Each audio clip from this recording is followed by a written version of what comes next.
162. The Metal Crystal Chapter 2 in 1. The fourth round of competition has concluded, and in 3 days, the final showdown awaits. This interlude of 3 days is neither too long nor too short, providing ample opportunity for the competitors to recuperate from the exertions of the contest. While others are diligently honing their skills, striving to enhance their prowess before the finals, Ning Xiao takes a different approach. He does not subscribe to the notion that last-minute efforts yield results instead. He strolls through the Spirit City with Rong Rong by his side. Though the Spirit City may not rival the grandeur of Heaven Do City, it is undeniably vibrant and bustling. The shops here predominantly offer wares associated with soul masters, including various storage-type soul tools. Regrettably, Ning Xiao finds no vendors selling soul bones. Were he to stumble upon the soul bones of a gentle bone rabbit or an earth song bear, he could augment the longevity of his existing soul bones. However, it is understandable soul bones are exceedingly precious, typically absorbed by their owners or gifted to friends and family, who would willingly part with such treasures for sale. Moreover, individuals lacking sufficient strength are likely to attract misfortune by revealing their possession of soul bones. At this moment, Ning Xiao and Rong Rong meander through a trading area of the Spirit City. This designated space, allocated by the Spirit Hall, serves as a marketplace for soul masters who cannot afford their own shops. By paying a fixed fee, they can sell their goods without incurring further transaction fees to the Spirit Hall. The stalls in this trading area may lack the formality of established shops, but they showcase a plethora of oddities. After all, a foray into the mountains can yield a wealth of remarkable finds. The treasures one may uncover here depend largely on one's discerning eye. Suddenly, Rong Rong's gaze alights upon a stall, her eyes sparkling with excitement as she beckons to Ning Xiao, who leans in closer to hear her whisper. "Brother Ning Xiao, I sense that there are valuable items at that stall," she murmurs, pointing discreetly. "Let's go take a look."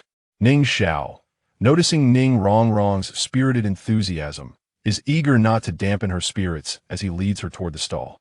Rong Rong's presence in this trading area is not motivated by frugality, but rather by her keen interest. The 7-treasure glazed tile Sex 7-treasure glazed pagoda possesses the ability to appraise treasures, and Rong Rong's 9-treasure glazed pagoda surpasses it in this regard. She seeks out bargains, relishing the thrill of transforming what others deem worthless into priceless treasures, an experience that brings her immense satisfaction. Upon reaching the stall, what is termed a stall is merely a stone platform about a meter high, draped with fabric and adorned with an assortment of miscellaneous items beneath a sunshade.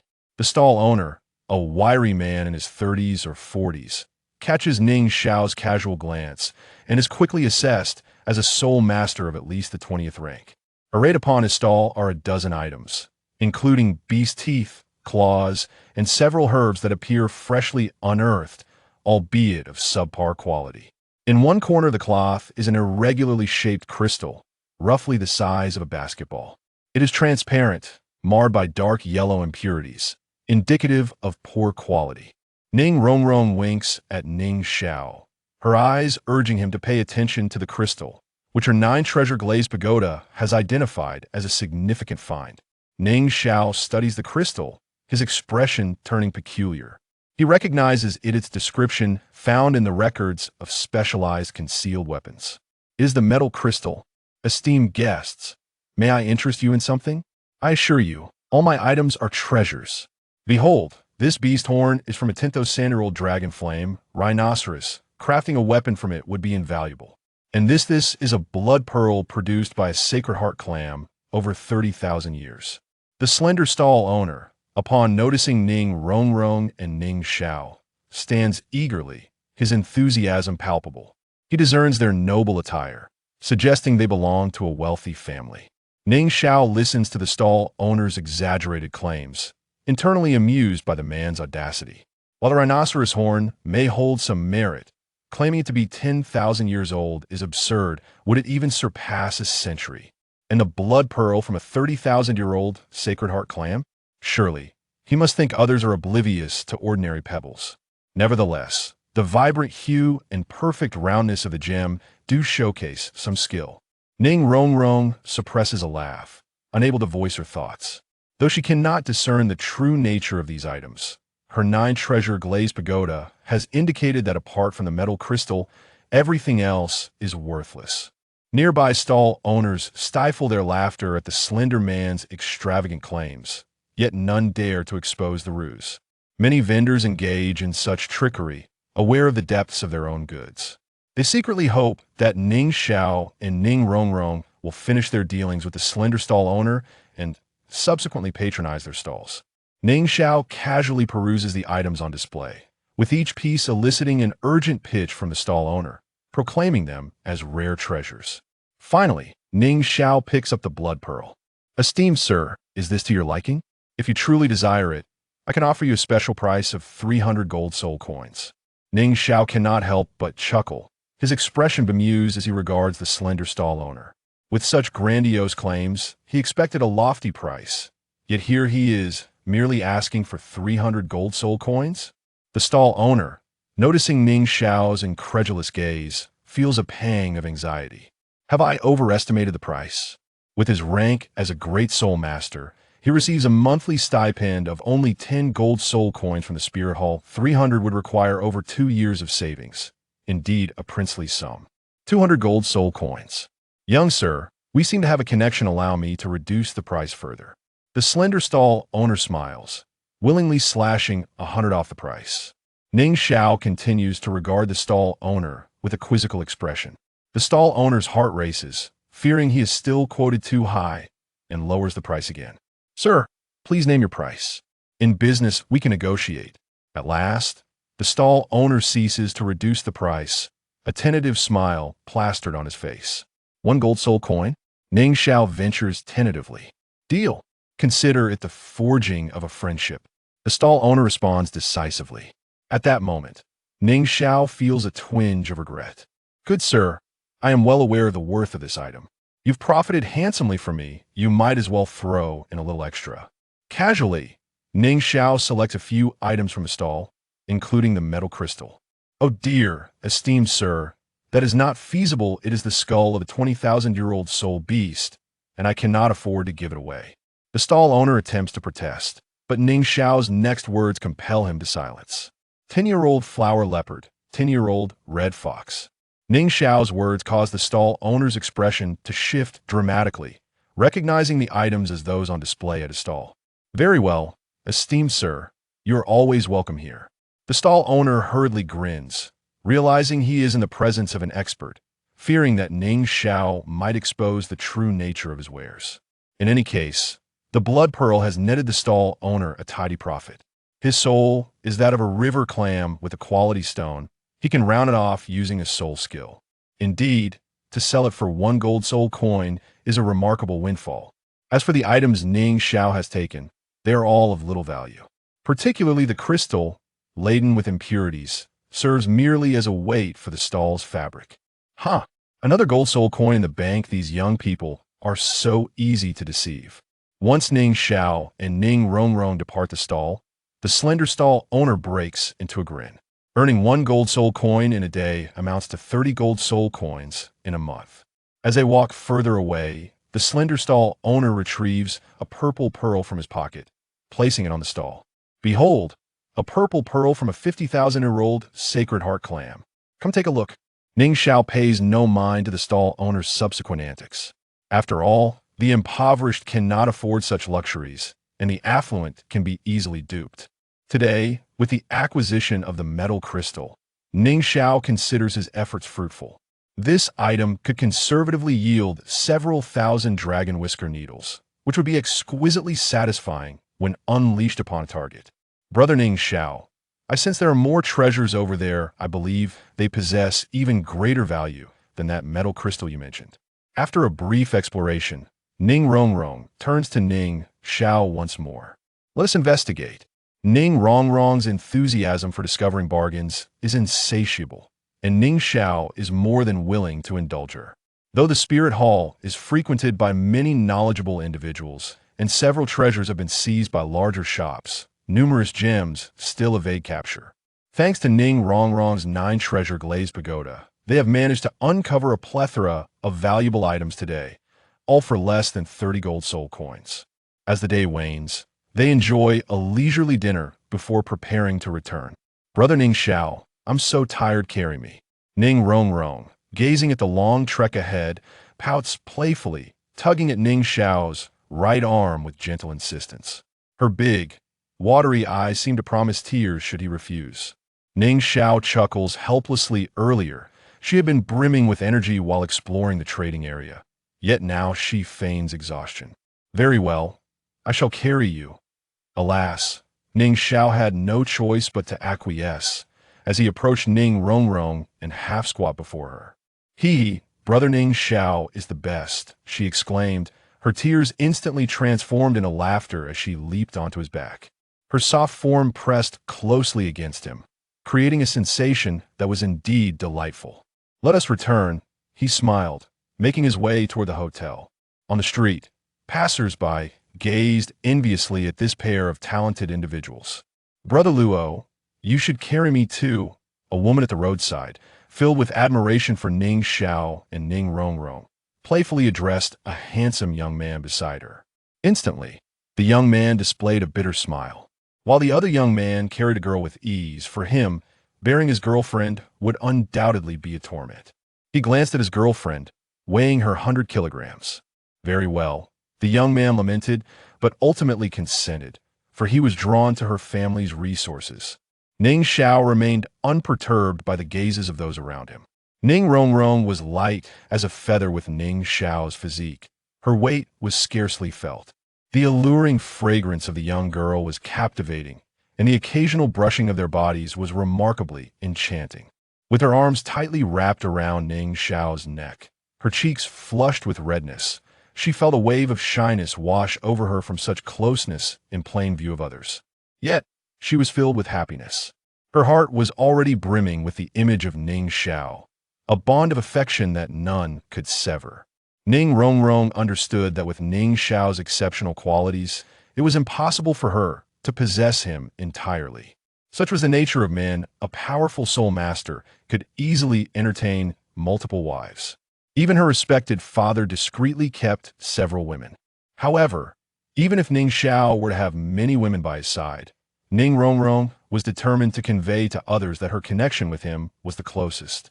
Upon returning to the hotel, Ning Rong Rong adamantly refused to share a room with Ning Xiao, blushing furiously as she hurried to her own chamber.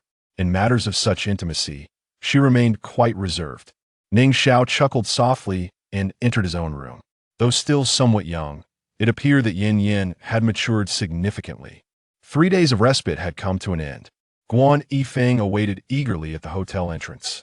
During this time, he was filled with exuberance.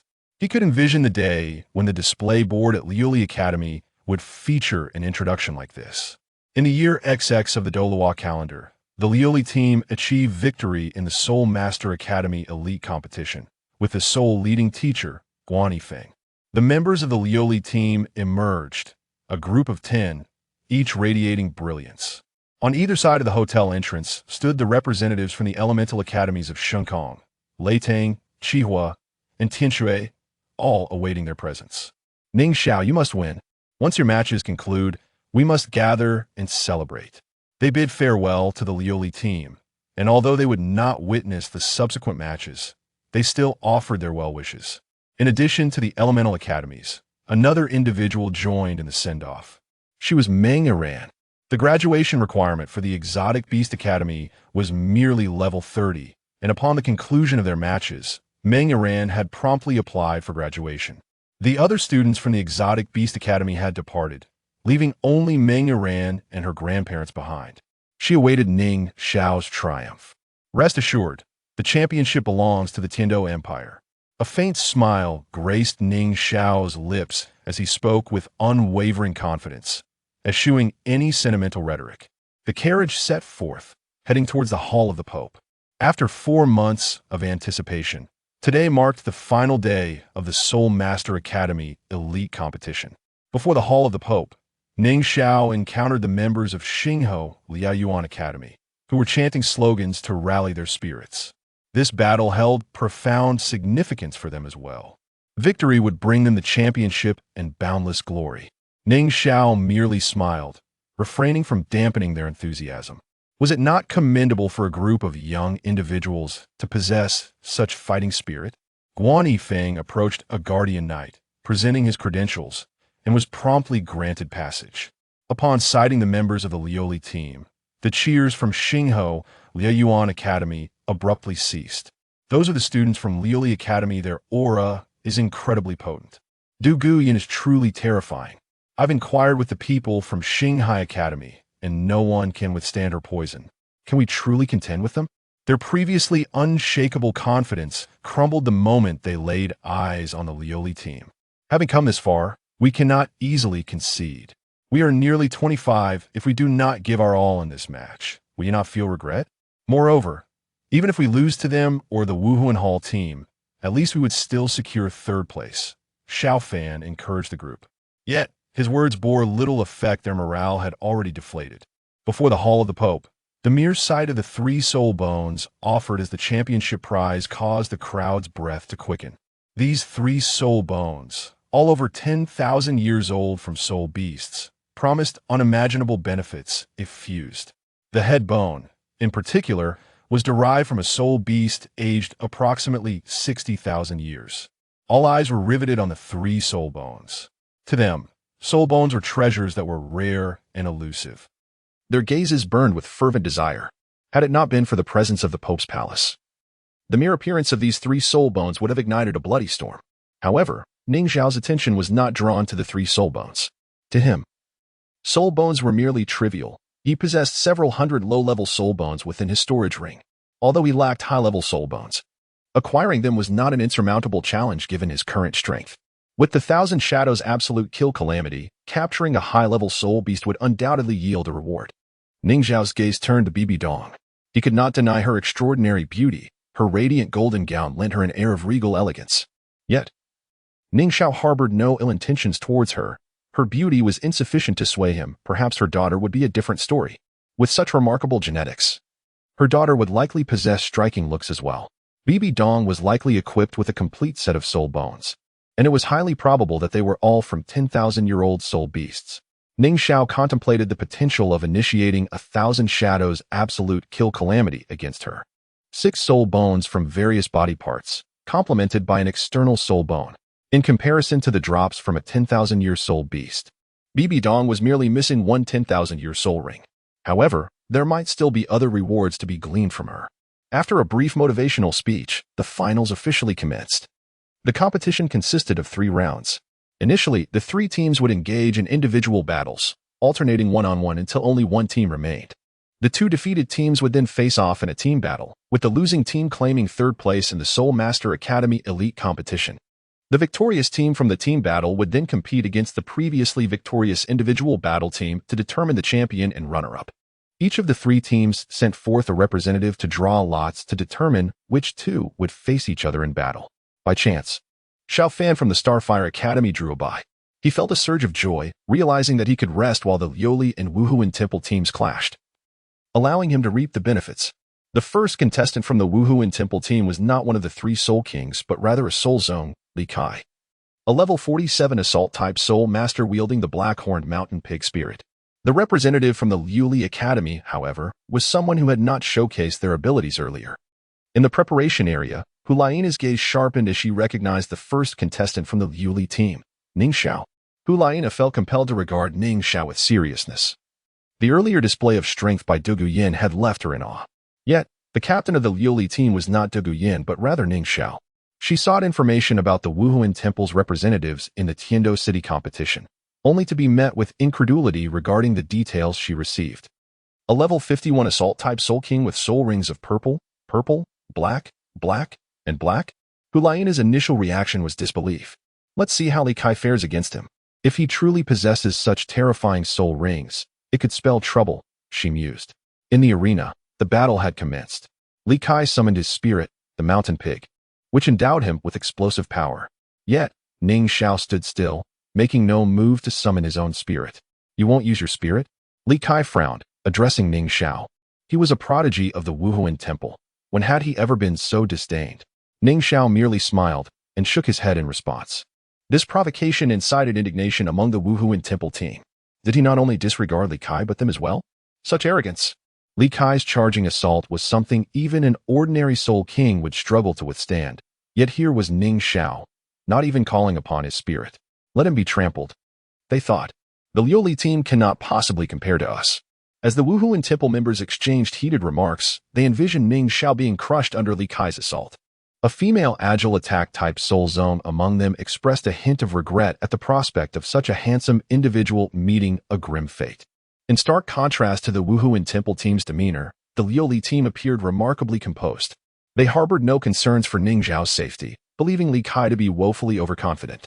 Fang Su had personally experienced Ning Xiao's might, despite his own powerful spirit, that Song Bear, and being on the cusp of level 50. He knew there was a significant disparity in strength compared to Ning Xiao, who was not even using his spirit. Once Boss Xiao makes his move. It seems none of us will get a chance to shine today, Zhao Yi remarked with a grin. Indeed. It would be beneath brother Ning Xiao's dignity to merely have a 1-on-7 record, Ning Rong Rong added, her face adorned with a mischievous smile. It had been her suggestion to allow Ning Xiao to take the first turn, which garnered overwhelming support from the team. As captain, failing to achieve a 1-on-7 record would indeed be a source of embarrassment. Thus, they aspired for a 1-on-14 record to be established. Li Kai surged forward.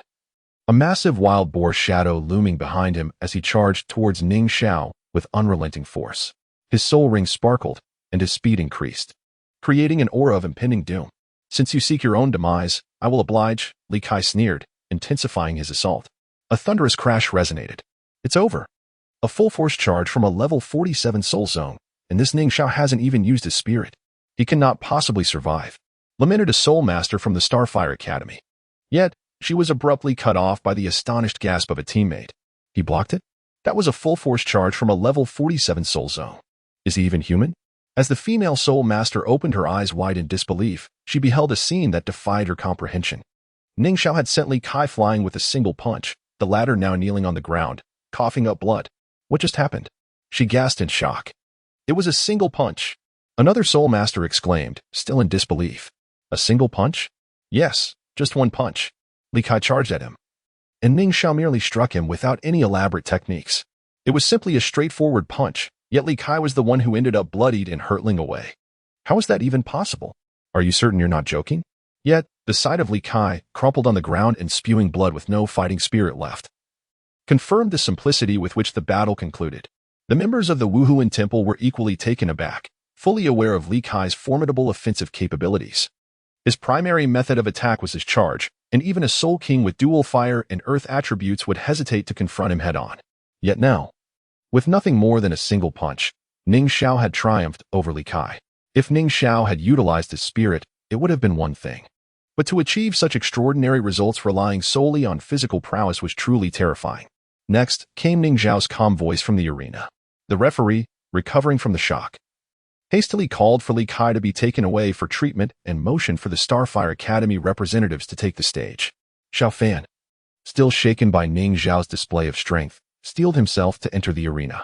His thoughts were clear. He could not afford to approach Ning Xiao. He must rely on ranged attacks to wear him down. He too followed this strategy, initially distancing himself from Ning Xiao as flames of the fire lotus blossomed in his hands, the searing heat roasting Ning Xiao from afar. Petals of the fire lotus flew toward him, as flames served as his means of attack, requiring no close engagement. Such high temperatures rendered his opponent defenseless. Ning Xiao smiled, contemplating the intent to wear him down from a distance. However, the distance was not for him to dictate, and flames held no fear for him. With agility, Ning Xiao executed intricate footwork to evade the fiery blossoms, closing the gap between them. The intensity of the heat posed no threat to him, as he had once consumed celestial herbs, making him impervious to high temperatures, though he would not recklessly absorb energy impacts. Such remarkable speed, Xiao Fan gasped, quickly pursuing. Yet, as a powerful assault-type spirit master, his speed could not rival Ning Xiao's. The distance between them diminished rapidly. What exquisite footwork! Is this a self-created soul technique? Onlookers on the viewing platform, including Bibi Dong, displayed expressions of astonishment. Despite her extensive knowledge, she could not identify the footwork Ning Xiao employed. Nearby, Ning Fengji smiled knowingly. Having studied the Xiantian treasure record after receiving it from Ning Xiao, he recognized the technique as ghostly shadow steps. Ning Fengji understood the immense utility of such a technique for the soul masters of the Seven Treasure Glazed Tile Pagoda. With ghostly shadow steps, their survival capabilities on the battlefield would be greatly enhanced. Within the Seven Treasure Glazed sect, core disciples could cultivate the Xiantian treasure record. And while some exceptional disciples had made progress, Ning Fengji had yet to encounter anyone surpassing Ning Xiao's mastery of ghostly shadow steps. The second match did not last long. Although Xiao Fan's Fire Lotus was indeed powerful, being a large-scale explosive soul technique, it unfortunately could not harm Ning Xiao, who was immune to both ice and fire. Once Ning Xiao approached Xiao Fan, a seemingly ordinary punch eliminated him from the competition. Xiao Lauda, well done. Victory is yours, cheered the 9 students of the Glazed Tile team. Wani Feng waved the Glazed Tile Academy flag vigorously, while the emaciated face of Dugubo broke into a smile. His satisfaction with Ning Xiao grew. Observing the exuberant Dugu Yin nearby, he felt a twinge of frustration. If you like him, why not go for it? If you fear rejection, do you not consider yourself my granddaughter? Should you require assistance in that regard, I can help. Just take the plunge. What is there to fear? The expressions of the Spirit Hall and Starfire Academy teams soured, each having lost a student, leaving them with only 6 members. It was now the turn of the Spirit Hall team to enter the fray. Their second contestant was Sun Chuantao, a level 48 assault-type soul master, wielding a massive circular blade. Achieving such prowess before the age of 25 indicated his exceptional talent. However, facing Ning Xiao, he lacked confidence. He too aimed to exhaust Ning Xiao from a distance, the circular blade seemingly possessing a mind of its own, relentlessly pursuing him. Yet, with ghostly shadow steps, Ning Xiao effortlessly evaded the attacks. Upon catching up to Sun Chuantao, another punch sent him flying off the stage. His dignity shattered as he retreated to the Spirit Hall's side. The fourth contestant from Starfire Academy was a young woman, adorned in a fiery red gown that accentuated her graceful form. With fiery short hair and a height of over 1.7 meters, she exuded a striking presence. Dongfang Luo, a level 44 agile attack-type soul master, manifested her martial spirit. The fiery moth and 2 pairs of translucent wings appeared behind her. Instead of leveraging her aerial advantage to evade, she charged directly at Ning Xiao. Intriguingly, her approach mirrored that of a moth drawn to a flame. Ning Xiao, however, showed no mercy due to her gender. Seizing the opportunity, he grasped her delicate waist and hurled her outward from the arena. As she flapped her wings in midair, attempting to regain control, she ultimately found herself outside the bounds of the stage. Xiao Luo, are you hurt? Her teammates rushed to her side. With only 2 female students in Starfire Academy, the strikingly beautiful Dongfang Luo was naturally the center of attention. She shook her head, casting a lingering glance at Ning Xiao. At least you're unscathed. Ning Xiao clearly lacks chivalry. He treats girls so harshly. No wonder he has no girlfriend, Yi remarked playfully. Dongfang Luo nodded nonchalantly and walked back to the preparation area with her teammates, glancing back at Ning Xiao. He was undeniably handsome. Did he not have a girlfriend? Her teammates were exceedingly kind to her, often vying to fulfill her desires, yet in her heart, none of them were what she truly sought. Today, upon encountering Ning Xiao, she felt he embodied the quintessential ideal of a perfect man. In the 5th match, the Spirit Hall team fielded their 3rd contestant, again a soul master, indicating they were reserving their 3 soul kings for the final rounds. Zhang Ping, a level 47 agile attack type soul master wielding the Golden Way Swallow, took to the stage. Unlike Dongfang Luo, she did not recklessly charge but relied on her speed to wear down Ning Xiao. However, with his purple extreme demon eye activated, Zhang Ping's swift movements could not escape his grasp. I have no time to play with you. Come down. Ning Xiao smiled slightly as an unusual energy fluctuation surged from his left arm. Suddenly, he vanished, reappearing directly above Zhang Ping. Without hesitation, he seized her shoulder and hurled her off the stage, landing firmly back on the arena. Did he just teleport? He possesses such an ability? The Spirit Hall team was astounded. Initially, they believed Ning Xiao incapable of dealing with flying soul masters, but with the teleportation, their advantage was nullified. To think this young man possesses a soul bone. What a rarity, Bibi Dong mused, glancing at Ning Fengji seated nearby. Given the financial resources of the 7 Treasure Glazed Tile sect, acquiring a soul bone was not out of reach. She merely speculated that it had been a gift from Ning Fengji to Ning Xiao. In the 6th match, Starfire Academy sent forth a youth named Ning Xiao, whose martial spirit was unremarkable and of a lower level, leading to his swift defeat by Ning Xiao. With this victory, Ning Xiao's record stood at an impressive 1 against 6. The students of Starfire Academy were alarmed. They had advanced to the finals as the top team from the Star Luo Empire qualifying rounds, boasting a 1-against-7 achievement in the past. That had been their moment of glory, yet now they were on the brink of bestowing a 1-against-7 record upon their opponent.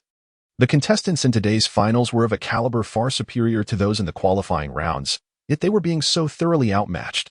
Should Ning Xiao secure one more victory, he would complete the astonishing feat of 1-against-7. At this juncture, the feat of defeating 7 opponents single-handedly holds far greater significance than it did during the qualifying rounds. The fourth participant from the Spirit Hall's team is a Soul Master of mere level 44, specializing in the Assault category. The members of the Starfire Academy let out a collective sigh upon witnessing this combatant. Indeed, the 3 Soul Kings of the Spirit Hall have been preserved for the final moments of the contest. Without the presence of a Soul King, who could possibly challenge Ning Xiao? Ultimately, Ning Xiao accomplished the remarkable feat of defeating 7 opponents. The glory that eluded him in the qualifiers now belonged to him at this moment. The expressions of those from both Starfire Academy and the Spirit Hall team turned grim. Why is it that even with the alliance of 2 academies, they could not match the prowess of Ning Xiao alone? Why was their considerable effort rendered futile? Failing to even grant Ning Xiao the opportunity to unleash his full power, both teams felt a deep sense of humiliation. While the members of the Liuli team cheered for Ning Xiao, the individuals from the 2 academies found the noise grating. In contrast to the Liuli Academy and the Spirit Hall team, Starfire Academy was significantly weaker. Their fourth combatant, a Soul Master named Beidang Shua, was clearly less formidable than the likes of Lin Xian, Yi, and Qin Shen, who had been strategically placed at the end of their lineup. Despite having 6 Soul Masters, with Shimen serving as a support, they were ill-equipped for one-on-one combat scenarios. The 8th match concluded with Ning Xiao achieving the unprecedented record of defeating 8 opponents. As the 9th match approached, the atmosphere grew tense. For it was now time for the Spirit Hall Academy to send forth their next challenger, with 4 of their members already having fought. The remaining 3 were all Soul Kings, meaning Ning Xiao's next opponent would undoubtedly be a formidable adversary. Could the Soul Kings of the Spirit Hall bring an end to Ning Xiao's streak of victories? Such questions loomed in the minds of all present. As the Spirit Hall team made their entrance, the first to step forward was none other than her. Ning Xiao smiled upon seeing the blonde-haired girl before him. The first Soul King to take the stage was indeed Hu Laiina. With her striking golden bob and youthful visage, she exuded a charm that only a mature woman could possess. Ning Xiao. Hu Laiina's gaze remained fixed on him, her red lips parting as she pondered. The man before her astonished her. Having effortlessly dispatched 8 opponents, he appeared utterly unfazed, radiating an aura of invincibility. Hu Laiina's demeanor grew uneasy. Lacking the confidence she typically bore in the presence of Ning Xiao, Yin, observing Hu Laiina on the stage, felt a twinge of concern. Ning Xiao's prowess was overwhelming. Such a record was something even the self-assured Yin believed he could not replicate. Those who reached the finals were undoubtedly geniuses. Yet they fell to Ning Xiao with alarming ease. Most strikingly, he had managed to eliminate 8 opponents without even using his martial spirit. As if his stamina were inexhaustible. Could he perhaps be a humanoid spirit beast? In Yan's heart, Hu Laiina was a goddess, and he wished to shield her from the crude hands of Ning Xiao. Could Laiina overcome him? As Hu Laiina subtly shifted, a faint reddish glow enveloped her, signaling the activation of her martial spirit. Though her appearance remained unchanged, to onlookers, she seemed even more enchanting, a testament to the allure of her martial spirit. Behind her, a fluffy orange foxtail emerged, adding an element of charm to her already captivating presence. Surrounding her were 5 distinct soul rings, shimmering with light that enhanced her beauty further. As she spoke, her voice flowed like a dream, laced with an enchanting quality that captivated all who beheld her. Such beauty. The mere flick of her wrist drew the gazes of the spectators, many of whom were spellbound by Hu Laiina's allure. Most of the less experienced male audience members found themselves ensnared by her charm, while only those of greater cultivation could maintain their composure. Men of all ages share a common affection for youthful beauty, and at that moment, Hu Laiina embodied the ideal of countless male fantasies. What a seductress! Rong Rong muttered in dissatisfaction. She was infuriated by Hu Laiina's blatant attempt to entice her brother Ning Xiao in such a public manner. Snow Qinghe observed the unfolding scene with a calm demeanor. Although Hu Laiina exuded immense charm, she had encountered even more breathtaking individuals and knew that such enchantment would not sway her. This was Hu Laiina's charm skill. Her natural allure became even more pronounced upon its activation. Ning Xiao, how will you respond? Snow Qinghe watched Ning Xiao with keen interest, confident that he would not fall prey to Hu Laiina's enchantment. If he were so easily ensnared, he would hardly warrant her attention. Hulaina's charm skill was conveyed through her eyes and voice, yet Ning Xiao did not shield himself by closing his eyes or blocking his hearing. Instead, he met her gaze directly, captivated by her stunning eyes, which shimmered with a delicate rosy glow. To look into such eyes felt like falling into a gentle trap. Yin, stationed in the preparation area, watched as Ning Xiao locked eyes with Hulaina, and all his previous worries dissipated, replaced by a hint of mockery. He understood that Hulaina's abilities were centered around her charm, and her allure was most potent through her gaze. With Yin's Soul King strength, he knew that merely holding Hulaina's gaze for a second would lead to immediate surrender. While he acknowledged Ning Xiao's formidable physical prowess, he was certain that Ning Xiao could not withstand the enchantment of Hulaina's eyes. Beside him, Xiao Wu wore a relaxed expression. The formidable Ning Xiao had finally met his match. Daring to meet Hulaina's gaze was a fool's errand, and his defeat was all but guaranteed. Xiao Wu glanced toward the Liuli team. Aside from Duge Yan, who posed a bit of a challenge, the remaining members, Feng Suo, Zhu Zhuqing, and Zhao Yi, were of average strength. With Laina on their side, they had 3 Soul Kings, more than enough to secure victory. As for the Starfire Academy, they were mere clowns, unworthy of concern. The battle's outcome would undoubtedly favor the Spirit Hall. The members of the Spirit Hall team, witnessing Ning Xiao's predicament, were expressions of relief. No matter how impressive his prior performance, encountering the golden generation of the Spirit Hall would surely lead to his downfall. Glory was destined to belong to the Spirit Hall. However, in the most esteemed viewing area, 2 individuals held differing expressions. It won't be that simple. Ning Xiao is undoubtedly a key protege of the cunning Ning Fingxi. How could he be so easily enchanted by Laina? Bibi Dong's demeanor remained calm, acknowledging her disciple's talents while conceding that Hulaina was still somewhat inferior to Ning Xiao. The other who could not fathom Ning Xiao's potential defeat was the ghost Douluo, Gui Mei. His longtime partner, the sword Douluo, had been gravely injured by Ning Xiao and was still recuperating. In Gui Mei's mind, Ning Xiao was a force comparable to a titled Douluo. If he were to be easily vanquished by Hulaina, it would imply that she was superior to his old partner, a notion he simply could not accept.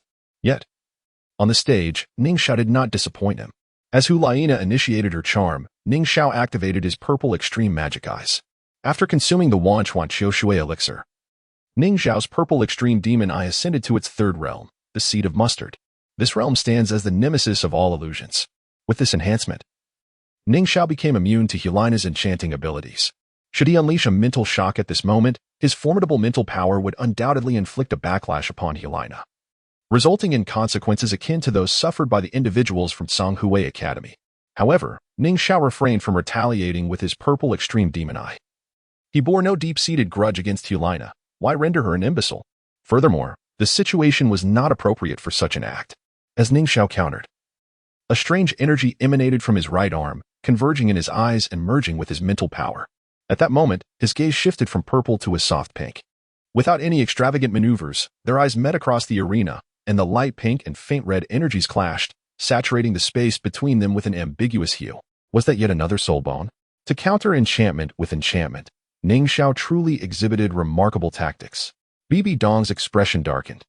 She had contemplated various methods for Ning Xiao to counter Hulaina's charm, but had never anticipated he would employ a similar enchanting ability to neutralize hers. The clash of mental powers commenced, and the stronger one would gain the upper hand. Bibi Dong glanced toward Ning Fingxi, noting the immense wealth of the 7 treasures, glazed tile school.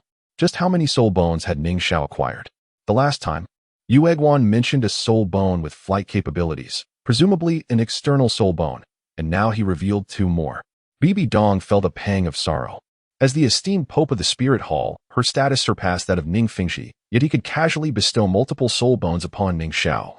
While she struggled to grant a single one to her disciple, facing opposition from the Elder Council, reluctantly, she had to present it as a reward for the champion of the Soul Master Academy elite competition. Under normal circumstances, the Spirit Hall's team, led by the Golden Generation, would inevitably claim victory, and those 3 soul bones would belong to them. However, with the rise of the Glazed Academy, it seemed they might not be able to secure even those 3 soul bones. Bibi Dong did not mind the rapid advanced leg bone prepared for Xiao Wu and the explosive flame arm bone for Yin, but the one designated for Hulaina, the Wisdom Skull, obtained from a 60,000-year-old soul beast slain by the former Pope, Qiang Sunji, was of far greater significance. The Spirit Hall possessed few soul bones of such high caliber. and its benefits for Helena were immense. The thought of it falling into the hands of the Glazed Academy was indeed distressing. The wisdom skull rightfully belonged to Helena. Observing Helena, who was struggling under the clash of enchanting skills, a trace of maternal softness emerged in Bibi Dong's icy demeanor. Who would not wish to provide their offspring with the best? Although the Spirit Hall's collection included other suitable head soul bones for Helena's primary enchanting abilities, none could compare to this 60,000-year-old treasure. In the arena, Helena's mental power was intensely concentrated. She was beginning to tire, beads of sweat forming on her delicate face. Enchantment? Helena was acutely aware of Ning Xiao's capabilities. As a control-type Soul King, she had always utilized her charm to subdue opponents, evidenced by her swift victory over the Thunder Academy. She never imagined she would find herself restrained in her strongest domain, especially by a male. He truly was strikingly handsome. Helena's gaze softened with a hint of allure as she beheld Ning Xiao, feeling inexplicably drawn to his visage. Ning Xiao's enchanting skill, derived from his 10,000-year-old soft bone rabbit soul bone, suppressed Helena's own charm. The surrounding young men, who had been unwittingly ensnared by Helena's enchantment, snapped back to reality, gazing in bewilderment at the duel unfolding before them. Particularly striking was the pink glow emanating from Ning Xiao's eyes. It appeared discordant for a man. Could it be that Ning Xiao also possessed enchanting abilities? A male utilizing charm? Yui from the Xingho Academy questioned in disbelief. Why not? Who decreed that enchanting skills were exclusive to women? Women find beauty in men just as men are captivated by attractive women. Wasn't this the perfect opportunity for Ning Xiao to employ his charm against Helena? Ning Xiao is undeniably handsome. Many wished to share intimate moments with him. Minhe from the Xingho Academy shot Yui a glance before turning her attention back to Ning Xiao, displaying a starry-eyed admiration. Yui scratched his head. Realizing Minhe had a point, Douluo remained unaffected by Helena's charm. He glanced at her, then at his granddaughter. The Spirit Hall's young lady displayed commendable charm skills. As a control technique, her enchantment was indeed formidable. Perhaps Yin Yin's next soul skill could also be an enchanting type? The alluring fox spirit was exceptional, but the snake spirit could be equally compelling. He recalled that the northern region of the Sunset Forest housed a few seductive snakes over 20,000 years old. Once Yin Yin reached level 60, they would be perfect for her. Douluo observed his granddaughter, then turned his gaze back to Ning Xiao, a knowing smile gracing his lips. Ning Xiao continued to exert his mental power, suppressing Helena's enchanting abilities. Though Helena possessed significant mental strength, it paled in comparison to Ning Xiao's. Before long, she had been entirely subdued, her powers turned against her. Helena found Ning Xiao irresistibly attractive, longing to nestle against him. Under the influence of his enchanting skill and the backlash from her own charm, her thoughts were consumed by Ning Xiao. If he were to take any action now, Helena would not resist and would comply to the fullest extent. The faint red glow in her eyes had vanished, replaced entirely by the pink hue from Ning Xiao's gaze. Her lovely face bore an entranced expression. Her 5 soul rings ceased their shimmer, quietly orbiting around her. Behind her, a fluffy foxtail swayed contentedly. Ning Xiao approached Helena unhurriedly. What might he intend to do? If he dared to harm her, he would not be forgiven. Yin could see Helena was at a disadvantage, and Ning Xiao's smirking approach incensed him. Helena was his goddess. Watching her so passively manipulated was unbearable. Stop. Let her go, Yin shouted. But Ning Xiao paid him no heed. Xiao Yu's expression mirrored his discontent. After all, Helena was his younger sister. Bibi Dong's gaze remained fixed on the arena, focused on her beloved disciple, whom she had nurtured as a daughter. Should Ning Xiao dare to humiliate Helena in public, engaging in any disgraceful acts, Bibi Dong would not hesitate to disregard the tournament rules. While it was unlikely he would be incapacitated under the protection of the sword Douluo, she would certainly ensure he learned a lesson. Ning Xiao stood beside Helena, who remained motionless. What did Ning Xiao intend to do? Rong Rong furrowed her brow. Fists clenched tightly. With stunning beauties like Rong Rong, Dugu Yin, Yi Lingling, and Lu Qiqi on the Glaze team, if Ning Xiao truly harbored such intentions, they would not refuse him. Why then seek an outsider? Before the public eye, Ning Xiao would not dare to act recklessly. Instead, he was captivated by Helena's fluffy tail. Gently petting it, the sensation remarkably lifelike, akin to that of a genuine fox's tail. Stop it! Yin, in a state of desperation, shouted and was about to rush towards Ning Xiao for a decisive battle, only to be restrained by a skilled member of the Spirit Hall team. Ning Xiao's actions left Ning momentarily stunned. The act of enchanting someone to do such a thing reminded her of a story Ning Xiao had told her in childhood about a certain monkey in the heavens. Shuek Huing H., representing the TNDU city delegation, chuckled softly, realizing that Ning Xiao was not as rigid as he had previously thought. There seemed to be a hint of playfulness in him, as Ning Xiao prepared to take his next action. Perhaps tying that large tail into a knot for amusement, a voice resonated from the most esteemed area. Ning Xiao, cease your actions. On behalf of H. Lien, concede this match. With the concession made, Ning Xiao naturally refrained from further actions against H. Lien, approaching her side. He gently patted her shoulder, instantly bringing her back to awareness. In her daze, upon seeing Ning Xiao beside her, H. Lien was startled and instinctively leapt 2 meters away from him. At that moment, H. Lien's mind caught up with her. Although she had been enchanted earlier, she still retained a vivid memory of what had transpired. In that enchanted state, she had felt an unusual sensation towards Ning Xiao. While in the state of spirit possession, her tail was an extension of her body. While attacking opponents with her tail was nothing unusual. Being caressed by Ning Xiao felt electrifying, as if her body had been touched by someone else. H. Lien glanced at Ning Xiao, and she recognized that his face was indeed the most handsome she had ever seen. Lost, she murmured, slowly uttering those 3 words. Subsequently, she retracted her spirit and, with a flushed face, walked towards the spirit hall team. Ning Xiao regarded her with an unperturbed demeanor. He was unaware of H. Lien's thoughts, and for him, defeating her merely changed his record from 8 consecutive victories to 9. Nah. Ning Xiao dares not insult you. Rest assured, I shall avenge you shortly, Wyan declared. His face contorted in anger as he hurried to H. Lien's side, offering her reassurances. H. Lien glanced at Wyan, but said nothing. Her gaze drifted back to the figure still standing calmly on the arena. Wyan, misinterpreting her expression, assumed her discontent stemmed from having lost to Ning Xiao. Though Ning Xiao can resist your enchantment, he cannot withstand my Fire Lord. That brat is finished. I shall reduce him to ashes. Wyan continued to boast of his strength, oblivious to how he appeared to outsiders, like a mere dog. Ning Xiao observed the 5th contestant from the Starfire Academy. N-Su-N, a level 44 assault-type spirit master with the spirit of a fire python tiger and 2 yellow and 2 purple spirit rings. He was indeed a formidable opponent, with explosive fire attributes that matched the overall strength of Ning Xiao and YTNXN. Unfortunately for N-Su-N, Ning Xiao possessed fire immunity. N-Su-N's formidable attacks would have no effect on him, while N-Su-N could not endure even a simple punch from Ning Xiao. With a splatter of blood, N-Su-N was sent flying.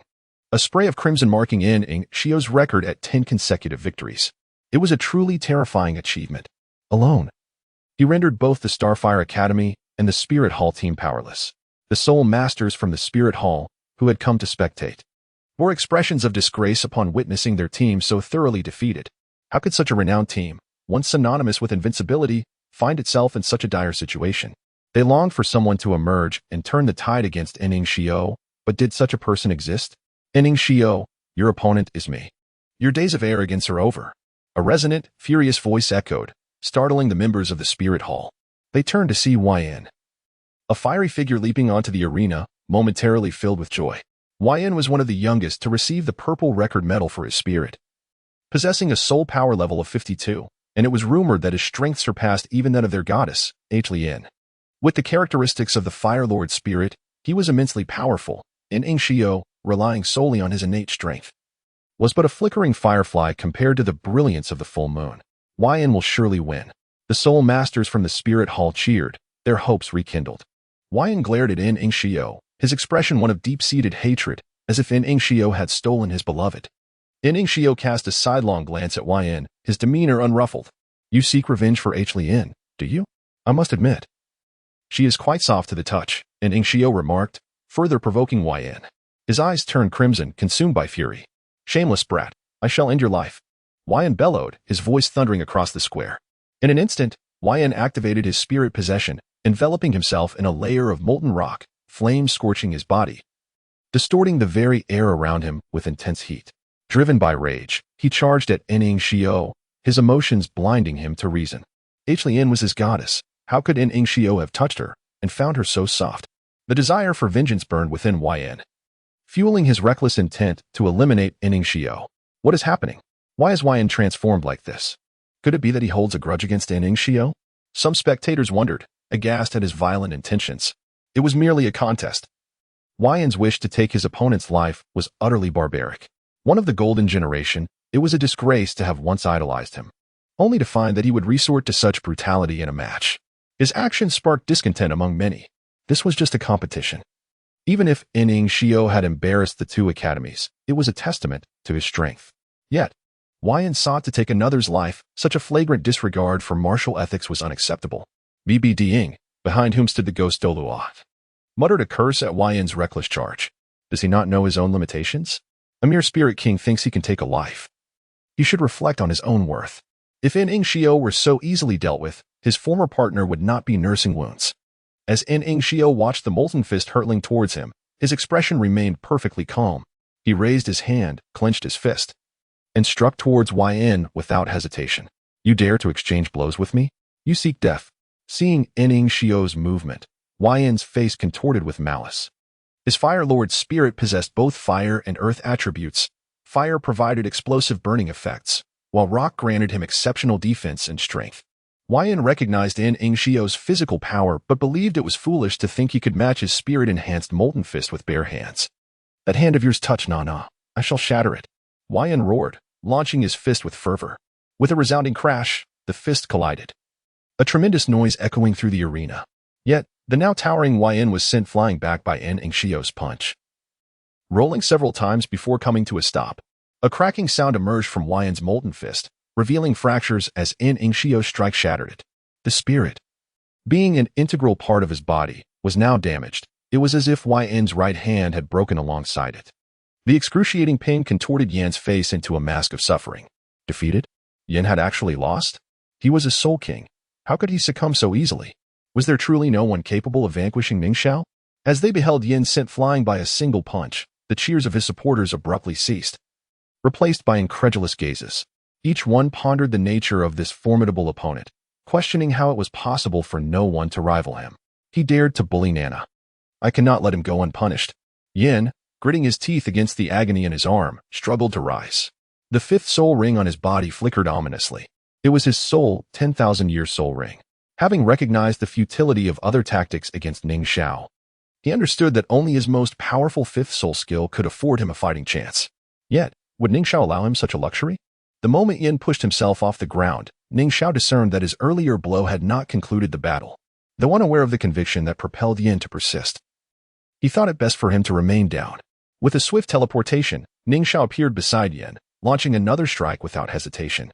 The impact reverberated as Yan's body was once more slammed into the ground, causing the very earth to tremble. A Soul King? Merely a basic configuration of soul rings. In Ning Xiao's hands, such power bore no distinction from that of other soul sect or soul Douluo. For Nana's sake, I cannot afford to lose. If Nana witnesses me in this state, she will surely be moved.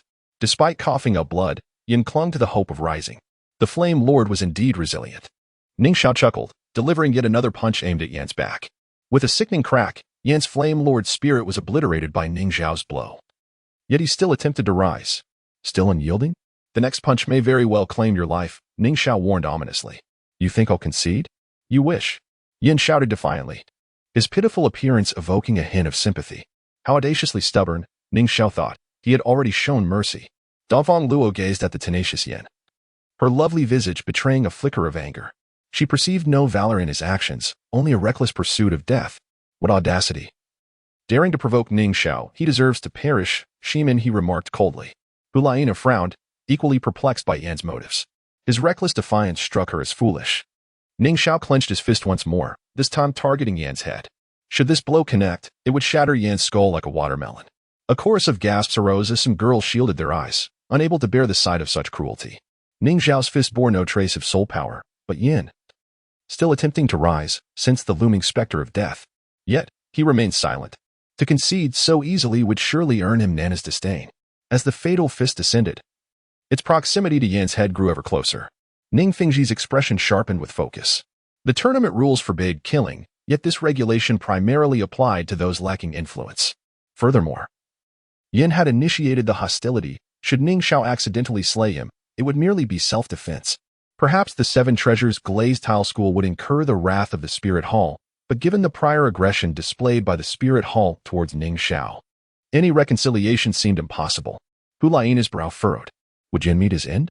A twinge of sorrow stirred within her, despite her indifference toward Yin.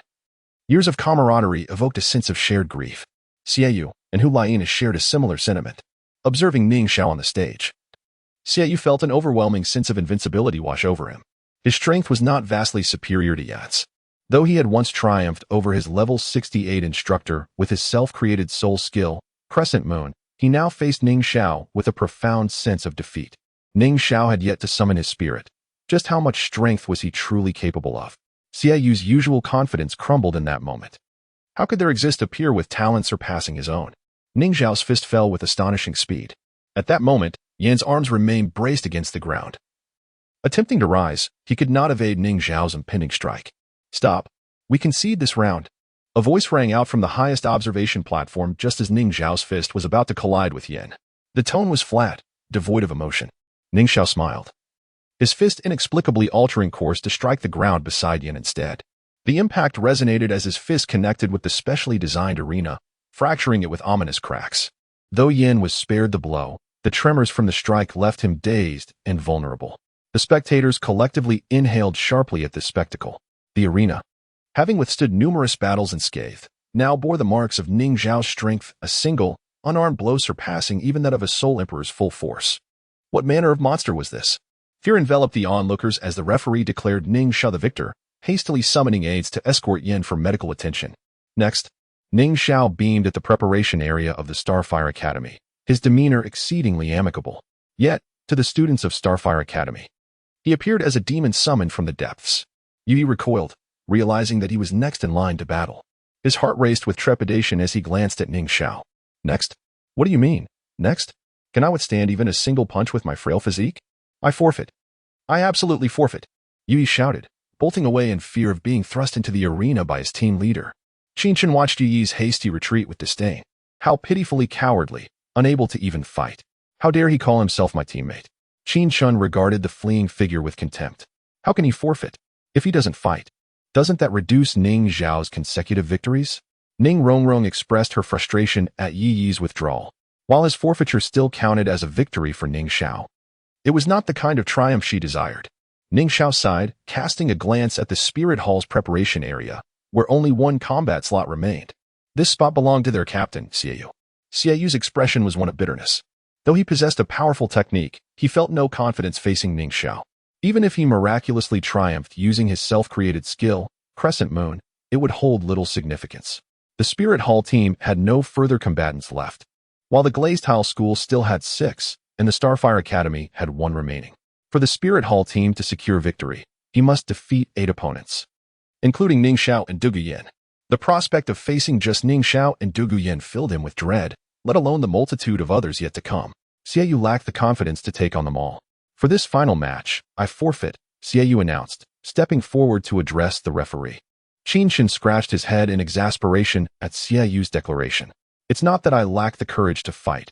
Rather, the greater good must take precedence. We still have a resurrection match against the Spirit Hall team this afternoon. I must conserve my strength. As Qinshan contemplated deeply, he stepped forward and declared loudly, Referee, I forfeit this round. Why forfeit again? Rong Rong furrowed her brows. Rong Rong, isn't it better that they all forfeit?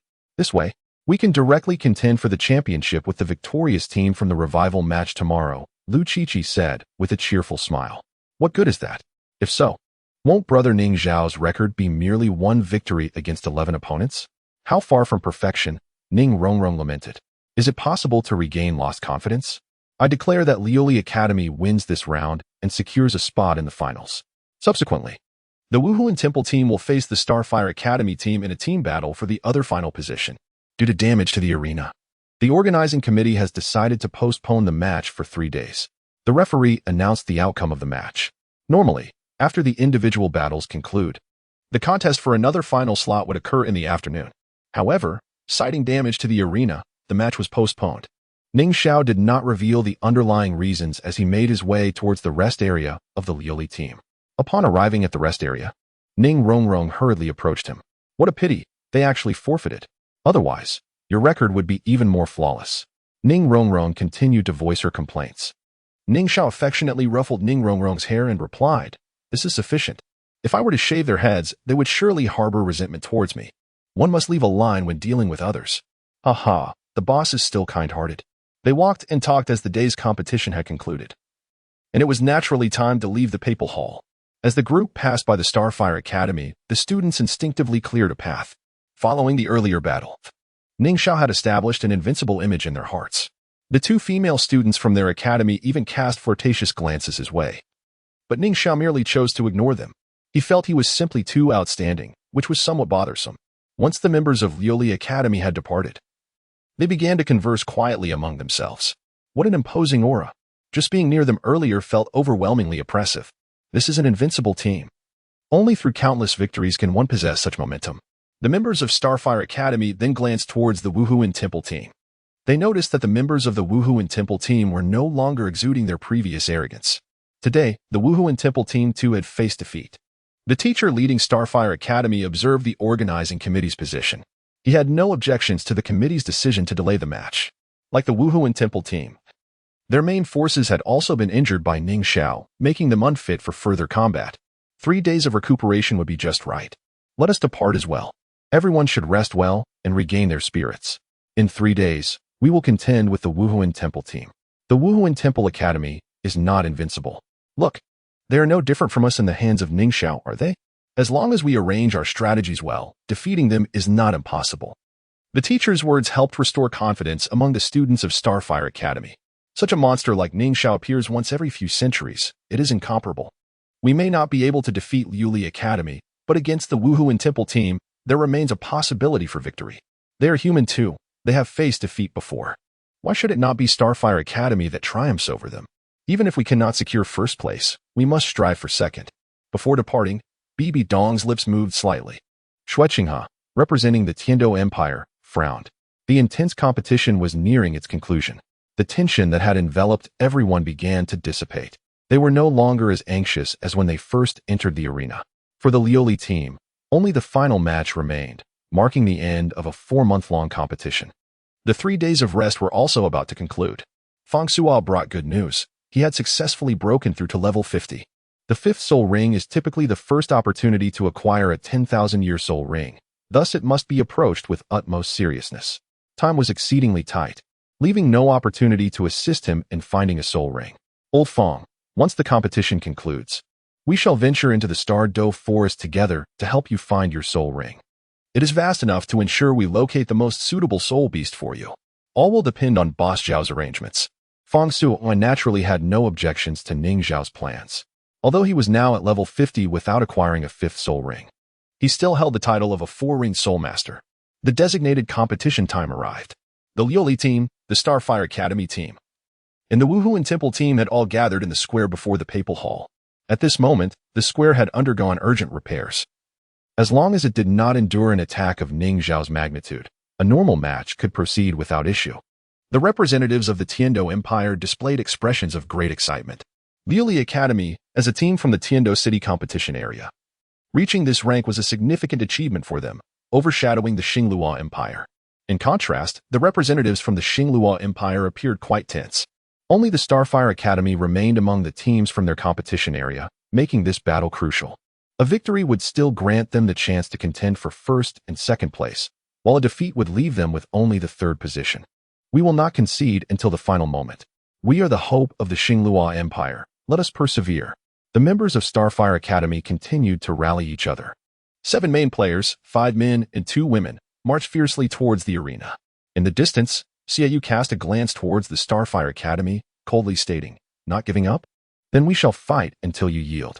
Brothers, it is our turn to take the stage." Xiao Wu waved to his teammates.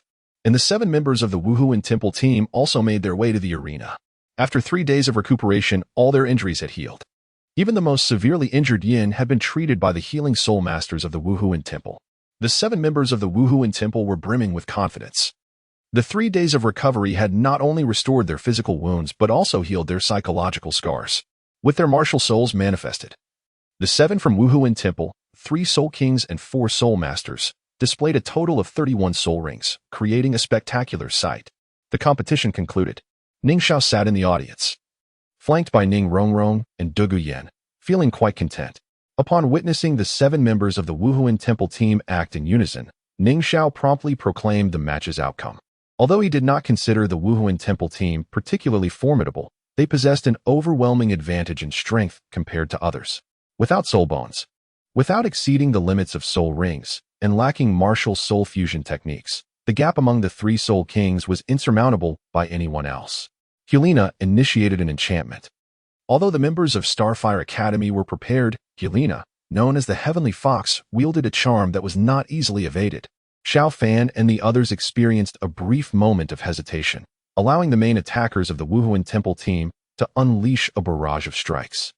Xiao Wu and Helena activated their martial soul fusion technique, wreaking havoc amidst the red mist upon the members of Starfire Academy. In less than half a minute, the Wuhuan Temple team concluded the battle. Observing the sprawled figures across the square, the members of the Wuhuan Temple were filled with emotion. Once again, they had proven their strength, and today they regained their confidence against Starfire Academy. Congratulations to the Wuhuan Temple team for securing victory in this match. Tomorrow morning, Liuli Academy will face the Wuhuan Temple team in the finals. The victor shall be crowned the champion of this elite competition among Soul Master Academies and receive 3 soul bones provided by Wuhuan Temple as a reward. The referee's announcement reverberated throughout the venue. The 7 members of the Spirit Hall team grew solemn as the critical moment approached. Would they be able to uphold their glory tomorrow? As the finals drew near, Ning Xiao encouraged everyone with a few motivational words, igniting immense excitement among the members of the Liuli team. Being the leader of the 7 Treasure Glazed Tile School, his words carried significant weight. After Ning Xiao departed, another individual approached Ning Xiao. Before her stood Xue Qinghe, exuding a gentle demeanor reminiscent of a refined gentleman. Ning Xiao's spirits lifted. Ning Xiao, congratulations. The championship will undoubtedly belong to you tomorrow, Xue Qinghe expressed softly. Thank you for your kind words. I seek to discuss a transaction with you. May we find a private place to converse? Xue Qinghe stated candidly. Upon hearing this, Ning Xiao gazed into Xue Qinghe's eyes. The eyes, often regarded as the windows to the soul, revealed a profound solitude within her gaze, a loneliness that spoke of being utterly alone in the world. Very well, Ning Xiao nodded, intrigued by the proposed transaction. Follow me. I know a place that is perfect for our discussion. Instead of conversing within the hotel, Xue Qinghe led Ning Xiao through the city, without any attendants in tow, just the two of them. Xue Qinghe, familiar with the spirit city, guided Ning Xiao to a tranquil tea house. On the first floor, a masked woman played an ancient zither, her delicate melody seemingly soothing the restless hearts of those who listened. Xue Qinghe shared that he had visited this place a few times in his youth with his father, and it had remained etched in his memory. To Ning Xiao's surprise, the reason Xue Qinghe remembered this tea house was his fondness for its desserts. So, he was a bit of a foodie after all. Father? Still your father? Ning Xiao refrained from probing further into how Xue Qinghe was so well acquainted with the spirit city. As they savored the fragrant tea and indulged in the desserts that Xue Qinghe cherished, he expressed, Ning Xiao, I am truly grateful for your company today. My father, now advanced in age, has not visited this place with me for a long time. In Xue Qinghe's eyes, Ning Xiao discerned her genuine joy. In a world devoid of kinship, finding a confidant was a treasure beyond measure. Of course, seeing her true visage would have made it even better. I indeed have a transaction to discuss with you. Xue Qinghe finally broached the subject. Please, go ahead, Brother Xue, Ning Xiao replied, setting down his teacup with a calm demeanor. Xue Qinghe paused before continuing. With the strength of the Liuli Academy, the championship is surely yours. You are aware that one of the 3 soul bones awarded for the championship is the Spirit Condensing Wisdom Skull Bone. I have a friend with considerable expertise in mental fortitude. This soul bone would be invaluable to her. If you secure the championship, I hope to exchange it with you. Xue Qinghe's words plunged Ning Xiao into contemplation. Soul bone? Exchange? He scrutinized Xue Qinghe, realizing that with her angel soul bone set, she could not absorb another soul bone, indicating that her friend was not herself. Thus, was she trading with him as the crown prince of the Tiando Empire or as the young master of the Spirit Hall? Ning Xiao's expression grew grave. Noticing the hesitation in Ning Xiao's eyes, Xue Qinghe continued, that is a 60,000-year-old head soul bone, of immense value. Who would willingly part with it? Ning Xiao, I understand that this request may be burdensome for you. I am aware that the soul bone offered by the Spirit Hall is unsuitable for any member of the Liuli team. Why not exchange it for soul bones more suited to your needs? You may first hear what I can offer before making a decision. You possess a soul bone capable of releasing alluring abilities, though it is not a head soul bone and its efficacy is comparatively lesser. I have a spirit condensing charming skull bone, derived from a 40,000-year-old soft bone rabbit soul beast. If you can absorb it, The synergy between the two soul bones will significantly enhance your alluring capabilities. Additionally, Brother Feng Sua's martial spirit is the Ning Xiao, correct? I have several soul bones from bear-type soul beasts, all over 10,000 years old, suitable for Brother Feng Sua. As Xueqing has shifted to the matter at hand, her previously gentle demeanor transformed into one of competence. The condition she offered piqued Ning Xiao's interest. Are you certain that the charming skull bone comes from the soft bone rabbit? Ning Xiao inquired, recognizing the importance of this information. Absolutely, Xueqing affirmed with confidence. Can you confirm that the bear-type soul bones are indeed from that specific bear? Ning Xiao pressed further. Let me think. Yes, I believe there are northern domain snow bears, ink blood demon bears, and mighty golden bears, among others, Xueqing replied, though unable to provide specific details. Is there a Daditsang Xion? Ning Xiao asked. Daditsang Xion? Brother Feng Sua's martial spirit is indeed the Tsang Xion, so naturally. The most suitable soul bone for him would be the Daditsang Xion. I'm not certain. I will need to investigate. Discussing this now is premature. We have yet to secure the championship. Moreover, if the championship truly belongs to the Liuli team, the fate of the three soul bones will not rest solely in my hands. I must consult my companions. Ning Xiao did not accept Xueqing's transaction outright. Yet he did not decline either. In truth, he found the proposition quite appealing. The spirit-condensing wisdom skull bone, awarded to the champion, was said to have been obtained by the previous Pope Qiang Sunji from slaying a 60,000-year-old soul beast. This soul bone would indeed be beneficial to Ning Xiao, as he cultivated the purple extreme magic eye, and its integration could induce a transformation in his abilities. However, Ning Xiao remained uncertain about the origin of the spirit-condensing wisdom skull bone. If it came from a particularly rare soul beast, he might not even be able to enhance its age after absorption. This was a head soul bone, and Ning Xiao lacked the prowess to extract it. Comparatively, the charming skull bone from the soft bone rabbit seemed more suited to him. As long as it fused with one of the soul bones in his arms, Ning Xiao would surely experience a notable enhancement. The value of a 60,000-year head soul bone was considerable. If exchanged, he would undoubtedly seek additional benefits. For Ning Xiao, the value of two 30,000-year soul bones equated to that of one 60,000-year soul bone. However, in reality, 5 30,000-year soul bones would not equal a single 60,000-year soul bone. The benefits of soul bone fusion are permanent for a soul master, and once a soul bone is fused, it cannot be removed or have its age increased. Naturally, the preference lies with the soul bones of higher age. The soft bone rabbit? If she is trading with me, it may be a ploy from Bibi Dong. Bibi Dong has hunted down the mother of Xiao Wu, and during the pursuit, many lower-tier soft-bone rabbits could have been protective of her. At that time, the soft-bone rabbits would have harbored immense anger towards Bibi Dong, making the probability of soul bone drops quite high. I wonder if Bibi Dong still has any soft-bone rabbit soul bones in her possession. Ning Xiao's mind raced with possibilities. Upon returning to the hotel, Ning Xiao informed his companions of Xueqing's proposed soul bone exchange, eliciting expressions of astonishment from all. The championship is undoubtedly ours. Those three soul bones are already in our grasp. Was it not previously agreed that soul bones would be handled by those to whom they are most suited? The head spirit bone is naturally best suited for Boss Xiao, and therefore, it should be handled by him. The first to express an opinion was Yi Lingling. Ning Xiao glanced at Yi Lingling, who looked exceptionally graceful in her blue Liuli Academy uniform, her curvaceous figure remarkably perfect. While her appearance may not have matched the striking beauty of Ning Rong Rong or Zhu Zhuqing, she possessed an undeniable charm, reminiscent of a sweet, approachable neighbor. With her cool demeanor, she exuded an aura of aloofness. Her delicate features evoked a sense of compassion in others. By expressing this opinion, Yi Lingling effectively relinquished her claim to the spirit bone, recognizing that this particular head spirit bone would also serve her well as a support-type spirit master. Ning Xiao said nothing but silently acknowledged Yi Lingling's sentiment, promising himself to find a more suitable spirit bone for her in the future.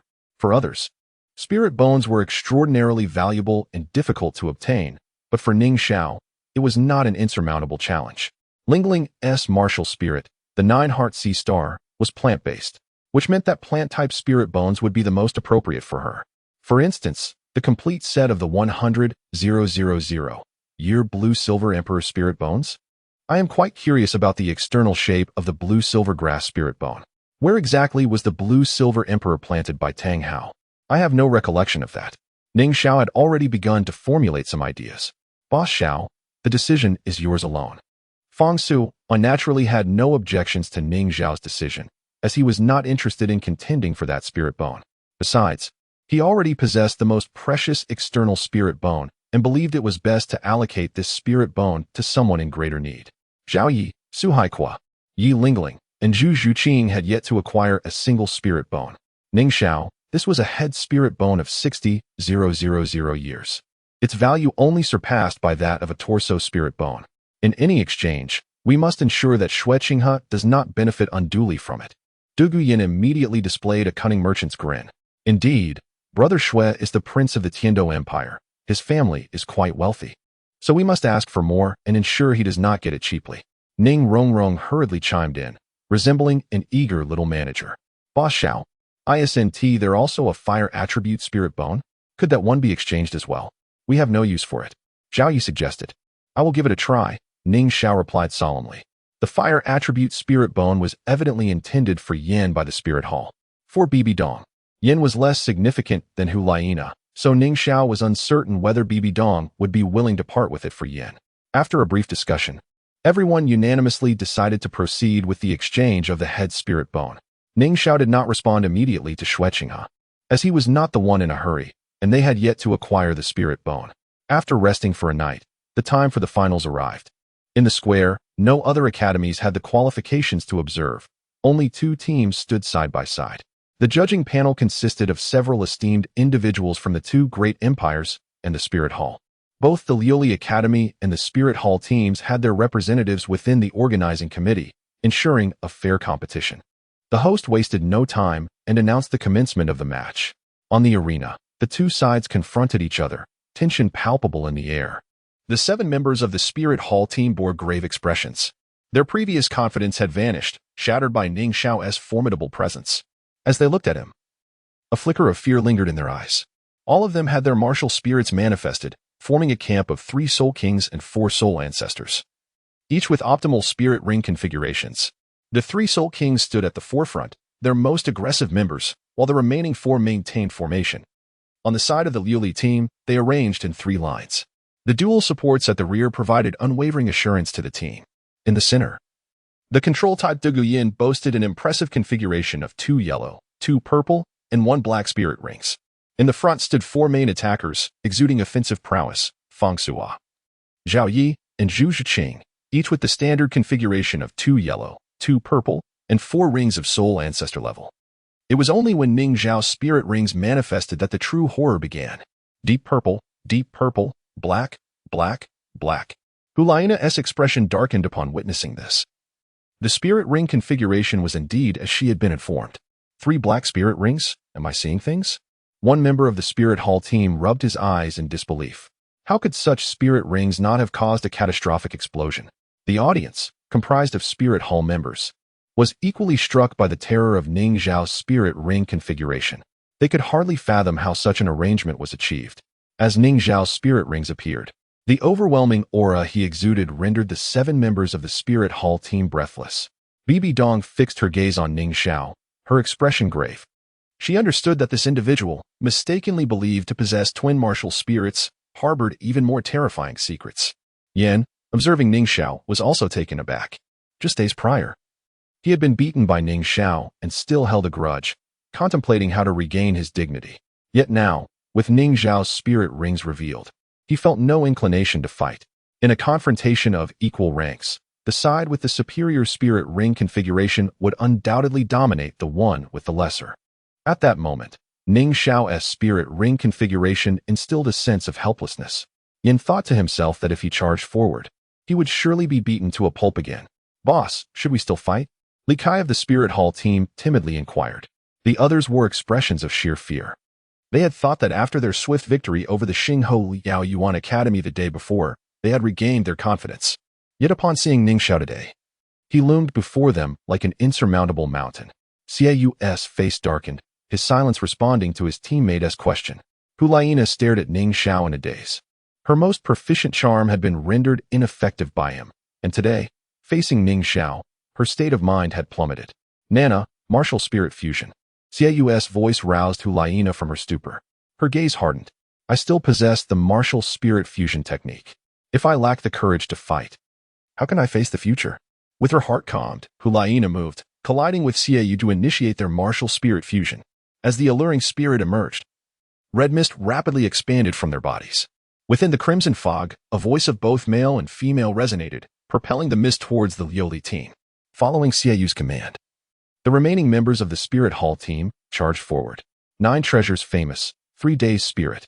Behind the Liuli team, Ning Rong softly chanted a spell, and a dazzling 9-colored light descended from her 9-treasure glazed tile, enveloping Dugu. With a 50% increase in spirit power, Dugu felt a surge of energy within her. I have poison mist as well, she exclaimed. Dugu sprang into action, her external spirit bone, the demon spider bone, manifesting instantly. With a graceful motion, her third spirit ring flickered. Dark purple-black poison mist erupted from her, swiftly engulfing the entire arena. Thanks to Ning Rong's enhancement and the support of her external spirit bone, Dugu toxic cloud spread wider than the red mist of the alluring spirit. The red mist suppressed all attributes by 50%, including perception and spirit power, while Dugu poison was far more domineering. Those unable to withstand it would perish. The purple poison mist enveloped the arena, rendering the scene invisible from the outside, replaced by anguished cries. What a potent toxin! It's killing me. Help! Cried the 3 soul ancestors of the Spirit Hall team, all writhing in agony. Only the golden waist flying swallow soul ancestor, Zhang Ping, had taken flight in advance, escaping the effects of the poisonous gas. Yan, as the soul king with a fire attribute, can barely suppress this toxin. The fusion skill of Evil Moon and Hulaina, the enchantress, mingles with the poisonous gas emitted by Dugu, deepening the color of the surrounding mist, rendering the scene invisible to the outside world. Truly, the granddaughter of the poison Douluo wields a formidable toxin. A voice that is both masculine and feminine expresses astonishment. The enchantress moves, but instead of charging towards the Liuli battle team, she swiftly reunites with her teammates, enveloping the toxin-vulnerable Sun Chuantao from the Ring Giant Blade Battle Soul Sect, Li Kai from the Black Horn Mountain Pig Battle Soul Sect, and Suyu from the Golden Scepter Support System Soul Sect within her red mist. In my domain, the toxin will also be weakened. This is the only way to protect my teammates, Evil Moon contemplates. However, while her red mist envelopes her allies, it also diminishes their strength, for her mist does not discriminate between friend and foe. The crowd gasps at the overwhelming control exhibited. With the enhancement from the 7 treasures Liuli Pagoda, Dugu control surpasses that of both Evil Moon and Hulaina. They must eliminate the 7 treasures Liuli Pagoda Soul Master. The androgynous voice seems to be in contemplation, as if 2 individuals are strategizing. The members of the Wuhuan Temple battle team advance. As the enchantress progresses, the remaining 5 members also push forward. Yet, halfway through, she halts. For a figure stands 3 meters ahead, blocking her path. He grips his sword with one hand, standing resolutely without employing any soul skills, like an impenetrable iron wall, preventing the enchantress from advancing further. At this moment, the outermost layer of the enchantress's red mist is still far from Dugu. No one has yet been affected by the mist. Ning Xiao, the voice, both masculine and feminine, carries a heavy weight. Although they are aware that Ning Xiao is also diminished by 50 at present, they still lack the courage to confront him. Ning Xiao remains motionless, and neither Hulaina nor Evil Moon dares to act. They can only hold their ground, maintaining the red mist to suppress Dugu poisonous gas, providing their comrades with a safe haven. Li Kai and Sun Chuantao keep a certain distance from Ning Xiao. Even Evil Moon and Hulaina cannot afford to challenge him. Their sex lacks such audacity. However, this means that Li Kai and Sun Chuantao cannot attack the other members of the Liuli battle team, outside the enchantress's protective range. Without her shield, they would surely perish from the toxin. Xiu, the support-type soul master, finds himself blinded by the dual hindrance of the red mist and poison gas, unable to amplify his teammates. On the sidelines, the Wuhuan Temple battle team is left with only Zhang Ping, who possesses flight capabilities, and Yin, who can suppress toxins with flames. Both charge towards the Liuli battle team. We must eliminate Dugu and the 7 treasures Liuli Pagoda Soul Master, otherwise we stand no chance. Yan's expression is grave. The 9 treasures are renowned, with the first being strength, the second speed, and the third soul. Ning Rong unleashes her soul skill, this time enhancing Feng Su.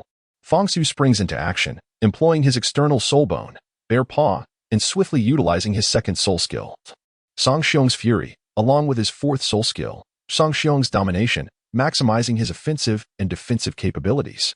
Red hair, your opponent is me. Fang Su bellows as he charges at Yin. Although Yin possesses an additional black soul ring, Fang Su remains undaunted. He is also at level 50. Although he holds the title of Soul Master, the level disparity is negligible. Furthermore, the enhancement from his external soul bone compensates for the gap created by an additional 10,000-year soul ring. With Ning Rong's augmentation, Fang Su's statistics surpass those of Yin. Douluo Yan's toxin is indeed fearsome, but when he activates his third soul skill, he has already dispensed antidotes to his teammates, ensuring the members of the Liuli battle team are unaffected by the poison. Yan's flames can suppress the toxin, yet they still require soul power to maintain. In this battle, Yin cannot exert his full strength. The clash between Fang Su and Yin is intense, with one embodying a bear and the other a magma giant. Both power-type soul masters in a fierce contest.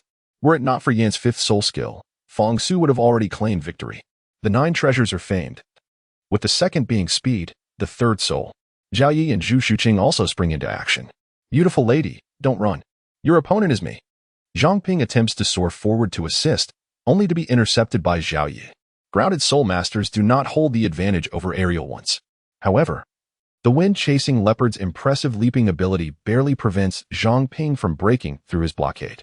Zhang Ping is at level 47, 3 levels higher than Zhao Yi. Ning Rong's support effect grants Zhao Yi superiority in all aspects over Zhang Ping. The extreme speed also proves troublesome for her. The Wuhuan Temple's auxiliary vision is obstructed. Zhang Ping receives no assistance. Zhu Zhuqing does not join Zhao Yi in attacking Zhang Ping, allowing him to face her alone.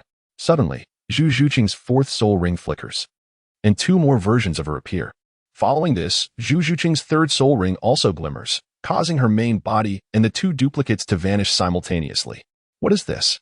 On the observation platform, Bibi Dong's gaze sharpens. Such a terrifying ability. Complete invisibility, unless one is a soul master trained in spiritual power. Even a titled Douluo might struggle to detect her presence. Bibi Dong praises, unable to suppress her admiration. This is merely a soul master. Yet such power seems a bit absurd. Were it not for Bibi Dong's immense spiritual strength, she might not have detected Zhu Shuqing at all. On the observation platform, Ning Fingji also observes Zhu Shuqing, maintaining an elegant smile. The 8 treasures Liuli Pagoda's soul master boasts an impressive level of 89. Ning Fingji's spiritual strength surpasses that of most titled Douluos. How could he fail to perceive Zhu Shuqing? He must concede that among the 10 members of the Liuli battle team, Zhu Zhuqing's talent ranks exceedingly high, second only to Ning Xiao and Ning Rong, even surpassing Douluo Yan. Regrettably, she is the only one who has not joined the 7 treasures Liuli sect. Her identity precludes it. Xueqingda smiles. The Wuhuan Temple headquarters is her domain. In terms of spiritual power, she is no less formidable than an ordinary titled Douluo. Zhu Zhuqing targets Li Kai, Sun Chuantao, and Su Yu. Under normal circumstances, given their combat awareness, they might have reacted the instant Zhu Zhuqing appeared. However, they are currently constrained by the enchantress. Their senses diminish by 50, rendering them incapable of detecting Zhu Zhuqing. With a single strike, she eliminates all 3, maximizing the efficacy of the agile attack-type Soul Master.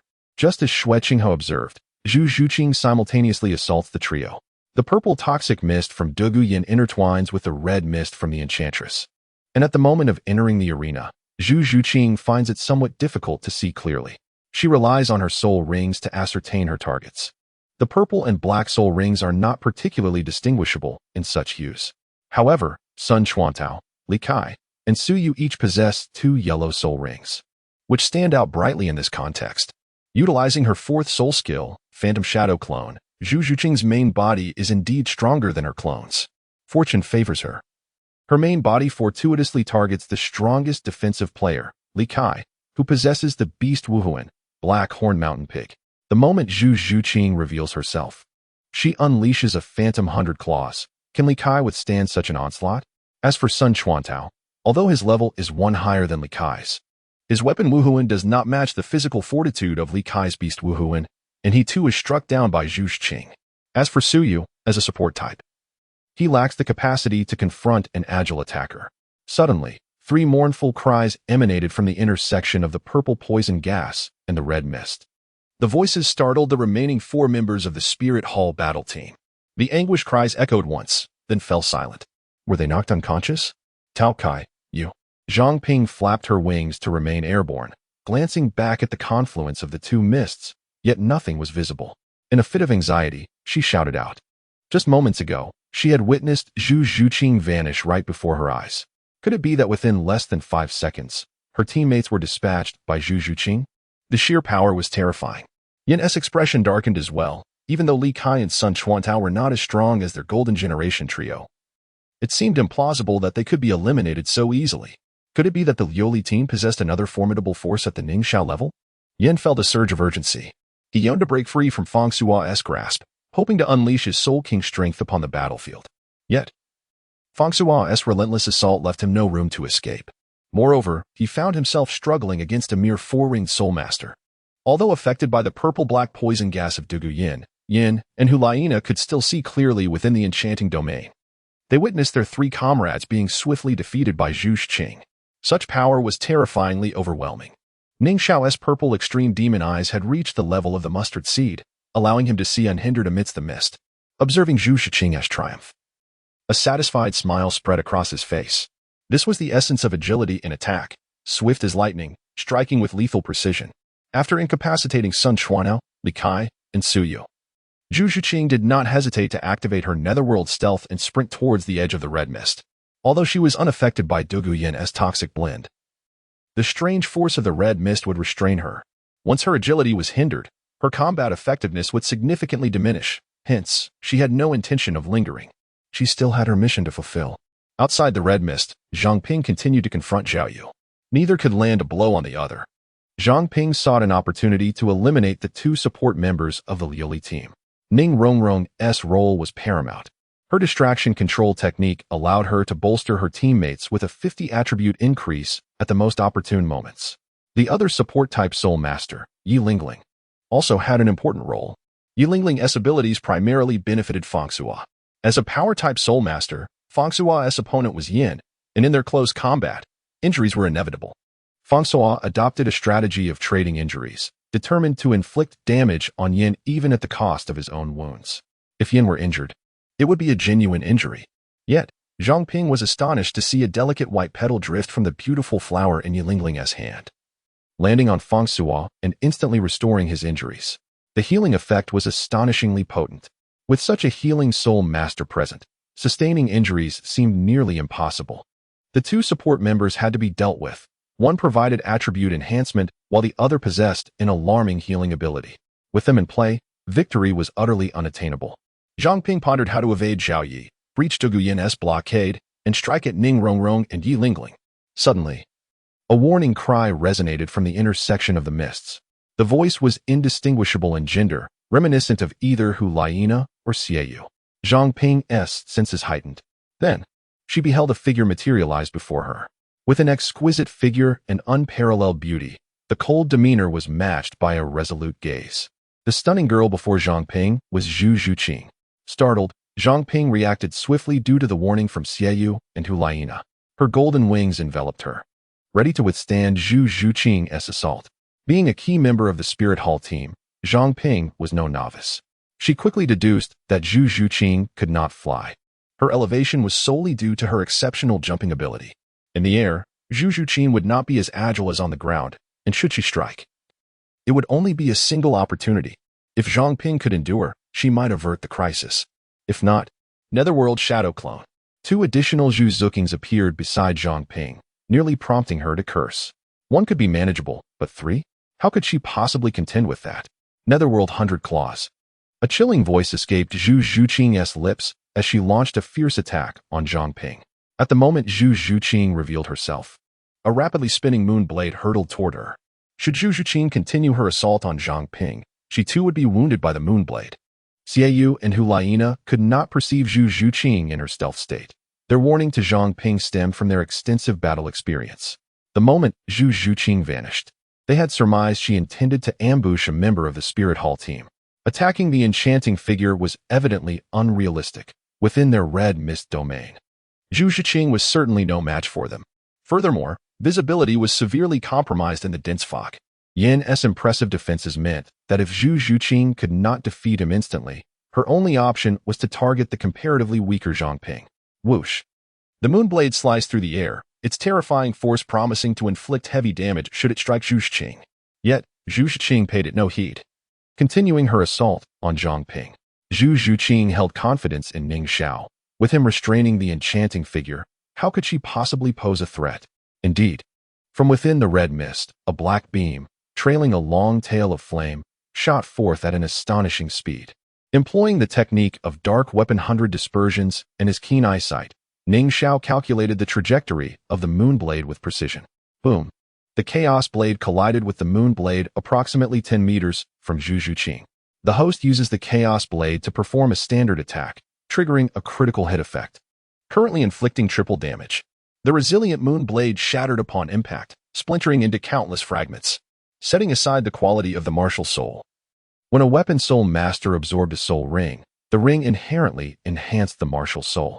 However, the enhancement from Xiao Wu's soul ring on the moon blade could not compete with the reinforcement effect of Ning Xiao's soul ring. The chaos blade was far sturdier than the moon blade. Following the fusion technique, the enchanting figure in human form spat out a mouthful of blood, her body flickering as she struggled to maintain the fusion state. The martial soul was an integral part of the soul master's being. Previously, Xiao Wu had controlled the moon blade, his spirit linked to it. When the moon blade was destroyed, he naturally suffered backlash. At that moment, the moon blade in the enchanting figure's hand transformed from two into one. Such a formidable martial soul. Xiao Wu gasped internally. His moon blade was considered quite advanced among weapon martial souls, yet it was effortlessly obliterated in the collision, displaying no resistance whatsoever. His physical prowess was already formidable. To discover that his martial soul was equally powerful left him in awe. With such a martial soul, his strength would undoubtedly multiply several-fold. Could I truly defeat him? At this moment, the malevolent force was orchestrated by the sinister Yu, who once again summoned a moon blade. His gaze towards Ning Xiao became increasingly grave. Having always regarded himself as a genius, he now felt utterly insignificant in the presence of Ning Xiao. Beyond the crimson mist, Zhu Zhuqing's ambush on Zhang Ping had proven effective, even though Zhang Ping managed to react in time. And despite not being subjected to the dual pressures of the Bailin mixed poison and the enchanting crimson mist, she still suffered considerable injury from enduring 3 sets of the ghostly claw. Her soul wings, coalesced from soul power, were shattered by Zhu Zhuqing, rendering her unable to take flight. Moreover, Zhu Zhuqing inflicted numerous lacerations upon her body. Zhang Ping plummeted downward, landing in the poisonous embrace of Dugu Yan's Bailin mixed poison. Observing this, Dugu Yan immediately directed the toxins surrounding Zhang Ping to converge upon her. In an instant, Zhang Ping felt her soul power rapidly deplete, accompanied by an excruciating sting coursing through her body. With precise timing, Xiao Yu unleashed his soul technique, Shadow Leopard's Cunning Kill. Transformed into a silver leopard, he surged toward Zhang Ping with astonishing speed, his sharp claws aimed at her. At that moment, Zhang Ping was already besieged by Zhu Zhuqing's ambush and the encroaching poison from Dugu Yan, leaving her no chance to evade Zhao Ye's assault. A piercing scream escaped her lips as Zhao Yi hurled her out of the arena. Overwhelmed by such an onslaught, Zhang Ping lost consciousness. The leader of the Spirit Hall team swiftly flew out to catch her, while a healing soul master hurriedly tended to her injuries.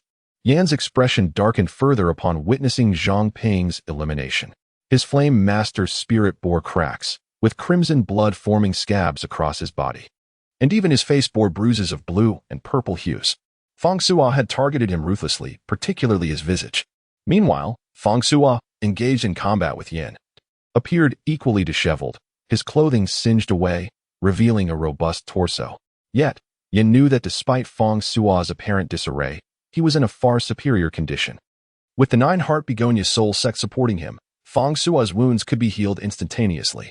Yan seethed with resentment, confident that in a fair fight, Fang Sua would be no match for him. However, Yan found himself in dire circumstances. After Zhu Zhuqing and Xiao Yu dispatched Zhang Ping, they converged on him, turning a 3-on-1 battle into a 6-on-1. Dugu Yan's poison continued to plague Yan, while Ning Rong Rong and Yi Lingling, though not directly engaging, provided invaluable support with their formidable auxiliary abilities. With external soul bones, the bear palm, the ghostly shadow clone, the ghostly claws, and the shadow leopard's cunning kill, the 3 main attackers relentlessly unleashed their assaults. In that moment, Yan truly comprehended the meaning of being outnumbered. Despite his rock attribute granting him formidable defense, he could not withstand such relentless bombardment. His cries of agony echoed rhythmically, with each scream resonating with despair. The faces of the soul masters from the spirit hall turned ashen upon hearing Yan's cries. One of the three great soul kings had met such a fate. It became evident that even without Ning Xiao's intervention, the members of the Liu Li team were extraordinarily powerful. With a resounding crash, Fang Sua, Zhao Yi, Zhu Xing, and her two clones struck Yan unconscious, and Fang Sua cast Yan's body from the arena. In less than 3 minutes of combat, the Spirit Hall team had already lost 5 members. Zhu Xuqing claimed 3, while Fang Sua and Zhao Yi each secured 1. Meanwhile, the members of the Lioli team appeared virtually unscathed under Yi Lingling's healing. At that moment, the Spirit Hall team could only speculate about the situation obscured within the indistinct crimson mist. Can we still achieve victory? Inquired a minor steward of the Spirit Hall, uncertainty lacing his voice. Victory? No one dared to respond. Although they knew that the sinister Yu had once defeated a level 68 Soul Emperor with a self-created soul technique, and that his fusion technique with Hulaina could unleash the power of a soul sage, they were acutely aware that their adversary was the most formidable Ning Xiao. Without the use of a spirit, achieving 11 victories was an unparalleled feat. Who among them would dare to absorb the 2 purple and 3 black soul rings? Bibi Dong sighed, realizing that she would not witness a miracle. The Spirit Hall team had already faltered, with no hope of redemption. From the moment the Zhu Douluo was gravely injured and returned, Bibi Dong had understood that the Spirit Hall team would not emerge victorious in this elite competition. Within the crimson mist, the enchanting figure and Ning Xiao remained locked in a standoff, neither initiating an attack. The soul fusion technique of the enchanting figure, with Hulaina's role being to unleash the overwhelmingly controlling crimson mist, placed the primary offensive on the sinister Yu. Calmly, Ning Xiao stood there, holding the chaos blade with one hand, his 5 soul rings resting quietly on the ground, devoid of the flickering motion characteristic of others. In this intertwining haze of purple, black, and red, he appeared almost invisible. Ning Xiao mused, I never anticipated that such a talent as you would exist in this world. To share the same era is indeed our misfortune. I possess another self-created soul technique. Should you defeat me, I shall wholeheartedly concede. An eerie male voice, indistinguishable from that of a woman, emanated from the enchanting figure, who ultimately resolved to challenge Ning Xiao, should he lack the courage to even attempt. A shadow would linger in his heart for a lifetime. Ning Xiao smiled, slowly raising the chaos blade to point at the enchanting figure. The sinister Yu began to move, his body spinning at high speed, resembling a top. The dual moon blades danced with an impenetrable precision, manifesting a flawless self-created soul technique. As he whirled, the sharp blades radiated a devastating momentum, capable of easily slicing through anything they touched. The full moon technique differed from Feng Xiaoyan's Gale, Demon Wolf's 36 consecutive slashes. It required no build-up, delivering maximum offensive power with each swing of the moon blade. A self-created soul technique, indeed? Ning Xiao chuckled softly, his first soul ring shimmering as he boldly confronted the most lethal edge of the full moon. Opting not to employ large-scale soul techniques to obliterate his opponent from afar, Ning Xiao chose to withstand the assault head-on. With the purple extreme demon eye activated, he could trace the trajectory of the sinister Yu's moon blades. He moved swiftly, propelling himself forward and, in the blink of an eye, arrived before the enchanting figure, the chaos blade striking the moon blade with pinpoint accuracy. With a single slash, 3 segments of damage were inflicted, each one more potent than the last. The host employs the chaos blade to activate the first soul technique, Phantom 3-section slash, triggering a critical hit effect that enforces a silence, forcibly interrupting the target's skills. A thunderous roar echoed as the chaos blade collided with the moon blades, severing both. The enchanting figure was cleaved in 2, with 2 silhouettes hurtling away in opposite directions. The shattered spirit of the sinister Yu bore the brunt of such overwhelming force. His body catapulted backward by dozens of meters, leaving a trail of blood in his wake. Meanwhile, the other figure collided directly into Ning Xiao's embrace, compressing the cushioning area and nearly rebounding away. Ning Xiao, quick-witted, swiftly steadied her. She stumbled, collapsing into his arms, her soft form a delightful sensation. At that moment, her alluring visage was filled with shock. My soul fusion technique, has it disintegrated so easily? The soul fusion technique, unless voluntarily dispelled by the wielder, would only separate when their soul power was entirely depleted. Clearly, they had no intention of voluntarily dissolving the fusion, for while their soul power had diminished, it was still sufficient to maintain the state of their soul fusion technique. However, Ning Xiao forcefully interrupted their martial soul fusion technique. How was this possible? Hulaina was utterly perplexed, her large eyes reflecting her deep confusion. Not only Hulaina, but even Ning Xiao felt a considerable shock.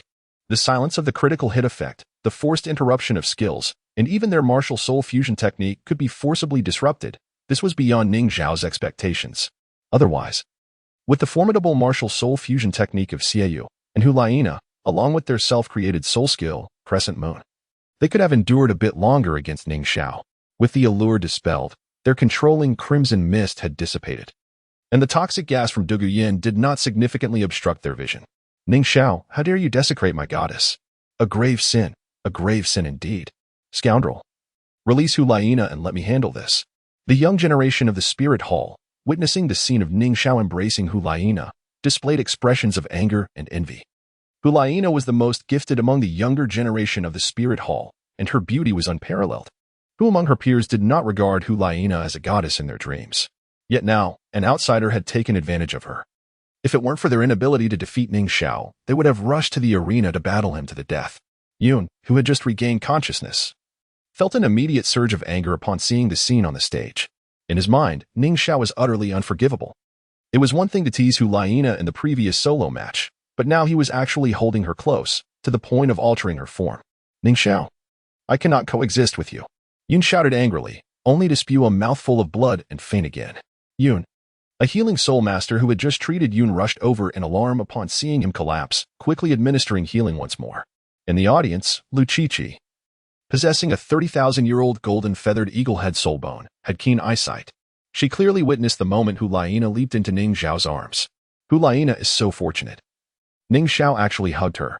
I have never enjoyed the embrace of Ning Xiao. Lu Qiqi whispered, her face filled with envy. Hulaina, release my idol and let me take your place.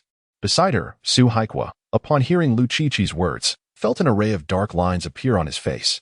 Ning Xiao's charm is simply too great. Every girl who meets him cannot help but be enamored by his looks. Now I understand why I am still single. Being by Ning Xiao's side makes it impossible for any girl to notice me. Su Haikua felt deeply troubled. He too was exceptionally talented, a soul master in his 20s, not unattractive, yet finding a girlfriend seemed incredibly difficult. Ning Rong Rong, upon witnessing the embrace between the two, felt a pang of sourness in her heart. Although she had not considered Ning Xiao to be exclusively hers, how could he so easily embrace another? If anyone were to be embraced, it should be me. Hulaina regained her senses, leaning against Ning Xiao, her body still somewhat soft. This was the after effect of her martial soul fusion technique being forcibly interrupted. Hulaina slightly raised her head to gaze at Ning Xiao's face, which conformed perfectly to her aesthetic ideals. The figure that had appeared when she was ensnared by her own charm perfectly overlapped with the person before her. He is truly handsome. Hulaina seemed to forget the current situation, captivated by his beauty. A blush spread across her enchanting face, and in her heart, only praise remained. That firm yet warm chest provided Hulaina with a profound sense of security. For a moment, she was reluctant to leave. Ning Xiao held Hulaina, preventing her from falling. It must be said that her body was incredibly soft, almost melting in his embrace. The faint fragrance of her body was exceedingly pleasant. Hulaina exuded endless charm, a characteristic of her being a celestial fox. Ning Xiao could not help but acknowledge that Hulaina was indeed a highly appealing girl. Ning Xiao, release my sister. Suddenly, a voice shattered this enchanting moment. It was Xiao Wu, who had been knocked away by Ning Xiao, now standing up. His face was pale, blood staining the corner of his mouth, and his body appeared somewhat bent, indicating serious injuries. With the allure's suppression gone, Dugu Yan's toxins surged forth, causing Xiao Wu to succumb to poisoning, merely relying on his level 52 strength to hold on. Xiao Wu's words jolted Hulaina back to reality, causing her face to redden even more, filled with shyness. Even though she was a celestial fox with maximum charm, she was still an untouched young lady. The intimate contact with a male made Hulaina feel weak and unable to move. Suddenly, she gathered her strength, hurriedly pushed Ning Xiao away, and ran off, flustered. Sister, are you all right? Xiao Wu asked anxiously. Hulaina shook her head, her gaze lingering on Ning Xiao once more. Having grown up in the Spirit Hall, she was among the most gifted individuals. She had believed that only her brother and Yun could capture her attention among her peers. Yet upon meeting Ning Xiao, she realized that a person could be so extraordinarily exceptional. Why are you from the Seven Treasure Glazed Tile School, while I belong to the Spirit Hall? Hulaina could not help but admit that she had developed feelings for a male for the first time. Seeing his sister was fine, Xiao Wu felt relieved.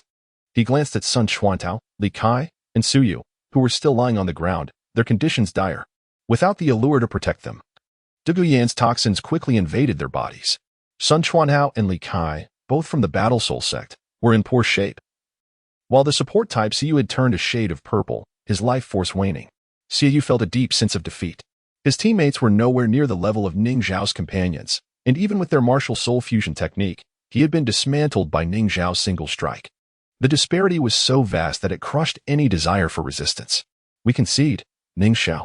Please make Douluo Yan cease her attack, Xiao Wu said in a low voice. His words echoed across the plaza in front of the Pope's Hall. The Soul Masters belonging to the Spirit Hall displayed expressions of disappointment. Their Spirit Hall battle team had always been the strongest, yet today they had been defeated so decisively. I announced that the champion of the All-Continent Advanced Soul Master Academy Elite Tournament is the Glazed Academy. The referee's voice resonated throughout the plaza. The representatives of the Tiando Empire erupted in joyous cheers.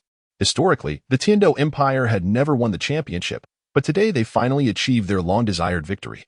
A subtle smile graced Chueching's face. He did not care whether the champion was the Tiando Empire or the Spirit Hall. He was simply pleased for the victory of his close friend. Champions! We are the champions! The members of the Glazed team appeared exceedingly elated. Even though they had known that with Ning Xiao present, the championship would undoubtedly belong to the Glazed Academy, their youthful exuberance could not contain the joy of such glory. Guan Yifeng was so excited he began to cry. Although he had never taught the Glazed team, he would be recognized as their leading instructor. 171. 3 soul bones in hand. It was only when the referee's voice sounded that Douluo Yan finally lifted her toxic gas formation. The 3 members of the Spirit Hall battle team still lay on the ground, their fates uncertain, while Xiao Wu and Hu Liana quickly sat cross-legged to suppress the toxins within them. Congratulations to you, Glazed team. You are the champions of this All-Continent Advanced Soul Master Academy Elite Tournament. Douluo Yan, please now detoxify them. A cold voice emerged from the distinguished viewing platform. Bibian gazed expressionlessly at the members of the Glazed team in the plaza. She was not angered by the defeat of the Wuhuan Temple team, for she had long foreseen the outcome. Douluo Yan gazed at Ning Xiao with a questioning look, to which Ning Xiao nodded in affirmation. Only then did Douluo Yan approach the members of the Wuhuan Temple team. She conjured several energy serpents with her soul power, which slithered towards Xiao Wu, Hu Liana, and the 3 unconscious members of the Wuhuan Temple team, biting their arms to extract the toxins. The cleansing process lasted a full minute before the toxins were eradicated. Lingling, please administer treatment, Ning Xiao reminded Yi Lingling once more. Understood, Yi Lingling replied, stepping forward, her beautiful 9-heart sea butterfly emanating a radiant glow, its petals cascading down upon the members of the Wuhuan Temple team. Bibi Dong's gaze lingered briefly on the 9-heart sea butterfly in Yi Lingling's hands. This lineage of the 9-heart sea butterfly was singularly passed down, and outsiders could hardly recognize this martial soul, but Bibi Dong was certainly aware of its significance. With Yu Lingling's healing, she no longer needed to worry about her disciples. In such a setting, it was imperative that the members of the Wuhuan Temple team did not perish. They certainly required medical attention. Among those present, the healing efficacy of Ning Fengxi, the unparalleled auxiliary, was well known. Ning Zhao's decision to have Yi Lingling assist the Wuhuan Temple team was strategic, aimed at concealing Ning Fengxi's true strength as a soul Douluo. As long as Ning Fengxi kept his power hidden, the Wuhuan Temple would undoubtedly suffer a significant loss during their future assault on the 7 Treasure Glazed Tile School. Although Yu Lingling's level was considerably lower than Ning Fengxi's, her status as a pure healing soul master allowed her to excel in this context. With Douluo Yan's detoxification and Yu Lingling's healing, the members of the Wuhuan Temple team gradually regained their footing, albeit appearing utterly dejected. The Deus battle had dealt them a grievous blow. They had suffered a resounding defeat. Ning Xiao approached Yu Lingling and handed her a pill to help restore her soul power. At this moment, Guan Yifeng, Ning Hao, Su Haikua, and El Chi-Chi all descended from the audience to join Ning Xiao, even Dugubo coming down to share in the joy of victory. The Li team, please come forward to receive your champion's reward. Bibi Dong's voice resonated, undeterred by the loss of 3 soul bones. Young Master Ning Xiao as the captain. It is your duty to claim the reward, Guan Yifeng reminded him. Xiaoge, hurry and collect your reward, 3 soul bones. Xiao Yu urged, his eyes gleaming with desire. Ning Xiao, you are the captain. This honor belongs to you. Douluo Yan chimed in with a radiant smile. Each of them encouraged Ning Xiao to accept the reward, for in their hearts, he had already become their pillar of strength. Ning Xiao, observing the urging gazes of his companions, smiled slightly, and stepped toward the papal hall. Up close, he admired Bibi Dong's exquisite beauty. In terms of grace, Bibi Dong was the most noble individual Ning Xiao had ever encountered. Her overwhelming presence instilled a sense of reverence in those who stood beside her. Yet, Ning Xiao remained unfazed, while her beauty was striking. His interest was piqued more by the true form of Qian Renxue. A sudden chill. Ning Xiao sensed a faint, ominous aura enveloping him. He quickly deduced that this aura emanated from Bibi Dong. Without flinching, Ning Xiao locked eyes with Bibi Dong, perceiving the icy malice within her gaze.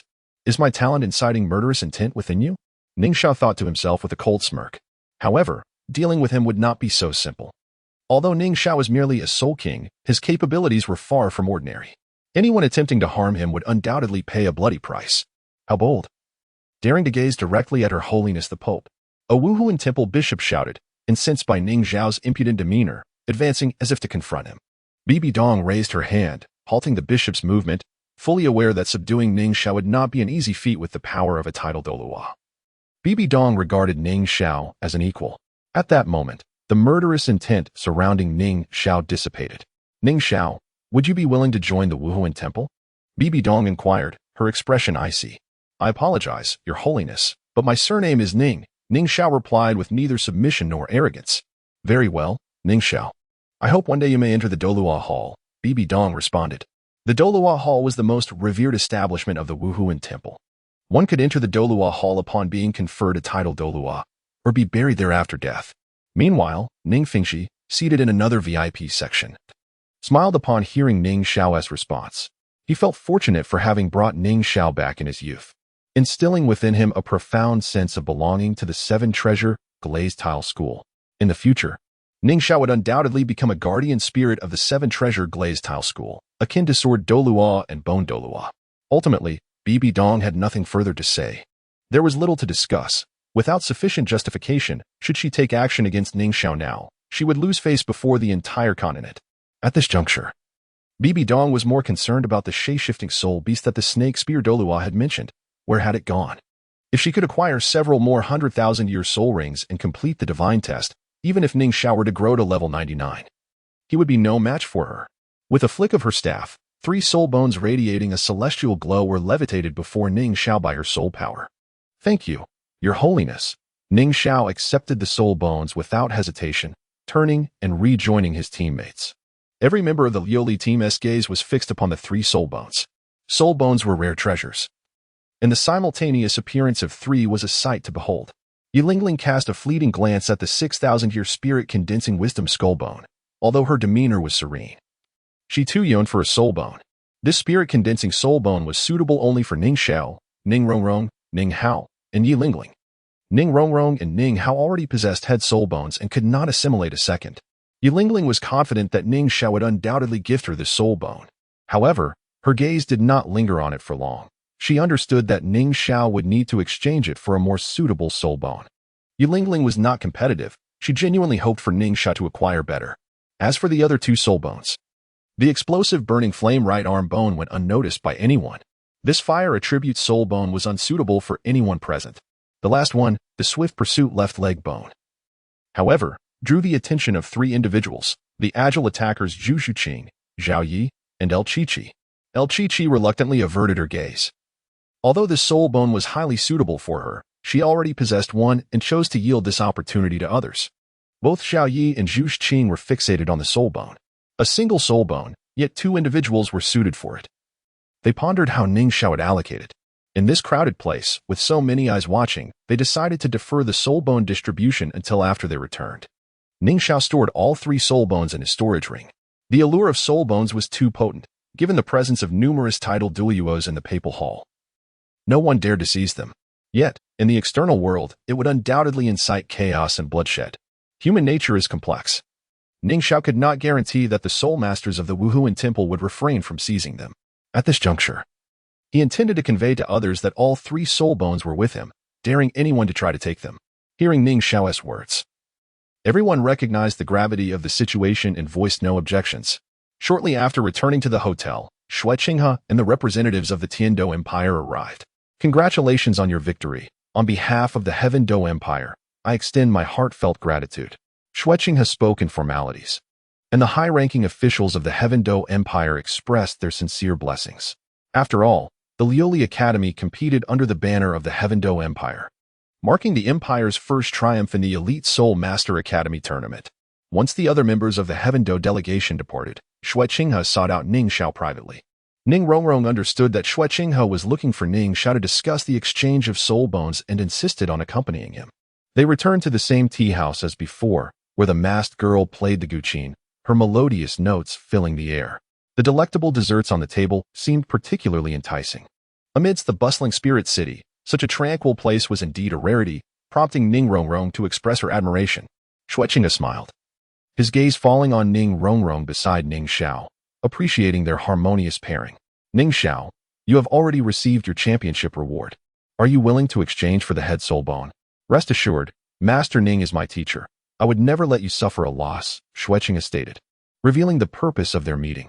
Ning Xiao remained silent, but Rong Rong interjected, given the relationship between Brother Xue and my father, I trust you won't shortchange Brother Ning Xiao. However, this soul bone may not be what you need, right? I won't pry into who wishes to exchange the soul bone. They seem reluctant to reveal their true identity. I simply wish to know what kind of sincerity they can offer. Brother Ning Xiao informed me that this soul bone is approximately 60,000 years old, ranking second among head soul bones. Rong Rong displayed a shrewd demeanor, being meticulous regarding her assets. She did not inquire about the identity of the exchange party, believing they feared being discovered with a soul bone, a precarious situation. Xueqing looked at Ning Xiao in surprise. He recognized the age of the soul bone due to his close relationship with the one who had slain the soul beast, while Ning Xiao's ability to deduce this stemmed from his extensive knowledge. What was offered was a charming head bone from a 40,000-year-old soft bone rabbit.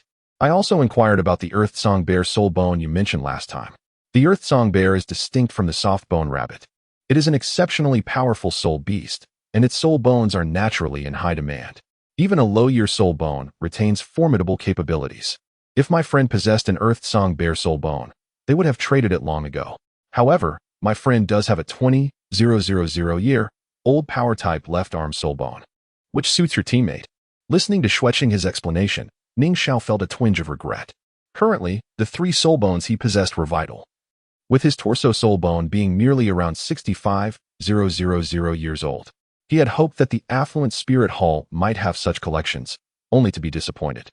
Once they left Spirit City, he could venture into the Sunset Forest to hunt that 50,000-year-old Earth Song Bear. He was no longer its match and could enhance the age of his torso soul bone. Rong Rong, upon hearing Xueqing's words, immediately expressed dissatisfaction. Brother Xue, your friend lacks sincerity. A 40,000-year soul bone and a 20,000-year soul bone in exchange for our 60,000-year head soul bone? In terms of value, even 10 40,000-year soul bones cannot equal a single 60,000-year soul bone. Though her comparison was somewhat exaggerated, her aim was to elevate the worth of her item. Xueqing merely smiled, not contesting her statement. He was fully aware of the value of the 60,000-year head soul bone. While it might not surpass the worth of 10 soul bones, 5 or 6 would certainly be acceptable. Rong Rong intended to propose additional conditions, but was halted by Ning Xiao's interjection.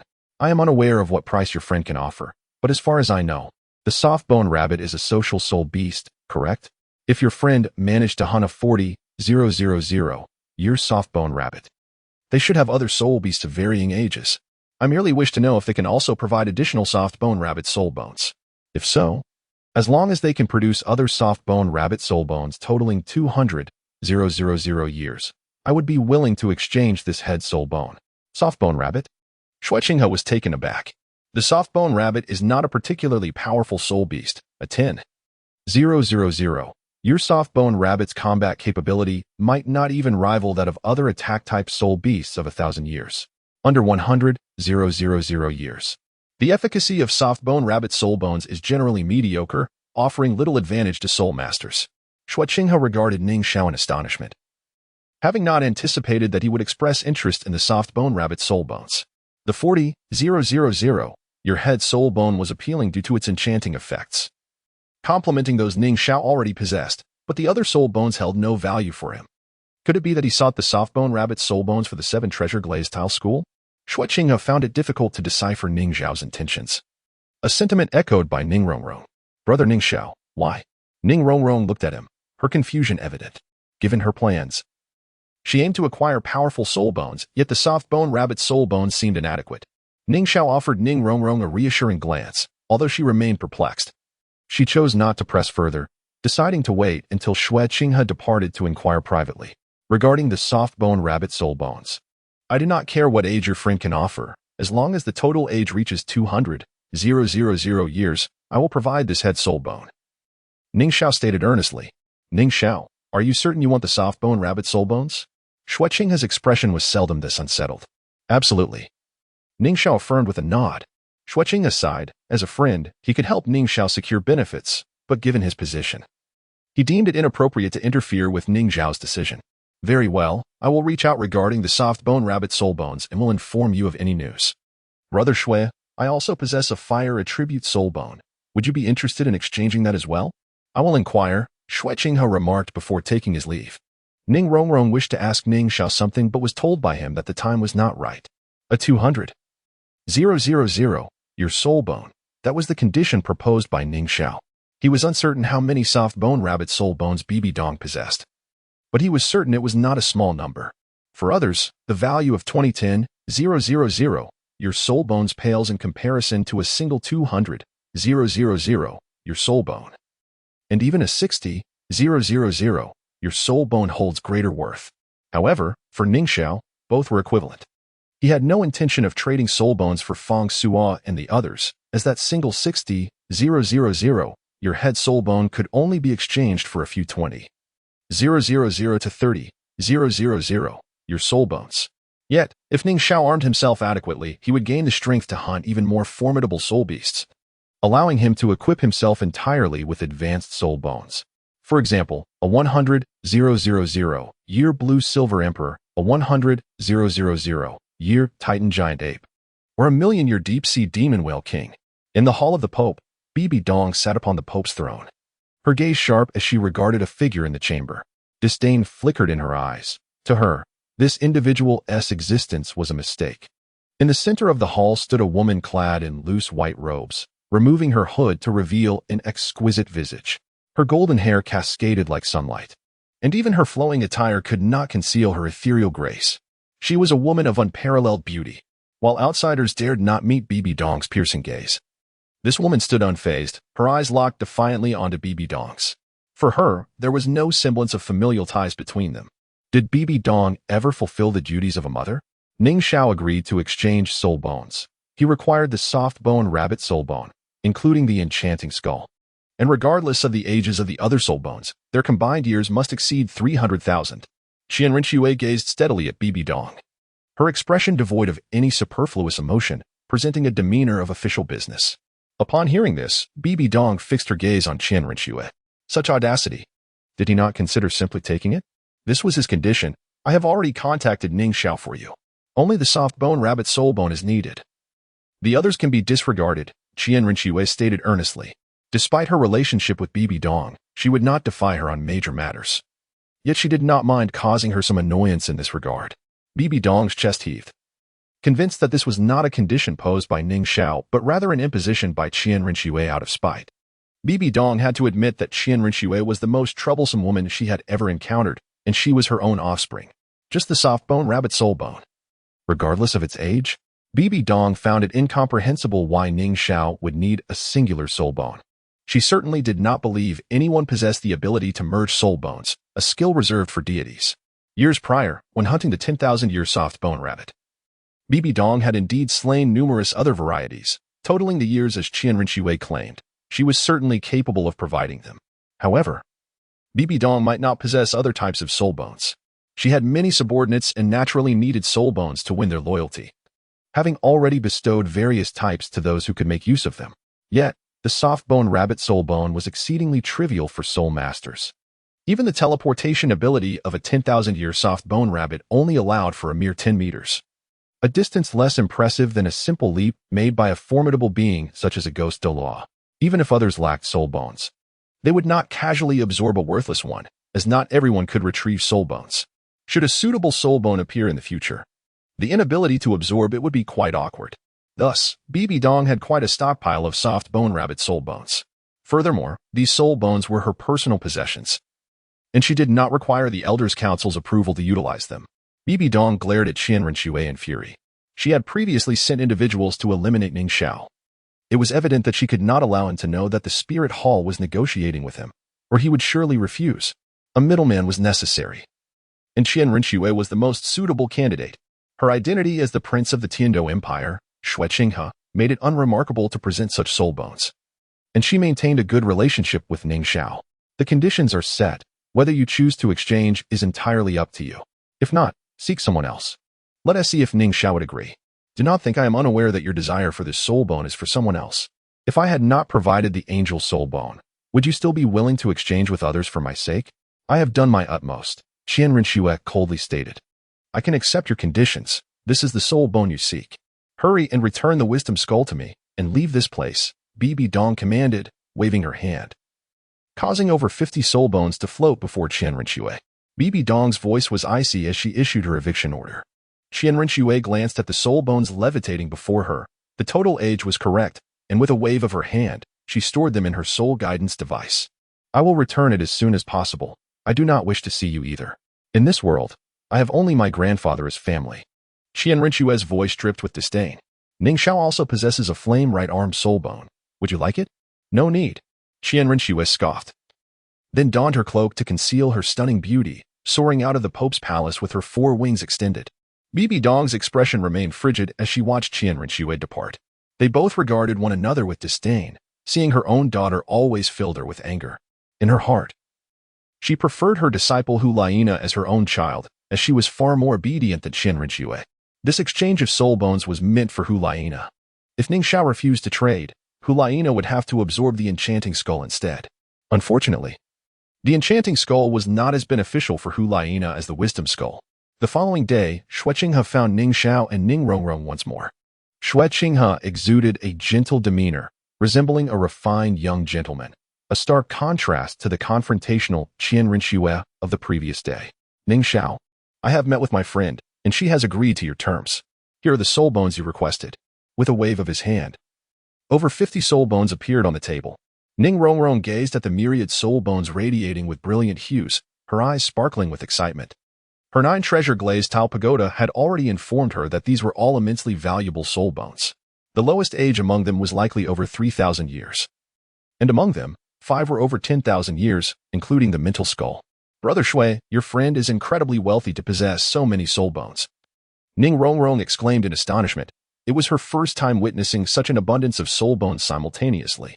Ning Xiao stared at the soul bones on the table, momentarily taken aback. With his vast theoretical knowledge, he could ascertain that the total age of these soul bones exceeded 300,000 years. However, during his previous conversation with Xue Qinghe, he had merely requested a total age of 200,000 years. Why was Bibi Dong so generous, gifting him an additional 100,000 years? Ning Xiao was filled with confusion. He certainly did not believe that Bibi Dong had misjudged the ages of the soul bones. Ning Xiao, I have met your conditions. What about the head soul bone? Xue Qinghe smiled warmly, urging Ning Xiao. Ning Xiao, uninterested in pondering the reasons behind this, let out a hearty laugh, accepting the over 50 soul bones and retrieving the head wisdom soul bone from his storage ring. Xue Qinghe accepted the head soul bone, inspected it briefly, and then stored it in his ring. Ning Xiao, it has been a pleasure collaborating. I must now report back to my friend, Xue Qinghe said before taking his leave. At this moment, Ning Rong Rong still displayed a greedy expression. I wonder who Brother Xue's friend is, capable of producing such an abundance of soul bones, truly extravagant. Whoever they are, it matters not. The soul bones are now in my possession, Ning Xiao thought, elated. With 300,000 years worth of soul bones and 6 different types, Ning Xiao could even initially fuse the head and left leg soul bones with lower age soul bones, elevating them all to the 10,000 year level. Thus, his Cloud Bat divine armor could achieve full coverage. However, the color of that armor would likely be quite garish. Upon seeing the members of the Liuli battle team, Ning Xiao noted their indifference to what he had exchanged, as they believed the mental skull was rightfully his to distribute. Zhao Yi, have you absorbed this wind chaser left leg bone? It is a soul bone over 10,000 years old, and should suit you well. Ning Xiao handed the championship reward left leg bone to Zhao Yi, who possessed the Wind Chaser leopard martial spirit. "Thank you, Boss Xiao," Zhao Yi exclaimed excitedly as he accepted the soul bone. Zhu Zhuqing's expression was somewhat dim, as she also coveted that soul bone. Lu Qiqi seemed to notice Zhu Zhuqing's demeanor and approached her, wrapping an arm around her shoulder. "Yu Qing, you are not blaming Ning Xiao for not giving you the soul bone, are you?" Zhu Zhuqing stared at Lu Qiqi, momentarily stunned. During the elite competition of the Soul Master Academy, she had indeed contributed but did not receive any soul bone during the distribution. Zhu Zhuqing undoubtedly felt a twinge of discomfort within her heart. However, she did not blame Ning Xiao. Ning Xiao had already been exceedingly kind to her. Her current cultivation level and her ability to defeat Zhu Zhuyun were largely due to his efforts. At just 14, reaching level 49 was something Zhu Zhuqing had never even dared to dream of. Moreover, with some additional effort, she might still have the chance to attain the rank of Soul King before turning 15. Zhu Zhuqing understood that she could never have achieved such a milestone on her own. "I do not," Zhu Zhuqing stated. "And how could she possibly blame Ning Xiao?" Lu Qiqi chuckled softly, comforting her. "Zhuqing, do you not know him well enough? He cares for you deeply. Have you forgotten that 2 years ago, he waited in Suatawa City for several months, just for you? That exquisite water nymph jade bone was reserved for you. The reason he didn't give you the Wind Chaser left leg bone must be significant. Do not overthink it. He will surely provide you with something even better." Lu Qiqi, shedding her usual obliviousness, offered Zhu Zhuqing sincere words of encouragement. Zhu Zhuqing glanced at Ning Xiao, her heart swirling with an array of emotions. "Tell me, does Big Brother Xiao like you?" Suddenly, Lu Qiqi leaned closer to Zhu Zhuqing, a playful smile gracing her lips, instantly causing Zhu Zhuqing to blush. "Nonsense," Zhu Zhuqing quickly retorted, her cheeks flushed as she discreetly stole glances at Ning Xiao. He was undeniably handsome and exceptionally talented, though not particularly tall. He always managed to shield her from the storms of life. Meanwhile, her relationship with Dai Mubai had become a thing of the past. At this moment, both were unwed. Did she harbor feelings for him? Zhu Zhuqing herself was unsure of the answer. Yet, she felt a stronger desire for solitary cultivation, perhaps hoping that one day she would seek a companion, with Ning Xiao as her first choice. A smile blossomed on Zhu Zhuqing's icy countenance, akin to a snow lotus unfurling its petals. Zhao Yu had retreated to seclusion to absorb the soul bone he had acquired. Ning Xiao also informed everyone of his intention to enter seclusion for a breakthrough, indicating that he might linger in the Spirit City for a few more days. After Ning Xiao entered seclusion, Ning Rong Rong went to summon Ning Fingxi and the Sword Douluo, worried about potential threats from the Spirit Hall towards Ning Xiao. However, Ning Rong Rong seemed to be overthinking the situation. The champion of the Liuli battle team had earned their title rightfully. The Spirit Hall had no justification to intervene. If anything were to happen to the champion within the Spirit City, how would the world of Soul Masters perceive the Spirit Hall? In his chamber, Ning Xiao sat on the bed, contemplating how to maximize the benefits of the Soul Bones system. Commenced the fusion of the 40,000-year soft bone rabbit soul bone with my right arm.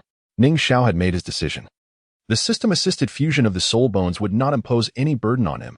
He merely needed to adapt to the accompanying energy during the fusion process. 1-2. The progress bar advanced at a steady pace. Throughout the process, a gentle energy enveloped Ning Xiao's body, inducing a sense of comfort. 100 fusion complete. Once the progress bar reached completion, Ning Xiao immediately sensed a profound transformation within his body. His physical strength had significantly increased. Naturally, the effect of this 40,000-year soul bone was to bewitch, with the most substantial enhancement being in the corresponding illusionary skills. He proceeded to fuse the 20,000-year right arm bone, the 10,000-year head bone, and the 8,000-year right arm bone into the right arm soul bone. With Ning Xiao's extensive knowledge, he could discern the age of the soul bones. While he could not pinpoint the age down to the exact year, he was capable of estimating within a 1,000-year range. The total age of the soul bones he selected amounted to roughly 60,000 years, comprising both head and right arm soul bones. After fusing the 40,000-year bewitching head bone, the age of Ning Xiao's right arm soul bone reached 140,000 years, a perfect round number. Currently fusing. 1, 2. The duration of this fusion was somewhat prolonged, as the system fused each piece sequentially, requiring time for each reading. Unperturbed by interruptions, Ning Xiao was able to diligently focus on his task. After more than an hour, the fusion of these soul bones was finally completed. At this juncture, Ning Xiao possessed 2 soul bones aged 20,000 years each. Such a configuration of soul bones was unmatched across the continent. Once the soul bones reached an age of 200,000 years, both skills of the right arm soul bone, illusion, and invincible golden body experienced substantial enhancements. The effect of the illusion skill dictated that any opponent whose mental strength did not exceed Ning Xiao's would be forcibly dazed for at least 5 seconds. Even those with greater mental strength would still be subjected to a 1-second daze. At this time, Ning Xiao still had over 40 soft bone rabbit soul bones remaining. He could easily elevate the soul bones of both legs to 100,000 years. However, Ning Xiao did not intend to pursue that route. Although he could detach the soul bones from his limbs, the pain of severing one's limbs was considerable. Should he wish to replace a soul bone in the future, he would need to sacrifice an arm. Enduring the loss of both legs was beyond the capacity of an ordinary person. System: allocate all remaining soft bone rabbit soul bones to my left arm, Ning Xiao commanded. The system's notification echoed repeatedly in his mind. The fusion of 40 soul bones was no small feat, and it was not until the following afternoon that Ning Xiao completed the process. With a total of 300,000 years worth of soul bones, Ning Xiao's physique underwent a monumental transformation. He owed a debt of gratitude to Qian Renxua. After all, a single 60,000-year soul bone could not compare to such a multitude. Bolstered by the 300,000 years worth of soul bones, Ning Xiao's physical strength experienced a remarkable enhancement. He was confident that in his current physical state, after unleashing his 5th soul skill, Thousand Shadows Absolute Kill, he would not suffer the same exhaustion as before. Moreover, any period of weakness would last no more than a day, after which he could once again unleash a flurry of strikes. The elevation of Ning Xiao's cultivation was not particularly significant. His soul power's purity far exceeded that of others. Such refined soul power would inflict greater pain upon his opponents. Yet the energy required for further cultivation would also be substantial. Additionally, the primary benefit of absorbing soul bones lay in the enhancement of physical strength. The increase in cultivation level was more pronounced during the absorption of soul rings. The 300,000 years worth of soul bones merely elevated Ning Xiao's cultivation to the pinnacle of level 59. My 5th soul ring has already surpassed 80,000 years. I merely need to find a 20,000-year soul ring to ascend to a 100,000-year soul ring. Not only would a 100,000-year soul ring grant me an additional soul skill, but the energy should also suffice to elevate my cultivation to level 60, Ning Xiao pondered. The elite competition at the Soul Master Academy had concluded, and the reputation of the Liuli Academy resonated throughout the continent. Now, it was time for Ning Xiao to contemplate his own future. Zhaoer, you've reached level 59? Ning Fengji expressed his astonishment. He had witnessed rapid advancements in cultivation before, but never had he seen such a swift ascent. Gaining 4 or 5 levels in a single day was extraordinary, and this was not the first time Ning Xiao had experienced such a phenomenon. Some fortunate opportunities led to my breakthrough. Ning Xiao merely smiled in acknowledgement, offering no further explanation. Goodness, big brother Xiao, are you even human? I absorbed that soul bone and just barely managed to reach level 45. You've gained 4 levels in a single night. How is that fair? Zhao Yi exclaimed, resembling a cat that had just been startled. He had relished in his own modest achievement of leveling up, but in comparison to Ning Xiao's progress, it seemed insignificant. Ning Fengji simply smiled, refraining from probing further into the reasons behind Ning Xiao's rapid advancement. Everyone had their own secrets, and knowing too much could be detrimental. All Ning Fengji needed to know was that Ning Xiao was a member of the 7 Treasure Glazed Tile School. Douluo found himself increasingly fond of Ning Xiao. At such a tender age of 6, Ning Xiao exhibited remarkable determination to enhance his physical capabilities, which led Douluo to realize that Ning Xiao was destined for greatness. Indeed, as time unfolded, he transformed into a dragon amidst the winds and clouds. Historically, the most gifted individual had been Tang Hao, celebrated as the youngest titled Douluo. However, Douluo firmly believed that Ning Xiao would surpass all in talent across the continent. At merely 15, a sole emperor who could achieve such a feat.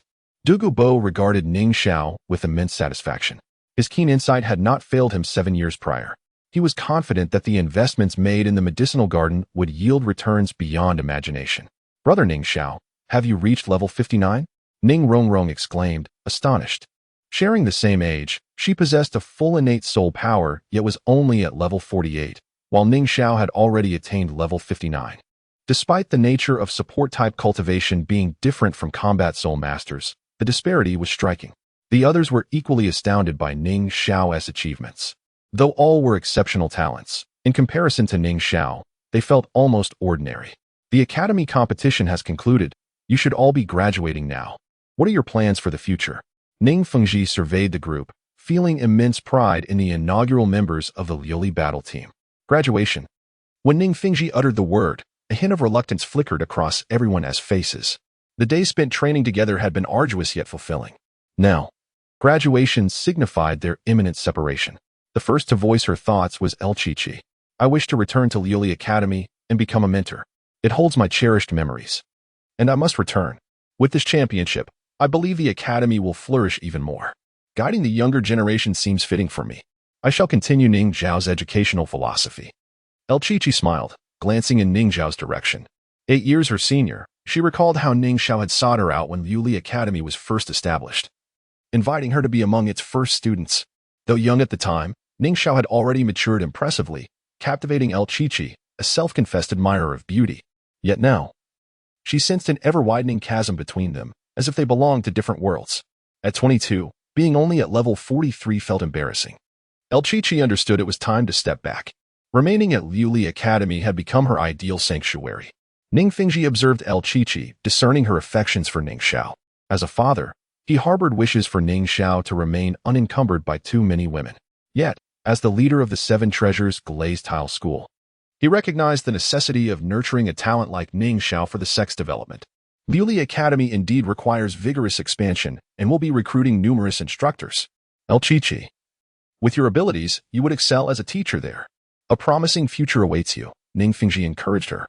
Chi-Chi, it seems we shall be colleagues from now on. Welcome aboard. Guan Yifeng chuckled. Teacher Guan, you are my senior. I hope you will guide me in the future, El Chichi replied cheerfully, her earlier melancholy forgotten. El Chichi's declaration about her future opened the floodgates, prompting others to share their aspirations to alleviate the impending sense of loss. Secmaster Ning, I wish to join the Foreign Affairs Hall and embark on missions with everyone. I have reached level 50, and with one more soul ring, I will become a soul king. I will not hold anyone back, Fang Sua declared, presenting his plans. Ning Fengji nodded, smiling. Excellent. With your strength, leading an execution team would be well within your capabilities. However, you are still young and require further honing. That path suits your development. Your immediate priority should be obtaining your 5th soul ring. Yes, Fang Sua responded, feeling a bit shy in Ning Fengji's presence. I also wish to join the Foreign Affairs Hall alongside Fang Sua. I cannot remain idle. In such an environment, undertaking missions daily may prove fulfilling. Jiayu chimed in, wrapping an arm around Fang Sua's shoulder. It is indeed beneficial for you to accompany one another, providing mutual support. Ning Fengji affirmed with an approving gaze. As for me, I recognize that my abilities pale in comparison to theirs, so I shall refrain from joining the excitement. I lack grand ambitions. I simply desire a peaceful existence. I plan to join the logistics department, perhaps eventually becoming a soul awakening envoy. Who knows? I may awaken a genius akin to Brother Xiao in the future, Su Haikwa chuckled, his aspirations decidedly modest. In the Liuli battle team, Su Haikwa's cultivation was indeed the lowest, even surpassed by the support type Ning Hao. Good lad, you have a bright future.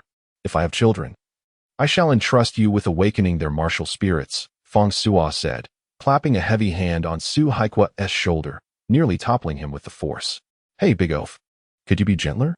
Su Haikwa shot Fang Sua a glare, slightly annoyed. Suddenly, Su Haikwa's gaze shifted towards Ning Xiao and Ning Rong Rong, a shrewd expression crossing his face. Actually, I would prefer to awaken the children of Brother Xiao and Rong Rong. Both possess full innate soul power. If they unite, their offspring will undoubtedly be prodigies. If I can awaken a child with dual martial spirits and full innate soul power, I would achieve legendary status. Su Haikwa. Ning Rong Rong felt a flush of embarrassment upon hearing his words. Just as she was about to retort, a warm hand grasped hers. All those thoughts were stifled within Ning Rong Rong's heart as she glanced at the person beside her, holding her hand. She moved slightly but did not withdraw, allowing him to hold on. Then it seems I shall rely on you to awaken the children of Rong Rong in me. Came a gentle voice that further flustered Ning Rong Rong. Brother Ning Xiao wishes to have children with me? She pondered, feeling bashful at the thought. Laughter erupted as everyone witnessed Ning Rong Rong's bashful demeanor. After all this time, who among them was unaware that Ning Xiao and Ning Rong Rong were a couple? Even Ning Fengji wore a contented smile, fully supportive of their relationship. An offensive powerhouse and a supportive ally. What could be more perfect than this? As each individual contemplated their future, Ning Xiao naturally hoped to cultivate his relationship with Xiao Wu through shared adventures. They had even entertained the idea of introducing their parents to one another, with Ning Xiao feeling victorious in his romantic pursuits. Yilingling wished to return home for a visit before returning to the Seven Treasures Glazed Tile School, the foremost auxiliary sect in the world. With aspirations to strengthen its might, Ning Xiao's ambition was to traverse the continent, with destinations such as the Douluo Forest, Sunset Forest, Northern Forest, and the Starry Sea on his itinerary. Although Ning Xiao possessed the profound Xiantian skill, granting him a distinct advantage in cultivation, the true essence of his growth lay within the forests where soul beasts, soul rings, and soul bones awaited him. Rong Rong initially wished to accompany Ning Xiao on his travels, but was deterred by Ning Fengji. She is the heir to the Seven Treasure Glazed Tile School, and it is time for her to engage with the management of the sect. As a member of the Seven Treasure Glazed Tile School, Rong Rong possesses considerable resources. Yet there are responsibilities she must embrace without hesitation. Grandfather, I wish to learn to cultivate spirit herbs under your guidance. You wouldn't turn me away, would you? Duguyan implored Dugubo, taken aback, inquired, didn't you previously show disdain for such pursuits? What has prompted this change? That was in the past. I genuinely want to learn now, Duguyan replied with unwavering conviction. Her toxins stemmed from her martial soul and external soul bones, and she had never shown interest in medicinal concoctions until she witnessed Ning Xiao effecting profound transformations in others using spirit herbs, which led her to appreciate the depth of this discipline. Since you wish to learn, I shall wholeheartedly support your endeavors.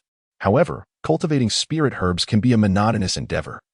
You must be prepared to endure solitude, Dugubo expressed with a sense of pride, pleased that his granddaughter exhibited ambition. I have been away from home for far too long. I wish to return and visit. As a citizen of the Douluo Empire, returning means it will be a long time before I see everyone again. Zhu Zhiqing shared her intentions. Though her demeanor was often cold, her friendships ran deep. Hearing her words, the group felt a wave of melancholy. For the others still within the Heavendo Empire, reunions posed little trouble. But the distance to the Douluo Empire was daunting.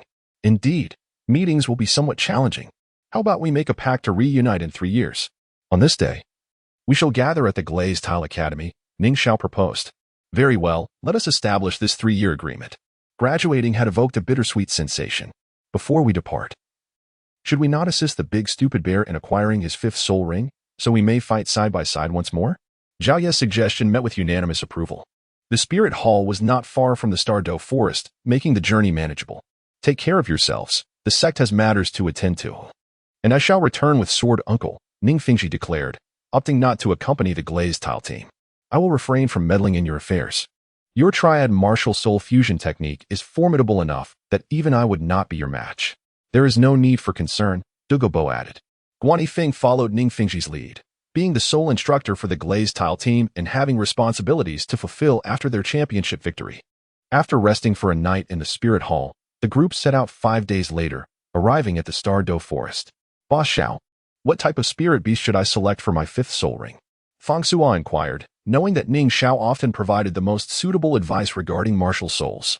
You should seek a power-type spirit beast. Your primary combat method is close-quarters fighting, and for you, strength equates to offensive capability.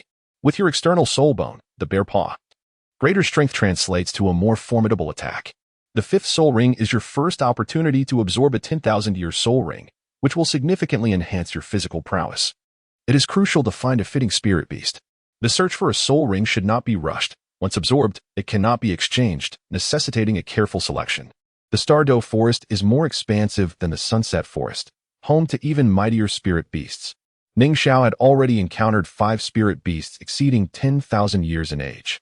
However, those were unsuitable for Fang Sua, and he had no intention of hunting them.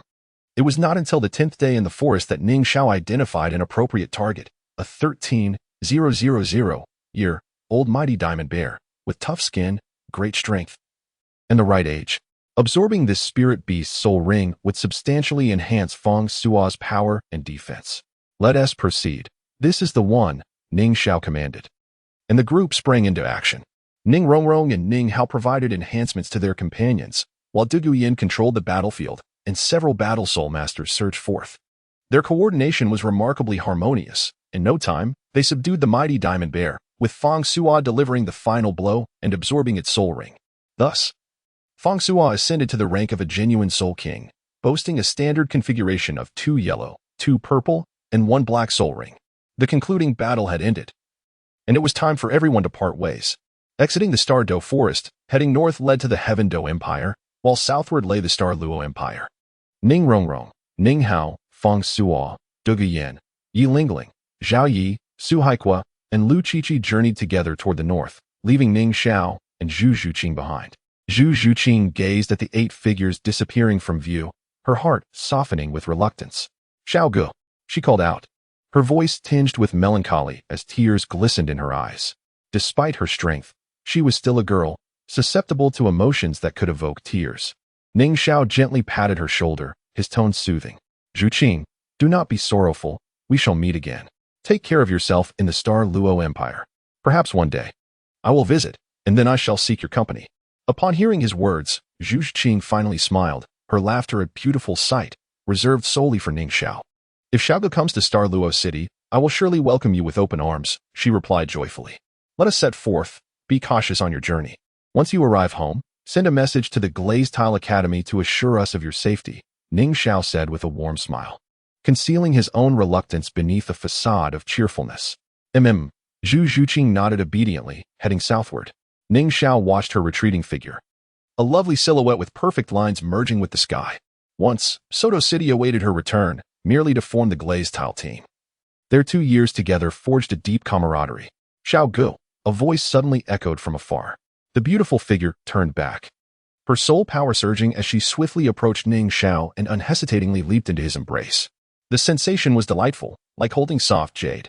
Ning Xiao gently caressed her back, saying nothing. Their embrace was brief before she pulled away, her face radiant.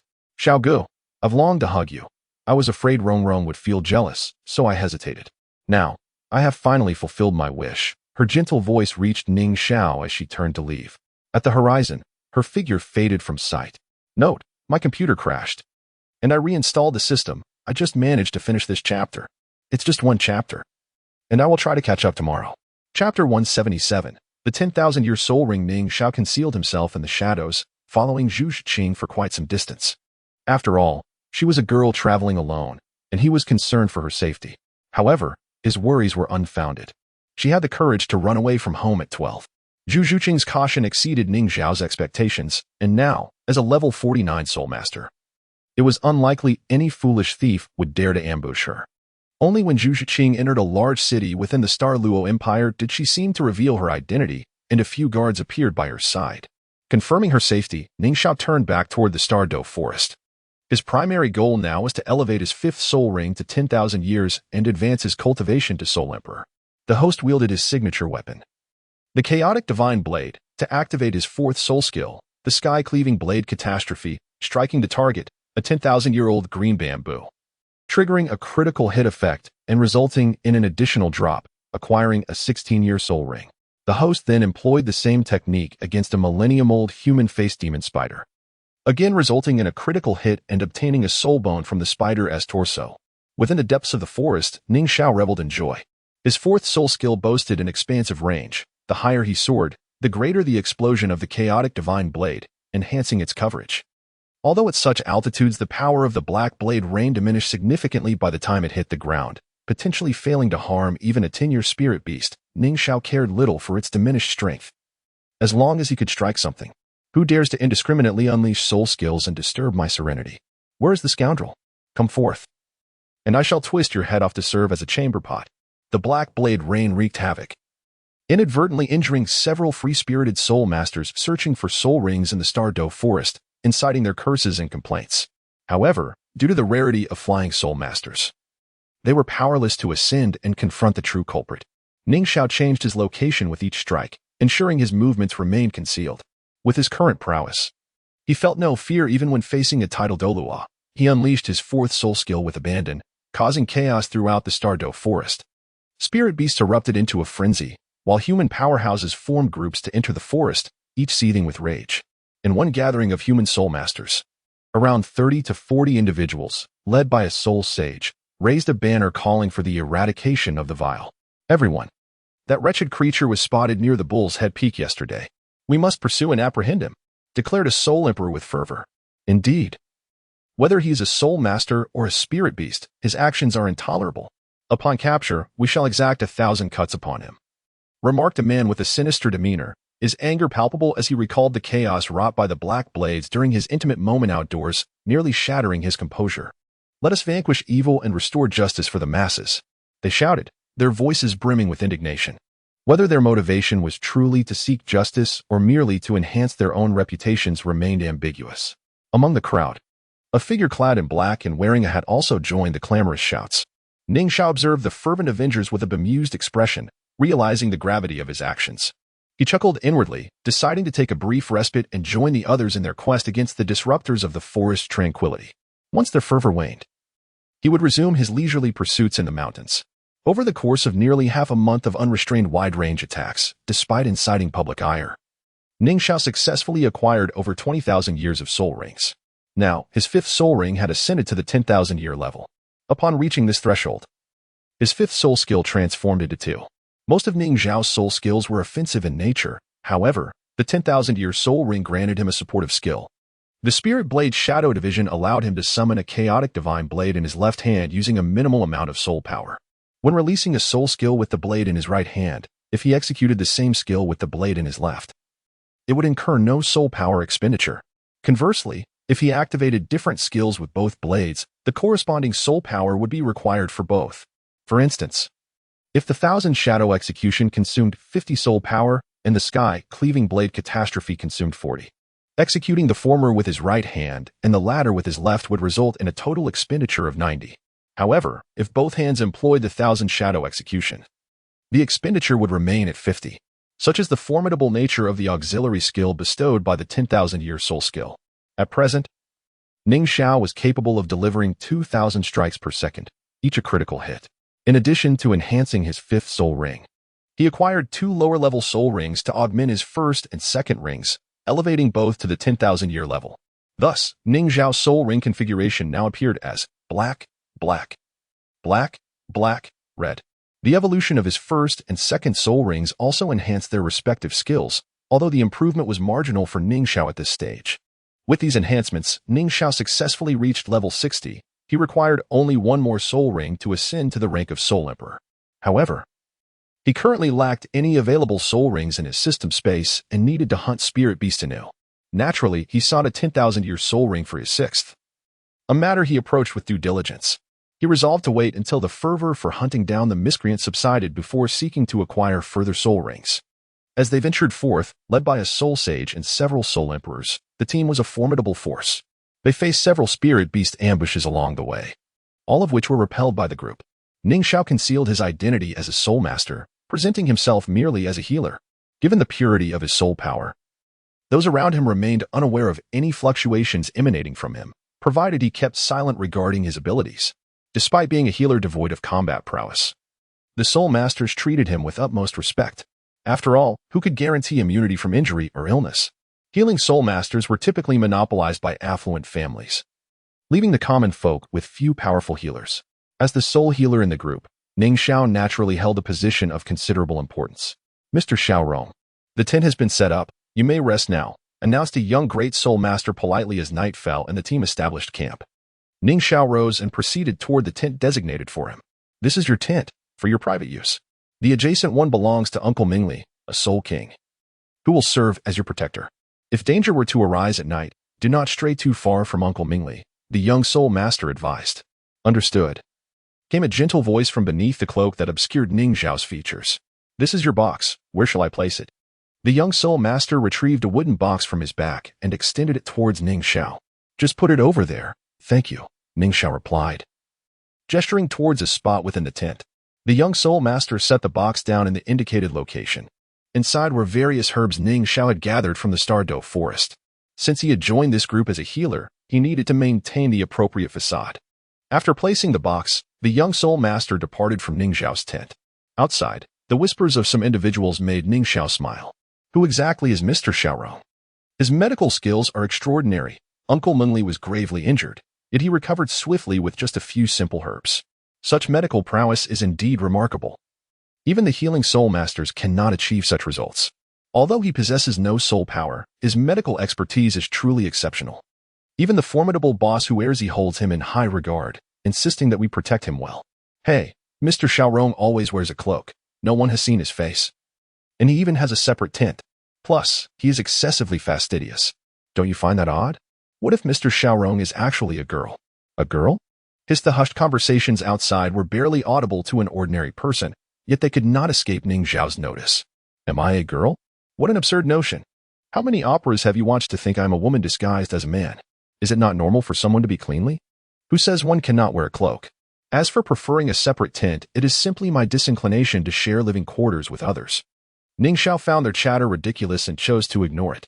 His intention in blending with the group was to enjoy a period of quietude. In the forest, there were numerous soul masters and soul beasts to capture. Being surrounded would only cause him distress. He decided it best to wait for them to settle down before hunting soul beasts. Additionally, in this group, he could gather information about the habitats of powerful soul beasts. After all, he was but one individual, with limited channels for information. As night deepened, the watchman changed shifts several times, but this was of no concern to Ning Xiao. As a healer with zero soul power, it was unreasonable to expect him to stand guard. Some oblivious soul beasts launched night raids. But under the vigilance of a soul saint and several soul emperors, these beasts gained no advantage. A few unfortunate soul beasts lost their lives, while the remaining ones were driven away. The following morning, breakfast was brought to him. Mr. Xiaorong, life in the mountains is harsh, and the food is not great. Please do not take offense. The young soul master presented Ning Xiao with a dish of meat from an unknown soul beast, his demeanor seemingly more amiable. Thank you. Ning Xiao replied, accepting the food. We must soon be on our way. Eat and rest a bit before I tidy up the tent. Nyosho Peak was their destination. They claimed that the disruptor of the forest order had appeared there. Ning Xiao could not recall whether he had unleashed any substantial power at Nyosho Peak, but he was certain that the timeline they mentioned did not align. Mr. Xiaorong, come quickly. Something is wrong with my brother. He was fine yesterday, but today he lies unconscious. A hurried voice called out, and Ning Xiao turned to see a man in his 30s rushing towards him. He recognized him as Feng Bo, a soul venerable. Take me to see him, came the warm voice from beneath the cloak. Feng Bo grasped Ning Xiao's arm, intent on leading him away, but suddenly seemed to recall some rumor and quickly released his grip. I apologize. No harm done. Please carry my medicine box. I will take a look. Ning Xiao said calmly. Feng Bo hurriedly picked up the medicine box and led the way. Outside a tent, several individuals were gathered, engaged in animated discussion. Mr. Xiaorong is here. Make way. One cried out upon spotting Ning Xiao, and others quickly parted to create a path. Ning Xiao and Feng Bo entered the tent, where they found a man lying on the ground, resembling Feng Bo, who was none other than his brother, Feng Lang. He lay unconscious, his complexion pale, with a bandage wrapped around his arm. Poisoned? Ning Xiao furrowed his brow. I don't know. Yesterday a soul beast attacked us, and my brother was bitten. He seemed fine at the time, so I just treated it casually, Feng Bo recounted. Ning Xiao remained silent, moving to the bedside to unwrap the bandage. Underneath, the wound was dark and bore a distinct set of bite marks. Ning Xiao did not inquire about the type of soul beast that had bitten him. Instead, he took out silver needles from the medicine box, sterilized them, and inserted them near the wound. A thread of soul power imperceptibly flowed through the needle into Feng Lang's injury, allowing Ning Xiao to discern the toxic components within moments. Approaching the medicine box, Ning Xiao reached inside.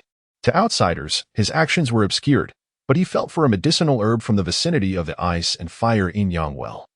Extracting a few leaves, he also retrieved several other herbs, dividing them into 2 portions and handing them to Feng Bo. Prepare a soup with this for your brother to consume. The other portion you should crush and apply to the wound, Ning Xiao instructed. Feng Bo, filled with concern, asked, Will my brother be all right? It is nothing serious. I assure you, the medicine will work wonders, Ning Xiao replied confidently. Feng Bo harbored no further doubts and hurriedly followed Ning Xiao's instructions to prepare the medicine. After administering both the internal and external treatments as directed, Feng Lang opened his eyes within 3 minutes. The rapid response left everyone in awe of Ning Xiao's profound abilities. Feng Bo, grasping his brother's hand, knelt before Ning Xiao and solemnly vowed, Thank you, Mr. Xiaorong. You have saved my brother's life today. The lives of my brother and I are now yours. Witnessing the miraculous recovery, the onlookers gained even greater respect for Ning Xiao's medical prowess. Mr. Xiaorong's skills are truly extraordinary. In the tumultuous world of soul masters, Ning Xiao's healing abilities captivated all, elevating his status among them. He became a focal point of protection for the group. while their enthusiasm for capturing the disruptor of the forest's order remained fervent. Along the way, they encountered numerous ferocious soul beasts, and Ning Xiao meticulously recorded the locations of those over 50,000 years old. He dismissed the weaker soul beasts, planning to seek out those of greater age. After all, a soul beast that could not withstand even a single move from Thousand Shadows' absolute kill would yield no valuable spoils. Days passed, and they reached Nyosho Peak as mentioned by Soul Saint Huerzi. However, they discovered nothing and instead suffered losses during a confrontation with a powerful soul beast. Some individuals felt fear and chose to withdraw, yet many others remained undeterred. The Stardow Forest was a realm of both peril and opportunity. While soul beasts could claim their lives, they could also reap valuable rewards from the beasts. Fur and horns can be exchanged for a substantial amount of gold soul coins. And in areas guarded by soul beasts, one can also encounter invaluable rare herbs. If fortune smiles upon one, they may even acquire a soul bone, which would undoubtedly drive anyone to madness. No one dares to venture alone into the Stardow Forest. Now, as a multitude has gathered, many are eager to fish in troubled waters. Ning Xiao did not rescue anyone from the clutches of the soul beasts. For the relationship between soul beasts and soul masters is inherently adversarial. Soul masters hunt soul beasts for soul rings and soul bones. Thus they must bear the risk of being slain by the very creatures they pursue. Ning Xiao cannot change this reality. All he can do is minimize his own acts of slaughter. A 20,000-year-old male lion soul beast fell with a resounding crash under the assault of the crowd. A dark soul ring slowly ascended. Fan Kai, this soul ring is yours, laughed a middle-aged man clad in leather, surrounded by a white, 2 yellow, 2 purple, and 2 black soul rings, addressing another man in gray cloth. The gray-clad man, tall and robust, strode toward the carcass of the lion soul beast, having delivered the final blow, and thus the soul ring rightfully belonged to him. The gray-clad man seated himself beside the lion's remains, his martial soul, the octagonal hammer, manifesting in his hand, while 2 yellow and 3 purple soul rings adorned him. He then pulled the black soul ring toward his mighty hammer. Fan Kai, with such fortune, you shall soon be a soul emperor, murmured the onlookers in awe. To ascend to the rank of soul emperor by the age of 40 is indeed a testament to remarkable talent, especially with a soul ring that is a millennium old. The brothers Feng Bo and Feng Lang had remained at Ning Xiao's side ever since the latter saved Feng Lang. At this moment, Feng Lang gazed enviously at the black soul ring. A millennium soul ring, if fused, would undoubtedly offer immense assistance to a soul master. Feng Lang glanced at Ning Xiao and remarked, "Oh, I almost forgot. Mr. Xiaorong is not a soul master and may not be well versed in soul master knowledge. Allow me to enlighten you. Generally speaking, soul rings come in 5 colors, ranked from lowest to highest: the white 10-year ring, the yellow 100-year ring. Upon reaching a complete state of one's current realm, one must absorb a soul ring to progress to the next level." Feng Lang earnestly explained, and seeing his enthusiasm, Ning Xiao couldn't bear to interrupt, merely smiling and occasionally affirming his words. As you can see, Elder Fan Kai has now reached level 60 and must absorb a soul ring to become a soul emperor. His current ring is a millennium soul ring, which is formidable. With such a splendid configuration, he stands out even among soul emperors. Feng Lang continued introducing Ning Xiao to the intricacies of soul masters, who held an inherent superiority over non-soul masters in their knowledge. Remarkable, truly remarkable. Ning Xiao's warm voice emerged from beneath the cloak, stifling a laugh. "Mr. Xiaorong, do not heed my brother's nonsensical remarks," interjected Feng Bo, casting a disapproving glance at Feng Lang, who had momentarily forgotten that Mr. Xiaorong was his savior. Feng Lang turned to Ning Xiao, sporting an apologetic expression. "There is nothing enviable about being a soul master. It is a life of constant violence, where a single misstep can lead to one's demise. Although Mr. Xiaorong possesses no soul power, he leads a carefree existence as a healer. Those lofty soul masters, when injured, still must plead with healers for assistance." Feng Lang chuckled awkwardly, offering further apologies to Ning Xiao. "Hee, Mr. Xiaorong, please do not take offense. I often speak without thinking." Ning Xiao bore no resentment toward their fleeting superiority complex, merely responding casually. Suddenly, Ning Xiao's gaze fixated on the left foreleg of the lion soul beast, where a faint energy fluctuation shimmered. A soul bone. Ning Xiao's eyes narrowed. He had to concede that this group was indeed fortunate. The probability of encountering a soul bone is exceedingly low. This particular soul bone was a left arm bone. However, there was only one, while dozens coveted it. As Fan Kai continued to absorb the soul ring, the energy emanating from the soul bone grew increasingly pronounced, catching the attention of more onlookers. Dozens of eyes were riveted on the soul bone. "That is a soul bone. A wave of excitement surged through the crowd. Such a treasure holds immense value in the realm of soul masters. Each person manifested their martial souls, eager to claim it. Even the brothers Feng Bo and Feng Lang, with their respective soul rings, sought to seize the soul bone from the hands of the soul saints and soul emperors. How do you propose we handle this soul bone? 7 soul emperors surrounded the lone soul saint. They had fought side by side until the appearance of the soul bone ignited their greed. The soul saint, robust like a gorilla, displayed a fierce demeanor. What do you intend to do? The soul bone rightfully belongs to the strongest. I am the most powerful here, therefore. It is mine. His voice boomed with authority, yet faced with 7 soul emperors, he was well aware that his strength was insufficient to fend them off. How bold of you, Hu Erzi, to think you can claim the soul bone for yourself. I called you big brother out of respect. Do you truly believe I fear you? Bellowed a soul emperor. Hu Erzi, relinquish the soul bone, and we shall spare your life. Otherwise, even if you are a soul saint, you will meet your end here. Several soul emperors united against him.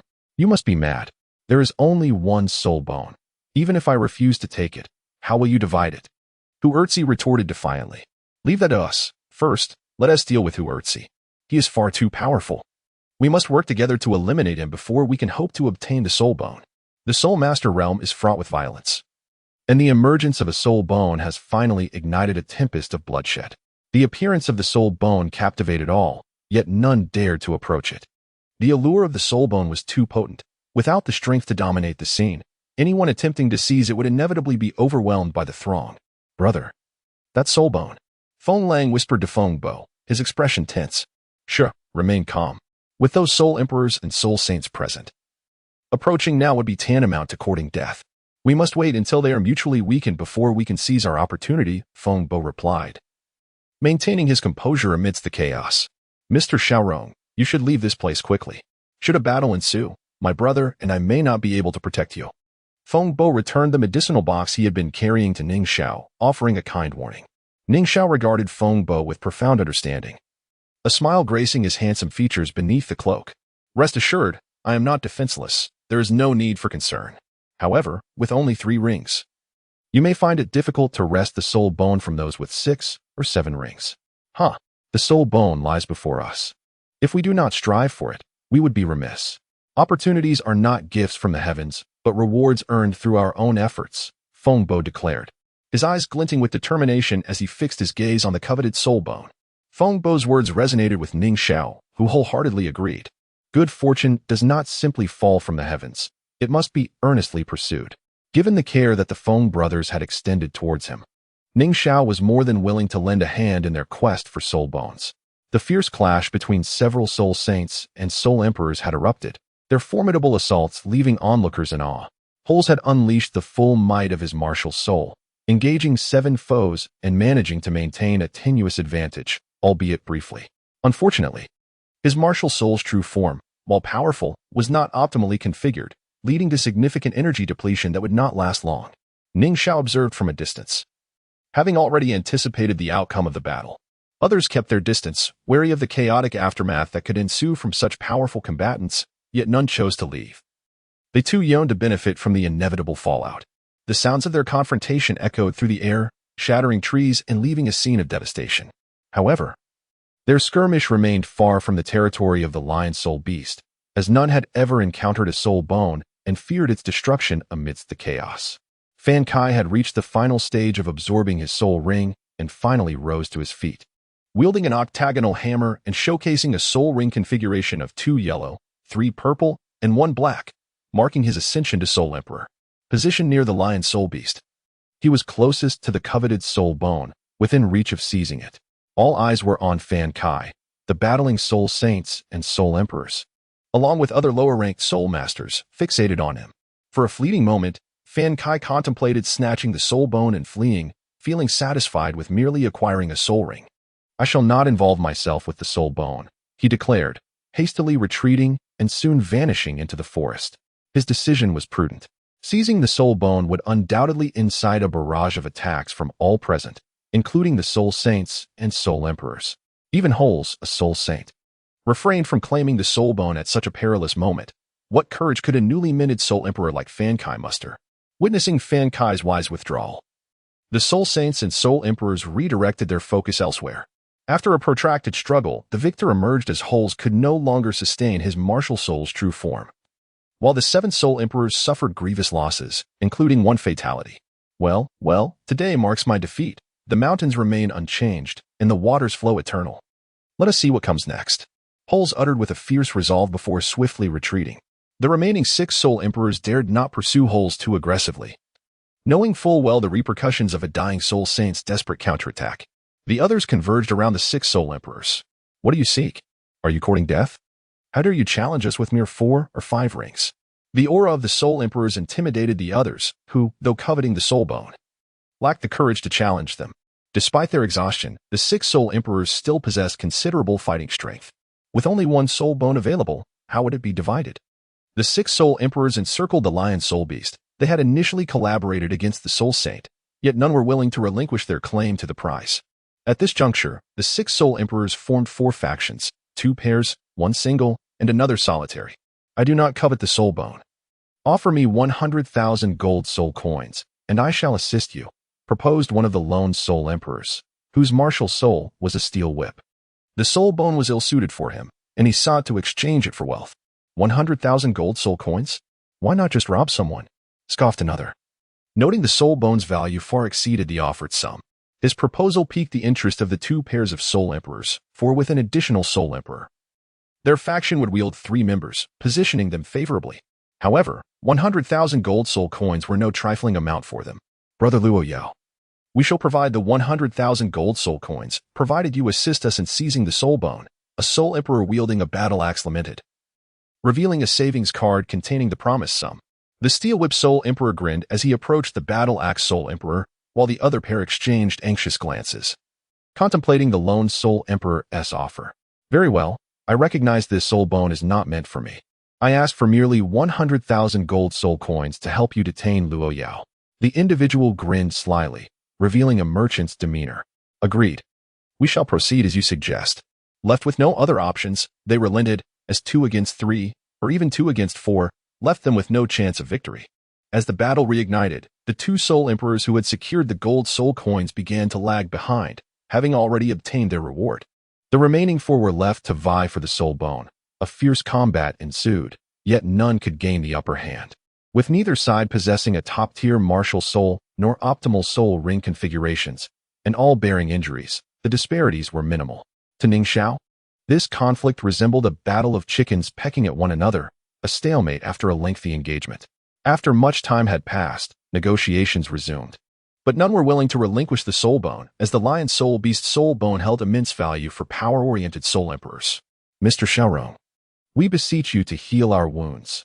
Name your price, one of the battle axe soul emperors implored, having noticed Ning Xiao's lingering presence. Ning Xiao's medical skills were well known, and they believed he could effortlessly mend their injuries. Once healed, they were confident they could overpower the other wounded soul emperors. Mr. Xiaorong, please assist us first.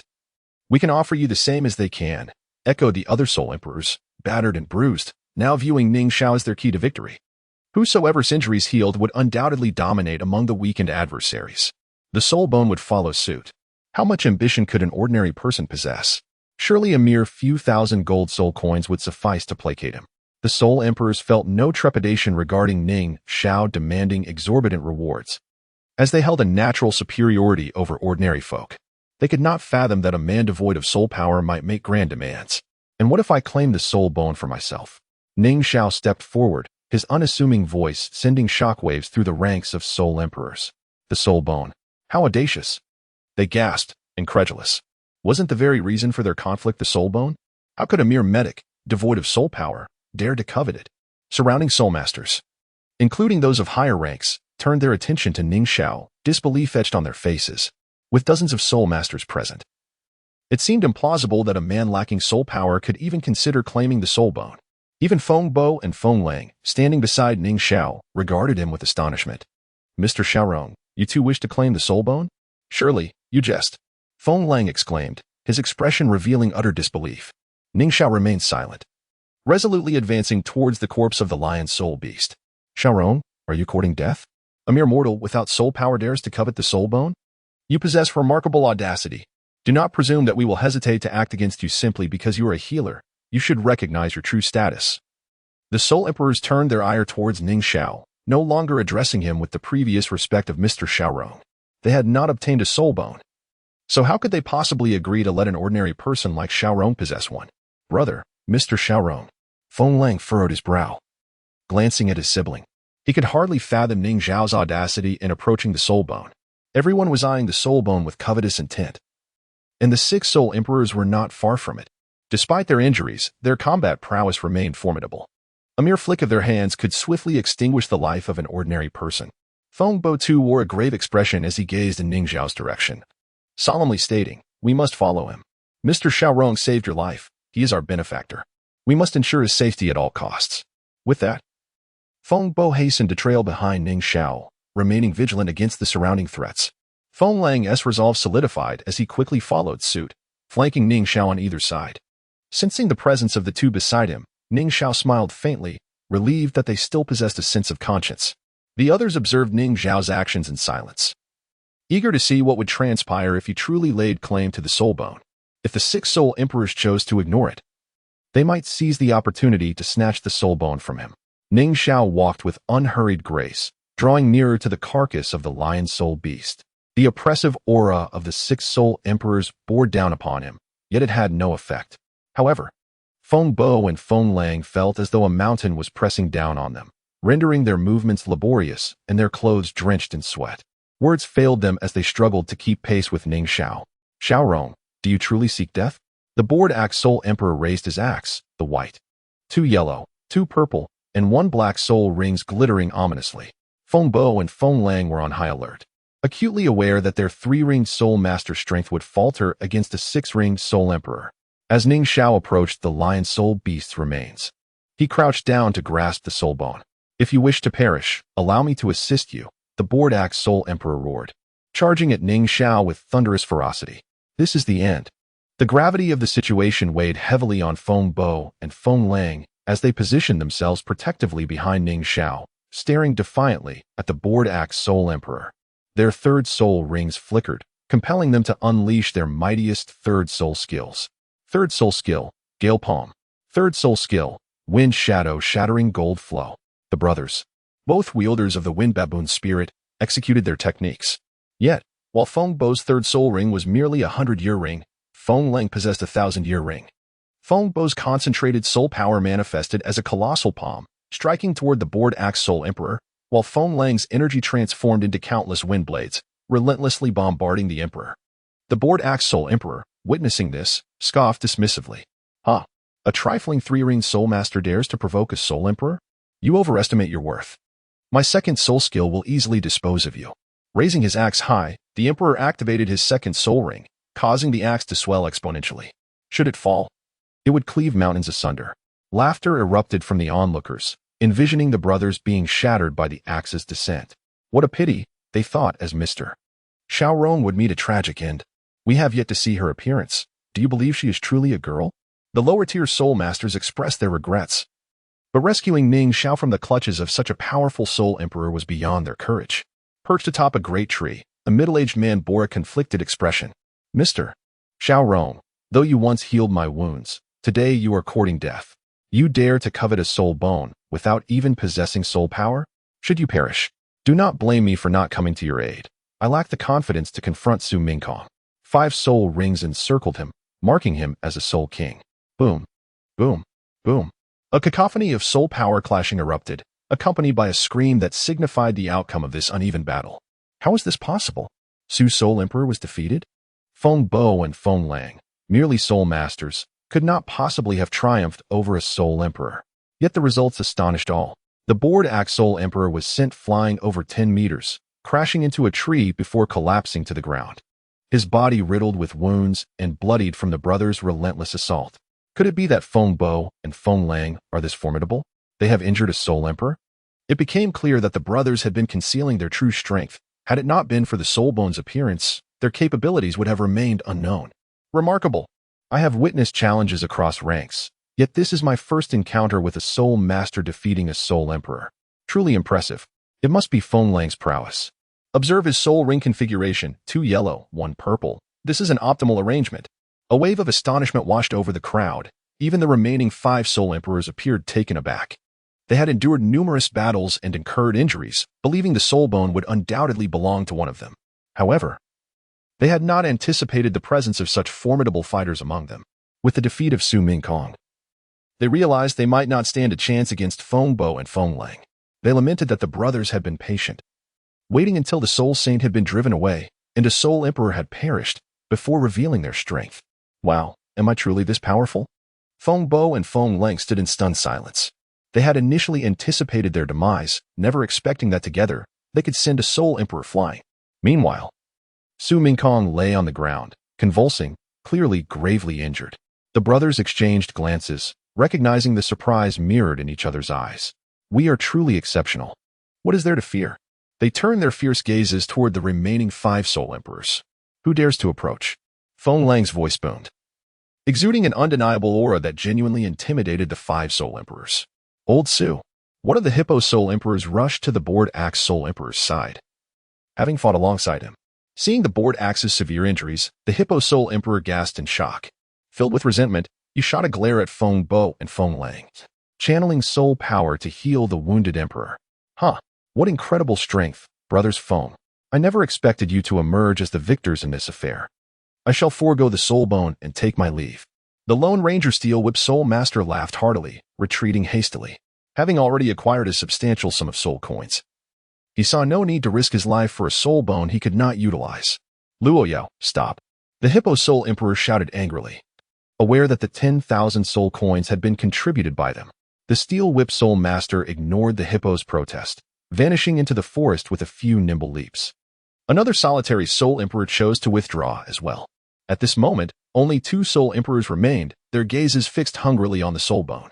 Feng Bo and Feng Lang's eyes locked onto the 2 remaining emperors, ready to unleash their most powerful third soul skill should either show even the slightest inclination to advance. Ning Xiao paid no heed to the commotion around him as he crouched down, parting the lion soul beast's left leg to retrieve the soul bone. Feng Bo and Feng Lang caught sight of Ning Xiao's actions from the corner of their eyes. They were intensely covetous of the soul bone, yet they hesitated to snatch it from Ning Xiao's grasp. 2 Soul Emperors observed Ning Xiao's actions, their insatiable greed evident as they whispered amongst themselves. What shall we do?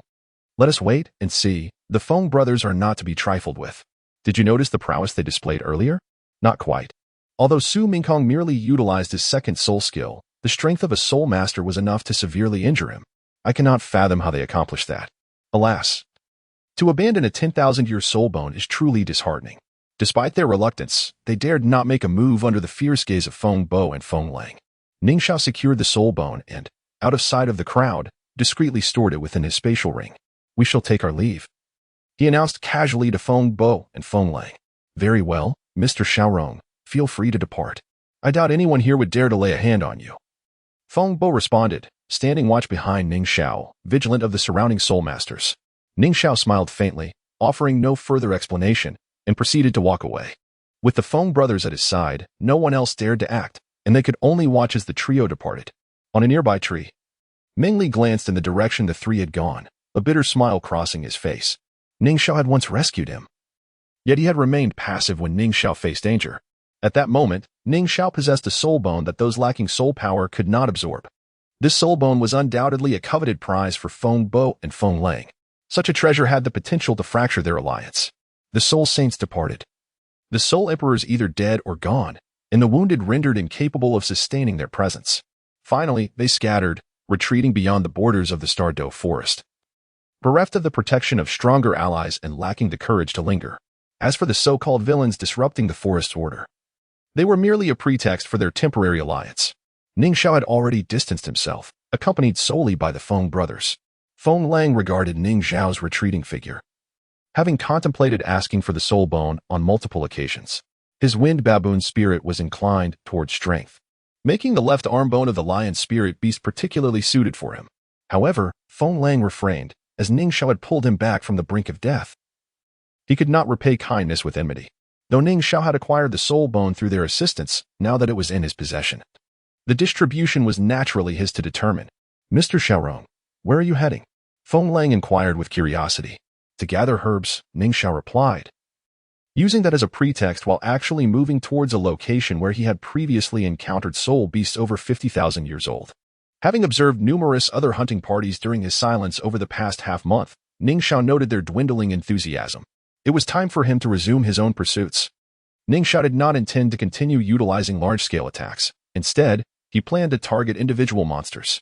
He made no effort to drive away the Feng brothers, as, despite their modest strength, they were decent companions. After all, one needed assistance in the wilderness, pitching tents, preparing food. Surely he could not manage everything alone? After traversing a considerable distance, Ning Xiao halted, sensing the approach of others. Have they finally succumbed to impatience? A voice pierced the air, causing Feng Bo and Feng Lang's expressions to darken. They recognized the speaker, Hu Erzi, the former leader of an earlier group, who had been forced to retreat by several Soul Emperors. Accompanying him was another man, dressed in simple garb. Hu Erzi, Fan Kai. Feng Bo and Feng Lang grimaced in recognition. They had identified the other individual as Fan Kai, who had absorbed the Lion Spirit Ring to become a Soul Emperor. Now, these two had allied. Were they previously acquainted, or had they forged a new agreement? Do you also seek to seize the Soul Bone? Feng Bo inquired in a low tone, both he and Feng Lang readying themselves, their martial spirits activated. Can we injure a Soul Emperor? I wonder if we can defeat a Soul Saint, they pondered internally. Haha, the Soul Bone rightfully belongs to the virtuous. This Soul Bone is meant for me. Hu Erzi declared. Mr. Xiaorong, hand over the Soul Bone. You are a healer, and I would prefer not to harm you. You may be unaware of the vast chasm between a Soul Saint and a Soul Emperor. They may be able to defeat a Soul Emperor, but they cannot best me. If I can occupy Feng Bo and Feng Lang for just a moment, Fan Kai will easily deal with you. Hu Erzi's gaze fixed upon Ning Xiao, and as he spoke, he activated his martial spirit, a formidable gorilla emanating a powerful aura that suppressed Feng Bo and Feng Lang. His principles were quite clear.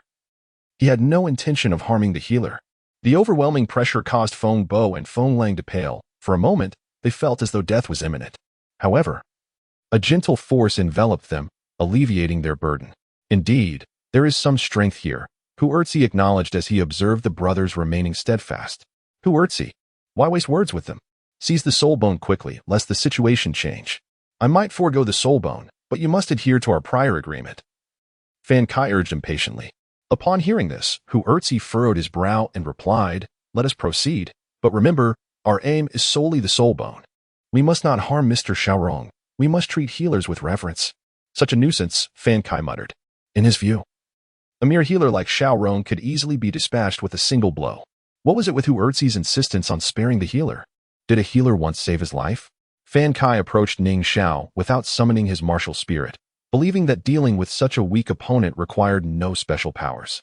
Fan Kai, you shall not lay a finger on Mr. Xiaorong. Feng Bo and Feng Lang glared at Fan Kai, preparing to unleash their third soul skill to repel him. But suddenly, an even more intense pressure radiated from Hu Erzi, rendering them immobile. Mr. Xiaorong, flee. Feng Bo urged urgently. I will not retreat, Ning Xiao replied, incredulity washing over him. Hu Erzi's principles were intriguing. He sought the Soul Bone but adhered to a code. Not killing a healer, was there a code even among thieves? Ning Xiao turned his attention away from Hu Erzi, allowing the brothers to engage in their squabble. His focus shifted to Fan Kai, who exuded confidence. As a Soul Emperor, dealing with an ordinary person was surely child's play. Xiaorong, hand over the Soul Bone. Hu Erzi does not wish to harm you, but I am heavy-handed. With your slender limbs, an accidental injury would be unfortunate. Fan Kai taunted as Ning Xiao raised his fist slightly beneath his cloak, a calm voice emerging. Do not approach, otherwise, you may find yourself facing dire consequences from my punch. Ning Xiao's words elicited laughter from Hu Erzi, Fan Kai, Feng Bo, and Feng Lang alike. With those slender limbs, how much force can you muster? My dear Mr. Xiaorong, if you would only flee, we brothers could hold off Hu Erzi and Fan Kai for you. Why insist on complicating matters? Feng Bo thought, a sense of helplessness creeping in. They wished to protect him, but he was proving to be quite the liability. However, he is not a soul master and may not realize that when soul masters absorb soul rings, their physical attributes are enhanced as well. To say nothing of injuring a soul emperor with a single strike, even against a mere three-ringed soul master. A regular person's punch would likely be insufficient to breach their defenses. Soul master, that term feels rather peculiar. No, my third soul skill can severely injure a soul emperor. I cannot be considered a mere weakling of a soul master. Feng Lang felt a profound sense of helplessness within him. The two brothers attempted to break free from Hu Erzi's grip to intercept Fan Kai, but they quickly realized their struggle was futile. It seems that my only option is to confront the Soul Emperor. Facing a Soul Saint would be too daunting, Feng Lang mused. Huerzi chuckled softly. For he held a favorable disposition towards the medical profession, having once been saved by a healer. Yet, this Dr. Xiao Rong before him seemed to be overestimating his own abilities. To attempt to strike down a Soul Emperor with bare hands is a feat even a Soul Saint like him could not accomplish, let alone a mere doctor. Haha. Dear Mr. Xiao Rong, do you wish to amuse me to death? Just how much force can your punch possibly muster? Even if you were to throw 100 punches. 1,000 punches, you would exhaust yourself before you could inflict any harm upon me. Fan Kai laughed heartily, halting his pursuit of Ning Xiao and casting a mocking glance. Encountering such an entertaining, ordinary individual, how could he resist a bit of playful teasing? His body had been enhanced by 6 soul rings, the last of which was a 10,000-year soul ring. Do you understand the profound effects a 10,000-year soul ring has on one's physical prowess? Come, young Mr. Xiaorong. Let us wager. I shall stand here and allow you to strike me, not once, but 10 times. If I move even an inch, you win.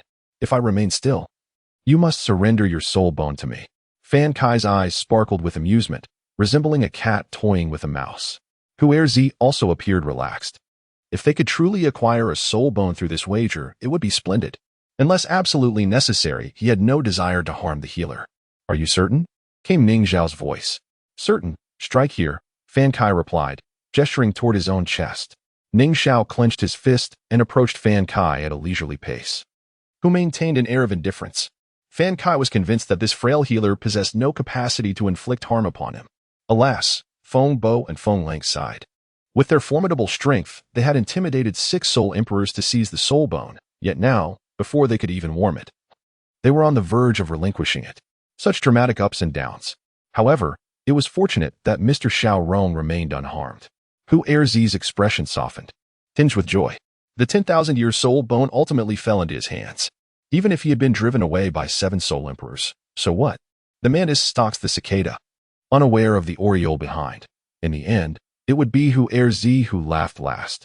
Ning Xiao stood before Fan Kai, who presented his chest without any defensive posture. Ning Xiao's punch, unremarkable and devoid of flourish, made contact with Fan Kai's chest, yet there seemed to be no sensation of force. Indeed, there was no strength whatsoever. Fan Kai scoffed inwardly, but in the next moment, he was engulfed by a wave of excruciating pain. His internal organs shifted, and several ribs cracked. Boom.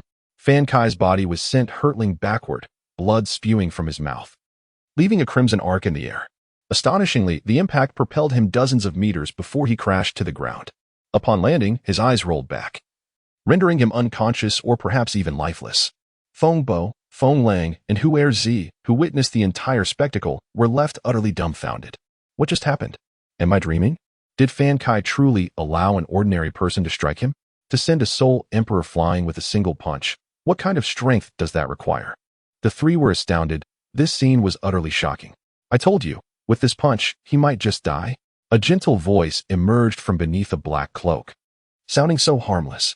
Upon hearing this, Huerzi felt a chill run down his spine. It was indeed true. A single punch had sent a soul emperor flying that far. Huerzi gazed at Ning Xiao with a grave expression, akin to observing a monster. Brother, did I not see incorrectly? Did Mr. Xiao Rong truly send a soul emperor flying with a single punch? Feng Lang asked in disbelief. It seems so, Feng Bo replied, equally stunned. How had the Mr. Xiao Rong they had been protecting suddenly become so formidable? Fan Kai was a bona fide soul emperor, his body enhanced by 6 soul rings, including a 2,000-year soul ring. How could he be so easily dispatched? Yet, they had no inkling of the might that a red soul ring combined with 4 black soul rings for soul bones and the enhancement of celestial herbs could yield. Not to mention, Fan Kai hadn't even summoned his martial spirit. Even if Huerzi, a soul saint, were to unleash his martial spirit, Ning Xiao could still obliterate him with a single punch. Ning Xiao's gaze fell upon Huerzi, causing him to stiffen. Mr. Xiaorong, what remarkable prowess you possess. I never expected a healer to wield such strength. Surely, you have absorbed that soul bone. No, how could you absorb a soul ring without soul power? Huerzi's expression shifted as he struggled to comprehend how Ning Xiao had achieved this. Ning Xiao would not offer him an explanation. However, Huerzi's previous adherence to principles, refusing to harm a healer for fear of injuring Ning Xiao, was precisely why Ning Xiao had not utilized Feng Bo and Feng Lang to eliminate him. Huerzi, if you depart now, I shall grant you a path to survival. Otherwise, should I land this punch, do you believe you will escape unscathed? Ning Xiao's tone was calm, devoid of any murderous intent, as he presented Huerzi with a choice. Huerzi's expression was conflicted. He had not anticipated that matters would escalate to this point. Everyone had allowed a seemingly defenseless doctor to manipulate them. He was compelled to concede that Ning Xiao was a master of theatrics. A dignified soul saint had failed to detect any irregularities. To leave or to stay? That was the question. In that moment, Huerzi found himself at a crossroads. A soul bone held immense allure for him, yet Ning Xiao's strength was inscrutable. With a single punch, he might meet his demise. Previously, he could have dismissed such a statement as a jest, but in light of Fan Kai's fate, Huerzi was compelled to reassess the truth behind those words. Indeed, one could argue that Fan Kai had been careless. But who could ascertain how much strength Ning Xiao had truly employed? Bizarre, truly bizarre. This Mr. Xiao Rong was exceedingly peculiar. I now understand that Feng Bo and Feng Lang's ability to defeat a soul emperor was not solely due to their own strength. If they possessed such power, they would not have nearly perished in their encounter with a 1,000-year soul beast. Their ability to overcome a soul emperor must have stemmed from Mr. Xiao Rong's covert intervention. To be capable of instantaneously eliminating a soul emperor without utilizing a martial spirit, Mr. Xiao Rong must surely be a powerhouse of at least the soul Douluo caliber. Ha. No wonder I could not sense Mr. Xiao Rong's soul power. It was not that he lacked it, but rather that my own strength was insufficient to discern his true capabilities. Huerzi's mind raced as he pieced together this revelation. Suddenly, he burst into laughter. Ha. The soul bone rightfully belongs to the fated one. Since Mr. Xiao Rong has acquired the soul bone, it is evident that you are destined for it. If I were to attempt to seize it, that would be sheer folly. Mr. Xiao Rong, I bid you farewell. As he spoke, Huerzi cautiously retreated, seizing the unconscious Fan Kai before leaping away into the distance. At long last, Holtz departed, and the two brothers, Feng Bo and Feng Lang, exhaled a sigh of relief. The might of a soul sage was indeed terrifying. Before him, I found myself utterly powerless to resist. They were filled with trepidation, realizing that had Holtz been any more ruthless, their lives would have been forfeit. Yet, they could never have fathomed that it was actually Holtz's cunning that spared his own life. Feng Lang's gaze turned towards Ning Xiao. To his astonishment, Ning Xiao had single-handedly incapacitated a soul emperor. Just as Feng Lang was about to pose a question, Ning Xiao abruptly tossed an object toward him, which he instinctively caught. Upon examining the item in his hand, Feng Lang's eyes widened in shock. It was a soul bone, radiating with a brilliant luster. Soul bone, Feng Lang exclaimed. Upon witnessing the soul bone in Feng Lang's grasp, Feng Bo was equally taken aback. This was the very soul bone that had instigated the fierce battle between several soul emperors and a soul sage earlier. Mr. Xiao Rong, what is the meaning of this? Feng Bo asked, his expression a mixture of astonishment and reverence. This soul bone is perfectly suited for you. One of you should absorb it now. It seems unlikely that anyone else will arrive here anytime soon, Ning Xiao replied with a calm demeanor, as if the soul bone were an inconsequential trinket to him. You are giving this soul bone to us. Feng Lang still found it hard to believe. Such a treasure was invaluable. Who would not cherish it? Yet, Ning Xiao had so easily tossed it aside. Just take it. Did Holtz not say that soul bones are meant for those fated to possess them? Since it has appeared at this moment, it is surely meant for you too. Ning Xiao's words left the two brothers overwhelmed with gratitude, and they bowed solemnly to him. Deliberating who would absorb the soul bone, Ning Xiao was indifferent to who would ultimately absorb it. He continued on his journey, now accompanied by two followers. Mr. Xiao Rong, ahead lies the territory of that colossal beast. Are you certain you can confront it? It is a 50,000-year soul beast, and even Holtz could not defeat it. Feng Bo cautiously inquired as they approached a canyon. The prospect of Ning Xiao seeking trouble with a 50,000-year soul beast left him astounded. However, having resolved to follow their companion to the ends of the earth, they could not retreat now. If Holtz could not, how do you know I am not its match? Am I not a soul master? Ning Xiao retorted. As their conversation unfolded, the ground suddenly trembled violently. A roar, reminiscent of thunder, reverberated through the air, sending lower-ranked soul beasts scattering in fright. It has come. Feng Bo's expression turned grave as he and his brother summoned their martial spirits, bracing themselves for the impending confrontation. From the depths of the canyon emerged a gargantuan creature, towering at least 5 to 6 meters tall, its limbs as robust as stone pillars. Its massive rhinoceros head bore 2 horns of unequal length, exuding an aura of menace. Its body appeared to be encased in rocky scales, blending seamlessly into the landscape like a colossal boulder. The mere presence of this behemoth, despite its inability to exert the same soul pressure as Holt's, made Feng Bo and Feng Lang's legs tremble in fear. How terrifying! I feel paralyzed. We are doomed. The brothers' faces turned pale, their earlier resolve faltering in the face of such overwhelming might. This is an rock-scale giant rhinoceros, a defensive-type soul beast. Judging by its appearance, it should be between 45 and 50,000 years old, a calm voice interjected, providing them with information that astonished the brothers. However, at this moment, they were far more concerned about how to deal with the impending threat. With such a massive body, a single stomp could reduce them to pulp. The rock-scale giant rhinoceros charged towards the trio, its gargantuan form causing the ground to quake as if an earthquake had struck. Yet, Ning Xiao remained unfazed, walking steadily past the brothers and directly toward the rock-scale giant rhinoceros, while Feng Bo and Feng Lang listened to his explanatory voice. The rock-scale giant rhinoceros is covered in a dense layer of rock, including its abdomen and neck, rendering it devoid of weaknesses. Although this creature possesses less than 50,000 years of cultivation, its formidable defense means that even the most powerful attacks from a soul Douluo would struggle to penetrate its defenses. Listening to Ning Xiao, Feng Bo and Feng Lang felt a deep sense of despair. No weaknesses and invulnerable to the strongest attacks? Was that not a dire predicament? Yet for me, dealing with such a creature takes but a second. Ning Xiao's voice rang out, laced with audacity. Just as the brothers were left in a daze, Ning Xiao suddenly vanished from sight. They thought their eyes were deceiving them and rubbed them in disbelief. With a thunderous crash, as if something heavy had struck the ground, the immense shockwave propelled Feng Bo and Feng Lang 2 meters into the air. They quickly harnessed their soul power to regain control upon landing, only to find the rock-scale giant rhinoceros, which Ning Xiao had claimed could withstand the might of a soul Douluo, lying before them, gravely injured. What just happened? Both brothers wore expressions of confusion. They rubbed their eyes, failing to comprehend who had inflicted such damage upon the colossal beast. At that moment, a figure emerged from the canyon, cloaked in a loose black robe and hooded, rendering their features indistinguishable. Yet, Feng Bo and Feng Lang recognized him instantly. It was none other than Mr. Xiao Rong, who bore no trace of soul power. The words Ning Xiao had spoken earlier echoed in their minds. Yet for me, dealing with such a creature takes but a second. Could it be that this grievous injury was indeed inflicted by Ning Xiao? In just 1 second, he had accomplished the impossible. Feng Bo and Feng Lang gasped in astonishment, exchanging glances that mirrored their shock. Who could have imagined that the seemingly ordinary physician, Mr. Xiaorong, possessed such terrifying power? This was a 50,000-year soul beast, effortlessly dispatched by Ning Xiao in mere moments. At that moment, the brothers regarded Ning Xiao with a reverence akin to that of a deity, their resolve to cling to him for support solidified. 185 to injure before healing. What is the intent? Ning Xiao surveyed the fallen rock-scale giant rhinoceros, internally lamenting the missed opportunity. The probability of additional loot was exceedingly low.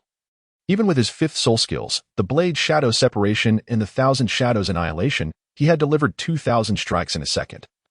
Yet had only acquired 1 head soul bone and a soul ring of over 46,000 years. With the enhancement of a 300,000-year soul bone, his physical strength had indeed increased significantly. After delivering 2,000 strikes, he felt only a modicum of fatigue. However, without the amplifications from Rong Rong and Huazi, the energy expenditure had reached approximately 80%.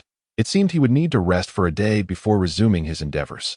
Meanwhile, Feng Bo and Feng Lang marveled at the massive creature before them. To think a soul beast of around 50,000 years lies here, barely clinging to life.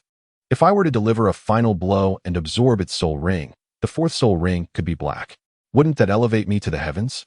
Feng Lang mused, though his thoughts were wildly unrealistic. Even in its current state of weakness, a mere soul venerable like him could not hope to slay such a titan. The rock-scale giant rhinoceros is entirely encased in stone, rendering it impervious to harm. Thus, it is impossible to breach its defenses, even if one could slay it. A soul master of merely 30 levels attempting to absorb a soul ring that has existed for 50 millennia would undoubtedly meet a catastrophic end, overwhelmed by the energy. Ning Xiao approached. Mr. Xiaorong, both Feng Bo and Feng Lang respectfully greeted. Ning Xiao caressed the storage ring on his hand, producing 2 jade vials. At that moment, he decided to no longer conceal his storage soul guide from Feng Bo and Feng Lang. Observing the items in Ning Xiao's grasp, their eyes widened in astonishment. For common soul masters, acquiring such soul guides is an unattainable luxury, as their prices are measured in the tens of thousands of soul coins. In their minds, Ning Xiao became even more enigmatic. Ning Xiao handed one of the jade vials to Feng Bo, instructing, "Sprinkle this powder on the wounds of the rock-scaled giant rhinoceros. Its injury is on its back. You can see it by climbing up." Feng Bo eagerly accepted the vial. Ning Xiao then poured a verdant pill from the other vial and handed it to Feng Lang, saying, "This is a healing medicine. Find a way to get the rhinoceros to swallow it." Feng Lang received the pill, puzzled. Is Mr. Xiaorong trying to save it? Before Ning Xiao could respond, Feng Bo slapped the back of Feng Lang's head, causing him to stagger. "What nonsense are you spouting? Just do as Mr. Xiaorong says." Feng Lang wanted to retort but quickly swallowed his words under Feng Bo's stern gaze. Yet, he was genuinely perplexed as to why Ning Xiao would harm the rhinoceros only to heal it. Shouldn't soul masters and soul beasts be adversaries? Slaying soul beasts for their soul rings and bones is a matter of course. Be careful when you feed it. Its massive jaws might just swallow you whole. Feng Bo warned, his concern for his younger brother evident in his tone. "Come on, brother, you're worrying too much. I won't let it eat me." Feng Lang chuckled. Ning Xiao chose not to explain further, sitting down on a nearby boulder and closing his eyes, seemingly resting. He lacked the power to prevent others from slaying soul beasts for their soul rings and bones. Nor did he possess the grand vision of fostering harmony between humans and soul beasts. What he could do was refrain from unnecessary slaughter. Moreover, there are few soul beasts that reach the age of 50 millennia, and Ning Xiao is unwilling to let it perish without fully exploiting its potential. The herbs in Ning Xiao's possession were sourced from the eye of ice and fire, and the healing medicine he concocted was remarkably effective. With his remedy, the rock-scaled giant rhinoceros would recover completely within a week at most. Feng Lang was still pondering how to pry the rhinoceros' mouth open to administer the pill when Feng Bo had already leaped onto its back. On the rhinoceros' back were 2 wounds, each approximately 10 centimeters wide and over a meter long. Blood flowed from the injuries, staining a significant portion of its back. Looking down along the wounds, one could even see the bone beneath. Is this a knife wound? Mr. Xiaorong is incredibly powerful. He managed to cut so deeply even through such thick rock. Feng Bo mused. Being a soul master himself, he could discern the weapon used. Such an injury left Feng Lang aghast.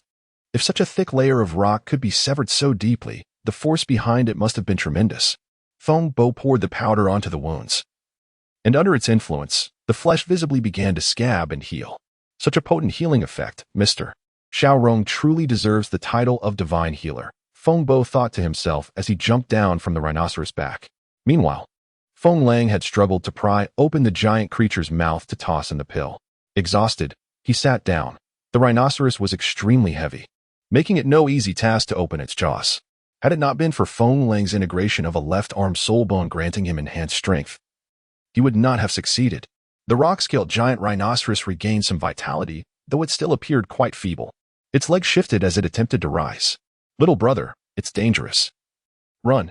Feng Bo shouted anxiously, startling Feng Lang into quickly jumping up and retreating from the rhinoceros. The creature managed to stand, its massive form imposing a significant sense of pressure. However, it did not attack Feng Bo or Feng Lang. To it, they were mere trifles, easily extinguishable with a single kick. The rhinoceros gazed warily at Ning Xiao, who sat on a nearby boulder. With its intelligence, the rhinoceros understood that a soul beast of such maturity could not withstand even a second in the presence of Ning Xiao, who exuded an aura of formidable power. Yet, the rhinoceros remained perplexed by the purpose behind its injury and subsequent healing. Unable to attack nor retreat, it felt a lingering pain from its back. Ning Xiao's 5th soul skill had shattered its confidence. While Feng Bo and Feng Lang had not discerned the nature of Ning Xiao's soul rings during his earlier attack, the rhinoceros had 4 black rings and 1 red. What a divine configuration. The vivid red soul ring instilled fear in the rhinoceros. After all, Ning Xiao had effortlessly slain a 100,000-year soul beast. What was it? A mere 46,000-year beast? The rhinoceros fixated on Ning Xiao, sensing his burgeoning power, as if he were cultivating. Yet, it dared not disturb him, not knowing what other cards he might hold. Time ticked by, and both the rhinoceros and the brothers awaited intense anticipation. Finally, after more than 10 minutes, Ning Xiao slowly opened his eyes. What a pity. This rock-scaled giant rhinoceros is merely a 46,000-year soul beast. It has only elevated my fourth soul ring to 96,000 years, just shy of reaching 100,000. Cloaked in an unremarkable black robe, Ning Xiao appeared devoid of offensive intent. Yet, the inherent instinct of Soul Beast warned the rhinoceros that this seemingly insignificant figure posed an even greater danger. Ning Xiao approached the rock-scaled giant rhinoceros, his diminutive frame contrasting starkly with the creature's formidable size. Nonetheless, this small stature was enough to instill fear in the rhinoceros. It yearned to flee. Yet its legs felt weak. You may go. After taking my medicine, your wounds will heal in no time. You will remain weak for a few days. So during this period, avoid being killed by other soul beasts. The words of Ning Xiao resonated as if the rhinoceros comprehended human speech, and with a sense of relief, it immediately turned to escape. Once the rhinoceros departed, Ning Xiao lingered only briefly before vacating the area to pursue his next destination. High-level soul beasts possess a strong territorial instinct. As the saying goes, one mountain cannot accommodate two tigers. In its domain, no other presence could threaten it. For Ning Xiao, there was no other soul beast here that matched his quest for spoils. At that moment, what he sought most were soul rings. The soul ring of the rock-scaled giant rhinoceros had already emerged. Thus, he had no intention of lingering to exhaust all potential spoils. Ning Xiao took out a small notebook to record the location of the soul beast and the items it had dropped. He planned to return at a later time to claim the spoils. Not far from the territory of the rock-scaled giant rhinoceros lay the domain of another formidable soul beast. Ning Xiao's next target was that creature. However, before confronting it, he needed to restore himself to peak condition, replenishing his physical strength, soul power, and mental acuity. The soul bone skill, earth power, possessed by Ning Xiao, enables him to absorb the strength of the earth to restore himself, making his recuperation rather effortless. Feng Bo and Feng Lang, akin to loyal shadows, trailed closely behind Ning Xiao. During an encounter with a soul beast approximately 3,000 years old, both were vanquished by their opponent. It was in this moment that they came to a stark realization of their own inadequacy. Understanding that their previous triumph over the Soul Emperor was facilitated by Ning Xiao's covert intervention, this confrontation with the soul beast unveiled the extraordinary nature of Ning Xiao, compelling them to acknowledge the remarkable fortune they possessed in being his companions. Ning Xiao's martial spirit manifested as an unassuming black blade. They had not anticipated that Ning Xiao was a formidable soul king. However, the configuration of his soul rings shattered their previous perceptions. His first 3 soul rings were all 10,000-year black rings, while the fourth exhibited a faint red glow amidst its darkness, and the fifth was a terrifying 100,000-year red ring. Ning Xiao had no choice but to reveal his martial spirit to garner additional spoils, necessitating the use of the Chaos Blade. The appearance of his martial spirit would inevitably unveil his soul rings, as he lacked the means to conceal them. Regrettably, the drop rate for additional spoils was exceedingly low, and Ning Xiao's ordinary attacks did not possess the frequency of the Thousand Shadows Annihilation. In dealing with a 3,000-year soul beast, it was hardly feasible to employ the Thousand Shadows Annihilation. By the time the second strike was summoned, the beast would likely have perished. The acquisition of drops relied heavily on the Thousand Shadows Annihilation and the Sky Blade strikes, while along his journey, Ning Xiao's approach to collecting spoils became quite laid back. Encountering lower-level soul beasts, he would simply resign himself if no spoils emerged after a couple of strikes. 2 days later, Ning Xiao arrived at his destination, his physical condition having returned to its peak. Releasing his mental energy, he provoked a mountain lord atop the peak. A resounding call echoed, followed by the appearance of a massive figure soaring through the sky. With wings unfurled, spanning 30 to 40 meters, it cast a large shadow upon the ground. Although advanced soul beasts had attained a degree of intelligence, they would not tolerate any provocation within their territory. The 5,000-year fierce demon rock, with its extreme flight speed and ferocious attack power, undeniably ruled the skies. Ning Xiao was filled with excitement. Soon, the cloud bat wings, his external soul bone, manifested, and a peculiar power coursed through his left arm, turning both his body and the wings a radiant gold. Another surge of power emanated from his left arm, and he vanished, reappearing in the air. This was the dual skill of the left arm soul bone from the soft bone rabbit, teleportation and invincible golden body. The 400,000-year soft bone rabbit's soul bone allowed for a teleportation range of up to 3,000 meters, with the added benefit of ignoring domain restrictions. The invincible golden body lasted for 20 seconds, with a total of 36 uses per day split between his left and right arms. As long as he did not encounter god-level powerhouses or skills capable of breaching defenses, such as BB Dong's eternal creation, Ning Xiao had little to fear. With teleportation complemented by the cloud bat wings, Even the fierce demon rock's exceptional flying ability could not evade him, allowing him to land upon its back. When his martial spirit emerged, the red fifth soul ring shimmered, and his left hand wielded the chaos blade. Almost instantly, the red soul ring flickered again, and Ning Xiao sprang into action. The host utilizes the chaos blade to activate the fifth soul skill, Thousand Shadows Annihilation, triggering a critical hit effect, resulting in additional drops. Acquiring the external soul bone, Flying Rock Golden Wings. 2,000 gentle notifications resonated within Ning Xiao's mind. In a mere second, the formidable fierce demon rock was left gravely injured, unable to sustain flight, and plummeted to the ground.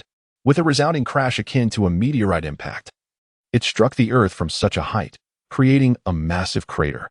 Ning Xiao descended, gazing at the semi-conscious rock in the pit. I may not have inflicted significant harm, but the fall from such a height is no trivial matter. Your injuries are more troublesome than those of the rock-scaled giant rhino, Ning Xiao pondered, feeling a wave of concern. However, it was not beyond remedy. With his knowledge akin to that of a healing sage and a plethora of medicinal herbs within his enchanted pouch, he was prepared to tend to the rock's wounds, though it would require him to procure some valuable items. Ning Xiao retrieved spiritual herbs and instructed Feng Bo and Feng Lang to assist in treating the rock. Meanwhile, he settled down to restore his own state and organize the spoils. Such a low drop rate, only a single external soul bone? Ning Xiao frowned. The Flying Rock Golden Wings, by its very nature, suggested an ability for flight. Even in terms of flying prowess, it paled in comparison to Ning Xiao's cloud bat wings. However, this did not imply that the Flying Rock Golden Wings were inherently superior. The age of an external soul bone bore little significance, as it could grow alongside the Soul Master's cultivation. Even if its initial age was modest, with proper development, it could rival the potency of a 100,000-year soul bone. A flight-type external soul bone was invaluable. Who should it be bestowed upon? Ning Xiao pondered, glancing at the great golden rock in the pit with a resigned expression. Without soul rings dropping, he remained unable to enhance his own soul ring's age. Observing its injuries, it appeared that it would not be feasible to confront it again for at least half a month. Ning Xiao took out his notebook to document this soul beast before setting off in search of his next target. In his records, only 2 soul beasts over 50,000 years remained, the locations of which he still recalled. The process of acquiring drops would be a lengthy endeavor, potentially requiring several months to fully collect the spoils from these beasts. Underneath the waterfall in the Heavendo Empire, a young man with an exposed torso stood atop a smooth, round boulder, wielding a wooden hammer with vigor. The tremendous force of the cascading water, plummeting from great heights, failed to disrupt his stance. Through this rigorous training, the youth's physique grew increasingly robust. Although his soul power was sealed, he could still sense the profound transformation occurring within him. Embracing the chaotic wind hammer technique, he first encountered this method at the tender age of 6. While he had not mastered it entirely, he grasped its exceptional nature. In those early days, he primarily applied this technique to forge weapons, rarely employing it against foes. However, during his inaugural battle utilizing the hammer technique, a single opponent delivered a profound blow to his confidence. After unleashing over 30 strikes, his power had reached terrifying levels. But at the peak of his momentum, that individual effortlessly countered his chaotic wind hammer technique with a mere stroke of their blade. This person subsequently became a figure he yearned to surpass. With this unwavering ambition, the youth committed himself to relentless training. Day after day, he shattered numerous wooden hammers. He dedicated his mornings to honing his eyesight, practiced his hammer technique during the day, and trained in the Xiantian skill by night. Although his soul power remained sealed, this had no bearing on his cultivation of the Xiantian skill, which progressed rapidly. On a patch of open ground beneath the waterfall sat a disheveled man. He gazed at the youth practicing the hammer technique, a look of satisfaction etched upon his weathered face. "Yin, do you see? Xiao San surpasses even me. I believe one day he will exceed my achievements. This is our son, destined to stand at the pinnacle of the continent." He understood that Yin would not wish for Xiao San to become ensnared in endless conflicts. "I share the same sentiments. I desire for him to grow strong. Yet I also harbor apprehensions about his ascension. However, there are certain matters that we, as father and son, must confront. Evasion is not an option. Do you know? Xiao San has developed feelings for a girl who, like him, is a 10,000-year soul beast. The 2 individuals who last attacked Xiao San are from the Spirit Hall. They are now aware of the girl's existence and will not relent easily. Xiao San must mature, for our sake, as well as for theirs." The disheveled man gazed at the youth practicing beneath the waterfall, speaking to himself. Tang San's awakening of dual spirits ignited a flicker of hope for vengeance in Tang Hao. And now he is wholly committed to nurturing Tang San. Before reaching level 40, he has the renowned master guiding him, known for his unparalleled wisdom. Following that, Tang Hao has meticulously mapped out Tang San's training regimen. He must master the 81 strikes of the chaotic hammer technique, bestow the most suitable fifth spirit ring upon his primary spirit, and venture to a locale to refine his killing intent, shedding all superficiality. Each step has been carefully planned for Tang San. Tang Hao firmly believes that if Tang San adheres to this training blueprint, he will undoubtedly evolve into the most distinguished figure of his generation. The young Tang San, wielding a wooden hammer beneath the waterfall, radiated confidence. The more he trained, the more he recognized the exceptional capabilities of his own physique. In his current state, he felt assured that even without external spirit bones, he could vanquish a soul king effortlessly. Ning Xiao, the humiliation you bestowed upon me will surely be avenged in due time. Possessing two top-tier spirit abilities, my rate of growth is beyond your comprehension, Tang San declared with unwavering confidence. As Tang Hao led Tang San away, he sought to restore his son's confidence by revealing certain truths. Tang San learned that his so-called useless blue-silver grass spirit was, in fact, a top-tier spirit comparable to the Haotian hammer. Through Tang Hao's words, he also discovered a gift left to him by his mother, a soul bone. Ning Xiao, when we meet again, I shall possess 2 soul bones. Will you still be my match? Tang San pondered gravely. Ning Xiao, it was a name etched into his memory. Having endured numerous battles, he had triumphed over formidable foes, yet he had suffered a crushing defeat at the hands of Ning Xiao. Ning Xiao had become an obsession, and Tang San vowed to defeat him one day. As fellow possessors of dual spirits, Tang San could not accept the notion of being inferior. Indeed, Tang San's growth was rapid. Ning Xiao would never suspect that even without consuming the 3 divine herbs, lacking the ice and fiery yagais, and without the spirit headbone, he was progressing at a pace that rivaled the original narrative. Of course, these factors were not the focus of Ning Xiao's attention. At present, his concentration lay solely on a colossal rhinoceros before him, towering at 5 or 6 meters and cloaked in heavy stone. Such a size would terrify any human. Yet, at this moment, the massive rhinoceros trembled, its eyes filled with fear.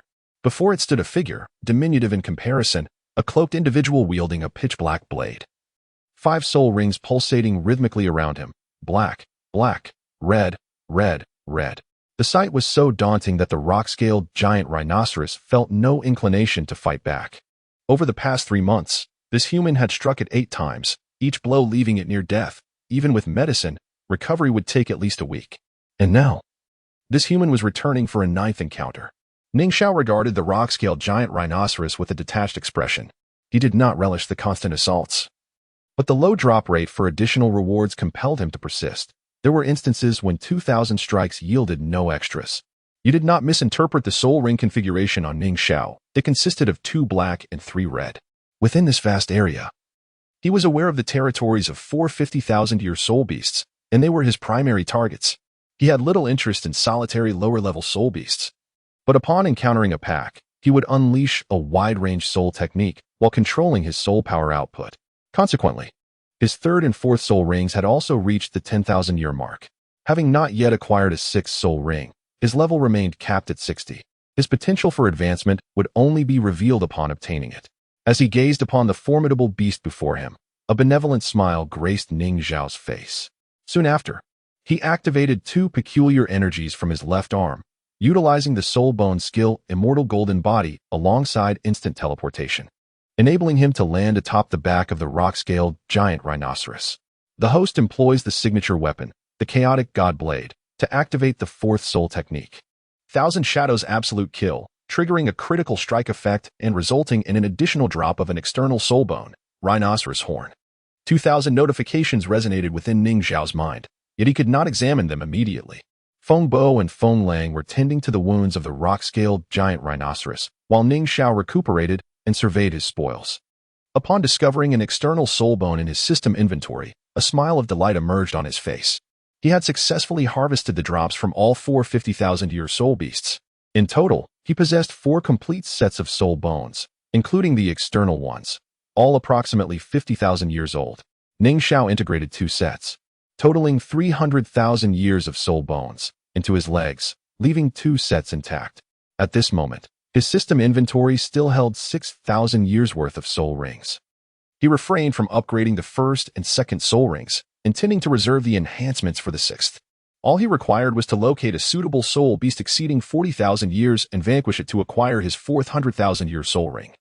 Ning Xiao did not eliminate the 4 soul beasts here to absorb their soul rings: a rhinoceros, a roc, a flat-headed honey badger, and a moon-watching demon wolf. He did not believe they would yield the soul skills he sought. Once Feng Bo and Feng Lang had finished treating the injuries of the rock-scaled giant rhinoceros, it rose to its feet, and Ning Xiao approached it. Ning Xiao contacted his system, and a diminutive rhinoceros, only 1 meter tall, materialized before him. The rock-scaled giant rhinoceros regarded the small creature, sensing a peculiar bond, as if it were its offspring. If the rock-scaled giant rhinoceros could speak, it would likely voice a question. I don't have a mate. I'm a male. What is this little rhinoceros? At that moment, Ning Xiao addressed the giant rhinoceros, saying, Esteemed giant rhinoceros, this 10-year-old rock-scaled giant rhinoceros is destined to be in your care. Please nurture it well. Rest assured, I shan't disturb you for some time. With that, Ning Xiao departed alongside Feng Bo and Feng Lang. Ning Xiao felt a twinge of kindness.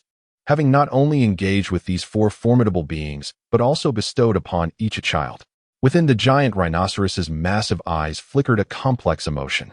As it gazed down at the small rhinoceros, it displayed a tender, almost human-like expression of maternal affection. Paternal love. In the Death Canyon, a place steeped in mortality, malevolent soul beasts and fallen soul masters roamed. The noxious scent of blood thickened the air. Stepping within, one was immediately enveloped by the chilling aura of death. 3 young individuals traversed the canyon. One wielded twin crescent blades, leaving a bloody path of defeated soul beasts and fallen soul masters in his wake. Another, with fiery red hair, was known to pulverize his adversaries with a few strikes or reduce them to ashes with his flames. The final figure was a woman. The graceful form and enchanting beauty of the maiden could mesmerize even the most formidable of spirit beasts, ultimately leading them to their demise beneath her dagger. This extraordinary young woman, Hulaina, is accompanied by her 2 companions, Xiao Wu and Yin. Following the conclusion of the elite competition at the Soul Master Academy, the trio was cast into the Death Canyon for training, which could also be perceived as a form of punishment. Amidst this life and death struggle, their progress was remarkable. Within a mere 4 months, both Xiao Wu and Yin advanced by 2 levels, while Hulaina achieved the impressive rank of level 55, surpassing both her brothers Xiao Wu and Yin, thus claiming the title of the foremost individual of the Golden Generation. The teacher must have expended an exorbitant cost to retrieve the spiritual skull. I shall not betray their expectations. I must grow stronger, and I must do so swiftly. The maiden harbored an unwavering belief within her heart. In this life, the person she revered most was indeed her teacher. She understood the ambitions nestled within her teacher's heart and was resolute in her determination to assist in fulfilling those aspirations by becoming stronger. Yet, the mere thought of a certain individual left Hulaina feeling profoundly powerless. In the finals, a remarkable feat was recorded, 1 against 14. Although Rong Rong believed Ning Xiao's record to be merely 1 against 11, outsiders would still attribute the 3 forfeited matches to him. Such an unprecedented record. I cannot allow Ning Xiao to thwart my teacher's plans. I must grow stronger. Ning Xiao, Ning Xiao. The mention of his name cast a complex shadow upon Hulaina's expression. His striking handsomeness, his unparalleled excellence, his extraordinary charm, he was the only man who had ever stirred her heart. Why must you belong to the 7 treasure glazed tile school? No, I must not dwell on Ning Xiao. Hulaina, you are the saintess of the spirit hall. You cannot afford the luxury of romantic entanglements. Strength is your singular goal. Though the Death Canyon is fraught with danger, it does not pose a genuine threat to me. Training here offers no possibility of pursuing Ning Xiao. Only that place holds the potential for true advancement. A newfound determination filled Hulaina as she gazed upon a high ridge within the canyon, where 2 figures stood. One was shrouded in an ominous black aura, his features obscured, while the other, clad in golden armor and possessing a tall, elegant form, appeared almost feminine, yet bore only a single arm. These 2 were none other than the Spirit Hall's title Douluo, Ju, and Gue. With the most exceptional talents of the Spirit Hall training in this location, strong protectors were undoubtedly present. The man engulfed in darkness glanced at his companion, feeling a pang of sympathy within his heart. Ning Xiao, do not let me encounter you again, should you harm Ju to such a degree. I vow to take my revenge. Gue Douluo's heart brimmed with resentment toward Ning Xiao, for it was he who had inflicted such suffering upon Douluo. Douluo's current state was a direct consequence of Ning Xiao's actions. One arm severed, his spirit wounded, and a drop of 5 levels. Fortunately, Douluo's left arm lacked a soul bone. Otherwise, the forced extraction would have further diminished his rank. Yet now, Douluo found himself in a precarious condition, still a title Douluo of level 90. Indeed, he was at level 90, yet retained 9 spirit rings. Normally, upon absorbing a 9th spirit ring, one would ascend to at least level 91, unless one sought out low-level rings intentionally. Thus, even the weakest title Douluo would typically be at level 91, much like Douluo. However, Douluo stood as the sole level 90 title Douluo, having succeeded Douluo as the weakest among them. Regarding the weakest title Douluo, Douluo could not help but blame the gossipmongers. The last time he faced Douluo, the latter had been at levels 93 or 94. How could that be considered the weakest title Douluo? Douluo remained notably silent, refraining from conversing with his longtime partner. The last encounter with Ning Xiao had left him shaken. That fleeting second was tormenting. Dizziness, poisoning, burning, paralysis, an array of indescribable negative states converged in that moment. Every recollection of it filled him with dread. In the Pope's grand scheme, there seemed to be a plan to assault the 7 treasure glazed tile school. Such an endeavor would undoubtedly require multiple title Douluos. And Douluo hoped he would not be summoned. He wished to avoid Ning Xiao for the rest of his days. Fear gripped Douluo's heart. His terror of Ning Xiao ran deep. Now, he would rather face Tang Hao in combat than encounter Ning Xiao again. Little did Ning Xiao know the profound psychological impact he had left on Douluo. Meanwhile, Ning Xiao continued his quest within the Douluo forest in search of his 6th spirit ring. During this time, he had not encountered a suitable 40,000-year spirit beast, but had discovered several nests of smaller, gregarious spirit beasts. The numbers of the 1,000 heavy ants were indeed vast. Although the probability of encountering high-level spirit beasts was low, their sheer quantity allowed him to acquire a 30,000-year spirit ring. Currently, his collection boasted approximately 95,000 years worth of spirit rings. He needed merely to find a 5,000-year spirit beast as the leading spirit ring to obtain his 6th. With a chuckle, Ning Xiao mused that absorbing a 5,000-year spirit ring would make him truly unique. High-level spirit beasts were elusive, yet the range for 5,000-year spirit beasts was considerably broader. At this moment, Ning Xiao found himself on the outskirts of the Douluo forest, an area known to be home to 5,000-year spirit beasts. Suddenly, a disheveled figure stumbled forward, seemingly in a state of panic, as if being pursued by some malevolent force. Upon spotting Ning Xiao, the individual paused momentarily before a look of relief washed over his face. "Mr. Xiaorong, help me. A spirit beast is chasing me," he exclaimed as he rushed towards Ning Xiao, calling for assistance. Feng Bo and Feng Lang recognized the man, blocking his path. "Fan Kai, have you a death wish? How dare you return?" Feng Lang bellowed, his spirit, the wind baboon, manifesting as his spirit rings shifted from 2 yellow and 1 purple to 2 yellow and 2 purple. Having accompanied Ning Xiao for several months, Feng Lang had undoubtedly made considerable progress. His natural talent surpassed that of his brother, and with the integration of a 20,000-year spirit bone, he had ascended to the rank of spirit master before his brother. The man obstructed in his escape was none other than Fan Kai, the spirit emperor who had previously attempted to seize Ning Xiao's lion spirit bone. Seeing Feng Bo and Feng Lang standing in his way, Fan Kai hesitated, urgency evident in his voice. "Mr. Xiaorong, please help me. I am willing to serve you in any capacity if you save me." "Oh? What transpired?" Ning Xiao inquired. Intrigued. "A tiger, a colossal black tiger, is chasing me. Huerzi has already been devoured by it. It is a 50,000-year-old black tiger," Fan Kai exclaimed. Fear etched across his features. He recounted how he had narrowly escaped while the great beast had consumed Huerzi. Now, upon encountering Ning Xiao, he felt as though he had found a lifeline. Huerzi had informed him that Mr. Xiaorong was very likely a powerful spirit Douluo. While a spirit saint like Huerzi stood no chance against a 50,000-year spirit beast, a spirit Douluo could indeed triumph over one. "Are you certain it is a 50,000-year spirit beast?" Ning Xiao's interest piqued.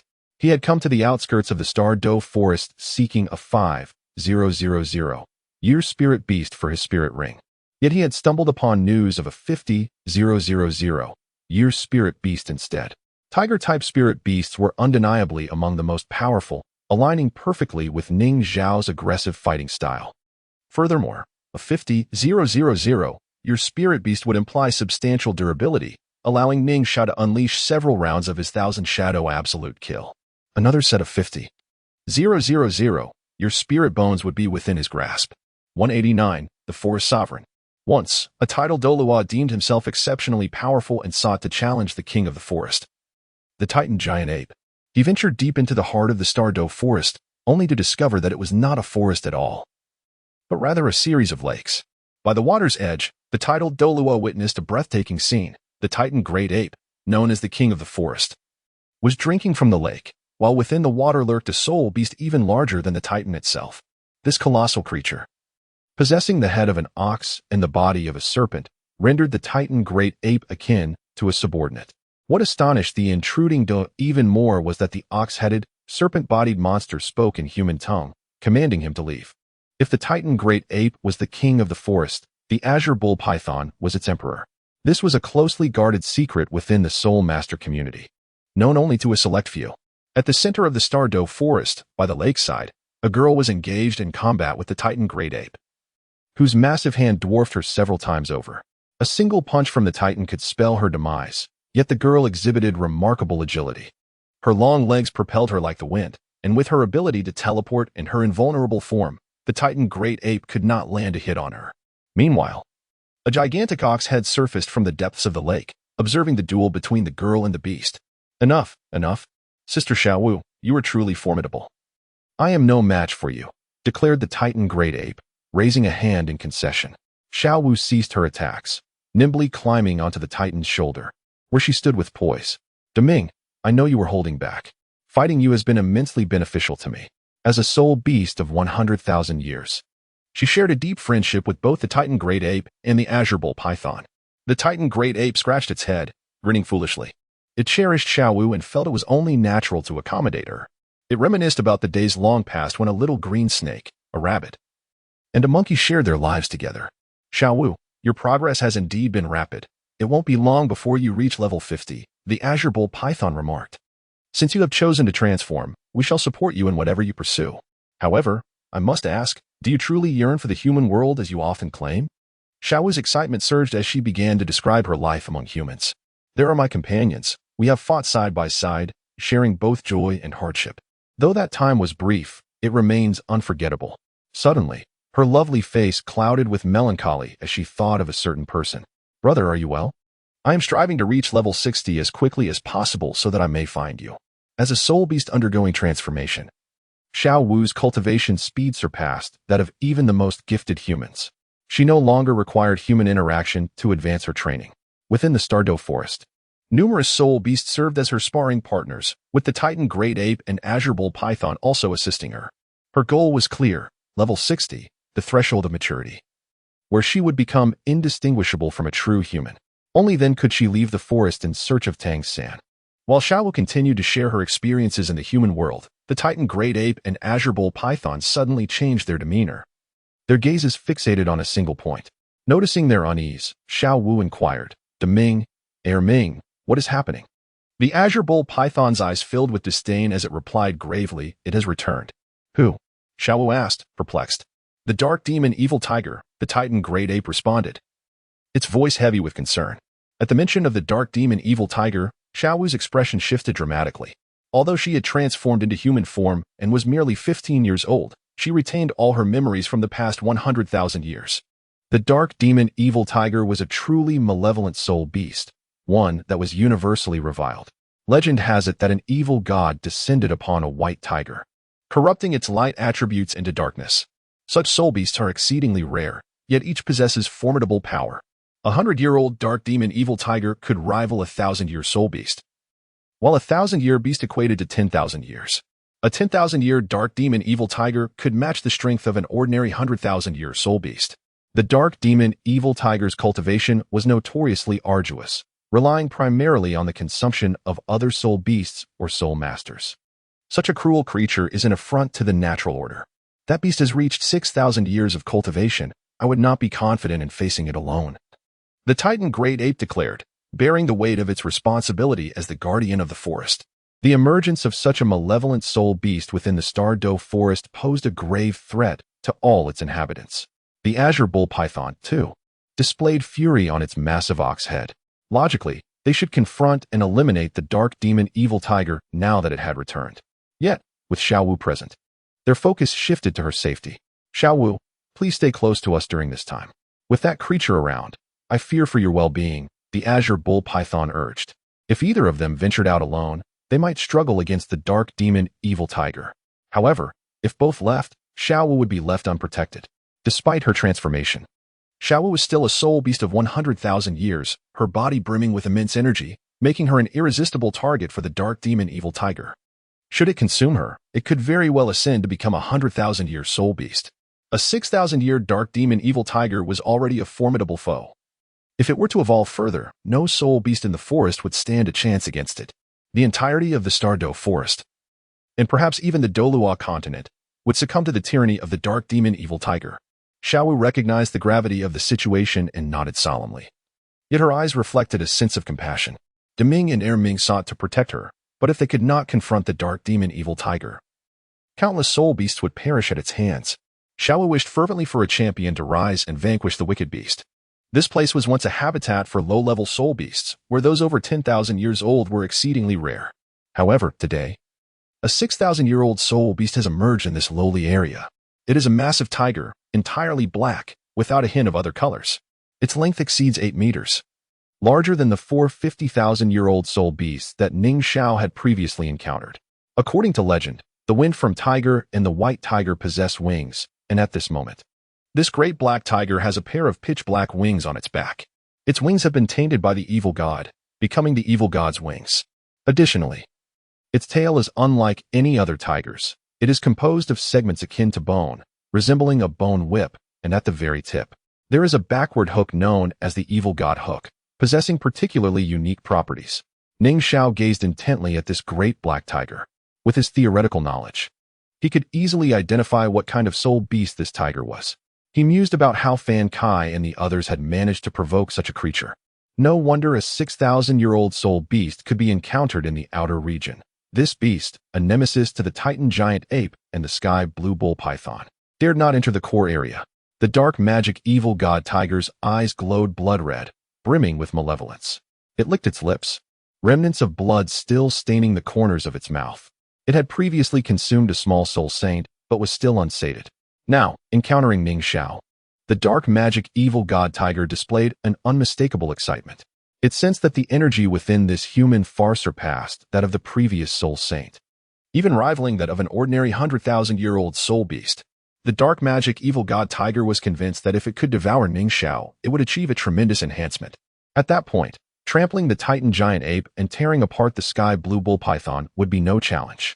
A low growl emanated from the dark magic evil god tiger, devoid of the majestic ferocity typical of a tiger's roar, instead exuding an aura of wickedness. Fan Kai trembled in fear, recalling how he had witnessed this great black tiger devour Huerzi in one bite. Xiao Rong, you must lend your strength. My life hinges on you, he silently implored. He did not flee. If Ning Xiao couldn't handle the dark magic evil god tiger, running would be futile. Moreover, after running for so long, he had no energy left. Although Feng Bo and Feng Lang wore grim expressions under the fierce aura of the dark magic evil god tiger, they held great confidence in Ning Xiao. They had witnessed him leave a 50,000-year-old soul beast on the brink of collapse with a single blow. And they believed the outcome would be similar this time. Ning Xiao made his move. In an instant, he activated the Cloud Bat divine armor. His arms, legs, and torso were enveloped in a protective layer akin to armor, while his head remained uncovered, shrouded by a cloak that concealed his visage. Behind him, a pair of ethereal purple wings materialized. Feng Bo, Feng Lang, and Fan Kai were momentarily taken aback by the sudden appearance of Ning Xiao's armor. The colors of the armor on his legs and body were a blend of purple and black, fairly normal. However, the hue of his arm armor was excessively feminine. Could it be that Mr. Xiao Rong is actually a girl? The three were increasingly convinced of their suspicion, for what normal male would wear pink armor? Ning Xiao had no desire for such a soul bone configuration. Yet, the soul bone of the soft bone rabbit he possessed was the most advanced. With an age of 600,000 years, he could hardly abandon it. No matter what, He had to bear that pink. Once I learn the method for bone removal, I will sever my right arm to retrieve the soul bone. For now, I can still merge 2 sets of 30,000-year-old soul bones onto my right arm. Having just one side in pink is preferable to being entirely pink, Ning Xiao resolved in his heart. Nonetheless, he dared not sever his arm at this moment. To extract a soul bone now would be tantamount to courting death. He must first acquire several blue-silver emperor soul bones for Yi Lingling, ensuring his safety before considering severing his arm. But that was a matter for later. Currently, Ning Xiao focused entirely on the dark magic evil god tiger before him. Energy coalesced in Ning Xiao's hand as the chaos blade manifested. Upon seeing Ning Xiao's soul rings, Fan Kai's eyes widened in astonishment. It's nothing. Just a basic soul ring configuration for a soul king, 2 black and 3 red. Ning Xiao's movements were seamless. The Cloud Bat divine armor maximized his state. And with a flash of the 5th soul ring, he wielded a chaos blade in each hand. The 40,000-year-old soft bone rabbit soul bone in his left arm provided 2 unique energies: invincible golden body and instantaneous movement, activated simultaneously. Ning Xiao was decisive. He paid no heed to whether the creature before him rivaled the 100,000-year-old Titan giant ape. 2,000 strikes, 2,000 critical hits. Are you afraid? The host uses the Chaos Blade to activate the 5th soul skill, 1,000 Shadows Absolute Kill, triggering a critical hit effect, currently inflicting a stun effect. Target stunned for 3 seconds. The host uses the Chaos Blade to activate the 5th soul skill, 1,000 Shadows Absolute Kill, triggering a critical hit effect, currently causing additional drops, acquiring the external soul bone, Evil God Hook. After 2,000 strikes, Ning Xiao instantaneously retreated. At this moment, he did not intend to kill the dark magic Evil God Tiger, nor would he trigger a lethal strike. Although he needed its soul ring, Ning Xiao was more eager to farm all its additional drops. 6 soul bones, each totaling around 400,000 years in age from the dark magic Evil God Tiger. As Ning Xiao prepared to assess the drops, he was astonished to find that the dark magic Evil God Tiger did not collapse like the previous 4 50,000-year-old soul beasts. Rather, it stood firm, albeit with some injuries on its back. Ning Xiao's gaze sharpened. He had grossly underestimated this creature's strength. 2,000 critical hits had been endured by it purely through its physical might. Its physical resilience was far superior to that of the chrysanthemum Douluo. Ning Xiao contemplated retreating. The use of 1,000 Shadows Absolute Kill had placed a tremendous burden on his body, with even greater consumption of soul power. At this moment, Ning Xiao lacked confidence in confronting the dark magic Evil God Tiger. However, if Ning Xiao wished to flee, the dark magic Evil God Tiger would never catch up to him. At the center of the Douluo forest, the Titan giant ape and the sky blue bull python gazed in the same direction. Someone is battling the dark magic Evil God Tiger. Is it a human titled Douluo? The sky blue bull python remarked solemnly. The aura of the dark magic Evil God Tiger seemed considerably weakened. It appeared to have sustained injuries. This human titled Douluo possesses remarkable strength. I hope he can eliminate the dark magic Evil God Tiger, as its existence remains a threat. The sky blue bull python continued. Brother, since this human titled Douluo has the power to injure the dark magic Evil God Tiger, do you think he will come seeking us? The death of 100,000-year soul beast will certainly yield soul bones. And 100,000-year soul bone holds immense allure for a human titled Douluo. The Titan giant ape inquired innocently. Does he dare? The sky blue bull python suddenly exuded a formidable aura. Does he think that merely injuring the dark magic Evil God Tiger qualifies him to be our opponent? If he dares approach, he will find himself in a dire predicament. In the outskirts of the Douluo forest, Ning Xiao's soul power had diminished to the point where he could no longer sustain his ultimate move. Facing the dark magic Evil God Tiger at this juncture was evidently disadvantageous, and he was prepared to escape. As Ning Xiao sees the 2 brothers, Feng Bo and Feng Lang, preparing to take flight, the dark demon Evil God Tiger had already emerged from its stupor. With a swift motion, the tiger extended its claws and tore through the air, creating a rift that seemed to rip apart the very fabric of reality. Within this chasm lay an abyss so dark that it obscured all sight, resembling a passage into the unknown. The dark demon Evil God Tiger flapped its wings and darted into the void at an incredible speed, causing the rift to close rapidly behind it. Ning Xiao, who had just captured Feng Bo and Feng Lang and ascended into the sky, caught a fleeting glimpse of this scene, momentarily taken aback. This creature was escaping? He had not anticipated that the dark demon Evil God Tiger would flee before him. Evidently, the blow he had dealt earlier had not been trivial. On the ground, Fan Kai watched the trio above, nearly cursing under his breath. Ning Xiao's departure without him left him as bait for the dark demon evil god tiger. Fortunately, the beast had also retreated, otherwise, he would have surely met his end. As Ning Xiao descended, Fan Kai immediately adopted a fawning demeanor, cautious not to reveal his true thoughts in the presence of Ning Xiao. With the formidable dark tiger driven away by Ning Xiao, and the 2 black and 3 red soul rings encircling him, Fan Kai felt nothing but trepidation. Reflecting on the past months, he felt a pang of regret for having once sought to seize Ning Xiao's soul bone, fearful that Ning Xiao might seek retribution. Mr. Xiao Rong, what of that great black tiger? Feng Bo inquired, perplexed. He had witnessed Ning Xiao injure that 50,000-year-old soul beast with a single strike, yet this time, the tiger had managed to escape. Although they were merely common soul masters and could not identify the dark demon evil god tiger, they understood that any creature capable of withstanding Ning Xiao's blow was undoubtedly extraordinary. Ning Xiao raised a hand to silence Feng Bo's impending questions. His gaze fixed upon the spot where the dark demon evil god tiger had vanished, a glimmer of intrigue dancing in his eyes. Space manipulation? The dark demon evil god tiger is becoming increasingly fascinating. Turning back to Fan Kai, whose expression was inscrutable, Ning Xiao observed the man hastily adopting a servile posture before him. Mr. Xiao Rong, Fan Kai said, ingratiatingly, the soul beast has departed. You should take your leave as well. Ning Xiao replied in a dispassionate tone, although your strength surpasses that of Feng Bo and Feng Lang, I find your character unappealing. Fan Kai's countenance shifted at this dismissal. Ning Xiao is effectively issuing him an eviction notice. I am deeply grateful for your life-saving intervention, Mr. Xiao Rong. I shall take my leave now. With that, Fan Kai hastily departed. After a considerable pause, Ning Xiao addressed Feng Bo and Feng Lang. You two should also leave the Stardow Forest. Upon hearing this, both brothers exchanged alarmed glances, their expressions fraught with urgency. Is Mr. Xiao Rong sending us away? Over the past few months, their admiration for Ning Xiao had only deepened.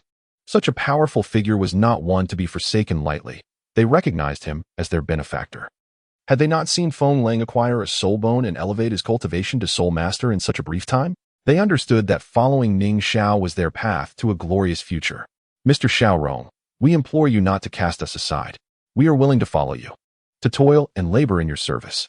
Suddenly, Feng Bo and Feng Lang knelt behind Ning Xiao, speaking earnestly. Ning Xiao turned to them, bemused. What are you doing? Get up.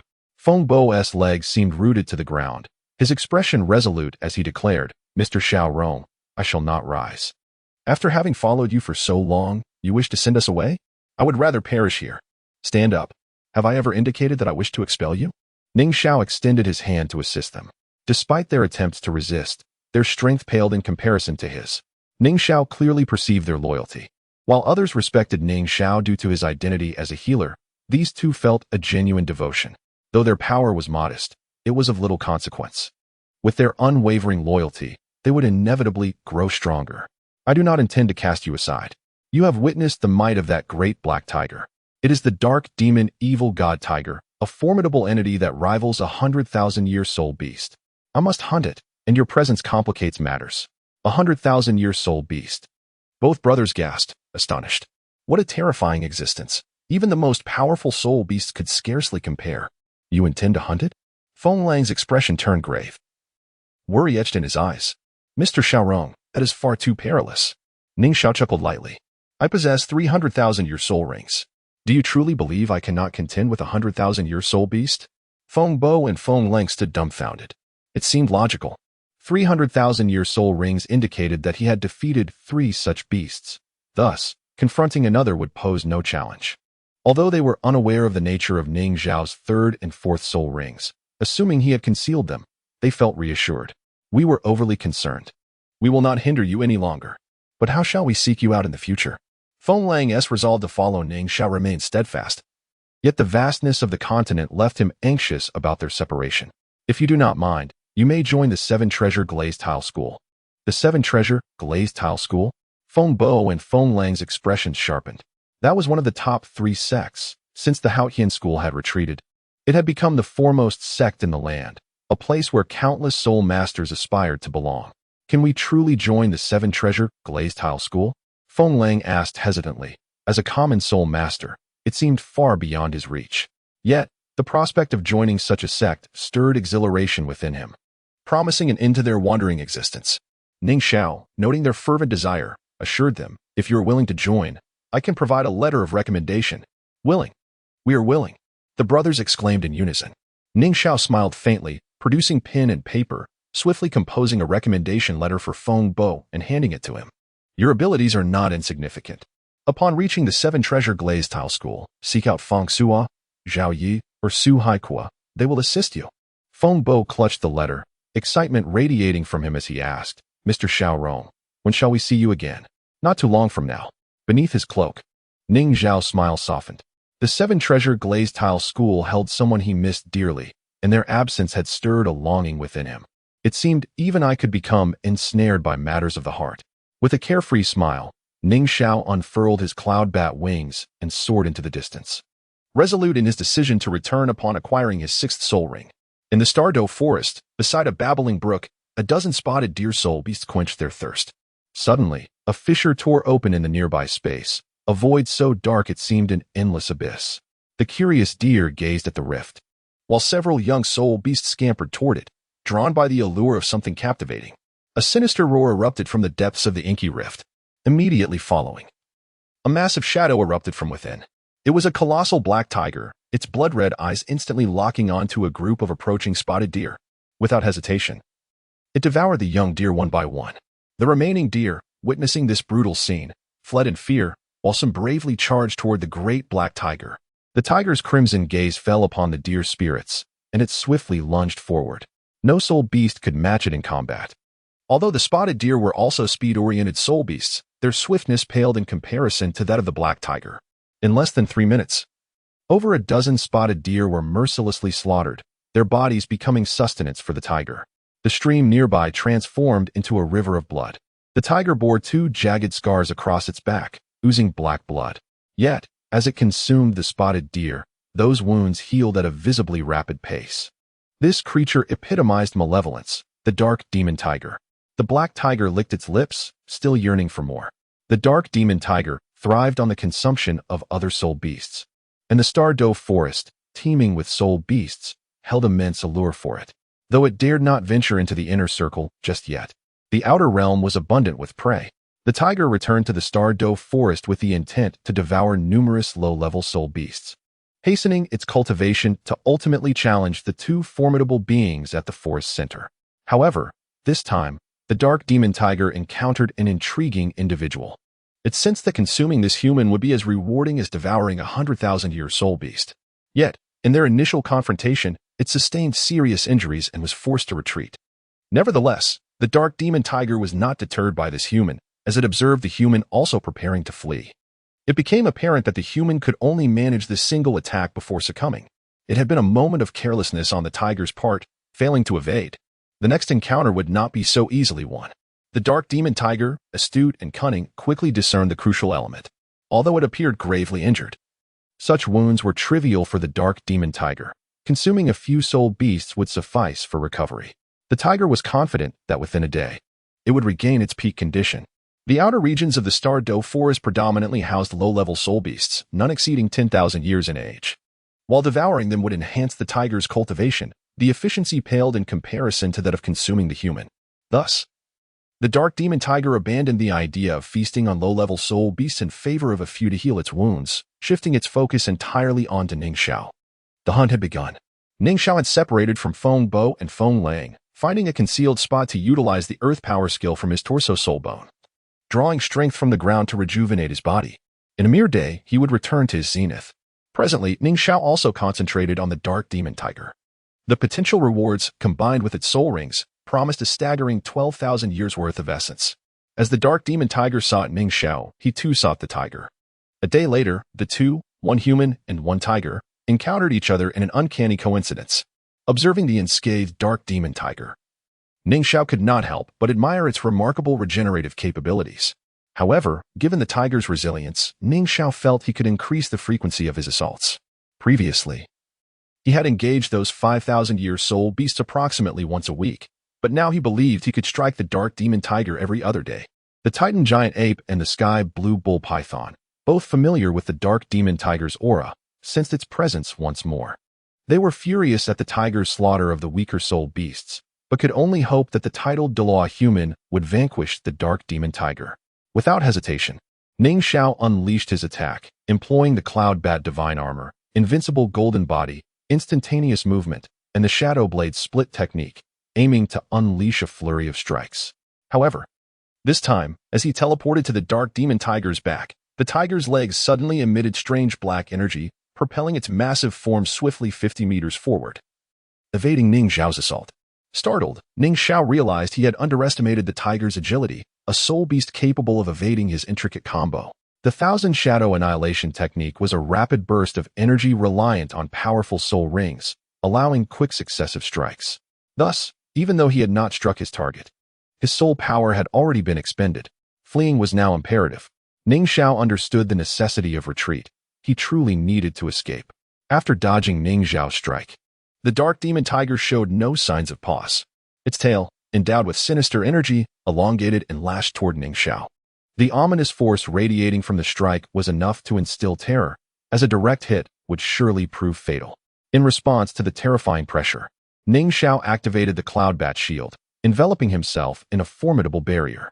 At that moment, the combination of the shield and the invincible golden body rendered him truly invincible. Even the most sinister of strikes could not breach the Cloud Bat shield. With his left arm's soul bone skill, he teleported. Ning Xiao's teleportation had evolved to a distance of 3,000 meters. While the state of the Cloud Bat shield slightly affected him, a 100-meter teleportation posed no challenge. When the dark demon tiger collided with the shield, it momentarily faltered. Regaining its focus, Ning Xiao had already teleported several times, distancing himself by hundreds of meters.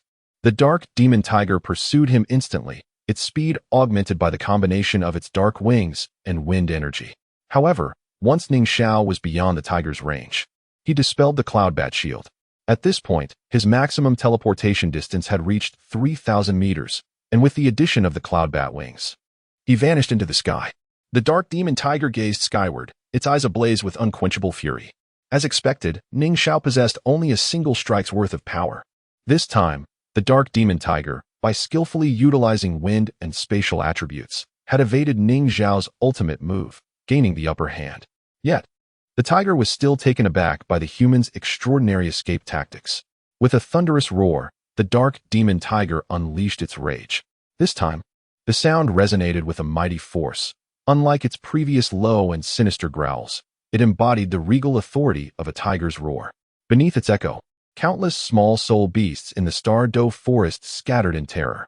Even those soul masters intending to enter the forest for soul rings were frightened into retreat. The dark demon tiger exuded an overwhelming presence. It seemed the titled Douluo had met his match. In the lake, the sky blue bull python spoke with a heavy tone, questioning whether that human could truly contend with the dark demon tiger. On a cliff, Ning Xiao concealed himself within a cave, grappling with his failure. He had miscalculated. The soul beasts he had encountered thus far were no match for him, leading to a sense of overconfidence. The dark demon tiger had taught him a profound lesson. One must indeed exercise caution. Utilizing the skills of the 65,000-year-old torso soul bone, drawing upon the power of the earth, one can restore one's state. A day later, Ning Xiao ascended into the sky once more, seeking the trace of the dark demon evil god tiger. This game has only just begun. There is no need for Ning Xiao to deliberately search for the dark demon evil god tiger, for it has set its sights on him as its prey. Under the expansive blue sky, a sudden wave of black shadows swept in, casting a pall over Ning Xiao's position. This was the domain of the dark demon evil god. Ning Xiao's expression darkened. Generally, only soul beasts that have reached 100,000 years possess a domain, yet the dark demon evil god tiger, with its 6,000 years of cultivation, had a gifted domain of its own. In the dimness, the sky ahead became indistinguishable to the naked eye. Countless malevolent and dark thoughts assailed Ning Xiao's mind. A moment's carelessness could lead to him being entranced. The power of the domain diminished Ning Xiao's state slightly, allowing him to exert only 70% of his strength. Without hesitation, he summoned the Cloud Bat divine armor as the black mist enveloped him, vibrant armor cloaking his form. In previous encounters, the Cloud Bat divine armor would significantly amplify his strength, enabling him to unleash 150% of his potential. However, now, Due to the domain's suppression, even with the armor, he could only attain a mere 100% of his normal state. Suddenly, from the darkness, several streaks of black lightning appeared, darting toward Ning Xiao like ethereal serpents. Lightning attributes, one might assume? Ning Xiao's eyes transformed to a deep purple, revealing his purple extreme demon eyes. In this dark domain, his vision remained unobstructed.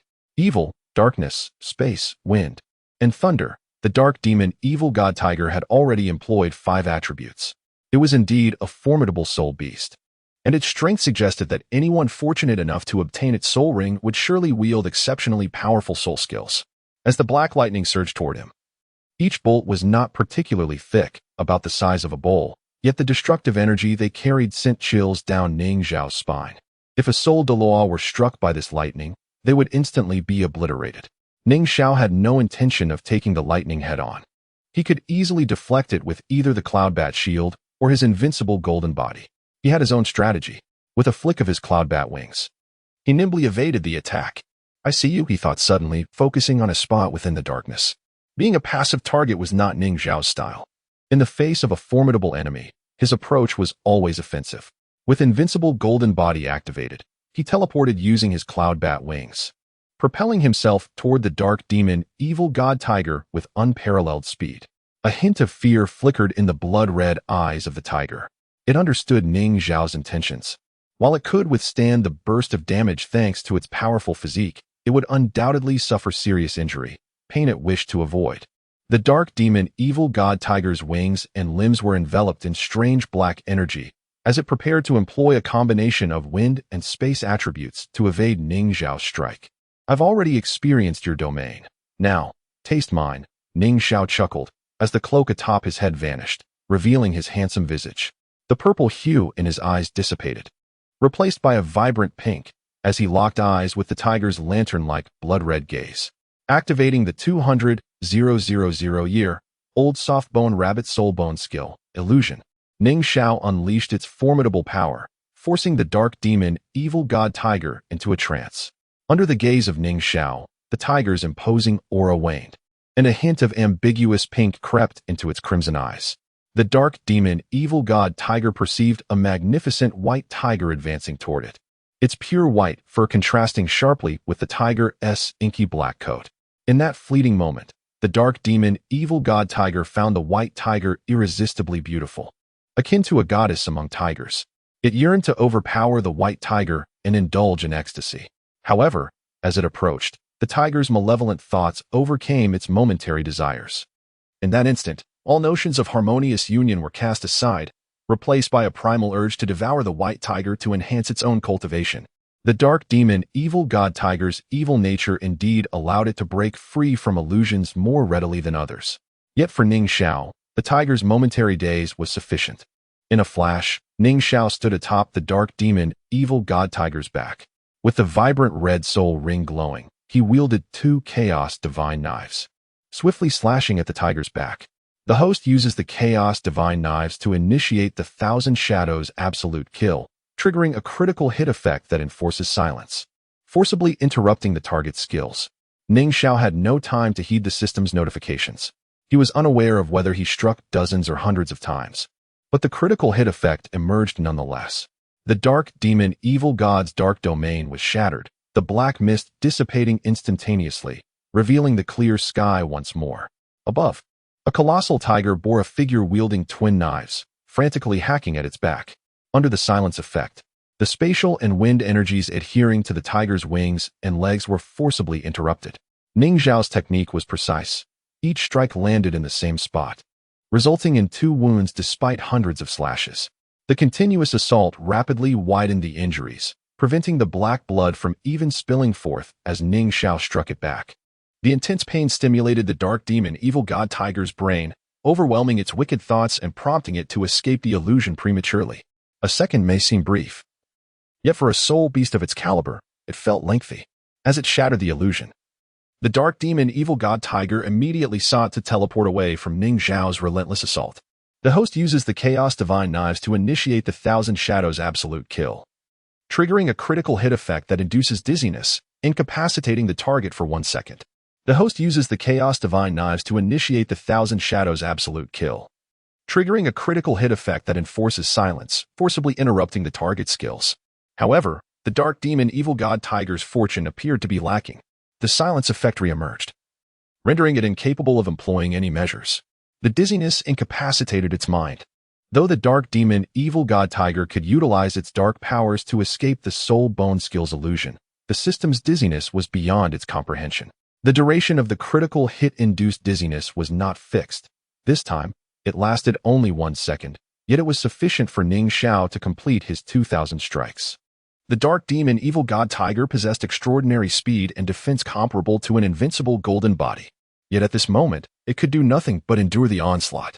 The host uses the Chaos Divine Knives to initiate the Thousand Shadows Absolute Kill, triggering a critical hit effect that delivers triple damage.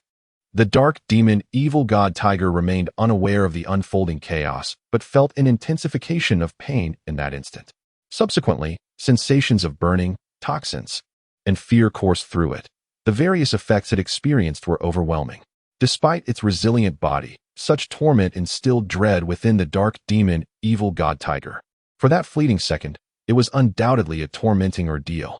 However, its formidable constitution prevented it from succumbing to unconsciousness, forcing it to endure the relentless agony while remaining fully aware. The host employed the fateful weapon, the Chaos Blade, to unleash the Thousand Shadows Absolute Kill, triggering a critical hit effect, resulting in additional drops. The host acquired a 342-year soul ring. Furthermore, the host utilized the Chaos Blade to execute the Thousand Shadows Absolute Kill once more, triggering another critical hit effect, leading to the acquisition of the Dark Demon Evil God Tiger's head spirit bone. The probability of such additional drops occurring is relatively low, however. Through the sheer volume of high-frequency attacks, a few instances are always bound to manifest. During the battle, Ning Xiao was preoccupied and unable to check the system information, having to wait until he had leisure time to explore what new items had appeared in the system repository. After 2,000 strikes, the body of the Dark Demon Evil God Tiger plummeted downwards, its solid form creating a massive crater in the mountain below. Ning Xiao, flapping his wings, swiftly distanced himself. At this moment, he had no intention of slaying the Dark Demon Evil God Tiger. After all, such a 60,000-year soul beast represented a treasure trove for him. The aura of the Dark Demon Evil God Tiger weakened once again, indicating it had sustained further injuries. In the central lake of the Star Do Great Forest, the Sky Blue Bull Python sensed the presence of the Dark Demon Evil God Tiger anew. The agile Xiao Wu perched atop the head of the Sky Blue Bull Python. Listened to its words, her lovely face displaying a hint of confusion. That individual clearly has the ability to severely injure the Dark Demon Evil God Tiger. Why does he not simply kill the beast? She inquired, perplexed. Xiao Wu could not comprehend why one would allow such a malevolent soul beast to escape and continue disrupting the order of the forest. It is likely he cannot. The Sky Blue Bull Python replied solemnly. That human titled Douluo has clashed with the Dark Demon Evil God Tiger thrice, and during the second encounter, it was evident that the tiger held the upper hand. I estimate that the strength of that titled Douluo is quite comparable to that of the Dark Demon Evil God Tiger. You should understand the cost associated with one party attempting to eliminate the other when their strengths are so closely matched. The Sky Blue Bull Python was acutely aware of the Dark Demon Evil God Tiger's prowess. To confront such a being, one would need at least a level 95 cultivation.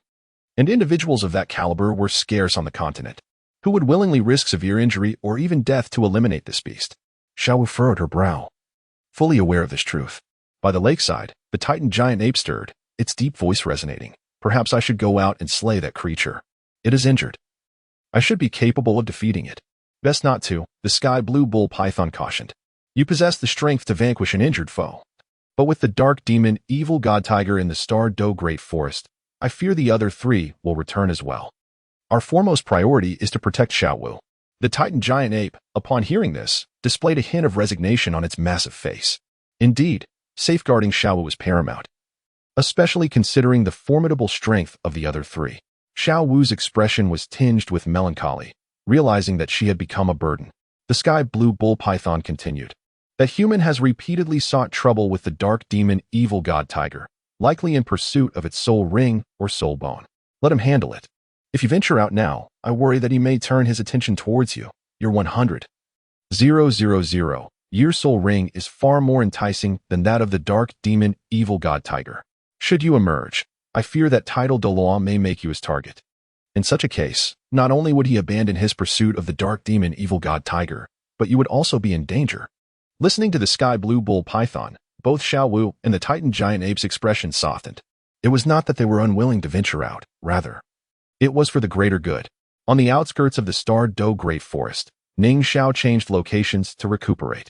Upon inspecting the system repository, he discovered the addition of a 60,000 Year Soul Ring and a Dark Demon Evil God Tiger Soul Ring, filling him with delight. With the external Soul Bone and Soul Ring acquired, only 5 additional drops from the Dark Demon Evil God Tiger remained. Once his physical condition was restored, Ning Xiao set forth again in pursuit of the Dark Demon Evil God Tiger. However, this time, his Thousand Shadows absolute kill came up empty. Just as he was about to strike the Dark Demon Evil God Tiger, time itself seemed to slow. Time manipulation, this was the final of the 6 attributes possessed by the Dark Demon Evil God Tiger. It was precisely through this temporal rewind that the beast evaded Ning Xiao's formidable attack. Once again, it was Ning Xiao's turn to retreat. Nevertheless, he was resolute in his determination not to abandon his quest to hunt the Dark Demon Evil God Tiger. On the 5th day, the 6th day, Ning Xiao sought out the Dark Demon Evil God Tiger every day.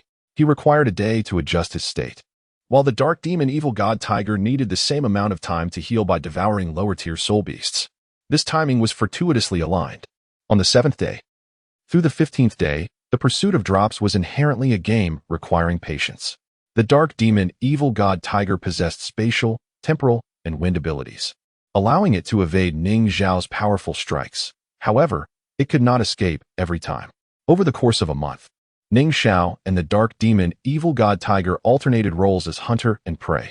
The Dark Demon Evil God Tiger would open a spatial portal to flee, which Ning Xiao could not prevent.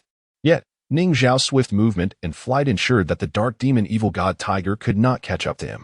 At the center of the Star Doe Great Forest, the 2 overlords sensed the fluctuating aura of the Dark Demon Evil God Tiger, at times growing exceedingly weak, then surging with strength. They were left somewhat bewildered. However, this was of little consequence to them. Their mission was to protect Xiao Wu. At just over level 40, Xiao Wu was exceedingly vulnerable. Even a single malevolent soul beast could easily spell her demise. The task of dealing with the nefarious Dark Demon Evil God Tiger was best left to that human. The host utilized the Chaos Blade to invoke the 5th spirit skill, Thousand Shadows Absolute Kill, triggering a critical hit effect, which resulted in the acquisition of the Dark Demon Evil God Tiger's torso soul bone. The guerrilla warfare against the Dark Demon Evil God Tiger persisted for nearly 2 months. Finally, the last soul bone was extracted by Ning Xiao. At this juncture, his system repository contained over 2,000 various soul bones. Excluding the Dark Demon Evil God Tiger's soul ring, the total age of the other soul rings amounted to 95,000 years, with a singular soul ring from the Dark Demon Evil God Tiger at 61,342 years. Additionally, he possessed 1 external soul bone, the Evil God Hook, and all 6 body part soul bones from the 60,000 year Dark Demon Evil God Tiger. Ning Xiao had integrated 5 different soul bones, excluding the head. He could easily absorb the head soul bone of the Dark Demon Evil God Tiger, culminating in a formidable 360,000 year head soul bone. A soul bone of such magnitude was undeniably powerful. In the current continent, there was no other individual possessing a soul bone of this caliber. Furthermore, Ning Xiao speculated that the head soul bone's attributes were likely rooted in malevolence and dark energy. Yet, he refrained from doing so. The complete set of Dark Demon Evil God Tiger soul bones was far more suitable for a dear friend of his. With 7 soul bones and 1 soul ring, the entirety of the Dark Demon Evil God Tiger's drops had been collected, and the next encounter with the beast would see him strike decisively. Ning Xiao spoke softly, his demeanor gentle and amiable. Despite the setbacks he faced at the hands of the Dark Demon Evil God Tiger over the past 2 months, it did not imply that he was incapable of slaying the beast.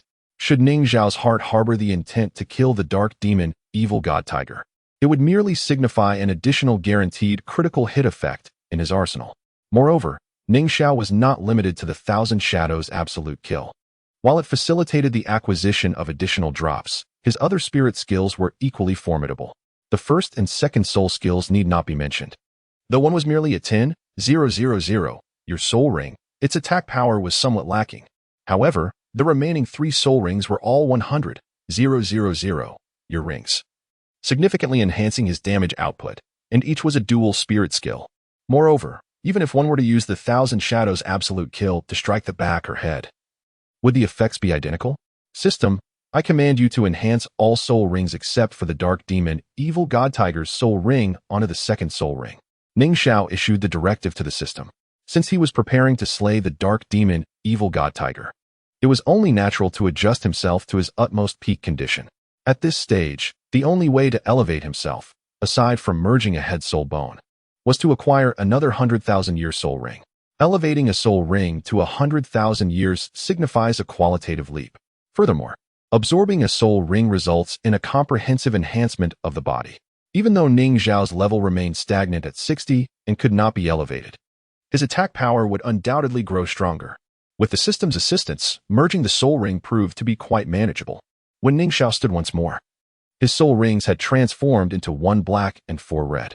Now, Ning Xiao would become the heavenly tribulation for the Dark Demon Evil God Tiger. In the Stardow Forest, a resounding tiger roar echoed, claiming the lives of countless soul beasts. For nearly 2 months, the Dark Demon Evil God Tiger had engaged in intermittent skirmishes with Ning Xiao. During this time, the soul beast it devoured had contributed to a slight increase in its cultivation. In the later battles, the Dark Demon Evil God Tiger found itself on the defensive. Yet, it consistently felt that it was just a hair's breadth away from killing Ning Xiao. It believed that once Ning Xiao had exhausted his energy after unleashing a grand move, if it could seize him then, it could finally bring about his demise. After devouring a soul beast pack, the Dark Demon Evil God Tiger did not rest for even a moment, but continued its pursuit of Ning Xiao, driven by an unwavering resolve to grow stronger. Suddenly, it sensed a familiar aura rapidly approaching. The powerful presence was unmistakable. It was none other than Ning Xiao, who had been clashing with it for the past 2 months. Observing that Ning Xiao's soul rings had transformed into 1 black and 4 red, the Dark Demon Evil God Tiger momentarily froze in astonishment. Both were progressing. Yet this realization did not instill fear. Rather, it signified that should it consume Ning Xiao after he grew stronger, the benefits would be even greater. Without unnecessary actions, the Dark Demon Evil God Tiger instantly unleashed its Dark Demon domain, shrouding the forest in darkness. Within this domain, it refrained from attacking Ning Xiao, lacking the confidence to withstand Ning Xiao's 1,000 Shadows absolute kill. An impulsive assault would surely provide Ning Xiao with an opportunity to counterattack. The Dark Demon Evil God Tiger remained poised to evade Ning Xiao's teleportation at any moment. Only by tricking Ning Xiao into releasing the 1,000 Shadows absolute kill would it stand a chance to confront him. The domain weakened enemies, but enhanced the Dark Demon Evil God Tiger itself. Within this realm, it enjoyed an expansive view, allowing it to keenly perceive Ning Xiao's movements. Invincible Golden Body, Spirit Blade Shadow Split. Everything remained as before. Indeed, this human's methods of attack showed no signs of alteration. Teleportation. The Dark Demon Evil God Tiger sensed Ning Xiao's movement. It needed to seize the moment, as Ning Xiao appeared above it, preparing to unleash the 1,000 Shadows absolute kill. It had to teleport away. If it teleported too early, Ning Xiao's 1,000 Shadows absolute kill might not have been released, allowing him to teleport back onto it. Conversely, if it delayed, it would have to endure the 2,000 strikes. Ning Xiao teleported directly above the Dark Demon Evil God Tiger, this time targeting its head. While the tiger could recover from a strike to its back, how could it recover if its head were cleaved open? The Dark Demon Evil God Tiger sensed the energy surge emanating from Ning Xiao. Now was the moment. Seizing the opportunity, the Dark Demon Evil God Tiger activated time reversal and spatial power, propelled forward in an instant by wind energy. However, although the Dark Demon Evil God Tiger sensed the energy surge from Ning Xiao, the flickering soul ring was not the 5th soul ring but rather the 4th. As Ning Xiao landed, the chaotic divine blade in his left hand transformed into a plume of black, feather-like entities that shot forth in a straight line. The Dark Demon Evil God Tiger's skill was not teleportation, rather, it surged forward in a linear fashion for dozens of meters. Yet, the trajectory of the black feathers followed suit, striking its tail. The black feathers disregarded the Dark Demon Evil God Tiger's sturdy physique, penetrating its body effortlessly. This strike did not trigger a critical hit, and the Dark Demon Evil God Tiger suffered no damage. What transpired? The dark demon evil god tiger was utterly oblivious to Ning Xiao's actions. It had distinctly sensed the energy surge moments ago.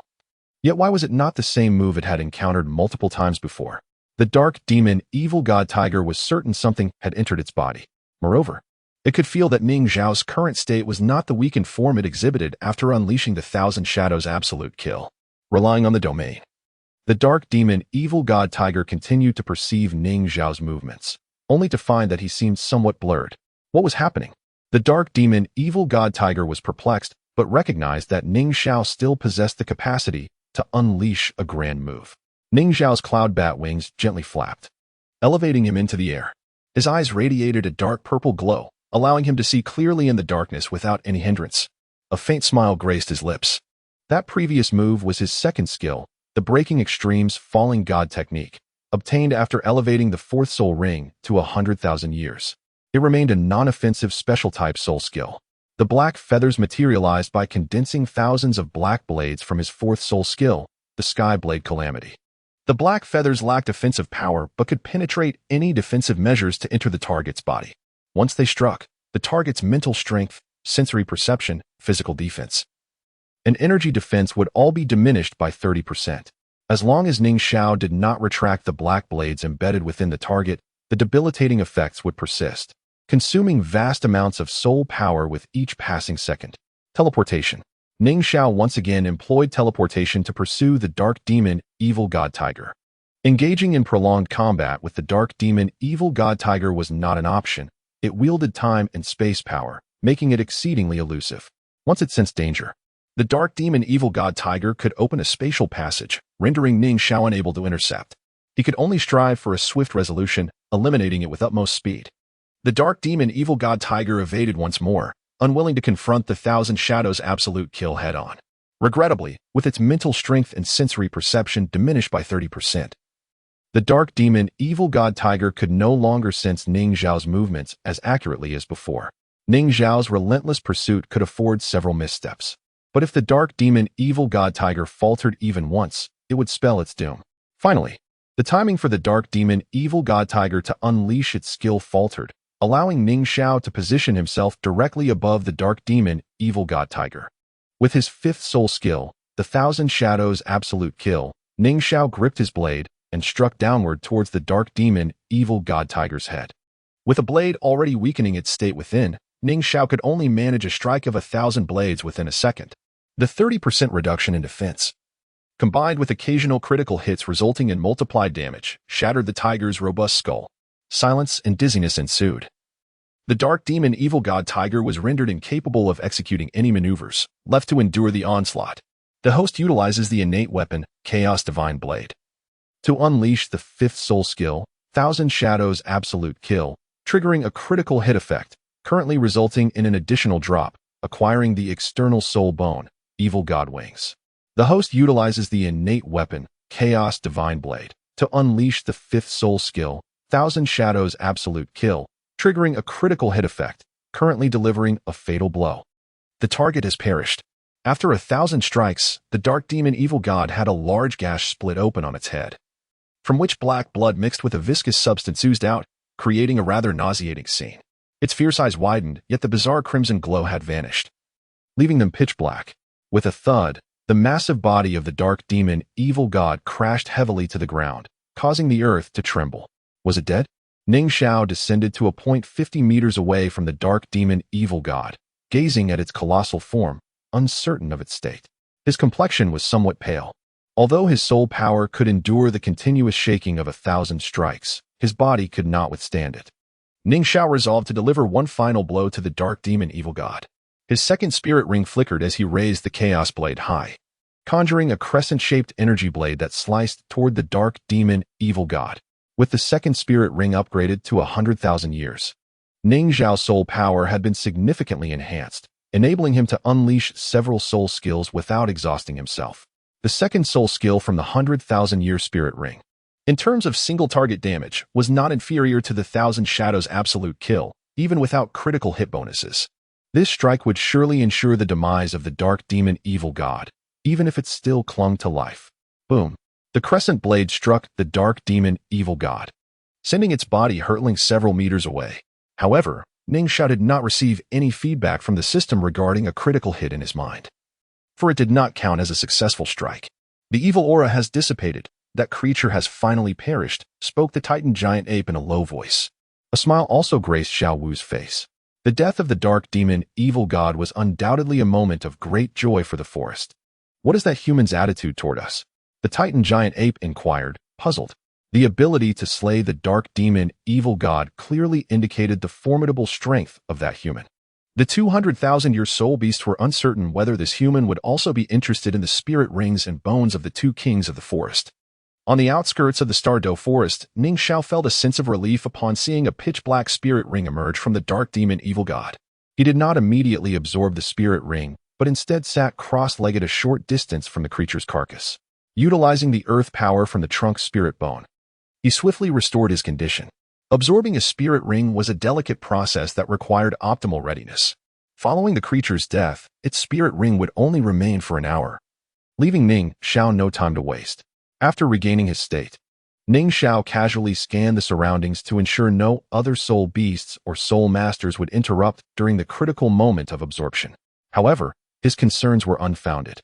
This was the lair of the dark demon evil god, and any nearby soul beasts had either been slaughtered or had fled. Aside from the immobile lower-level plant-type soul beasts, no other creatures remained to disturb Ning Xiao. With everything in place, he proceeded to absorb the spirit ring. A 60,000-year spirit ring would typically be beyond the reach of any other level 60 individual, yet Ning Xiao's body was more than capable of handling it. The dark demon evil god harbored an intense resentment toward Ning Xiao, and its potent spiritual backlash was not to be underestimated. You've perished, yet you still dare to be so arrogant. Be subdued. Ning Xiao scoffed, his mental power transforming into tangible energy that swiftly scattered the dark demon evil god's lingering resentment. Half an hour later, Ning Xiao successfully absorbed his 6th spirit ring. At this moment, he possessed 1 black and 5 red spirit rings. He had ascended to the rank of Soul Emperor, and the energy he had previously stored finally manifested at this time. The surge of power was undeniably exhilarating. In his current state, should he encounter formidable opponents like the Spirit Douluo or the Ghost Douluo, he could eliminate them in less than half a minute. Feeling highly satisfied with his condition, Ning Xiao reviewed his information. Host: Ning Xiao. Destined weapon: Chaos Blade. Level: 68. Cultivation method: Xiantian skill. Spirit Rings Soul skills. First Spirit Ring Soul skill: 10, 154 years. Phantom Triad Catastrophe Second Spirit Ring Soul skill: 105, 527 years. Soul Shattering Crescent Catastrophe Soul Devouring Secret Art Third Spirit Ring Soul skill: 100, 256 years. Explosive Earth Shattering Catastrophe Earthly Prison Locking Art 4th Spirit Ring Soul skill: 105, 641 years. Aerial Blade Catastrophe Breaking Extreme Fallen God Art 5th Spirit Ring Soul skill: 100, 018 years. Thousand Shadows Absolute Kill Spirit Blade Shadow Division Art 6th Spirit Ring Soul skill: 122, 805 years. Dark Demon Domain Blade Catastrophe Evil God Devouring Spirit Art Soulbone skills: External Soulbone, Cloud Bat Wings Flight, Defense, Venomous Blade. Mental Power Enhancement Trunk Soulbone, 65, 000. Year Earth Bear Soulbone Earth Power, Right Arm Soulbone, 200, 000. Year Softbone Rabbit Soulbone Illusion Invincible Golden Body Left Arm Soulbone, 400, 000. Year Softbone Rabbit Soulbone Teleportation Invincible Golden Body Left Leg Soulbone, 276, 000. Year Rockscale Giant Rhinoceros Angry Rock Waves Giant Rhinoceros Hoof Right Leg Soulbone, 306, 000. Year Flat-Topped Honey Badger Earth Escape Poison Immunity Special Skills Divided Heart Control. Crane Control Dragon Capture, Ghost Shadow Confusion, Xiantian Hand, Purple Extreme Demon Eye. 100 Explosions of Hidden Weapons, World Accessed, Douluo Continent. Note: each time the destined weapon is used to attack, a critical hit is guaranteed, with a high probability of causing significant damage, continuous harm, and fear effects. There is a small chance of delivering a fatal blow, along with additional loot. With the acquisition of the 6th Spirit Ring, Ning Xiao's soul power had naturally surged. Even though the purity of his soul power presented challenges for enhancement, the energy from the numerous soul bones and rings had elevated him to level 68. In his repository, He had previously possessed a spirit ring from the dark demon evil god, which had automatically fused upon absorbing this new one. Moreover, during the subsequent days, the dark demon evil god had devoured several soul beasts, resulting in this newly acquired spirit ring being of a higher age than the one in Ning Xiao's repository. At present, Ning Xiao's sixth spirit ring was freshly absorbed and boasted a 12,000-year spirit ring. The newly gained skills were equally malevolent as the dark demon evil god itself. The first skill, Dark Demon Domain Blade Catastrophe, bore similarities to the dark demon evil god's domain. Centered around Ning Xiao's body, it created a dark area with a radius of 500 meters, significantly enhancing his vision while simultaneously weakening all attributes of enemy targets by 50%. As a 10,000-year soul skill, its suppression effect exceeded that of the 6,000-year dark demon evil god. Within this dark domain, the Chaos Blade transformed into countless small blades that spun rapidly, striking at enemy targets. This was a realm of death. The second skill was equally sinister, Devour. By merely inserting the Chaos Blade into an enemy's body, this skill would allow Ning Xiao to consume the opponent's soul power, transforming it into usable energy to enhance his cultivation. Regardless of whether the opponent was a soul beast or a soul master, no matter how ferocious their energy, the Chaos Blade would convert it into the most suitable energy for Ning Xiao. With the second and third spirit rings elevated to 100,000 years, they also granted him a second skill. The second soul skill, Soul-Shattering Secret Art, remained a special type of skill, enabling Ning Xiao's next attack to possess formidable spiritual impact. The third soul skill, Earthly Prison Locking Art, was a skill typically associated with control-type soul masters. Upon release, it would summon multiple hard rock walls from the ground, forming a prison. However, this skill had height limitations, with the walls reaching no more than 200 meters, rendering it less effective against flying soul masters or soul beasts. The two 30,000-year leg soul bones that Ning Xiao had fused also possessed commendable skills. Earth Escape and Poison Immunity were self-explanatory, conveying their literal meanings. The term angry rock waves refers to a phenomenon that causes the ground within its vicinity to undulate like ocean waves, rendering opponents incapable of standing. Giant Rhino Hoof, on the other hand, transforms Ning Xiao's left leg into a colossal rhino hoof, allowing him to stomp on his adversaries. Rising to his feet, Ning Xiao approached the corpse of the dark demon evil god tiger. Given the intense resentment it bore towards him, he speculated that the likelihood of it possessing a soul bone was quite high. As he examined the body, however, he found no soul bone but instead discovered a peculiar orb. Holding the orb in his hand, he sensed an exceedingly malevolent aura emanating from it. Yet he was uncertain of its purpose. Perhaps he would study it later. After all, he had no recollection of what it could be. Just as Ning Xiao prepared to store the orb in his spatial ring, it suddenly released a cloud of black mist, merging entirely with his palm. This unexpected event left Ning Xiao momentarily stunned. What on earth? He exclaimed, hastily inspecting his body for any anomalies, but he found nothing out of the ordinary. Meanwhile, at the center lake of the Stardow Forest, Xiao Wu was engaged in combat with a ferocious 10,000-year soul beast. The beast, despite its ferocity, found no advantage against her and was instead tossed around, losing tufts of fur in the process. Nearby, a colossal rock giant ape sat in leisure, observing Xiao Wu with a relaxed demeanor. Suddenly, its gaze sharpened as it fixated on a particular spot in the forest, a glint of ferocity in its eyes. A series of slow claps echoed from the direction it was watching, startling Xiao Wu, who turned to look. It's been a year, and Xiao Wu has truly grown stronger. How commendable! A gentle voice resonated from the forest as a figure in a loose black robe and hood approached, obscuring their features. They walked leisurely, devoid of any detectable energy, appearing like an ordinary person. Yet, how could an ordinary individual traverse the perilous Stardow Forest to reach its heart? With a swift kick, Xiao Wu sent the 10,000-year soul beast flying and turned her attention to the cloaked figure. Unable to discern their face, she did not recognize them. But that voice struck a chord of familiarity, filling her with an uneasy premonition. Who are you? She demanded, her brow furrowed, realizing that the figure knew her name. Indicating a prior acquaintance, the Titan giant ape regarded the cloaked figure with equal caution, sensing a familiar and sinister aura that repulsed it. The atmosphere grew tense as the Titan giant ape positioned itself protectively in front of Xiao Wu, its energy surging, ready to attack should the figure make a move. The cloaked figure remained silent, slowly removing their hood. Xiao Wu's breath caught as she beheld a strikingly handsome face that would incite envy even among women. Ning Xiao? She gasped, retreating behind the Titan giant ape. Encountering him again stirred unsettling memories within her, eliciting a primal fear. Yet, with the Titan giant ape beside her, and a formidable creature lurking in the lake, her fear began to dissipate. Ning Xiao, having absorbed the soul ring of the dark demon evil god tiger, had ventured into the heart of the Douluo forest to seek out 200,000-year soul beasts. He had changed significantly since their first meeting. No longer the frail figure he once was. Now that he had arrived, how could he resist exploring? This location was challenging to locate, and it had taken him over 10 days to reach it. However, he was pleasantly surprised to find not only the Titan giant ape but also his old friend Xiao Wu. It appeared that events had transpired following the Soul Master competition that Ning Xiao was unaware of. He glanced at Xiao Wu and then at the Titan giant ape, feeling a sense of familiarity reminiscent of their initial encounter. Xiao Wu, we are old acquaintances. There is no need for such resistance, he remarked amiably. I noticed your engaging battle with that 10,000-year black flame warhound. It piqued my interest.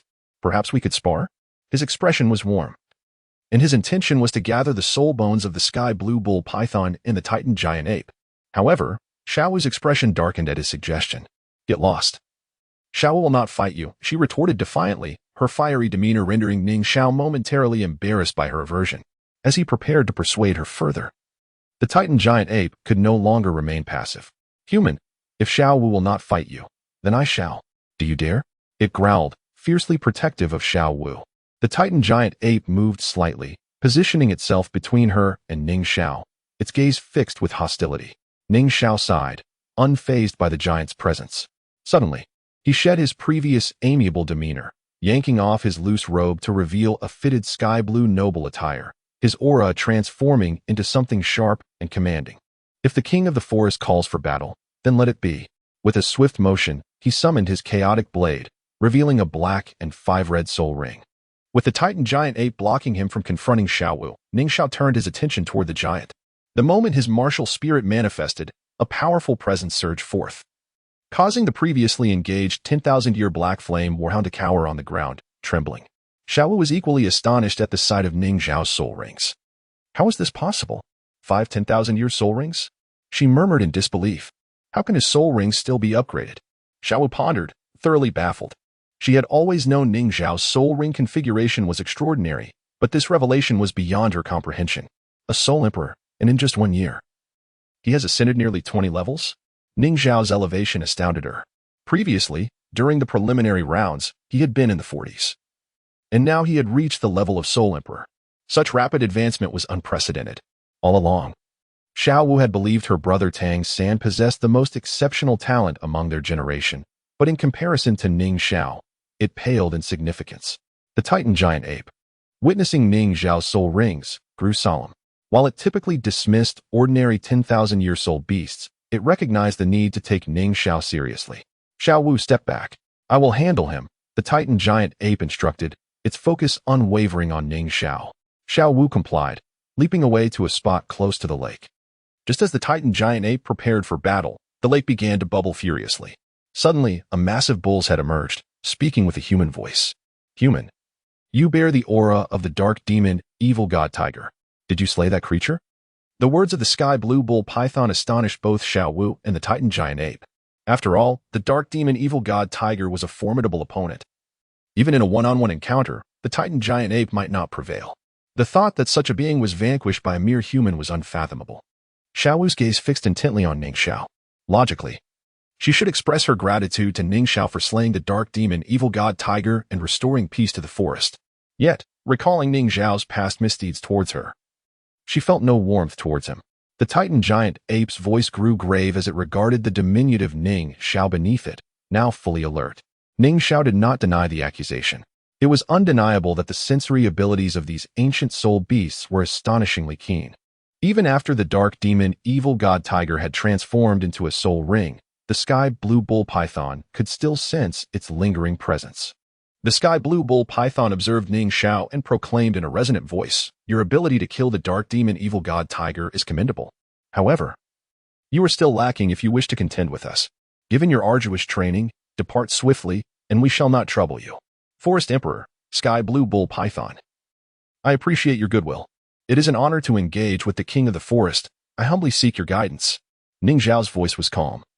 Yet the final 3 words carried an unmistakable edge. In an instant, the cloud bat divine armor enveloped him. The sudden surge of power caused the surrounding trees to tremble. While the ancient black flame war dog, terrified, tucked its tail between its legs and trembled uncontrollably. Initially brought before the elder as a training partner, it was already in a state of fear. Now, confronted with an aura that rivaled that of the two forest dominators, the black flame war dog was utterly petrified. The cloud bat divine armor represented Ning Xiao's ultimate form. Against a foe like the Titan giant ape, he could not afford to be careless. Xiao Wu stared at the vibrant colors of the cloud bat divine armor's arms, which were glaringly bright. Throughout her acquaintance with Ning Xiao, she had always perceived him as a particularly domineering villain. She had not anticipated that he would don such a whimsically feminine battle attire. Curiously, the appearance of his arms evoked a sense of familiarity within her. The Titan giant ape and the sky blue bull python also sensed the familiar aura emanating from Ning Xiao's arm bones. They exchanged glances at Ning Xiao's arms, and then at Xiao Wu, both their minds filled with questions. Suddenly, it seemed as though the Titan giant ape and the sky blue bull python had an epiphany, their expression shifting to one of intense fury, as if they bore a deep-seated grudge against Ning Xiao. At that moment, Ning Xiao made his move. His fifth soul ring shimmered as he grasped a chaos blade in each hand. Activating the ability of his left arm's soul bone, a golden light enveloped him, transforming him into a golden figure, ready to unleash 2,000 strikes upon the Titan giant ape. Invincible golden body? Teleportation? The two ancient soul beasts voiced their fury. Your mother's death is tied to you? You dare return to the Douluo forest, seeking death? Brother, capture him alive. The two forest dominators, now filled with hostility, unleashed their full might upon Ning Xiao. In an instant, the very fabric of space seemed to warp, and the surrounding trees collapsed under an enigmatic force. The black flame war dog, sensing the overwhelming pressure, hastily dug a hole in the ground, burying its head deep within. As Ning Xiao attempted to teleport, an inexplicable energy abruptly severed his movement. It felt as though his body had become several hundred times heavier, severely hampering his speed and reflexes. He plummeted toward the ground without hesitation, activating the cloud bat shield. With a resounding crash, the cloud bat shield struck the earth, its immense weight causing the ground to tremble as if an earthquake had occurred. The terrain cracked, and the lake quivered, reminiscent of a tsunami. The black flame war dog, its head buried, felt disoriented from the violent impact. The sky blue bull python unleashed a peculiar energy that enveloped Xiao Wu, lifting her atop its head to shield her from harm. Damn! Ning Xiao exclaimed, his frustration palpable. This was the first time his teleportation had been interrupted. Even the dark demon evil god tiger could only evade his teleportation through swift movements. These two ancient soul beasts truly lived up to their reputation as forest overlords, showcasing formidable strength. Ning Xiao recognized that the force disrupting his teleportation stemmed from their domain abilities, which worked in tandem. The Titan giant ape charged forward with remarkable agility despite its massive size. Each step sent shockwaves through the ground, propelling it closer to Ning Xiao. Brother, capture him alive, urged the sky blue bull python from the lake.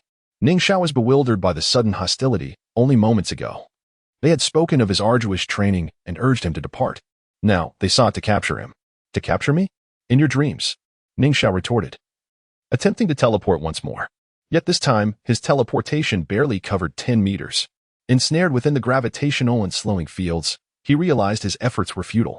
The sky blue bull python declared, while the Titan giant ape closed in on him. Teleportation is ineffective. How about this? From the cloud bat shield. A surge of power coursed through Ning Xiao's right leg, causing him to sink swiftly into the earth. Utilizing the skill of the 30,000-year flat-top honey badger soul bone, he burrowed underground. Beneath the surface, Ning Xiao's speed remained formidable. The Titan giant ape reached the location where Ning Xiao had previously stood, bewildered as it watched him vanish into the soil. The Titan giant ape, possessing earth attribute energy, attempted to sense Ning Xiao's position through the ground. Gone? Despite being a 10,000-year earth attribute soul beast capable of manipulating the earth, it was unable to locate Ning Xiao's presence. Furrowing its brow, it contemplated the existence of a being even more powerful in earth manipulation than itself. The sky blue bull python in the lake also grew solemn. The combined efforts of the two soul beasts had allowed a mere human to escape, a profound humiliation. Xiao Wu's expression was complex. She understood the source of Deming and Erming's anger. They believed that Ning Xiao's soft-boned rabbit soul bone originated from its mother. However, Xiao Wu knew that her mother had been slain by the spirit hall, and with Ning Xiao's background, it was impossible for him to be associated with them. Xiao Wu could never fathom the true origin of Ning Xiao's soft-boned rabbit soul bone. Nevertheless, she would not impede Ming and Ming's attempt to capture him. Matters concerning her mother compelled her to seek the truth. As the sky blue bull python, Titan giant ape, and Xiao Wu pondered how Ning Xiao had vanished. The ground suddenly erupted thousands of meters away, and a violet figure ascended into the sky. I have experienced the prowess of the two forest kings. Now, I invite your critique on my abilities. Ning Xiao hovered several hundred meters above, surveying the central lake as his grave voice reached the ears of the three soul beasts. Just as the Titan giant ape prepared to pursue Ning Xiao again, he made his move. The fourth soul ring detached from him, splitting into two and encircling the chaos blades in each hand.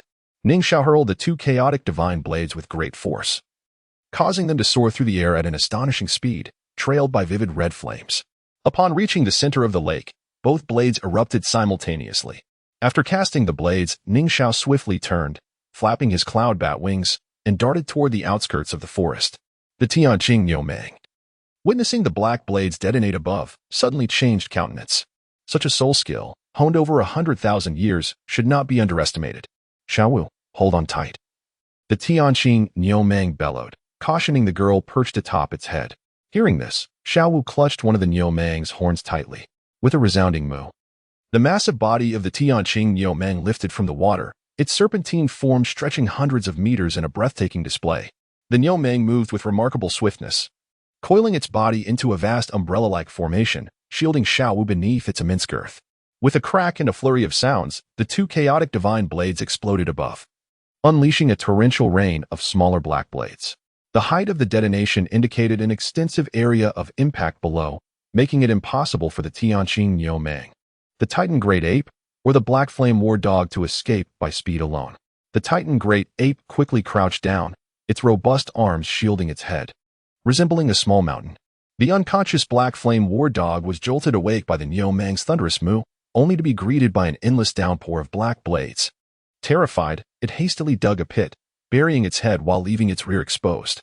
A single black blade seemed to pierce a sensitive spot on the Black Flame War Dog, eliciting a mournful howl. Yet, it dared not surface, enduring the onslaught in silence. The rain of black blades fell upon the Titan Great Ape, Ning Xiao having intentionally controlled the output of his soul power to avoid harming it.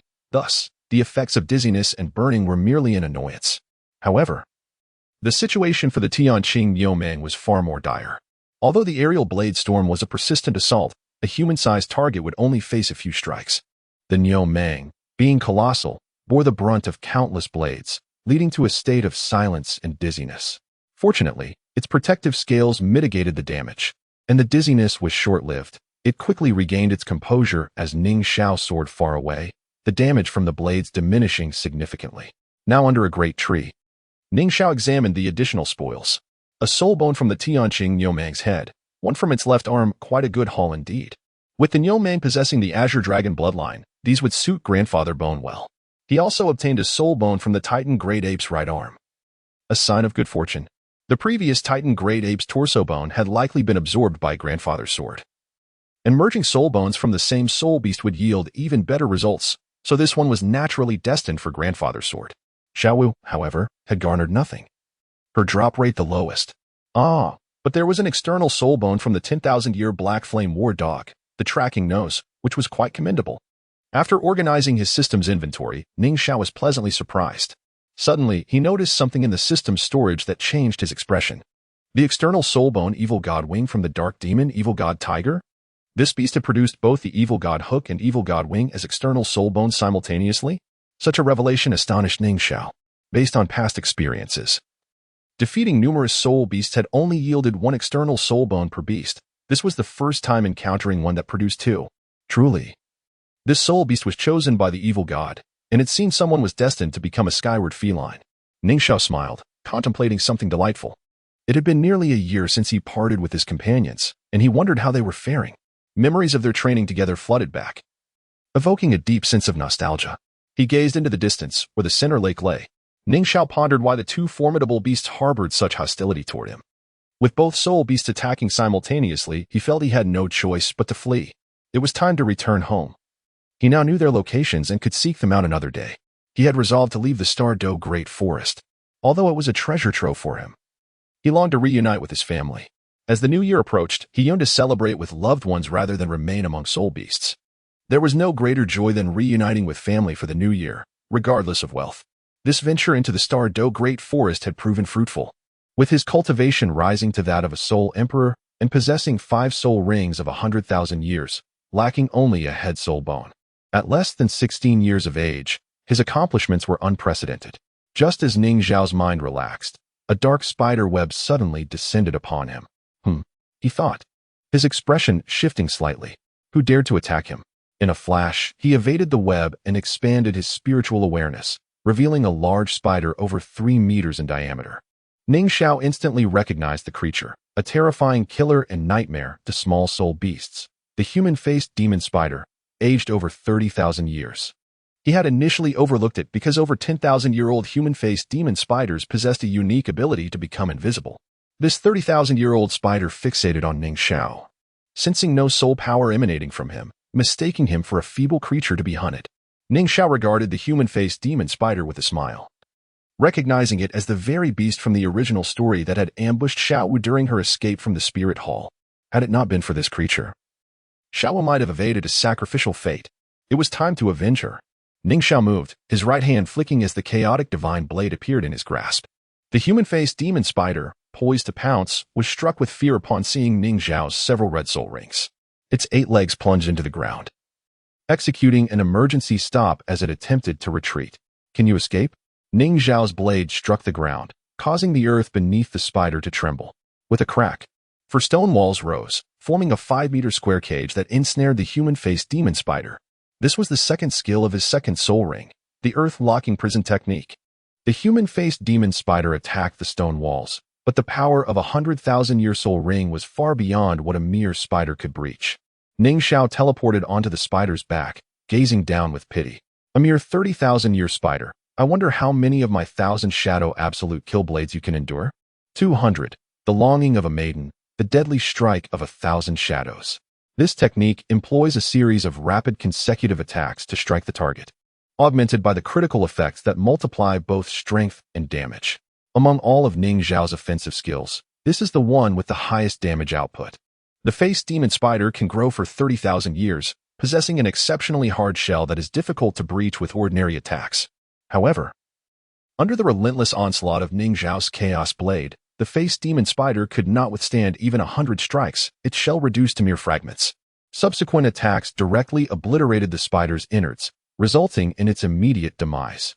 Gazing at the lifeless face demon spider beneath him, Ning Xiao raised the chaos blade and plunged it into the creature's head. He unleashed his 6th soul skill, the evil god devouring spirit technique, allowing the lingering energy of the face demon spider to flow through the chaos blade and into his own body. Absorbing the energy from this 30,000-year-old creature significantly intensified the toxin on his cloud batwing blade. It appeared that the evil god devouring spirit technique was not merely a means to enhance cultivation, rather, it strengthened him in the most suitable manner. After absorbing the face demon spider's energy, its corpse had become exceedingly desiccated, and even the expected black soul ring failed to manifest. Meanwhile, Ning Xiao could distinctly sense changes within his own body. The enhancement of his soul power was not markedly evident. Yet the potency of the toxins on the cloud bat wing had notably increased. Although Ning Xiao is not a poison-type soul master, all his toxins derived from his external soul bones. Given that the face demon spider was inherently venomous, absorbing one had substantially amplified his toxicity. Ning Xiao felt that, with this level of venom, it would be lethal to anyone below the soul Douluo rank. Even a soul Douluo would likely require several months to purge it entirely. Of course, Ning Xiao's primary combat method was not poison. The toxins from his external soul bone, while potent, paled in comparison to those of the renowned Dugu Yin. Even a mere concoction of poison from readily available herbs would surpass the toxicity of the cloud bat toxin. Nevertheless, at this moment, the toxin could still serve as a means of attack. The Seven Treasures Glazed Sect. As one of the top 3 sects, it is a revered sanctuary for soul masters worldwide.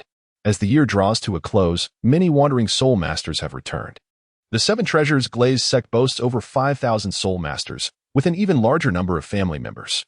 The atmosphere here is bustling with activity. In the outer disciple dormitory of the Seven Treasures Glazed Sect. Brother, what exactly is Mr. Xiaorong's status within the sect? I've inquired. But it seems there is no record of such a person, A man in his 30s questioned a companion who bore a resemblance to him. I'm not certain. He must hold a significant position, right? Although we could not locate Mr. Xiaorong's mentioned associates, Fang Su, Zhao Yi, and Su Hai. The young lady appeared quite agitated upon hearing Mr. Xiaorong's name, and upon seeing the introduction letter, the other replied, truly, as expected of a top-tier sect. The benefits here are indeed commendable. My cultivation in the soul sect allows me to receive a monthly stipend of 700 gold soul coins, along with resources for training. If I can pass the assessment and advance to an inner disciple, the rewards will be even greater. You simpleton, all you see are the gold soul coins. I cherish my current life, having a stable residence, enjoying a peaceful existence, free from the turmoil of the past. This time, coming to the Seven Treasures Glazed sect was indeed the right choice.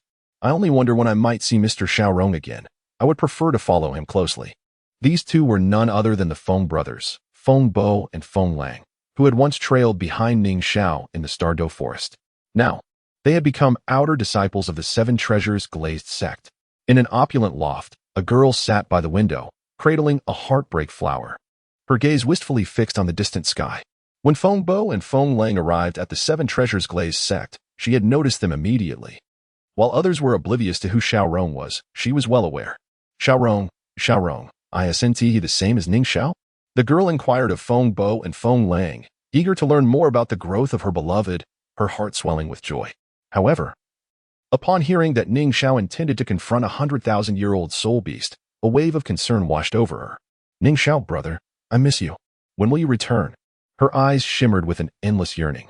During their days together, she had felt little, but this separation had awakened in her the true pangs of longing. Suddenly, the heartbreak flower in her hands emitted a faint crimson glow, its petals trembling. The girl paused, then her expression transformed into one of delight and excitement. Did you feel that too? It's Ning Xiao, he asked back. Isn't he? The heartbreak flower, a symbol of longing, naturally resonated with her emotions. At the center of the sunset forest, beside the ice and fire yin-yang eye, a purple-haired girl was tending to various flowers and plants.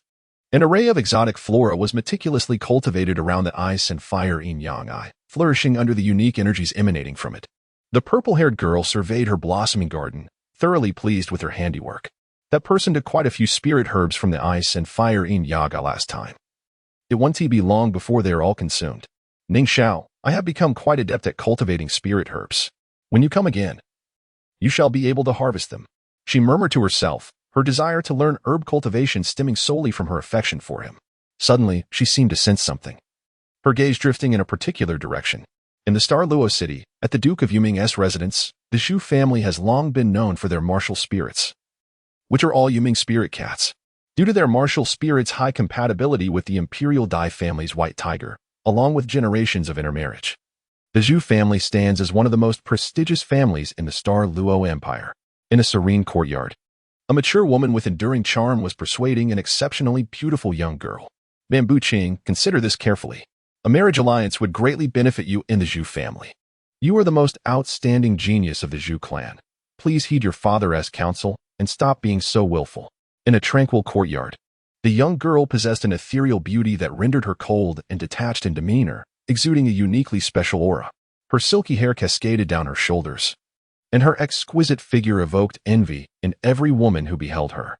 The young girl's piercing gaze locked onto the woman seated across from her. Mother, are you also going to force me? Marriage alliance, is there truly no other way for us women to live aside from this? My fate should be determined by myself. Why must it be dictated by this so-called family destiny? Her voice was icy, even when addressing her own mother, her tone unyielding. The woman sighed, her eyes reflecting a mix of tenderness and reluctance. As your mother, I naturally wish for your happiness. However, as women, we are inherently subservient to men. With no choice in the matter, this is our fate, she continued. The young girl before her was, after all, the daughter she had carried for 10 months. What mother does not wish for her child to lead a fulfilling life? Yet, having married into such a family, her thoughts had inevitably been influenced by the Zhu family's ideology. Bamboo Ching, listen to me. You have no choice but to accept this marriage alliance. Mubai has vanished without a trace, and your engagement with him no longer exists. As for Wei Si, he is set to become a Soul King at the age of 25, once he ascends to the throne. He will be the most exceptional emperor in the Star Luo Empire. You are also the Soul King, capable of merging with Weiss, This presents an exceptional opportunity for you. Serving Weiss alongside your sister is the only way for the Zhu family to flourish even further. The woman continued to persuade, but the young girl found the noise unbearable. Mother, my heart already belongs to someone else, and I have long given him my body. There is no need for further persuasion. I am weary and wish to rest, the girl stated. Observing the expression on her daughter's face, the woman had no choice but to relent. After advising her to rest well, she departed from the courtyard. Once the woman left, the girl felt an overwhelming sense of fatigue. She even contemplated the idea of running away from home once more. Although that woman had been urging her to marry someone she did not love, she was still her mother, who had once shown her the warmth of maternal love. How could the bond of family be so easily severed? The girl took out paper and pen, composing a letter. She sealed the envelope, which bore the inscription to be opened by Ning Xiao. As Ning Xiao stepped into the Seven Treasure City, his presence swiftly reached the ears of Ning Fengxi. Previously, Ning Xiao had presented several hundred bat soul bones and proposed a monitoring network plan, which has now been thoroughly implemented. Although these were merely low-level century-old soul bones, once absorbed, they significantly enhanced sound wave and mental detection capabilities. With visible patrols surveying the sect's surroundings and those infused with soul bones lurking in the shadows, any disturbance would be promptly detected. The monitoring of the Seven Treasure Glazed Tile School is now foolproof. In the main hall, the three prominent figures of the sect, Uncle Ning, Grandfather Jian, and Grandfather Gu, were present, granting Ning Xiao ample respect. Ning Xiao performed his salutations, eliciting satisfied glances from all three. Beside Ning Fengxi stood a young woman, approximately 25 or 26, adorned in the inner disciple attire of the Seven Treasure Glazed Tile School.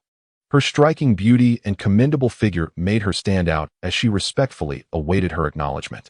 Ning Xiao recognized her as Yao Li, the woman he had invited into the sect during their encounter in the Sunset Forest. Having passed her assessments, she was now an inner disciple, and the bat skull he had gifted her had allowed her to play a vital role in the monitoring network. Grateful, Yao Li gazed at Ning Xiao, whom she regarded as a benefactor.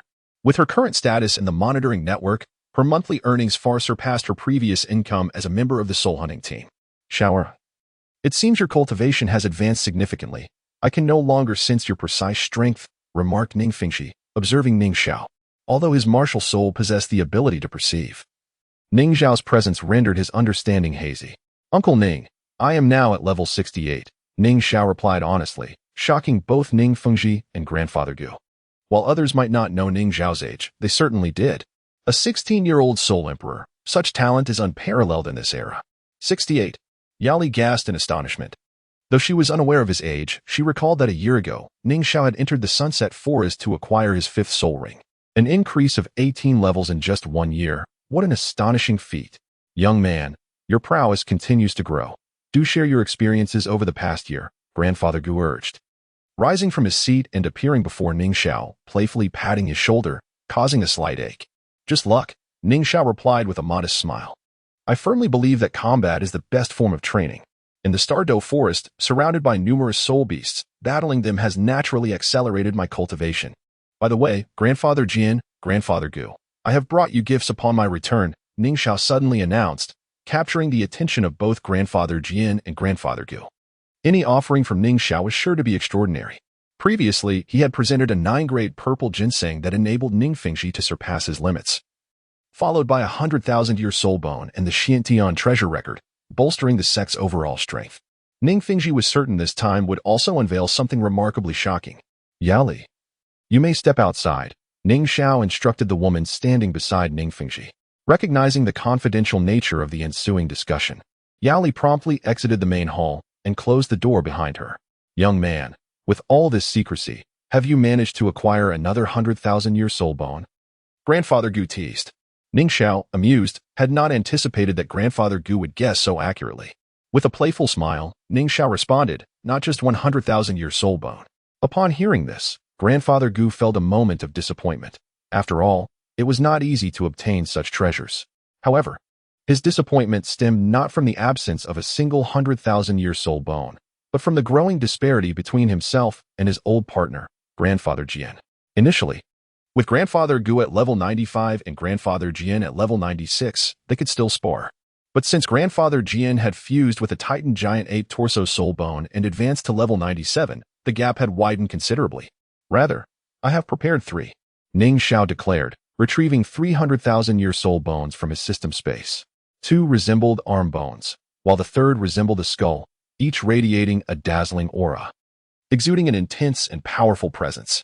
However, the 4 individuals present were not easily swayed by such a force. As they beheld the 3 floating soul bones in Ning Xiao's hands, both Ning Fingji and Grandfather Gu were astounded. Are these truly 100,000-year soul bones? Ning Fingji exclaimed, rising abruptly, his composed demeanor vanishing, replaced by sheer astonishment. Grandfather Jian, gazing at the right arm soul bone held by Ning Xiao, felt an inexplicable pull. Recognizing it as originating from the same soul beast as the torso bone he had previously fused with. Grandfather Gu's eyes widened in disbelief, rendered speechless by the revelation. The 7 Treasure Glazed Tile School was renowned as the wealthiest sect in the realm, and as 2 of its esteemed title Douluo. Ning Fingji had previously invested significantly to acquire soul bones for both men. Yet, the soul bones they had fused with paled in comparison to the exceptional treasures in Ning Xiao's possession. Grandfather Jian, this is the right arm soul bone from a 100,000-year Titan giant ape, identical to the torso bone you previously fused with. It would suit you perfectly, Ning Xiao said, levitating the Titan giant ape right arm soul bone before Grandfather Jian. Overwhelmed with excitement, Grandfather Jian hesitated for a moment before seizing the soul bone. Aha, Xiao, you are truly thoughtful, he exclaimed, gripping the soul bone with trembling hands. Ning Xiao smiled again and presented the remaining 2 soul bones to Grandfather Gu. Grandfather Gu, these are the soul bones from a 100,000-year sky blue bull python, possessing the bloodline of the Azure Dragon, making them highly compatible with your bone dragon martial soul. Grandfather Gu accepted the 2 soul bones, exhilarated, and playfully patted Ning Xiao's shoulder with considerable force. Ning Fingji, witnessing both men receiving soul bones, felt a surge of joy for them. With a knowing look at Ning Xiao, he remarked, young man, to present 300,000-year soul bones is indeed remarkable. Which powerful faction did you rob this time? His expression conveyed a blend of amusement and insight. Rob? Which faction could possibly yield 300,000-year soul bones? Ning Xiao chuckled. It was merely luck. Grandfather Jian, Grandfather Gu, you should hasten to absorb these soul bones. With these, your cultivation may ascend to new heights. Ning Xiao refrained from elaborating on their origins, urging the 2 to refine the soul bones instead. Ning Fingji, Grandfather Jian, and Grandfather Gu did not press for further details. After all, the origins were of little consequence. The 300,000-year soul bones lay before them, and regardless of their dubious provenance, would they not absorb them? They understood that Ning Xiao harbored even greater secrets. Given the esteemed status of the Sword Douluo and Bone Douluo, it is certain that they possess soul bones. And I shall casually assign them to less significant areas. This novel can be downloaded via the open-source Starstring downloader developed by Xingyu. If you acquire the novel file through an alternative download and the merchant has not provided the software's source code or open-source address, please request an immediate refund and report the merchant. Author's email, xingyvoutlook.com, Author's QQ, 201-759-3710. Official QQ Group, 149050832. Official TG Group, link removed. In the realm of love, 2 souls ultimately unite, while the Bone Douluo secludes himself to absorb the soul bones. Yet, the Sword Douluo does not hasten to absorb them. The assimilation of a 100,000-year-old soul bone is not a trivial task. They decide to take turns. One of the 2 title Douluos must always remain by Ning Fingji's side. Although they are at the headquarters of the 7 Treasure Glazed Tile School, which is theoretically secure, they are wary of unforeseen events occurring during their soul bone absorption. The Sword Douluo has already absorbed a 100,000-year-old soul bone and has personally experienced the advantages it bestows. Thus, he graciously offers this initial opportunity to the Bone Douluo, wishing to share the delight. Ning Xiao bids farewell to the Sword Douluo and Ning Fingji, without pausing for a moment, and rushes to find Ning Rong Rong.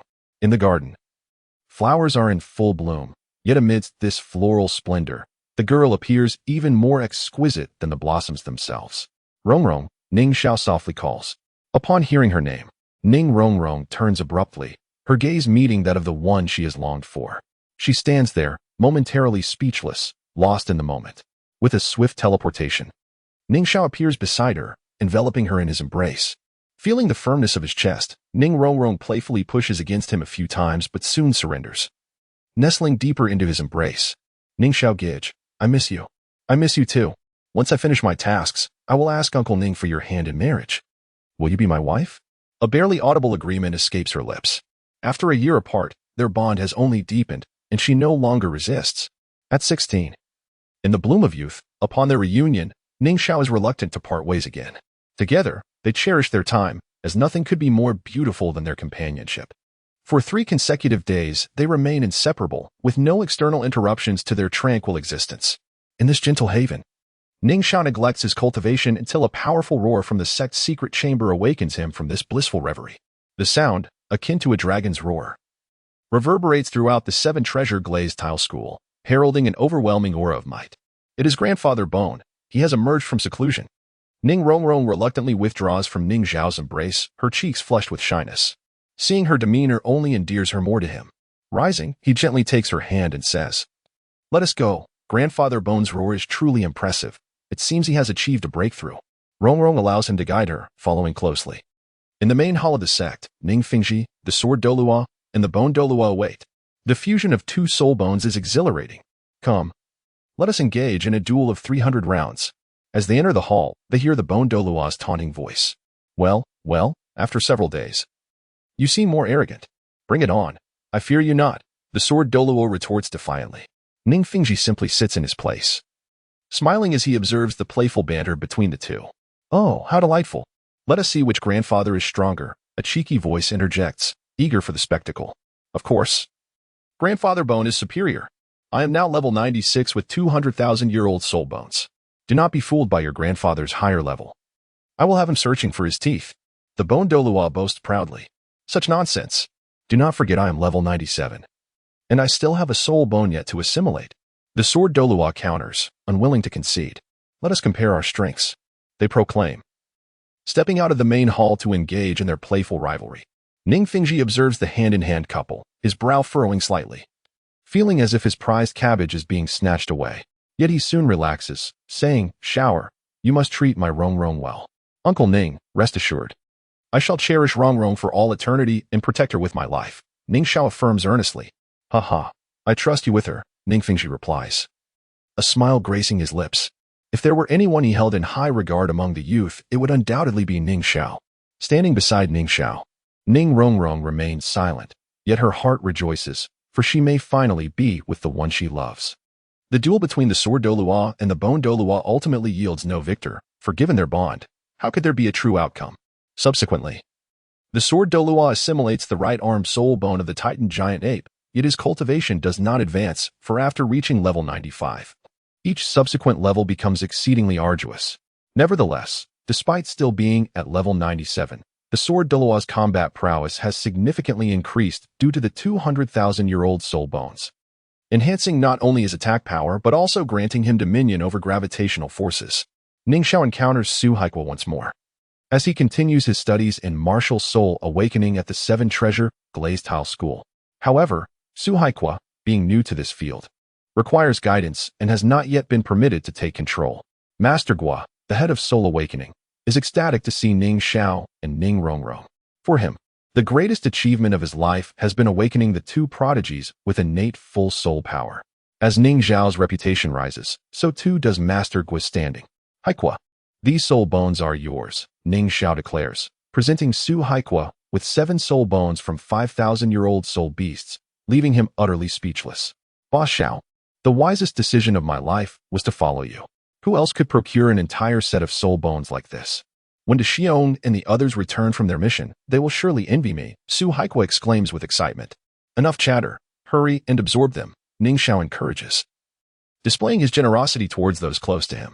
In the Stardow Forest, Ning Xiao has slain 4 5,000-year-old soul beasts. He has assimilated the soul bones of the rock-scaled giant rhinoceros and the flat-topped honey badger, as they are unsuitable for others. The remaining soul bones, the moonlit magic wolf and the soaring demon rock, await deserving recipients. After bestowing the soul bones upon Su Haiqua, Ning Xiao makes his way to the Glazed Tile Academy. Now, Lu Qiqi serves as a teacher at the Glazed Tile Academy, and according to Rong Rong, her teaching skills are quite commendable. Upon arriving at the academy, he finds it more bustling than before. It is not yet class time, yet the pathways are lined with students clad in the academy's sapphire blue uniforms. The surrounding shops thrive with business, particularly since the academy became the champion of the Soul Master Academy Elite competition last year. With the support of the Tiando royal family and the 7-treasure glazed tile school, The Glazed Tile Academy has indisputably claimed its status as the foremost institution in the Tiando Empire, boasting a new student enrollment this year that surpasses that of both the Tiando Royal Academy and Shrek Academy combined. Though a year has passed since his graduation, the legend of Ning Xiao continues to circulate within the academy. He was the inaugural captain of the Liuli Battle Team, leading them to victory in the prestigious Continental Advanced Soul Master Academy tournament.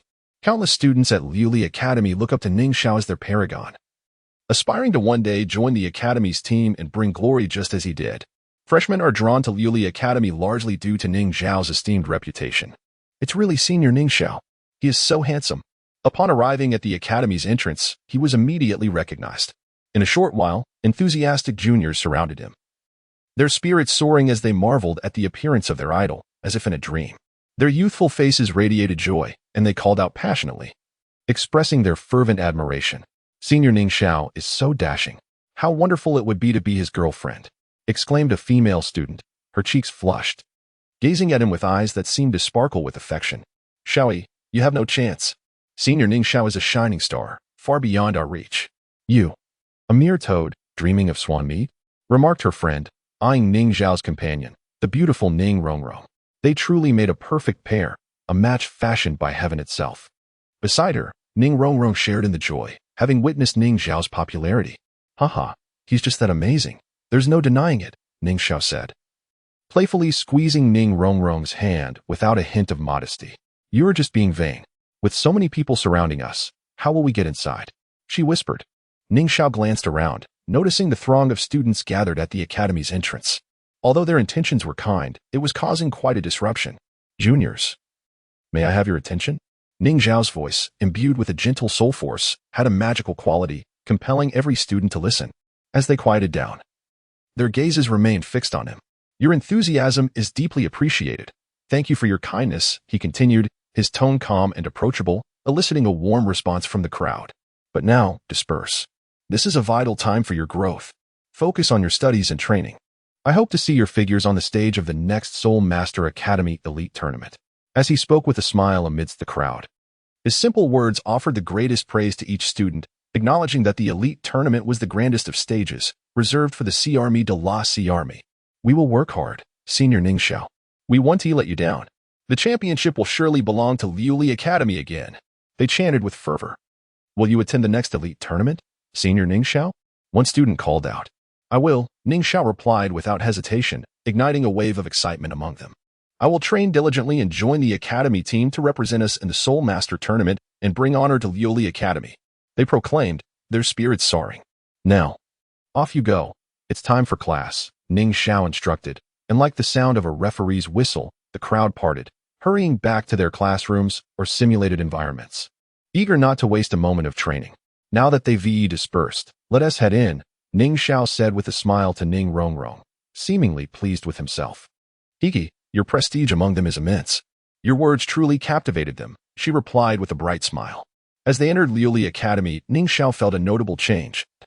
Reminiscent of his previous experience, the campus had undergone significant expansion since his graduation. New teaching and dormitory buildings had been erected, and the dining hall had grown considerably. Now, Liuli Academy stood as the premier institution of the Tiando Empire, with nearly 1,000 advanced students exceeding level 20. A stark contrast to the fewer than 100 during his time. Rong Rong, do you know where Chi-Chi is? Ning Xiao inquired. She should still be in class. Let us head to her classroom, Ning Rong Rong replied, guiding him along. Having lived at Liuli Academy before, Ning Xiao was familiar with its layout. However, they did not head towards the teaching buildings, but rather the training ground. On the vast field, measuring 300 meters in length and 200 meters in width, a small, striking girl was addressing a group of approximately 30 students. As I have said, battle is the best form of training. In my class, there are no frivolous teachings. I can only guide you through combat. The quickest way to defeat your opponent is the best lesson, she asserted, her voice firm. Yet, the students bore no fear. Instead, they exuded fierce determination. Teacher Liu, there's no need for further explanation. We all understand. I will be the first to challenge you today. A bold boy of around 15 or 16 stepped forward, his body transforming as a fierce lion's spirit enveloped him, 2 yellow soul rings swirling around him. A second ring soul master daring to challenge his teacher. Very well, Li Su, you are quite impressive, Teacher Liu smiled, her eyes reflecting satisfaction. As she moved, 4 soul rings, 2 yellow and 2 purple, emerged beneath her, revealing her status as a 4-ring soul master. Her weapon spirit, the Xianjing dagger, was renowned for its brilliance in past elite tournaments. In the playground, the fiercely strict teacher was none other than Lu Qiqi. As a member of the previous Soul Master Academy competition team, albeit as a substitute, she held considerable prestige within the academy. In her inaugural year as a teacher, she was assigned to instruct advanced students at levels 20 to 25. Ning Xiao did not disturb Lu Qiqi's class, opting instead to sit alongside Ning Rong Rong on the tiered seating, observing from a distance. Sister Qiqi's class focused on practical combat, comprising a total of 26 students. Her teaching method mirrored that of her predecessors, direct combat. Lu Qiqi personally engaged in the sparring, her soul sect strength making her a formidable opponent for these students. Akin to a tiger among sheep, each session left the students battered and bruised. Initially, there had been more students in her class, but many could not withstand her rigorous training and requested transfers. The remaining students, though they faced grim outcomes during each practical session, exhibited rapid improvements in combat prowess, even outmatching those several levels above them. Ning Rong Rong, seated beside Ning Xiao, provided him with insights about the 7 Treasures Glazed Tile School, which was conveniently located near the Glazed Tile Academy, facilitating her visits. Ning Xiao chuckled as he watched Lu Qiqi relentlessly sparring with the students. He recalled a time when she was not so aggressive. Glancing sideways, he suddenly spotted a familiar figure. Ling Ling was also present. She sat alone, exuding an air of aloofness. Ning Rong Rong explained that Sister Qiqi had brought Ling Ling along. Otherwise, the students would surely suffer under Qiqi's violent demeanor. Ning Xiao found this amusing, noting that not only did she strike, but she also ensured the injured received proper care. Soon, all 26 of Lu Qiqi's students were down on the ground, appearing quite wretched, yet none uttered a cry of pain. At that moment, the solitary Ling Ling stood up. Her palm blossomed with the exquisite 9-heart sea grape. 5 soul rings, 2 yellow, 2 purple, and 1 black, surrounding her. After a year's absence, Ling Ling had successfully attained the rank of Soul King. As the 5 soul rings shimmered around her, delicate white petals cascaded down upon the injured students, enveloping them in a gentle glow. Within moments, they were fully recovered. The 9-heart sea grape is the pinnacle of healing martial spirits, and regardless of the number of soul rings, she possessed only 1 soul skill, comprehensive area healing. With Ling Ling's current strength as a Soul King, healing this group of soul masters at level 20 posed little drain on her soul power. Once the students were healed, the combat resumed. As long as the class bell had not rung, the fighting would persist. They fell and rose repeatedly, their training straightforward yet brutal. At last, the class bell tolled. Each student appeared utterly exhausted, yet their confidence remained unshaken. Having endured for a year, their resolve had been thoroughly tempered. As the students departed, their next lesson was not Lu Qiqi's practical class. After they left, Lu Qiqi's stern demeanor vanished as she hurriedly approached the tiered seating. Ning Xiao, you're finally back, she exclaimed, her carefree attitude reminiscent of the Lu Qiqi he had first known. Sister Qiqi. Ling Ling also approached, her cool expression softened by a faint smile, radiating warmth. Ning Xiao, it's wonderful to see you again, they greeted in unison. Let us not linger here. Let us find a place to chat, Ning Xiao suggested. All right, let us go to my house. Lu Qiqi replied excitedly. Your house? Ning Xiao asked, puzzled. Ling Ling smiled and explained, it's a residence allocated by the academy. Given our status, we wouldn't typically have this privilege, but Rong Rong helped us secure it. Ning Rong Rong chuckled but said nothing further. Lu Qiqi led the way to a cluster of homes that appeared quite nice. She and Ling Ling shared an abode that was neither too large nor too small, featuring 2 bedrooms and a living room, all equipped with a specially designed training room and complete kitchen facilities. For those still striving for their goals, having a place to call home was a significant blessing. In the living room, Lu Qiqi brought out an array of snacks to entertain Ning Xiao and Ning Rong Rong, a never-ending supply for the ladies. During their conversation, Ning Xiao learned that Lu Qiqi and Ling Ling had fared well over the past year, with the only regret being their continued single status. They were the Academy's prized flowers, admired by many suitors, yet none met their standards. Lu Qiqi inquired about Ning Xiao's experiences over the past year, to which he recounted his adventures in the Stardow Forest. Level 68? Ning Xiao, you're an absolute monster. I shouldn't have asked. It's too disheartening. Lu Qiqi exaggeratedly reacted, as if genuinely on the verge of tears upon hearing his level. Sister Qiqi, I'm even more curious about how many years your sixth soul ring will be, Ling Ling said, her expression filled with anticipation. Hee, Sister Ling Ling, Sister Chi. I promise to astonish you. Ning Rong Rong chimed in, her face glowing with excitement. Ning Xiao smiled, feeling no need to conceal anything from his closest companions. Rising, he unleashed a surge of soul power, causing his soul rings to dance around him in a rhythmic display. The room was bathed in a crimson hue, resembling a dazzling ambient light. Ling Ling and Lu Chi stood in shock, mouths agape at the sight of his soul rings. Black, red, red, red, red, red. What kind of celestial configuration is this? They were rendered speechless for an extended moment. While the black ring was merely a 10,000-year soul ring, the presence of 500,000-year rings was a staggering revelation to them. Such rings were the epitome of a soul master's aspirations, a rarity even among the strongest. Like the sword Douluo, who had never possessed such rings. Ning Rong Rong observed their astonished expressions, secretly amused. Having been acquainted with the Feng brothers, she had gathered some insights into Ning Xiao's circumstances. Although she was curious about his soul ring transformations, she found herself increasingly fond of his growing strength. Just days prior, when Ning Xiao returned to the Seven Treasures glazed tile school, he had explained the reasons behind his soul ring color changes to her, a stroke of extraordinary fortune. Ning Xiao, you're not human, Ling Ling exclaimed. Regaining her composure before Lu Chi could respond, her words laced with disbelief. After a considerable amount of time, the two finally emerged from their state of shock, still gazing at each other as if they were staring at a monster. Ning Rong Rong settled beside Yu Ling Ling and explained with a smile, Brother Ning Xiao is truly fortunate. He has slain a malevolent soul beast. After absorbing its soul ring, his martial soul underwent a mutation, granting him the ability to devour. She elaborated that soul rings and soul bones could be understood as the condensation of soul beast energy, and by consuming this energy, Brother Ning Xiao gained the ability to enhance his own soul rings and possibly convert that energy into soul bones. Goodness, what a terrifying ability, exclaimed Lu Chi in astonishment. Yu Ling Ling, equally taken aback, stared at Ning Xiao. Such an ability was indeed unfathomable. Xiaogu, your power is too domineering. As long as we are aware, it is best to keep it from outsiders. The allure of soul bones is immense, and human hearts can be treacherous. If those with ulterior motives discover your capability, it could pose a threat to you, Yu Ling Ling stated earnestly, her concern for Ning Xiao's safety evident. It is essential to note that even among the powerful titled Douluos, not everyone possesses soul bones.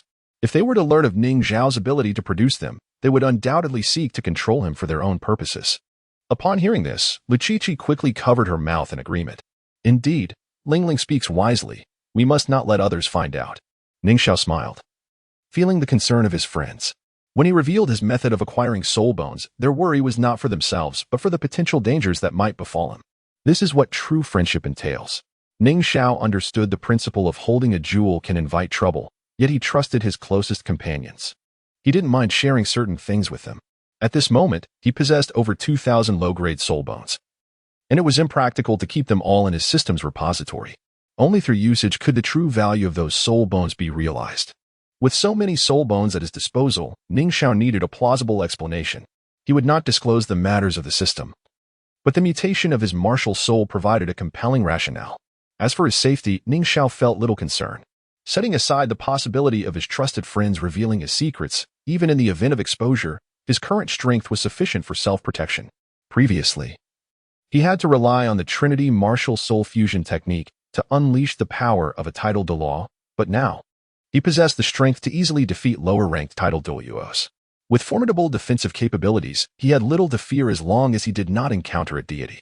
Among those he knew capable of ascending to godhood were only Bibi Dong, Qian Renxue, and an uncertain Tang San, and their ascensions were still years away. As for other formidable beings, even if he could not defeat them, he had no worries about retreating unscathed. Sister Chi, this is a gift from Brother Ning Xiao to you. Ning Rong Rong suddenly spoke to Lu Chi. As she spoke, she reached into her storage ring, and 6 items appeared on the table before them. Each of these 6 objects radiated a dazzling brilliance, accompanied by an intense energy fluctuation. Both Lu Chi and Yu Ling Ling's pupils constricted in astonishment. These are all soul bones, Lu Chi exclaimed. Ning Rong Rong pushed the 6 soul bones toward Lu Chi and said with a smile, indeed, they are soul bones, torso soul bone, limb soul bones, and an external soul bone. All of these originate from a 50,000-year-old Xiaoyabing, and they are perfectly suited for agility-type attackers. Quickly absorb them. Ning Xiao did not provide Lu Qiqi with the head soul bone of the Qizhe Yaoping, as she already possessed a 30,000-year-old golden feather eagle head soul bone. Stunned, Lu Qiqi gazed at the soul bones on the table. This was indeed a tremendous gift. After a long pause, she suddenly grinned and said, "Brother Ning Xiao, I shall not be polite." With that, she eagerly accepted all the soul bones. On the continent, who among soul masters could resist the allure of soul bones? Moreover, Peng-type soul beasts were undoubtedly among the best in speed, making it easy to imagine the enhancement these soul bones would provide to agility-type soul masters. Hee. With so many soul bones, I can hardly wait. I had planned to treat you all to a meal, but it seems I have no time now, Lu Qiqi exclaimed, cradling the 6 soul bones in her arms, her eyes sparkling with excitement. Wow, Qiqi, you are rather heartless, Ning Xiao remarked, feeling a bit exasperated. Do not mind her. She lacks a few screws, he added. Xiao Gu, Rong Rong, please stay for dinner tonight, Yi Lingling suggested gently, her demeanor radiating warmth and hospitality. Sure. It's been a while since we last met, and I genuinely wish to savor Lingling's culinary skills, Ning Xiao replied cheerfully. The group spent a delightful evening together, chatting for hours as the sky gradually darkened. They chose to dine at Lingling's home rather than the cafeteria. Yi Lingling had become increasingly skilled in cooking. And while Lu Qiqi yearned to absorb her soul bones quickly, she did not rush to isolate herself but instead helped Lingling in the kitchen. Ning Rong Rong initially intended to assist as well, but as a young lady, she was not accustomed to such tasks. Her clumsiness in the kitchen led to her being shooed away by Lingling and Lu Qiqi. After enjoying their meal, the night had grown late, and Ning Xiao and Ning Rong Rong made their way back to the 7 Treasure Glazed Tile School. The time spent with friends, devoid of the battles and bloodshed of the forest, felt particularly warm and comforting. This tranquility was hard-earned, and maintaining it would require further effort. Lu Qiqi hurried off to absorb the soul bones, while Yu Lingling gazed at the cultivation room, lost in thought. She was the only one left without a soul bone, always feeling solitary and unambitious. Then there was Zhu Qing, with Lu Qiqi in seclusion to absorb the 6 soul bones. She was unable to continue her studies and had taken a few days off. After 7 days, Lu Qiqi finally emerged from the cultivation room. Lingling, I have wonderful news. I am now level 50, she exclaimed with great excitement. Congratulations, Yi Lingling replied, a gentle smile gracing her face. Though her demeanor was typically cool, she cared deeply for her companions. At this moment, she felt genuine happiness for Lu Qiqi's achievement. Hiki, the energy from these soul bones is immense. They effortlessly helped me break through to level 50. Now, I can save years of arduous training. If I absorb a few more soul bones in the future, becoming a title Douluo would be within reach, Lu Qiqi declared, brimming with enthusiasm. Do you think this is candy? You can't absorb several more. You only have a limited number of slots for soul bones, Yi Lingling rolled her eyes, exasperated. I was just joking. Now I have a complete set of soul bones. I feel like even Yin Zi is no match for me. Such arrogance. Why not compare yourself to Xiao Gu? I wouldn't dare. He is a monster. As the new year approaches, the members of the Liuli battle team gather once more. Liuli Academy has concluded its holiday, and both El Qiqi and Yi Lingling plan to reunite with everyone at the 7 Treasure Glazed Tile School. Fang Sua and Zhao Yi, who had been on an external mission, have returned, appearing more mature and composed than during their academy days. Dugu Yin and Dugu Bo have also arrived at the 7 Treasure Glazed Tile School. Dugu Yin seems to have grown even more beautiful, exuding a unique charm that enhances her allure. Su Haikua, who has always remained at the 7 Treasure Glazed Tile School, finds it convenient to meet everyone. In the spacious room, everyone settles down. Ning Xiao is flanked by Ning Rong Rong and Dugu Yin, and this seating arrangement feels entirely natural to all present, including Ning Rong Rong and Dugu Yin themselves. El Qiqi and Yi Lingling sit together, having developed a close bond while working at Liuli Academy and sharing a home. Fang Sua and Zhao Yi sit closely, bonded by their shared experiences in the same task force, truly embodying the spirit of brotherhood. Su Haikua, however, finds himself alone, much like his martial spirit, the lone wolf. In another corner, a handsome young man sits closely beside a beautiful woman. Brothers, this is Qiu Ruoxue, my fiancée. Ning Hao proudly introduces the girl beside him. Dressed in a flowing white gown, Qiu Ruoxue possesses an exquisite figure and striking beauty, reminiscent of an ice fairy. Hello, everyone. She greets them with a gentle smile. Haha, hello. The group responds eagerly, familiar faces from the Soul Master Academy Elite Tournament. Sister-in-law, Ning Rong Rong beams, appearing quite affectionate. Although the blood relation between Ning Rong and Ning Xiao is not particularly close, in such a large family, she feels compelled to address him as cousin. Sister-in-law. Ning Xiao echoes her greeting. Xiao Ruoshui looks at the gathering and feels a warmth envelop her. Leaving her life behind at Tianshui Academy to come to this unfamiliar place does not evoke the homesickness she anticipated. Everyone has been kind to her. Xiao Ruoshui's hand is tightly clasped with Ning Xiao's, and she feels as though she has found her second home. Ning Xiao shares with everyone that their wedding date is approaching, eliciting heartfelt congratulations from all. Will your sisters come to the wedding? Zhao Yi suddenly asks Xiao Ruoshui with eager anticipation. Of course, she replies with a smile. Shui Binger, Shui Yuer, Xiao Wu, Gu Qingba, Yu Heru, and Shen Youyu, those are all my close friends. After graduating, Xiao Ruoshui has traveled with Ning Xiao, and she hasn't seen her good friends in a year, leaving her feeling nostalgic. Zhao Yi, are you being mischievous? Still pining over Shui Binger? Su Haikwa teases. You are mistaken. Shui Binger and Xiao Lauda are quite fond of each other, so I shall not interfere. I prefer Xiao Wu. Don't you find her exceptionally gentle? Zhao Yi responds with a grin. Xiao Ruoshui simply smiles, saying nothing, as she embarks on her journey to establish her own family. She also hopes her good friends can find their own happiness. She can facilitate an opportunity for them to meet, but whether love blossoms is beyond her control. Ning Xiao? Xiao Ruoshui glances at him. She seems to recall that Shui Bingo harbors some feelings for Ning Xiao, as Tianshui Academy's most outstanding talent.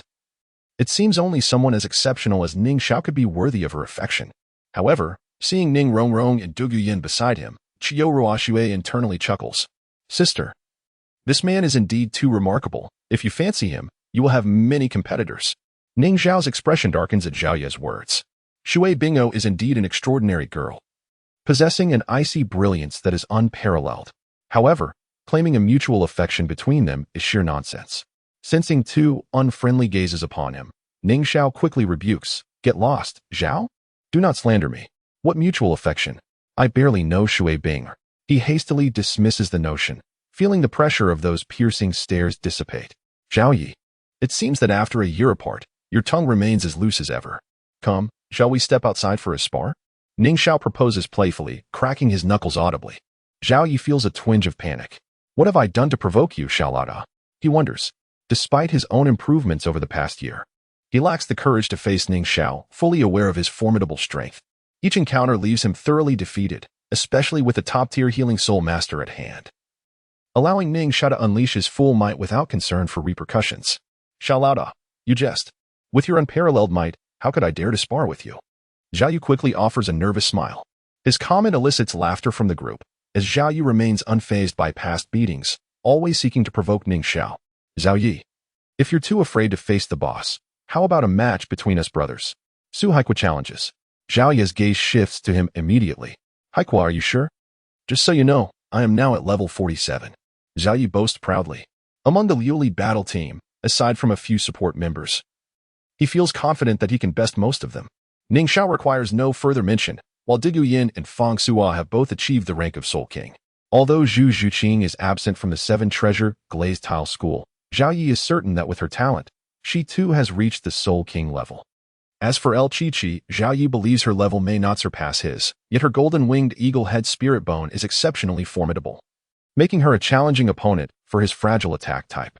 However, he feels he can still bully Su Haikwa. Come on, it's been ages since we last sparred. Let us go, brother. Zhao Yi insists, leading the way outside without pause. With a smirk, Su Haikwa follows suit. Let us go watch the excitement. El Chi-Chi exclaims, bounding outside with enthusiasm. Ruoshui, shall we go take a look? Ning Xiao asks Xiao Ruoshui tenderly, showering her with affection in front of everyone. Xiao Ruoshui nods. Hand in hand with Ning Xiao as they step outside.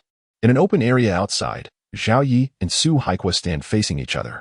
Though Ning Xiao already knows who will emerge victorious, he watches with keen interest. Zhao Yu sways slightly as the fierce wind-chasing leopard spirit manifests. Xiao Ruoshui senses the overwhelming aura emanating from Zhao Yi, and she cannot help but acknowledge that each member of the Liuli battle team possesses remarkable talent.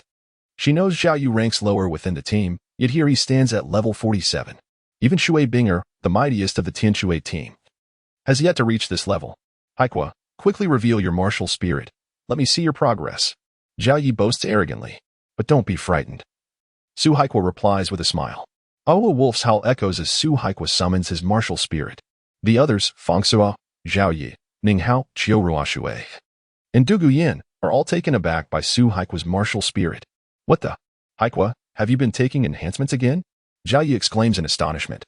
In his contemplation, the rapid enhancement of one's cultivation could only be conceivable through the consumption of the celestial herbs provided by Ning Xiao. Su Haikwa smiled, choosing not to elaborate. At that moment, he was enveloped by 5 martial spirits: yellow, yellow, purple, purple, and black, a quintessential configuration for a Soul King. I am a level 56 Assault System Soul King. I humbly seek your guidance. Su Haikwa introduced himself with utmost seriousness, causing Zhao Ye's face to twitch. With a 9-level disparity and lacking a Millennium Soul Ring, how could one possibly contend? Fengsua and Du Guyan gasped upon hearing Su Haikwa's level. This prowess surpassed both of theirs and was truly formidable. They turned their gaze towards Ning Xiao, fully aware that with Su Haikwa's innate talent, such an advancement within a year could only be attributed to Ning Xiao's influence. Yulingling and El Chi-Chi, though informed by Ning Rong Rong about Su Haikwa's complete absorption of soul bones, were nonetheless taken aback by his level. El Chi-Chi's excitement grew, having reached level 50. She had yet to hunt for her 5th soul ring. Now, upon hearing Su Haikwa's level, she could envision that her own rank would certainly not fall short after acquiring her 5th soul ring. Ruoshui was the most astonished of all. She had initially thought Zhao Yi was already formidable, only to discover there was someone even more exceptional. What extraordinary beings comprised the Liuli team? Ruoshui silently lamented. As a genius from the Tianshui Academy, she felt dwarfed in the presence of the Liuli team. She then glanced at Ning Xiao, who was no ordinary individual either. Although his level was not high, the legendary auxiliary martial spirit, the 7 Treasures Glazed Tower, had bestowed upon her a terrifying percentage increase that she had experienced firsthand. Bang! Bang! Bang! Zhao Yi engaged Su Haikwa in combat, yet it was Zhao Yi who endured the brunt of the assault throughout. The advantage of speed inherent to the agile attack system manifested not at all before Su Haikwa. The set of Moonlight Demon Wolf Soul Bones Su Haikwa had absorbed similarly augmented his speed. After being thoroughly beaten and sporting a bruised visage, Zhao Yi wore a glum expression. Meanwhile, the victorious Su Haikwa beamed with pride. He had finally triumphed over Zhao Yi. Lingling, you must tend to my injuries well. Haikwa is relentless, constantly striking my handsome face. He's threatening to mar my appearance. Zhao Yi lamented, rushing to seek out Yulingling. This bout transported everyone back to the days of yore, their bonds remaining as strong as ever. At the round table, fine wine and exquisite dishes adorned the setting as the group gathered once more. Still 10 in number, they were now joined by Ruoshui but bereft of Zhu Qing. At that moment, a letter from the distant Star Luo Empire was making its way through the city of Tiando. In the realm of Tiando City, the illustrious Shrek Academy, formerly known as Lanba Academy, has undergone a remarkable transformation over the past 2 years. Once basking in glory during the previous Soul Master Academy tournament, they earned a commendable 6th place among 30 prestigious institutions. Today, Shrek Academy stands as a distinguished institution, second only to the Tiando Royal Academy and the illustrious Liuli Academy in the neighboring 7 Treasure City. A multitude of aspiring young scholars now flock to join Shrek Academy, their unique dark green uniforms symbolizing their pride and honor. The reputation of Shrek Academy has surpassed that of its predecessor, Lanba Academy, and for many ordinary students, being part of the 6th-ranked academy is a matter of great prestige. As the year draws to a close, Shrek Academy has entered its holiday period, with numerous students and faculty members departing. Only a handful remain on the campus. In a stone pavilion, a golden-haired youth sits quietly. He has been a part of Shrek Academy since its humble beginnings in a small village and is now the longest-serving and most formidable student. Holding the esteemed title of the Academy's leader, affectionately referred to as Big Brother Dai by his peers, Daimubai, having not returned home for several years, feels a profound sense of homelessness. The once proud prince has vanished, and returning home would only lead to certain death.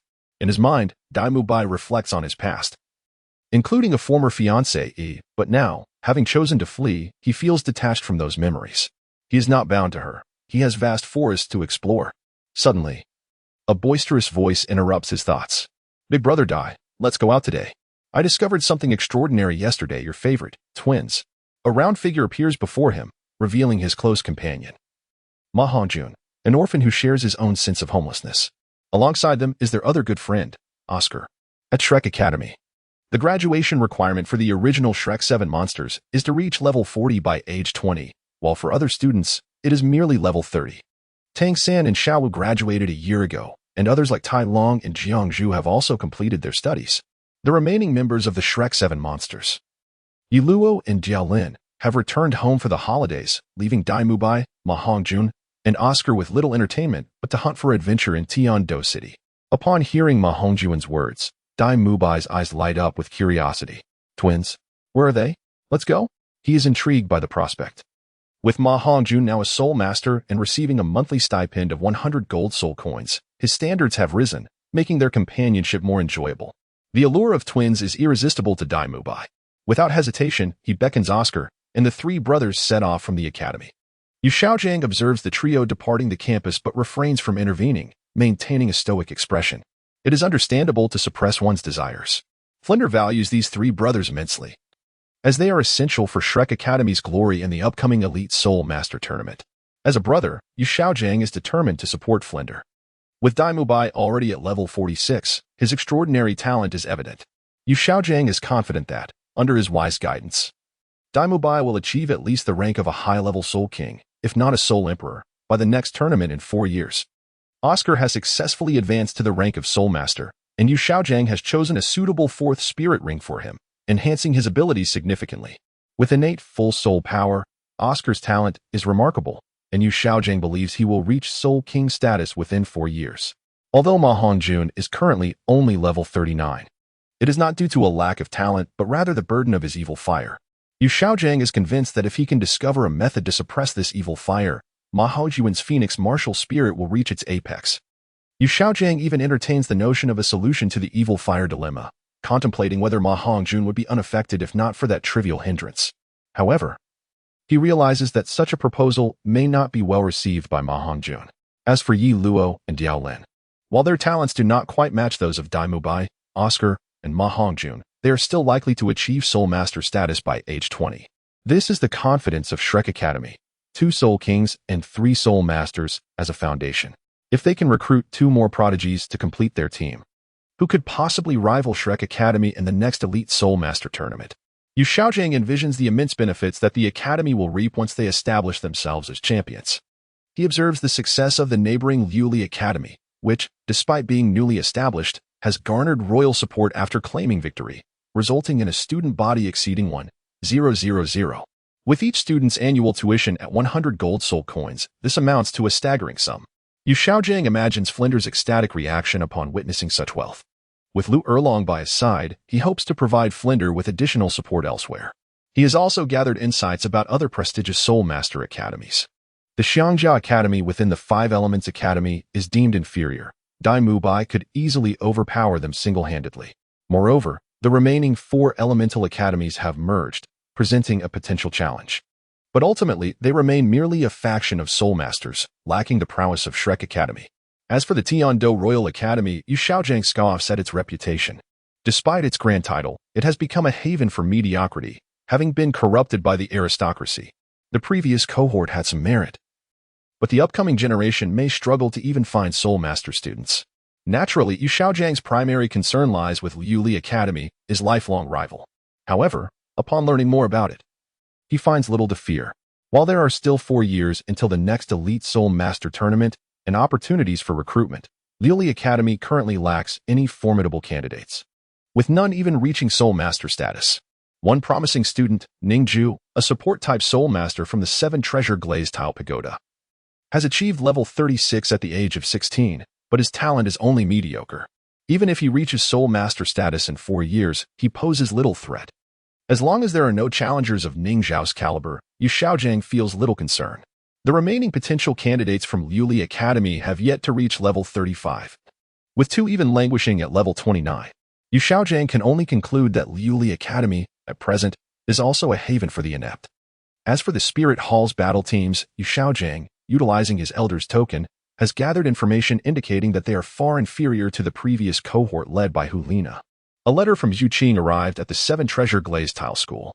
A middle-aged man clad in gray approached the entrance, exuding a formidable aura that unmistakably marked him as a Soul Master.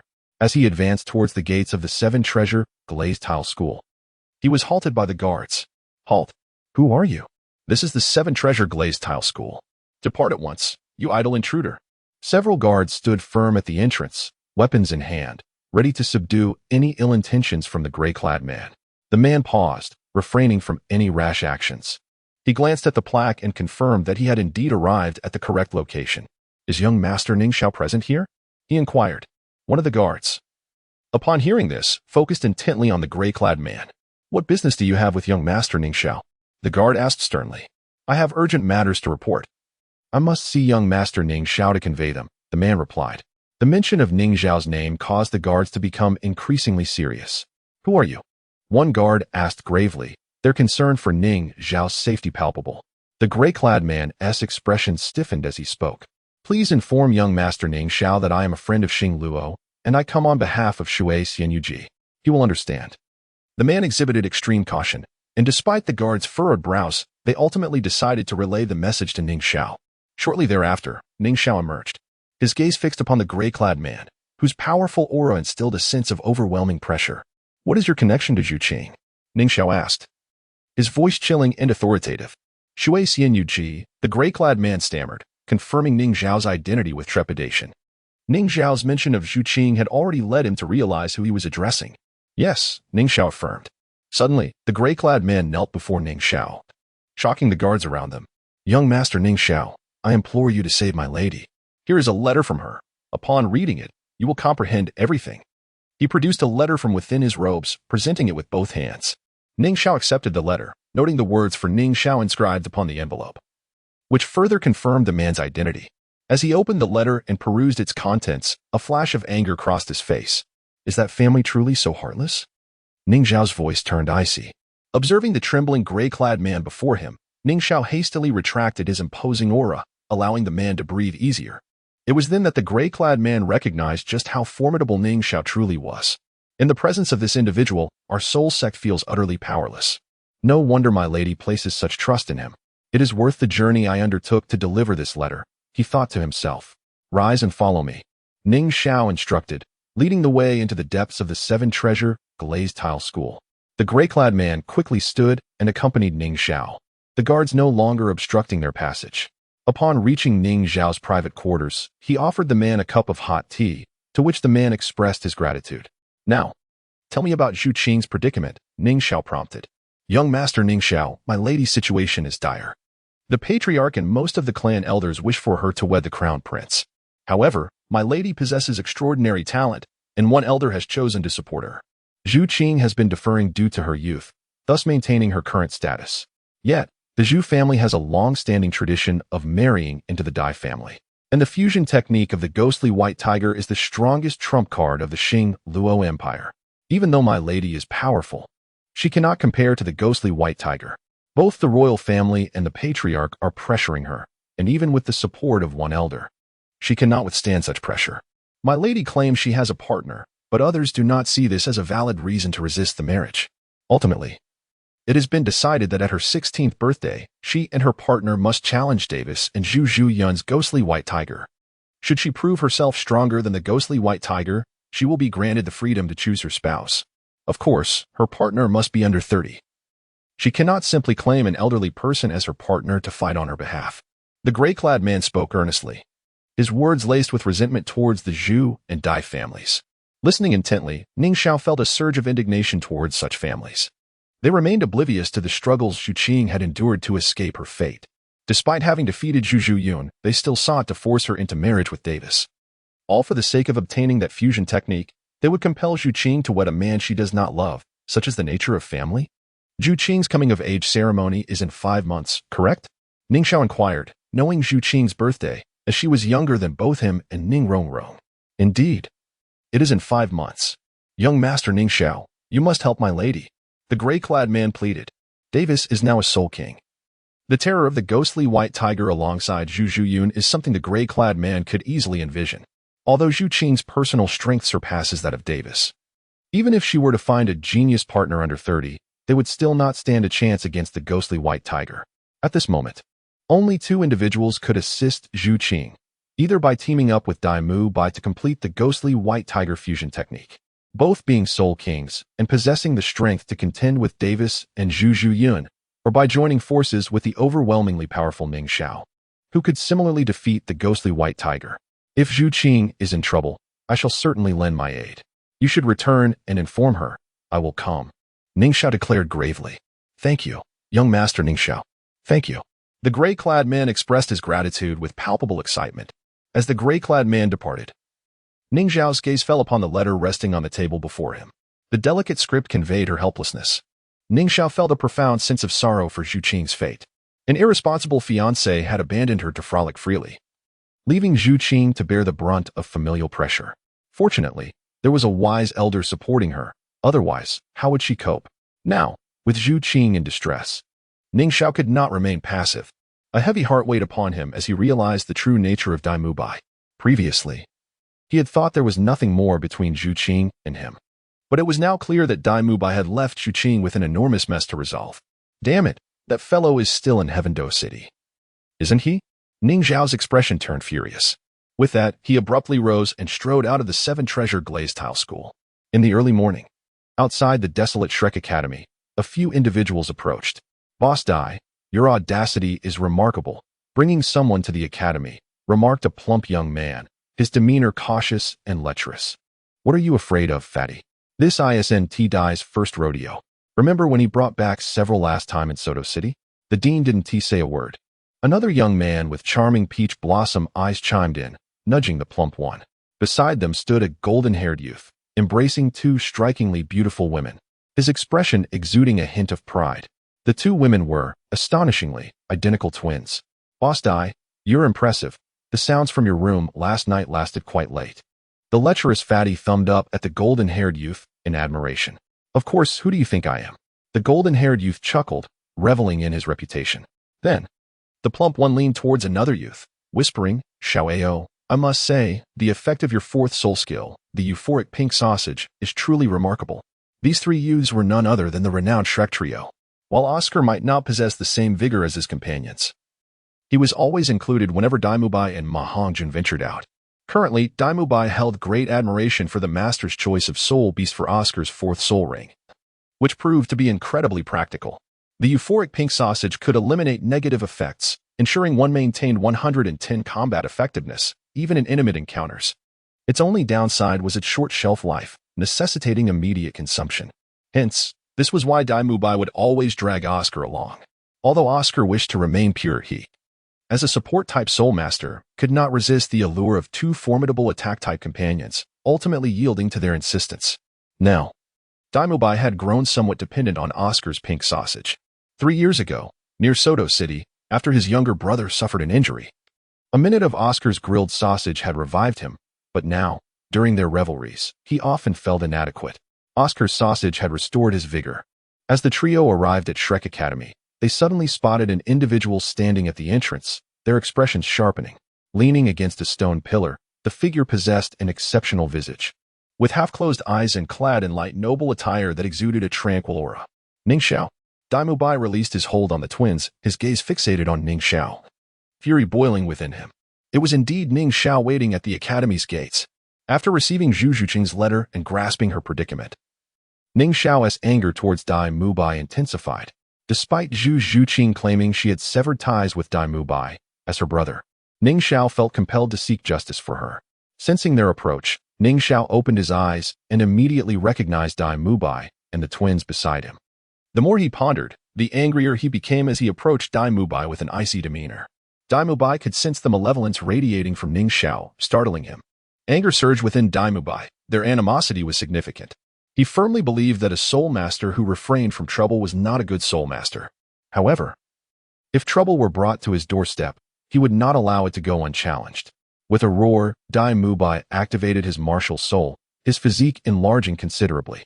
As good brothers, both Ma Hongjun and Oscar promptly supported him, summoning their martial souls as well, while Oscar's energy remained gentle. The auras of Dai Mubai and Ma Hongjun exuded a fierce aggression, causing the twins accompanying them to scream in fright and hastily retreat. There's no need for martial souls. If you seek death, I shall oblige, Dai Mubai sneered at Ning Xiao, who was approaching leisurely. Dai Mubai acknowledged that if Ning Xiao were to use his martial soul, he would not stand a chance. However, seeing Ning Xiao's arrogance in not employing his martial soul, Dai Mubai resolved to teach him a profound lesson.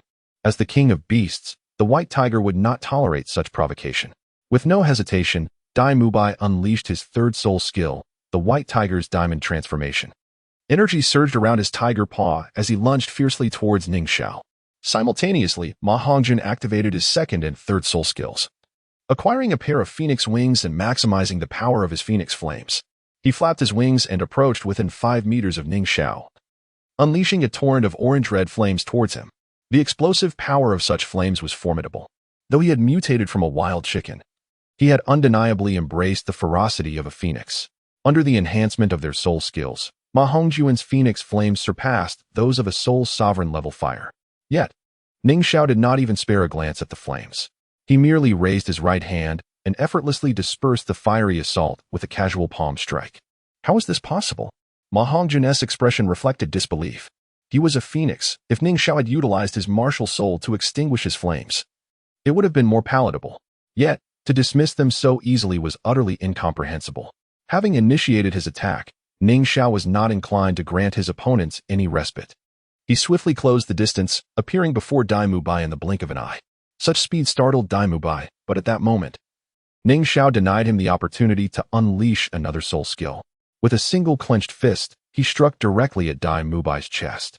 The sound of bones shattering echoed as Dai Mubai was sent flying, blood spattering as he crashed to the ground, sliding several meters. The twins stood pale-faced, horrified by the scene before them. Just moments ago, the vigorous Dai Mubai had been reduced to a pitiful state. They gazed at Ning Xiao, whose striking features were undeniably attractive to women, yet in their eyes, he now appeared utterly terrifying. The twins huddled behind a stone pillar, trembling in fear. Dai boss. Ma Hongjun and Oscar were equally shocked. Oscar rushed to Dai Mubai's side, hastily producing several recovery sausages to feed him. At that moment, Dai Mubai's white tiger martial soul was forcibly retracted, and his third soul skill had proven ineffective against Ning Xiao's punch, leaving him as vulnerable as a paper tiger. Dai Mubai lay on the ground, pale and weak, his chest rising and falling erratically, blood trickling from his lips. That single blow had gravely injured him. Oscar offered several sausages, but his recovery sausages, being of the first soul skill, had minimal effect against such severe injuries. "Boss Dai, please don't scare me," Oscar exclaimed anxiously. Meanwhile, a Shrek Academy guard, noticing the commotion at the entrance, hurriedly rushed inside the academy. Witnessing Dai Mubai's dire condition ignited Ma Hongjuan's fury. With reddened eyes, he glared down at Ning Xiao. "You bastard, I'll make you pay." With his companion injured, Ma Hongjun was determined to act. He soared into the sky, utilizing his aerial advantage to unleash a barrage of flames. He had only witnessed Ning Xiao's prowess against the Godwind Academy during the qualifiers, knowing that Ning Xiao's fourth soul skill possessed aerial capabilities. At this moment, Ning Xiao had yet to summon his martial spirit. So what was there for Ma Hongjun to fear? The flames of Ma Hongjun could not harm Ning Xiao. With a mere punch, he could disperse his fireball effortlessly. Perhaps Ma Hongjun was oblivious to the concept of fire immunity. Ning Xiao gazed coldly at Ma Hongjun, who hovered in the sky, and let out a disdainful laugh. "You are not without your faults either. Come down." At the tender age of 210, Longshu Needle has already caused untold suffering to countless young girls. Ning Xiao had encountered individuals of considerable girth before, yet none had embodied a physique as grotesque as that of Ma Hongjun. His lewd visage elicited nothing but disdain from Ning Xiao, who resolved to teach Ma Hongjun a lesson.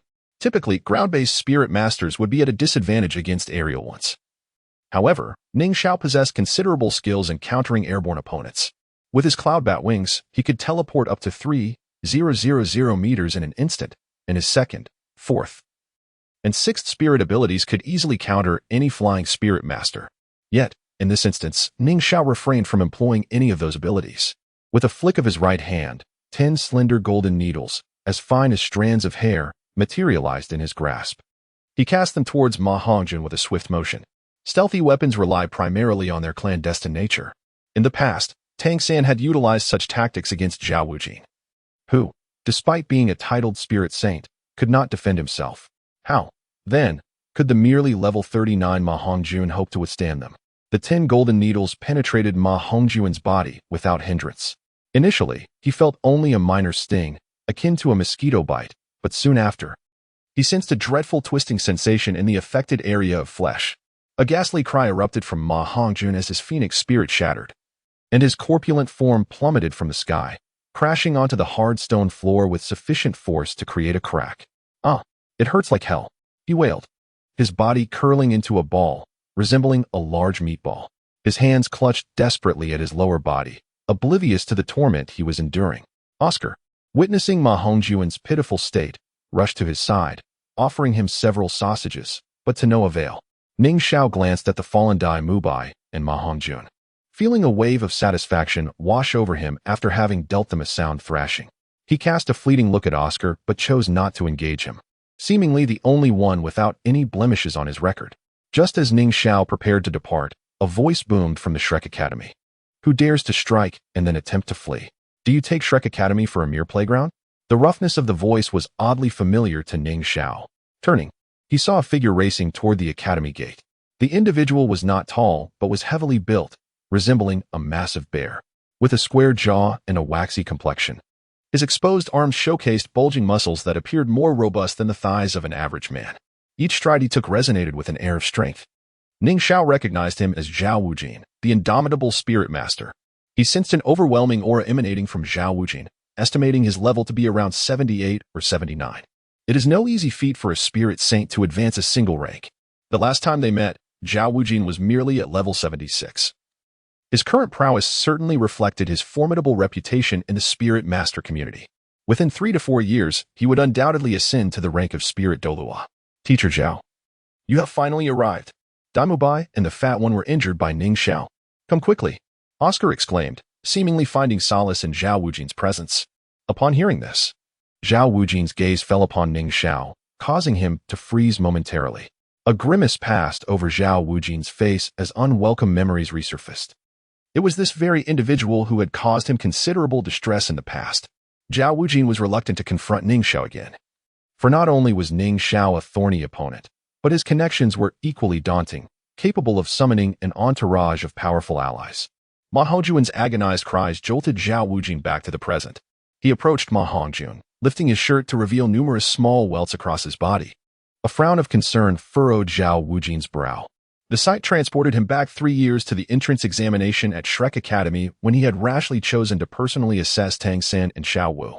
In that instance, Tang San had unleashed a barrage of hidden weapons upon him, resulting in symptoms strikingly similar to those afflicting Ma Hongjun now. Tang San had referred to those weapons as dragon whisker needles, which, when propelled by spirit power, could bypass defenses and, upon entering the body, would curl up rapidly, twisting the flesh of the victim. Tang San had informed Xiao Wujin that extracting the dragon whisker needles required specialized techniques. Otherwise, one would have to excise the affected flesh entirely. Having experienced that excruciating sensation himself, Xiao Wujin could empathize with Ma Hongjun's plight. Yet, he lacked the knowledge to remove the needles, and Tang San had never shared that method with anyone else. Gazing at the welts on Ma Hongjun's body, Xiao Wujin hesitated, puzzled by the sight of Ma Hongjun clutching his lower body and emitting such horrendous cries. Ning Xiao had indeed utilized dragon whisker needles on Ma Hongjun. While Tang San had procured his from Flanders' shop, Ning Xiao had discovered his in the trading area of Spirit City while shopping with Ning Rong Rong. Guided by her spirit's unique characteristics, having little prior experience with dragon whisker needles, he now found an opportune moment to practice on Ma Hongjun. With a darkened expression, Xiao Wujin fixed his gaze on Ning Xiao and inquired, "What do you intend to accomplish, child? Is it not unreasonable to assault others? Even if you hail from the 7 treasure glazed tile school? Upholding righteousness and punishing evil is not a transgression on my part." The 2 students are well aware of their own actions, Ning Xiao replied, his demeanor indifferent. Xiao Wujin's brow furrowed in confusion. He surveyed the 2 moaning on the ground and the twin sisters trembling behind a stone pillar before finally resting his gaze on the unharmed Oscar. "Oscar, what transpired here?" he inquired. We went out to find women," Oscar admitted, unable to conceal the truth. Xiao Wujin's expression darkened. "For this trivial matter, you left them in such a state?" The Tiando Empire does not prohibit seeking the company of women in that profession. Such engagements are consensual. There is no crime here. Is there? Given Daimubai and Ma Hongjun's financial means, surely they would not be remiss in their payments? Xiao Wujin regarded Ning Xiao with exasperation, struggling to formulate a rebuttal. Although such actions did not contravene the laws of the Tiando Empire, it was indeed disgraceful for 2 senior students to engage in such activities. Xiao Wujin suddenly felt that Ning Xiao's sense of justice was rather overzealous. Even if they were at fault, a lesson would suffice. To leave them in such a condition was excessive. Ning Xiao, how will you remedy their injuries? Xiao Wujin demanded, his tone stern. Ning Xiao could not fathom Xiao Wujin's thoughts. However, it was illogical to inflict harm and then offer healing. Dai Mubai and Ma Hongjun were not his allies. He had no obligation to mend their wounds. Having dealt the blows, he had no further concern for them. Suddenly, an idea struck Ning Xiao, and a playful smile graced his lips. Xiao Wujin, the unmovable king, as a senior, I ought to extend you some courtesy. However, should you request me to aid their recovery, it would leave me feeling quite dishonored. If you wish for my assistance, let us make a wager. In a clash of pure strength, the anguished cries of Ma Hongjun incessantly provoked Xiao Wujin. With a furrowed brow, Xiao Wujin fixed his gaze upon Ning Xiao. Let's see what tricks you have up your sleeve, young lad. I'm willing to wager with you. How shall we proceed? Xiao Wujin felt compelled to accept Ning Xiao's challenge. Although Ning Xiao appeared affable, Xiao Wujin was acutely aware of the boy's ruthless nature. He feared that if he refused to engage in the wager, Ning Xiao would not assist Ma Hongjun and Dai Mubai in their healing. Upon hearing Xiao Wujin's response, Ning Xiao smiled and said, "It's simple. We shall spar for the duration of a stick of incense. If I fail to defeat you, you win. If you triumph, I shall aid in their recovery. Should you lose, however, you must surrender a gold soul coin." At this, both Oscar and Xiao Wujin's expressions soured. This seemingly straightforward wager was exceedingly advantageous for Xiao Wujin. It was crucial to note that Xiao Wujin was on the brink of becoming a sole Douluo, while Ning Xiao was merely around 20 years old, his cultivation level questionable. To claim that he would lose if he could not best Xiao Wujin was akin to suggesting that Xiao Wujin was vastly inferior. As for the condition of the wager, a single gold soul coin was a significant sacrifice for Flandre, yet Xiao Wujin was not as avaricious. Though a gold soul coin was not substantial, its loss would be tantamount to a loss of face. "You are rather arrogant," Xiao Wujin remarked tersely. "You don't mean to imply that you are afraid, do you?" Ning Xiao feigned astonishment. It was a provocation. Xiao Wujin felt belittled, yet the urgent cries of Ma Hongjun pressed him to act without further contemplation. "Very well. I accept your wager. But let it be known, should you find yourself struck, do not seek assistance." Xiao Wujin agreed, still reminding Ning Xiao of the stipulation. He was unwaveringly confident in his ability to defeat Ning Xiao, yet he feared the repercussions of his victory might attract a horde of titled Douluo. Ning Xiao chuckled, fully comprehending Xiao Wujin's concerns. "You need not worry. There is no need for such apprehension." As he spoke, he produced a stick of incense, imbuing it with his soul power before tossing it towards Ma Hongjun. Alarmed, Xiao Wujin shouted, "Do not strike from the shadows." He feared that Ning Xiao intended to harm Ma Hongjun. Although the incense was soft, it could still inflict injury, given Ma Hongjun's current state. He could not endure another attack. Xiao Wujin's eyes widened in horror, yet his speed was inadequate to intercept the incense before it reached Ma Hongjun. Oscar, positioned beside Ma Hongjun, recognized the incense hurtling towards him but could not react in time. His mouth agape in shock, he could only watch as the incense flew swiftly, accompanied by a sound reminiscent of slicing air. Upon contact with Ma Hongjun's body, the incense ignited, producing a flare of sparks. Remarkably, the trajectory of the incense veered unexpectedly. Initially, the ignitable tip was leading, yet after the friction against Ma Hongjun, the wooden end now faced forward, skewing off to the side. With a resounding thud, the wooden end embedded itself into a nearby stone pillar, releasing a wisp of blue smoke as the incense caught fire. "Huh, I am not of the fire element. Borrowing a flame won't cost me anything, will it?" Ning Xiao quipped. Xiao Wujin was taken aback, staring at the incense lodged in the pillar for a prolonged moment. He had anticipated treachery from Ning Xiao toward Ma Hongjun. Now, he marveled at Ning Xiao's skill. The boy's control over his soul power was extraordinary. A seemingly soft stick of incense, empowered by his soul energy, appeared more resilient than steel. How had he managed to alter its course mid-flight? Could it be that he had mastered the same concealed weapon techniques as Tang San? It seemed implausible. Tang San's methods were his own invention. How could Ning Xiao possibly know them? Xiao Wujin was engulfed in confusion. He could not fathom how Ning Xiao had acquired such techniques akin to Tang San's, while weapons like the Zhuge Divine Crossbow could be procured from Tang San. The more enigmatic techniques he had crafted were certainly not shared, even with those closest to him. The realization that this boy could wield such extraordinary methods, perhaps having procured numerous concealed weapons from Tang San, filled Xiao Wujin with unease. He had encountered the prickly assault of those weapons and was loath to experience them again at Ning Xiao's hands. Meanwhile, Oscar remained in shock as he witnessed the incense was past him. Coming to his senses, he saw Ning Xiao had already launched an attack against Zhao Wujin. "Be careful, Senior Zhao," he called out, but Ning Xiao was already upon Zhao Wujin. His attack was unremarkable, devoid of any flamboyance. Zhao Wujin scoffed at the simplicity of the approach. "Good lad, you don't even need to use your martial spirit.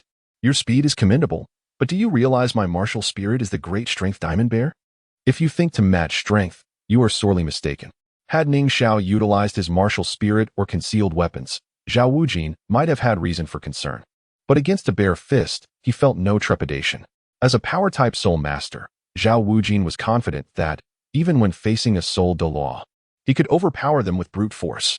"Brace yourself. I'm about to strike, and this battle will end with you regretting it," Zhao Wujin bellowed with laughter, warning Ning Xiao. He made no move to summon his martial spirit, nor did he shift his position. Though Zhao Wujin's speed of movement was lacking, his punching speed was exceedingly rapid. He raised his hand, forming a fist. Zhao Wujin's physique dwarfed that of Ning Xiao, his fist appearing several times larger. With a straightforward blow, he aimed it at Ning Xiao. Neither had employed their martial spirits.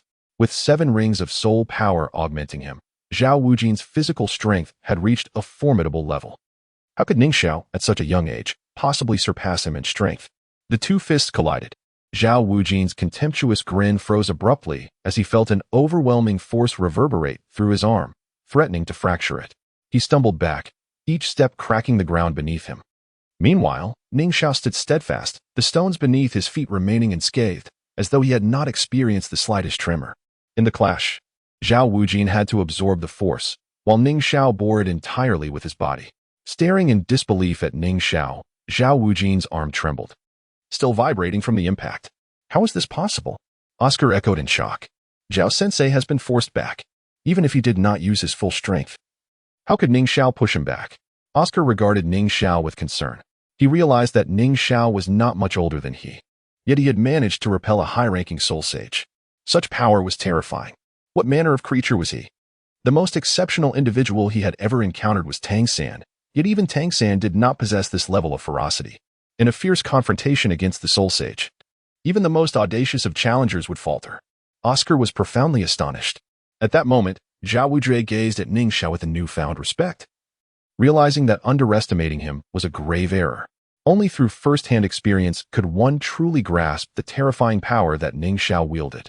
With a single punch, he obliterated all traces of Zhao Wujie's arrogance. One blow was sufficient to affirm that this individual deserved the title of the foremost genius of the younger generation. Zhao Wujie was compelled to acknowledge that Ning Xiao had grown to a level comparable to their own seasoned ranks. Indeed, to withstand even a casual strike from me is a testament to his prowess, worthy of the title of Indomitable King. Be wary, for I shall strike again." Ning Xiao remarked with a light chuckle, his indifferent tone resonating as he clenched his fist for another assault. The gentleness of his voice left Zhao Wujie feeling somewhat embarrassed. Was that merely a casual punch? The force of that single blow had nearly shattered his hand, and now he was told it was just a trivial strike? As he observed Ning Xiao rapidly closing the distance, Zhao Wujie felt a sudden jolt of alarm. He could discern that this seemingly mundane attack was rife with openings. Yet, there was an unyielding momentum that rendered evasion impossible, compelling him to confront it head-on. Just the initial move made Zhao Wujie acutely aware that this punch was far more formidable than the previous one. What a peculiar little imp. I must take this seriously. Should I be defeated by this mere child? How shall I maintain my standing in the realm of soul masters? Zhao Wujie's demeanor shifted to one of seriousness. Once, after being bested by Tang Hao without the use of his martial soul, he had learned a technique from him. Upon its first application, Zhao Wujie had dispatched a certain tortoise spirit king with ease. Now, after years of refinement, he had mastered its principles. At this moment, even when facing a fully unleashed, pure power-type soul emperor, Zhao Wujie could employ this method to annihilate his opponent. With legs spread apart and body aligned, he concentrated all his strength into his fist. It transformed into an immense hammer, seemingly weighing over 10,000 pounds. He did not charge forward, yet the ferocity of his attack reached alarming heights. What a terrifying presence! The power behind Zhao Wujie's punch was such that even Lu, perhaps even the Dean, would not dare to face it lightly. This time, Ning Xiao would surely face a challenge. Oscar thought to himself, a wicked grin forming on his face. Though not a combat-type soul master, Oscar could perceive the sheer force within Xiao Wujia's fist. Ultimately, a soul sage is a soul sage. How could a mere junior like Ning Xiao hope to shake him? Xiao, teach this arrogant fellow a lesson. Oscar silently cheered for Xiao Wujia, relishing the prospect of witnessing Ning Xiao's downfall. Boom. The two fists clashed once more. Yet the outcome of this encounter diverged significantly from Oscar's expectations. With a resounding thud, the impact of the punch resembled that of a bulldozer crashing through. Under the force of this blow, Xiao Wujia was sent tumbling several times across the ground, ultimately landing on one knee more than 10 meters away. With his left hand braced against the earth, Xiao Wujia's palm, which had just exchanged blows with Ning Xiao, was already drenched in crimson. Blood trickled from the corner of his mouth as disbelief washed over him. How could this be? Xiao Wujia had been defeated? Oscar could hardly fathom the scene before him. They were all acutely aware of Xiao Wujia's formidable strength. Even the combined efforts of their Shrek 7 monsters would require Tang Xin's coordination. And only then would they stand a chance of overcoming Xiao Wujia. Yet now, a mere 20-year-old had managed to injure him. Xiao Wujia, on one knee, felt the weight of this blow deeply. His talent was indeed remarkable within the realm of soul masters. A soul sage at around the age of 50 was a rarity, as most only achieved such status in their 70s or 80s. For years, it had been Xiao Wujia who triumphed over his seniors, yet today, he found himself bested by a junior. Although he was not at his peak due to the absence of his martial soul, did the opponent even employ theirs? Coughing, Xiao Wujia spat out a mouthful of blood. Teacher Xiao, I have a large sausage, Oscar exclaimed anxiously, ready to toss the restorative sausage he had just crafted to Xiao Wujia. However, Xiao Wujia waved his hand, halting Oscar's action. He was still engaged in a duel. Accepting aid from a food-type soul master at this juncture would tarnish his reputation. Oscar, clutching the sausage, felt conflicted about whether to throw it or not. It was evident that Xiao Wujia was gravely injured, with blood flowing from his arm in a disturbing manner. Looking at the incense stick embedded in the stone pillar, he realized it had barely burned down even a tenth. With Xiao Wujia already wounded, how could they possibly continue the fight for such an extended duration?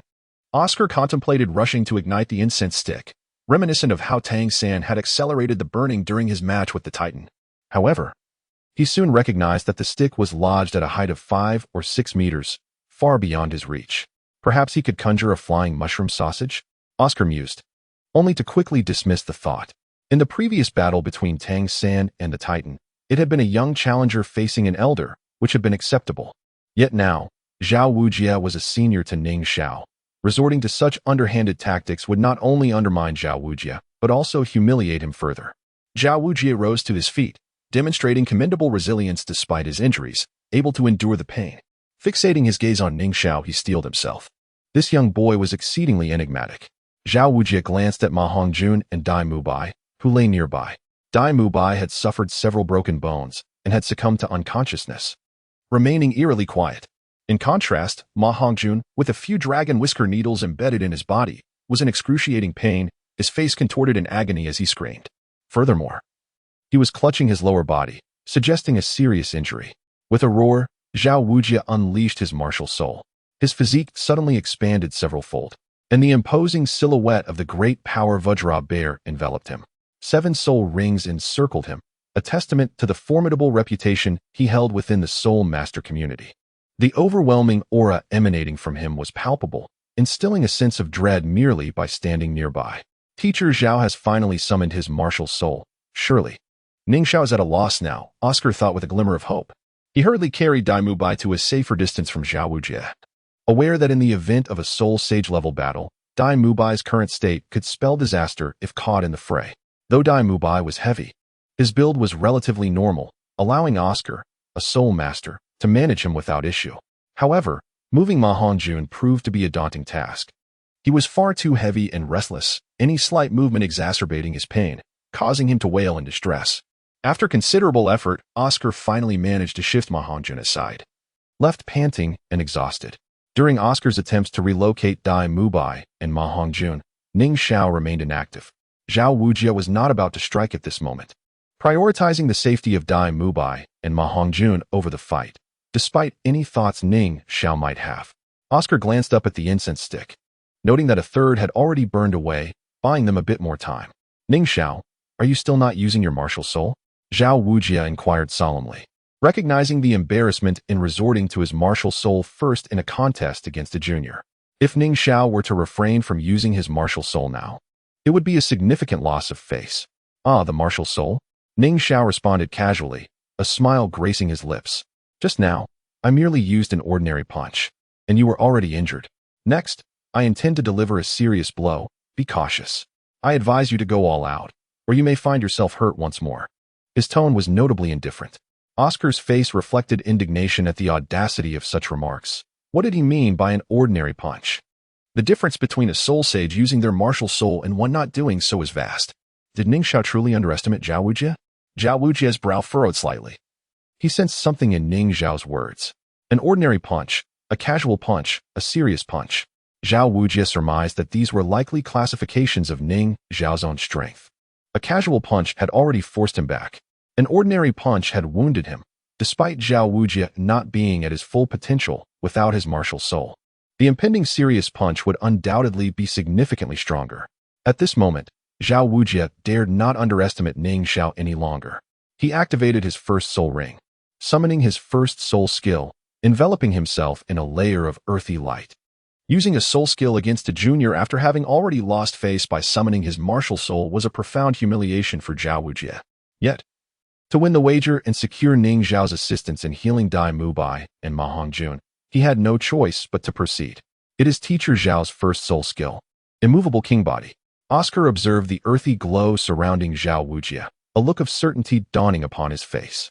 Though it was merely Xiao Wujie's first soul skill, the title of Immovable King within the Soul Master realm was heavily tied to this ability, granting him unparalleled defensive capabilities.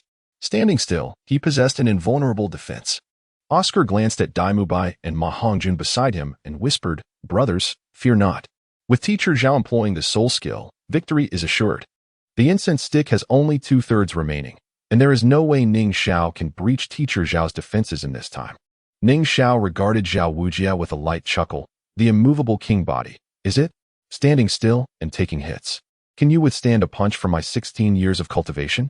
Clenching his fist, Ning Xiao prepared to launch his third attack on Xiao Wujie. Xiao Wujie focused intently on Ning Xiao's movements, reassured by the fact that Ning Xiao was still relying solely on his fists. Had Ning Xiao attacked like Tang San, employing hidden weapons from multiple angles, Xiao Wujie would have felt the weight of significant concern. Yet, he knew that after being struck by Tang San's projectiles previously, he had fortified himself and was no longer defenseless against such attacks. Xiao Wujie's stance was firm, his entire being seemingly fused with the earth beneath him, exuding an impenetrable defense devoid of any flaw. Ning Xiao, however, did not seek out weaknesses.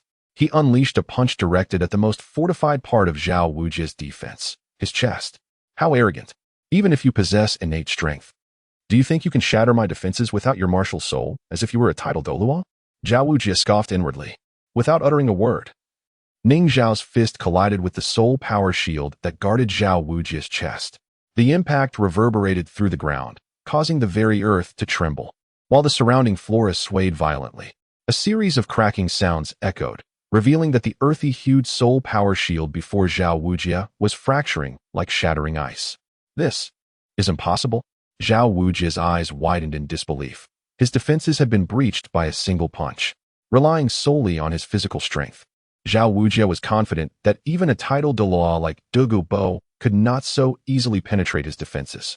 Only a power-type titled Douluo, akin to Tang Hao, endowed with a century-old soul ring, could inflict such damage with a single blow. Yet the individual before him was merely a child of not yet 20, and his raw physical prowess was astonishing.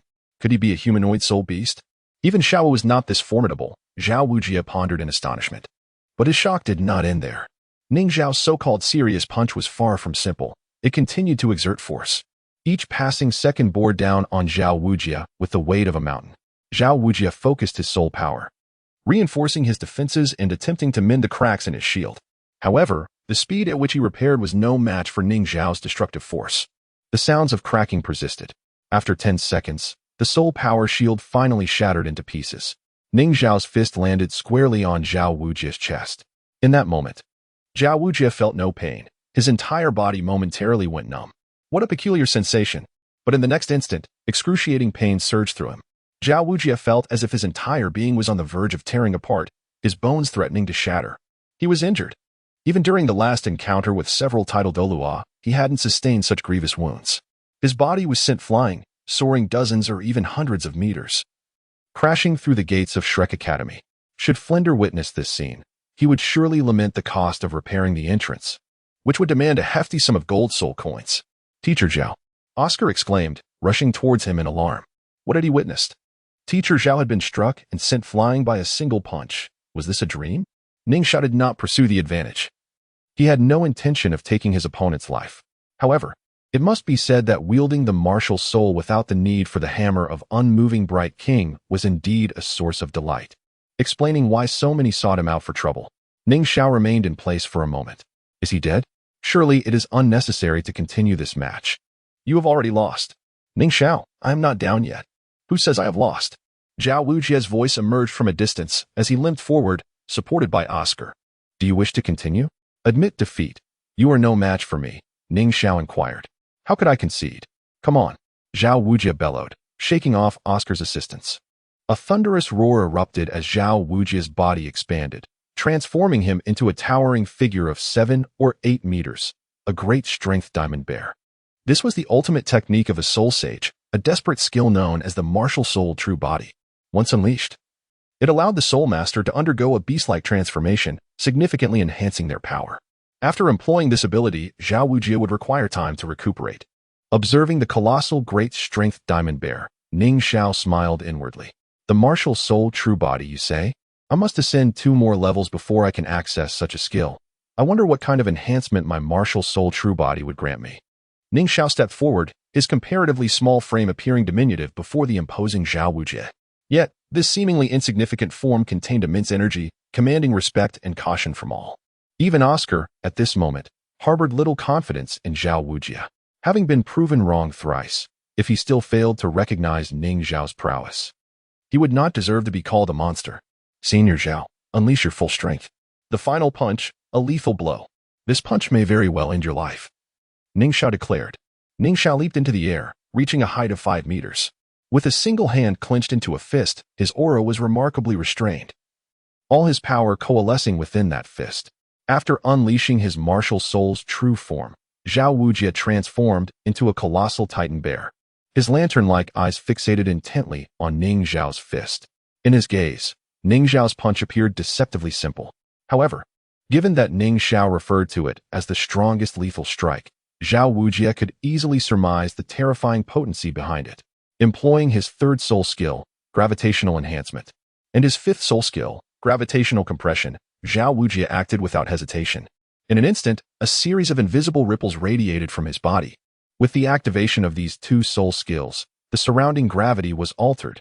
Should anyone step into this gravitational field, their body would become 10-fold heavier, rendering movement a daunting challenge. When in the form of his martial soul, the efficacy of these skills was further amplified.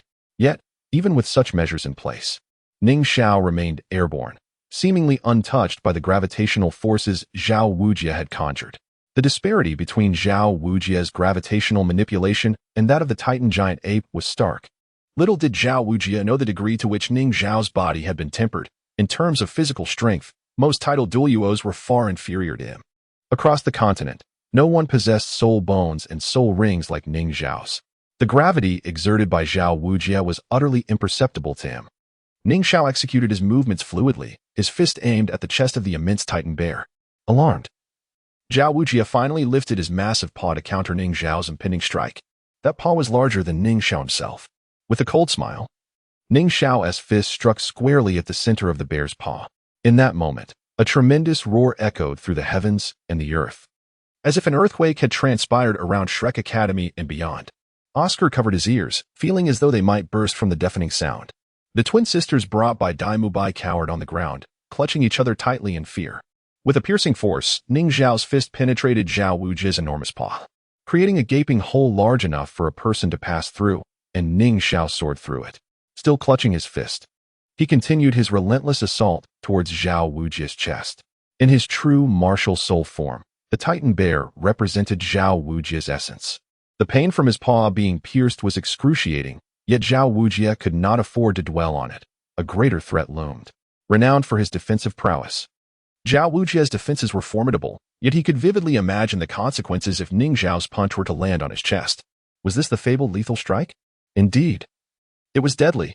Xiao Wujia attempted to retract his paw for defense, but Ning Xiao's speed was far too swift, leaving him no time to react. Teacher Xiao.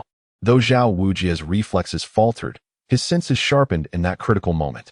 Oscar's voice pierced through the chaos, providing Xiao Wujia with a moment of solace. Despite often using the guise of practical training to chastise Dai Mubai, Oscar, and Ma Hongjun, he realized he held a significant place in their hearts.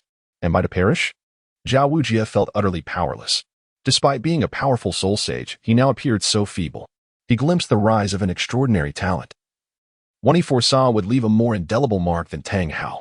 As Ning Xiao approached the vulnerable Xiao Wujia, he knew that with his strength, one strike would surely spell Xiao Wujia's demise. But he pondered, why take a life without enmity? As his fist neared Xiao Wujia, he retracted a portion of his strength. Mastery of control was the most fearsome aspect. At last, his fist struck Xiao Wujia's chest, sending the massive figure hurtling away. His martial soul form dissipating to reveal his true self.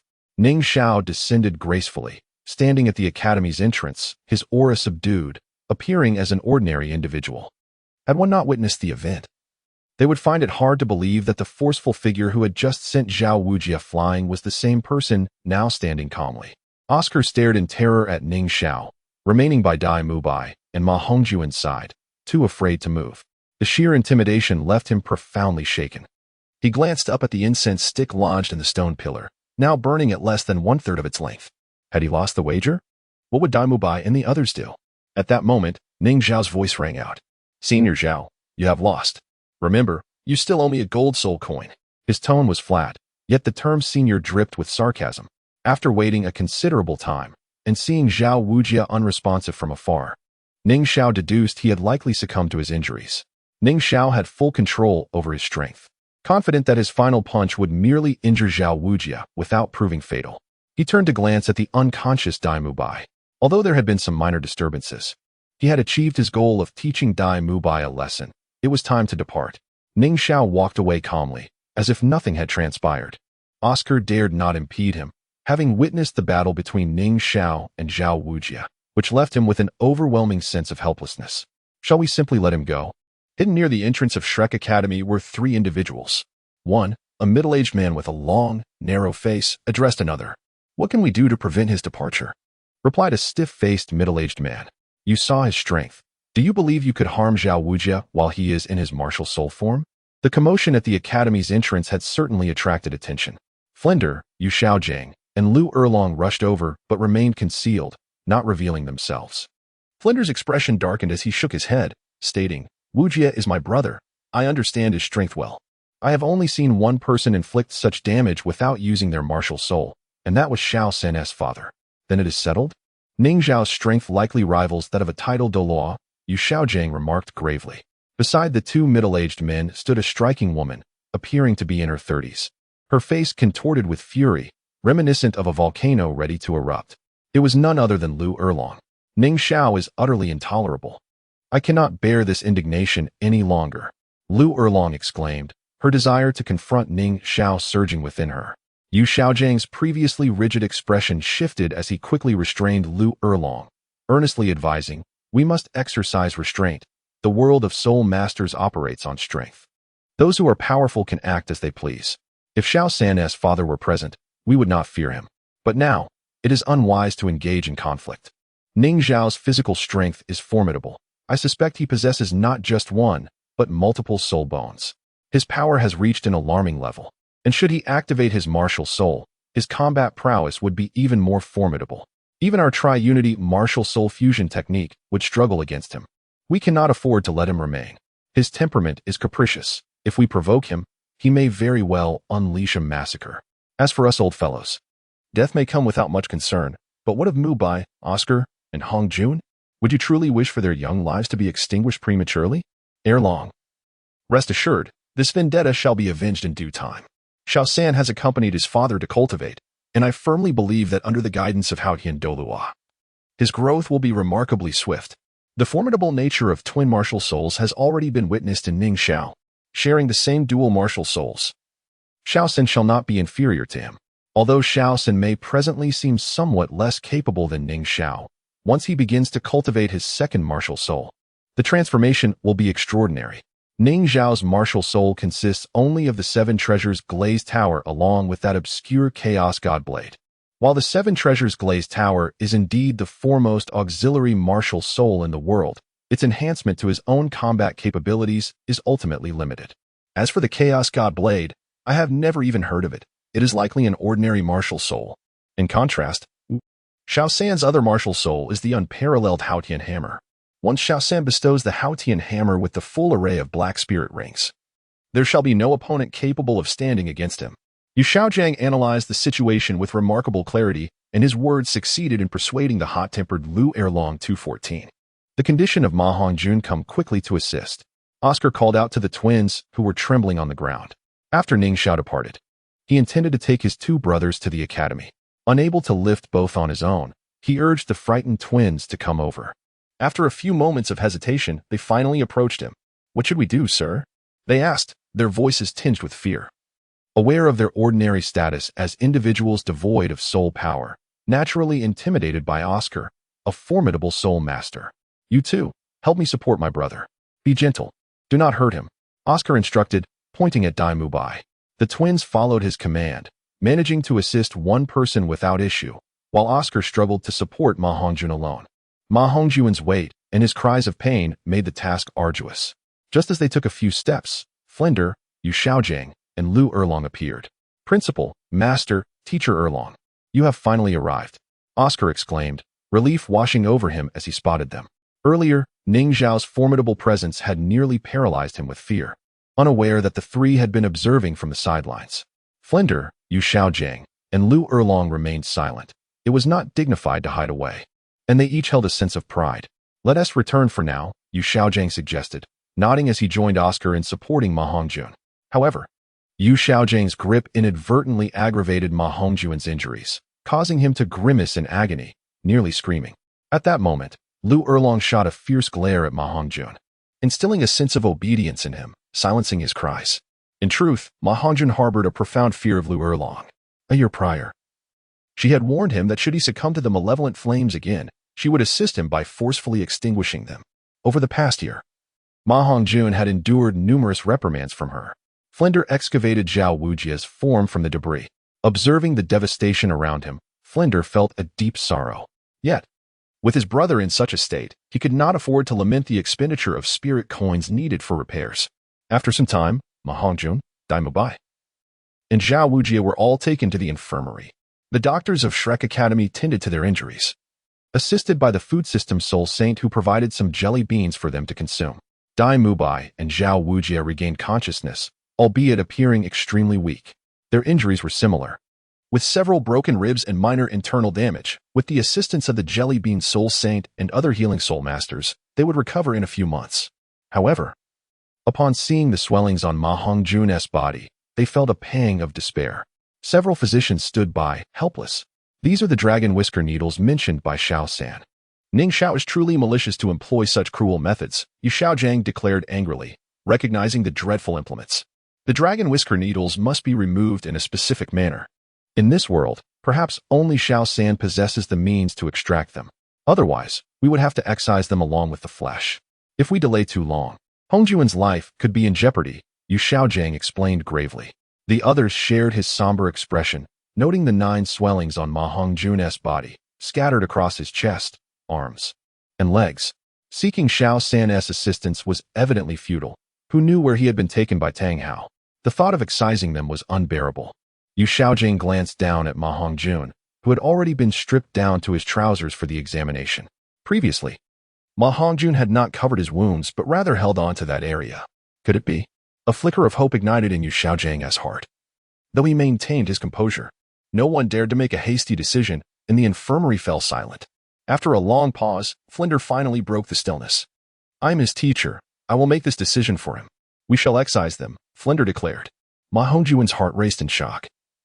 He could vividly imagine the excruciating pain of having flesh forcibly removed.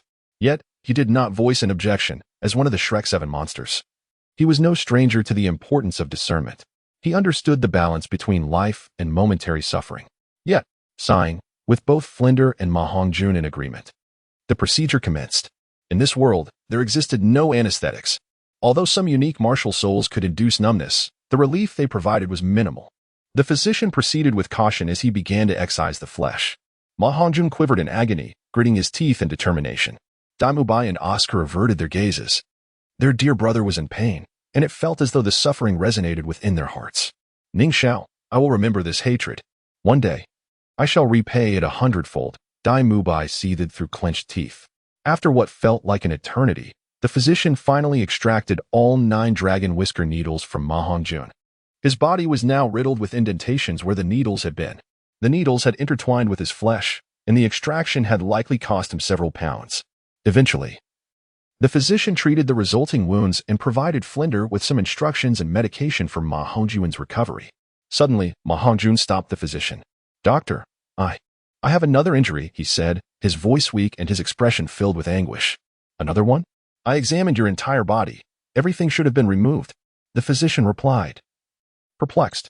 With great difficulty, Ma Hongjun raised his right hand, his movements painfully slow. Tears of despair streamed down his closed eyes. Right there. He pointed to his most sensitive area, knowing full well the courage it took to make such a declaration. The gesture sent shockwaves through the onlookers. That location held profound significance for men. Why you? Flinder exclaimed in alarm. As Ma Hongjun's mentor, he had no children of his own and regarded Ma Hongjun as his son. The thought of what he might lose was unbearable. The physician removed the last vestige of Ma Hongjun's modesty, revealing the tragic state of affairs. The small appendage had twisted into a grotesque shape. Lu Erlong had left early, leaving the remaining men to witness the sight, each feeling a chill run through them. Only men could truly comprehend the agony of such a transformation. In the midst of the unfolding scene, the spectators surrounding Ma Hongjun were enveloped in a somber silence, each silently mourning for him. Xiao Wu observed Ma Hongjun's plight, feeling a tinge of relief, for he alone among them had endured the torment of the dragon whisker needle, narrowly escaping its grasp, thanks to Tang San's timely intervention. The atmosphere was thick with tension, punctuated only by the anguished cries of Ma Hongjun, who was gripped by a profound fear. The very place he held dear was now under threat, with the only method to extract the dragon whisker needle requiring a severance that he could hardly fathom. The notion of losing that vital aspect of his being was unbearable for Ma Hongjun. He was at a loss, as without that essential part of himself, how could he continue to exist? While his previous pursuits of pleasure stemmed from the allure of wicked desires, they were also deeply intertwined with his innermost thoughts. The thought of being deprived of his vitality was terrifying, and though he possessed the courage to confront his physical wounds, this particular decision was one he could not bear to make. Flinder, too, hesitated to impose a decision upon his disciple. Meanwhile, Yu Xiaogang wore a grave expression, lost in contemplation. To master this skill, one must first undergo a self-castration. Ma Hongjun's overwhelming desires had spiraled out of control, and should he eradicate the source of his torment, he would no longer suffer the backlash of his own wickedness. Yu Xiaogang, a genius in the realm of theory, was unwaveringly confident in his convictions, having devised this approach after years of rigorous study. Previously, he had refrained from broaching the subject with Ma Hongjun, for he could not dare suggest, I wish to assist you in your castration. Such an admission would likely provoke Ma Hongjun's wrath, and as a rank 29 soul master, Yu Xiaogang was ill-equipped to face Ma Hongjun, a formidable 39th level assault soul master. However, now was an opportune moment, all thanks to Ning Xiao's actions, for any ire could rightfully be directed towards him. Ultimately, after a prolonged period of suffering, Ma Hongjun resolved to endure the pain. With his eyes tightly shut and tears of humiliation welling up, he prepared himself for the inevitable. Flinder sighed heavily, lamenting the fate of his disciple, who was about to become a man devoid of progeny. The physician, upon hearing the decision, retrieved a knife and prepared for the procedure. With a swift motion, the blade descended. Ma Hongjun, overwhelmed by the agony, fell into unconsciousness, leaving the onlookers in a state of profound grief and fury. The humiliation inflicted by Ning Xiao would not go unpunished. One day, retribution would be exacted in full measure. Daimubai's eyes blazed with fury, his heart vowing vengeance. As Ma Hongjun's closest confidant, he understood the depth of the blow dealt by the loss of his masculinity. Previously, his animosity towards Ning Xiao had been rooted in the honor of their academy, but now it had transformed into a profound and personal vendetta. He swore that if fate ever placed Ning Xiao in his grasp, he would exact a gruesome revenge. In the past, Such enmity would have driven Dai Mubai to confront Ning Xiao head-on, yet Tang San had taught him the value of patience. Now, Dai Mubai found himself too weak to challenge Ning Xiao directly, aware that any attempt to assert himself would lead to his own demise. He resolved to bide his time, training diligently, knowing that one day his strength would surpass Ning Xiao's, leading to the moment of reckoning. Days passed, and within Shrek Academy, a shadow loomed over Ma Hongjun, whose laughter had been extinguished. Stripped of his masculine identity, he was destined for solitude.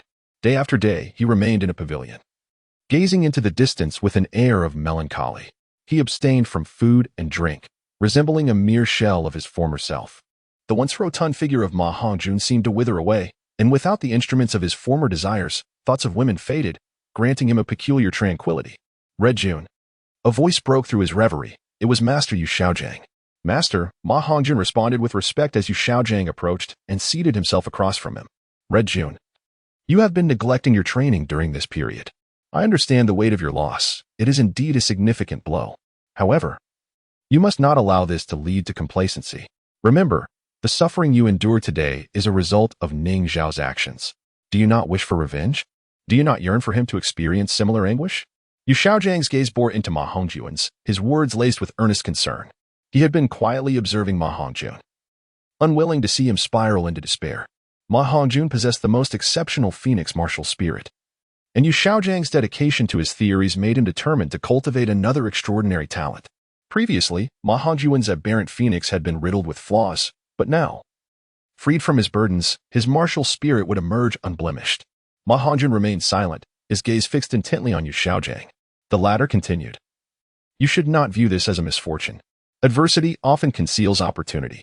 This may not be entirely detrimental to you. Ma Hongjun felt a flicker of anger ignite within him. It is easy for you to say, as you have not endured what I have. Yet, he restrained himself. Recognizing the stature of the man before him, a theoretical luminary in the realm of soul masters, the mentor to Tang San, and the guiding light for their group. Phoenixes eventually rise from the ashes. Through this trial, if you confront your innermost self, you shall be reborn as a true phoenix. Remember, Ning Xiao is your mortal enemy. Let this be your driving force. One day, you shall achieve your vengeance. Your martial spirit is of the highest caliber, and I have researched ways to enhance your training. Without that burden, you will find liberation from the torment of evil flames. I have devised a training regimen tailored for you. With my guidance, I am confident that your progress will surpass previous limits. You have 3 days to contemplate this. Should you come to a decision, seek me out in the wooden hut near the second dragon. I will dedicate myself to your training. If you choose otherwise, you are free to leave. Shrek Academy is a place for the exceptional. It does not harbor the weak. Yu Xiaojiang's words struck deep, causing a pang within Ma Hongjun's heart. As he turned to depart, Yu Xiaojiang paused, casting a final thought over his shoulder. Have you heard the tale of the phoenix rising from the flames? If you can ascend to the title of Douluo, the rebirth that follows may not be beyond reach. With that he left, a confident smile gracing his lips. He had ignited the flame of vengeance within Ma Hongjun's heart, and the humiliation dealt by Ning Xiao would not be easily forgotten. Yu Xiaojiang had also instilled a glimmer of hope, for the prospect of rising anew as a phoenix was undeniably enticing. He could envision the path Ma Hongjun would choose. And with these motivations, Yu Xiaojiang anticipated the remarkable trajectory of Ma Hongjun's future growth. Having already nurtured the prodigious Tang San, he could only dream of cultivating another exceptional talent like Ma Hongjun. In doing so, he would solidify his legacy in the annals of soul masters, proving that his theories held merit. In the illustrious Starry Empire, Zhu Qingqing gazed wistfully at the distant sky. Brother Ning Xiao has departed once more, she lamented, her heart heavy with longing. Since their graduation, moments of reunion had become scarce, and after a year apart, their brief encounter had slipped away without the warmth of cherished memories. A letter from afar had signaled yet another farewell. Rong Rong, he has his own affairs to attend to. As women, our role is to support him from behind the scenes. Accompanying Zhu Qingqing was Du Guiyan, whose radiant countenance exuded an air of maturity and composure. Zhu Qingqing smiled gently at Du Guiyan, her demeanor transformed from that of a mischievous little witch to a true lady of refinement. I understand. Whatever Brother Ning Xiao chooses to do, I shall stand by him. Zhu Qing is dear to me as well. If she encounters hardship, how could I remain indifferent? Indeed. Du Guiyan agreed. It has been a year since we last met. I find myself yearning for her presence. I truly hope Brother Ning Xiao can bring Zhu Qing back with him, for our sisterhood would bring vibrancy to our lives. With a playful smile, Dugu Yin leaned closer to Zhu Qingqing. Her curiosity piqued. Rong Rong, have you and Ning Xiao taken your relationship to the next level? Zhu Qingqing's cheeks flushed crimson at Dugu Yan's teasing. Sister Yin, are you jesting with me? She glared at Dugu Yin, resembling a cat that had just had its tail stepped on. Come now, share your feelings. Dugu Yin boldly pressed on, as if she were a seasoned veteran in matters of the heart. Yet, she had forgotten her own past, where opportunities had slipped away due to her own hesitance. Zhu Qingqing, well aware of Dugu Yan's nature, managed a smile, reminiscent of her former mischievous self. Sister Yin, let me tell you, brother Ning Xiao possesses an admirable physique. Initially, there might be some discomfort, but after a few attempts, one truly begins to appreciate the experience. Dugu Yan's expression shifted to one of astonishment. She had intended to tease Zhu Qingqing, yet it seemed she had become the subject of jest herself. However, the way Zhu Qingqing described the experience stirred a sense of intrigue within her. Resolutely, Dugu Yin refused to show any sign of weakness in front of Zhu Qingqing. Ah, Rong Rong, if you dare to tease me, I shall not let you off easily. With that, Dugu Yin playfully tickled Zhu Qingqing, causing peals of laughter to resound within the room. In the quiet courtyard of the Duke of Underworld's estate, Zhu Qingqing sat across from her sister, Zhu Zhuqing. Both possessed striking beauty and alluring figures, embodying the grace and nobility expected of the daughters of the Duke of Underworld. Stop your antics, Zhu Qingqing. Do you truly believe I would lead you astray? With a man as exceptional as this, would you not be honored to marry him? Zhu Zhuqing implored, her jealousy towards her sister palpable. Yet, she was aware that she could no longer afford to harm Zhu Qingqing, who had surpassed her in strength and favor within the family. You must understand, our family's legacy depends on strategic alliances. Marrying into the Dai family is our only viable option. Your former fiancé, Dai Mubai, has abandoned you, and the royal family has stripped him of his title. The only heir to the Starry Empire is Vis. Freedom in marriage? Preposterous. You are the most talented among the Zhu family. You should lead us to glory. Besides the underworld white tiger, do you believe you can find another comparable to it? Zhu Qingqing's expression remained cold, devoid of affection for her sister, whom she viewed as a pitiable creature ensnared by familial expectations. I have agreed to accept your challenge on the day of my coming-of-age ceremony. There are still 5 months left. Why the rush? Zhu Qingqing retorted, her voice icy. Are you suggesting that you have feelings for Ning Xiao, the leader of the Glaze team, who I presume has reached the level of Soul King? Zhu Zhuqing scoffed. Mention of that individual momentarily softened Zhu Qingqing's demeanor. I believe he will come, she replied with certainty. Zhu Zhuqing chuckled, and if he does, what then? You and Ning Xiao stand no chance against us. While both of you may be Soul Kings, lacking a martial spirit fusion skill makes you merely 2 Soul Kings. This is also a Soul King. And I am already at level 49. Just days ago, we defeated the esteemed Yao Lao of the royal family, a formidable soul sage. With disdain in her eyes, Zhu Zhuqing recalled the awe she felt for Ning Xiao's appearance during the finals at the Martial Soul Hall, but she knew that marriage was no trivial matter. Strength was paramount. 5 months is your final opportunity. Once you come of age, even the old forest elder cannot contravene the family's edicts. Prepare yourself to become a noble consort, Zhu Zhuqing concluded, rising to depart. Zhu Qingqing watched her sister leave, choosing silence over explanation. She remained steadfast in her belief in Ning Xiao. In just 5 months, Zhu Zhuqing firmly believes she will reunite with Ning Xiao, who has never once let her down. As for her feelings towards Ning Xiao, Zhu Zhuqing finds herself at a loss for words. She has always been accustomed to burying her innermost thoughts deep within her heart. She feels fortunate to have encountered Ning Xiao 3 years ago at the gates of Shrek Academy. Like Ning Rong Rong, Yi Lingling, Lu Qiqi, and Dugu Yin, being alongside someone as exceptional as Ning Xiao for an extended period has made it truly difficult for her to regard anyone else with the same affection. As the graceful bamboo maiden, Zhu Qing, bid farewell, a servant soon approached her courtyard, whispering something that instantly lit up her face with surprise. Without a moment's hesitation, Zhu Qing departed from her small abode, for the person who had arrived was undoubtedly of great significance to her. At the entrance of the Duke's mansion, she beheld a strikingly handsome man, causing her steps to falter for a brief moment, her eyes glistening with unshed tears. Despite having not yet received a reply from the messenger she had dispatched, she found herself face to face with the one who occupied her thoughts. Xiao Gu, Zhu Qing exclaimed, accelerating towards him, and, much to the astonishment of the guards, leaped into his embrace. Did I just witness the second lady throwing herself into a man's arms? The guards were left in a state of disbelief. Zhu Qing had always been the epitome of purity and grace, rarely engaging in such intimate gestures with anyone, let alone a man. Yet here she was, shedding her aloof demeanor and embracing him like a tender-hearted maiden. The warmth of Zhu Qing's affection took Ning Xiao by surprise as he wrapped his arms around her delicate form, feeling her softness against him. He noticed her figure had matured, and her fragrance was even more enchanting than he remembered. After a while, Zhu Qing reluctantly withdrew from his embrace. Her head bowed in embarrassment at her boldness. Zhu Qing, I have arrived. Ning Xiao gently wiped away the tears at the corners of her eyes, gazing upon her exquisite beauty. His soft voice caressed her ears. She nodded softly, relishing the tenderness of his touch. I didn't expect you to arrive so soon. Don't linger by the entrance. Come inside with me, Zhu Qing urged. Of course. Ning Xiao held her petite hand, and though she attempted to pull away, she ultimately relented, allowing him to hold it. Her delicate fingers were as soft as silk, and Ning Xiao smiled slightly as they entered the Duke's residence together. The guards did not dare to impede their passage, watching in awe as Zhu Qing and Ning Xiao walked side by side. The guards mused. That man must be the one the second lady mentioned.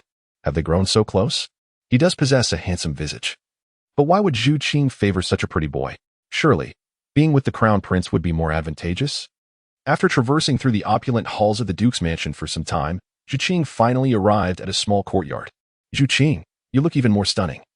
Ning Xiao complimented, causing her heart to bloom with joy.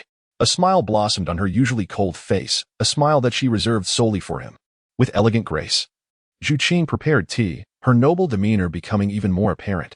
After dealing with some matters regarding Shrek, Ning Xiao had made his way to Xinglua City. The journey was long, and traveling by carriage would take over a month, but he had flown directly, using his cloud bat wings and teleportation to arrive in just a few days. As they exchanged heartfelt sentiments, Ning Xiao inquired about Zhu Qing's current circumstances. It appeared her situation was considerably better than he had anticipated, as the elder Sin had been quite supportive of her. Sin is indeed a man of great understanding. I must express my gratitude to him, Ning Xiao thought, feeling a sense of admiration for the elder. Yes, Grandpa's son has treated me very well, Zhu Qing replied sincerely. Xiaogu, Zhu Zhuyun mentioned that their martial soul fusion technique defeated a soul sage. Are we capable of handling them? Zhu Qing asked, her brow furrowed in concern. Oh, a soul sect and a soul king managed to defeat a soul sage? Impressive, Ning Xiao remarked, surprised yet unfazed. However, it's just a soul sage, nothing to fret over. Just a few days ago, I dealt with one myself. Zhu Qing gazed at him in astonishment, knowing he would not deceive her. The revelation of him having confronted another soul sage deepened her intrigue about Ning Xiao's capabilities. Xiaogu, what is your current rank? She asked, curiosity sparkling in her eyes. Level 68, Ning Xiao replied candidly. Zhu Qing's eyes widened in shock at his response. While she was aware of his exceptional talent, the sheer magnitude of his strength left her astounded. 16 years old and already at level 68? Is that even human? To rise 10 levels in a year. That's almost unfathomable. Seeing her astonishment, Ning Xiao affectionately tousled her hair, and the intimate gesture caused her cheeks to flush crimson. All right, no need to be surprised. I had a few fortunate encounters. I have prepared some gifts for you that will undoubtedly enhance your strength, he said, but just then he sensed someone approaching. As his words fell, footsteps echoed in the courtyard. The foremost figure was a robust man in his 40s or 50s, exuding an air of authority with a commanding presence. Beside him stood a noblewoman, whose features bore a resemblance to Zhu Qing. At first glance, she seemed like an ordinary aristocrat. Yet Ning Xiao could sense a potent energy emanating from her, indicating her formidable cultivation. Following them were several armored guards, their auras seasoned by the trials of battle. Father, Mother, Zhu Qing exclaimed, rising to greet them. The man nodded coolly, his gaze settling on Ning Xiao. So, you are the Ning Xiao my daughter has spoken of? His voice was icy, and as he spoke, an overwhelming pressure surged towards Ning Xiao, instilling a sense of trepidation akin to a mouse encountering a cat. However, for Ning Xiao, the pressure felt rather trivial. Is this a show of intimidation? He mused, smiling inwardly as he rose calmly, bowing respectfully to the man and woman. Ning Xiao, it is a pleasure to meet you, uncle and aunt, he said, realizing that they were indeed the Duke of Nether and the Duchess. The Duke. Observing how easily Ning Xiao bore his pressure, raised an eyebrow in surprise. Impressive strength for such a young lad, the Duke sneered, intensifying his pressure. Xiaogu. Zhu Qing exclaimed anxiously. Yet, when she saw Ning Xiao offer her a reassuring glance, her worries began to ease. Ning Xiao smiled lightly, unaffected by the mounting pressure. The Duchess scrutinized him, reluctantly acknowledging that her daughter's judgment was sound. Ning Xiao's appearance was undoubtedly more appealing than that of Davis, yet in the Duke's household, beauty was not enough. One needed strength and a noble lineage to match. The Seven Treasures glazed tile school could be considered a suitable match. The Duchess refrained from intervening in her husband's display of dominance, eager to ascertain whether Ning Xiao is worthy of her daughter's affections over someone like Davis. The Duke's pressure continued to escalate, a force that would surely overwhelm a Soul King. Not bad, young man, showing some strength. You haven't even had to unleash your martial spirit, he remarked, surprised that a youth could remain so composed under his pressure. I am eager to see how far you can endure. The Duke of the Netherworld continues to amplify his oppressive aura. At this moment, under such immense pressure, even a Soul Emperor would find it difficult to stand. Although his intent is solely aimed at Ning Xiao, the overwhelming presence he exudes has already rendered the several black-armored guards trailing behind him profoundly weighed down. Ning Xiao maintained a bowing posture, showing no signs of resistance against the immense pressure surrounding him. Remarkably, this overwhelming aura failed to affect him in any way. Duke Yuming was taken aback. Ning Xiao's strength genuinely astonished him. Even a beast martial spirit Soul Emperor would likely need to manifest their martial spirit to withstand such pressure. Observing Ning Xiao's ease, Zhu Zhuqing's concerns dissipated. The presence of this individual continued to instill a sense of security in her. The scene further left Duke Yuming in awe. Such youth, yet capable of enduring such stress, indeed demonstrated a talent far superior to Davis. The Duke found himself harboring a measure of respect for Ning Xiao. Yet, he was also intrigued by him. Just as Duke Yuming was about to intensify his pressure to probe Ning Xiao's true abilities, a thunderous voice interrupted, Zhu He. Do you have no shame? Bullying the younger generation is beneath you. The voice resonated loudly, startling the guards behind Duke Yuming and visibly unsettling his demeanor. Ning Xiao sensed the Duke's aura retracting. Zhu Zhuqing's face brightened upon hearing the voice. An elderly man with gray hair swiftly entered the courtyard. Quickly advancing to Zhu Zhuqing's side. Sun Lao, you've come. Zhu Zhuqing exclaimed joyfully. The old man waved his hand dismissively at her and glared at Duke Yuming. The Duke acknowledged the elder with a greeting. Sin Shu, what brings you here? The Duchess also hurriedly offered her respects. Upon hearing their addresses, Ning Xiao developed a fondness for the fiery old man, realizing he was the clan elder who had always looked after Zhu Qing. Sun Lao glared at Duke Yuming, indifferent to his status, and scolded. What? Are you displeased by my presence? Zhu He, you truly are something. If I hadn't come, would you have tried to harm this young man? Sun Lao then turned to Ning Xiao, helping him to his feet. You must be Ning Xiao, as Zhu Qing mentioned. Indeed. A fine young man. Since you are here, make yourself comfortable. With me around, I doubt anyone would dare to harm you. You can call me Sin Grandpa. Just like Qing, if you don't mind. Sin Lao's straightforward nature led him to berate Duke Yuming openly, yet he was amiable towards Ning Xiao. Sin Grandpa. Ning Xiao addressed him, feeling a sense of appreciation for the elder's care for Zhu Qing. Sin Shu, I was merely curious about this young man's strength. He is indeed impressive, the champion of the academy competition, Zhu He said with an apologetic smile, his previous aloofness dissipating in the elder's presence. Sun Lao regarded Zhu He coldly and replied, It better be so. Sin Shu, we shall take our leave for now, Zhu He said to Sun Lao before hastily departing. Sun Lao continued to assess Ning Xiao, asking him various questions and growing increasingly satisfied with his responses. When he learned that Ning Xiao had reached level 68, he was taken aback but felt reassured. In the past, I guided Zhu He and Dai Shua for a time. They respected me. However, one is a duke, and the other is an emperor.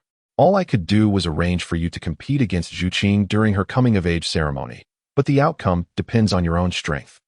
Zhu Qing is the most exceptional individual I have encountered, and I do not wish for her to marry someone she does not like.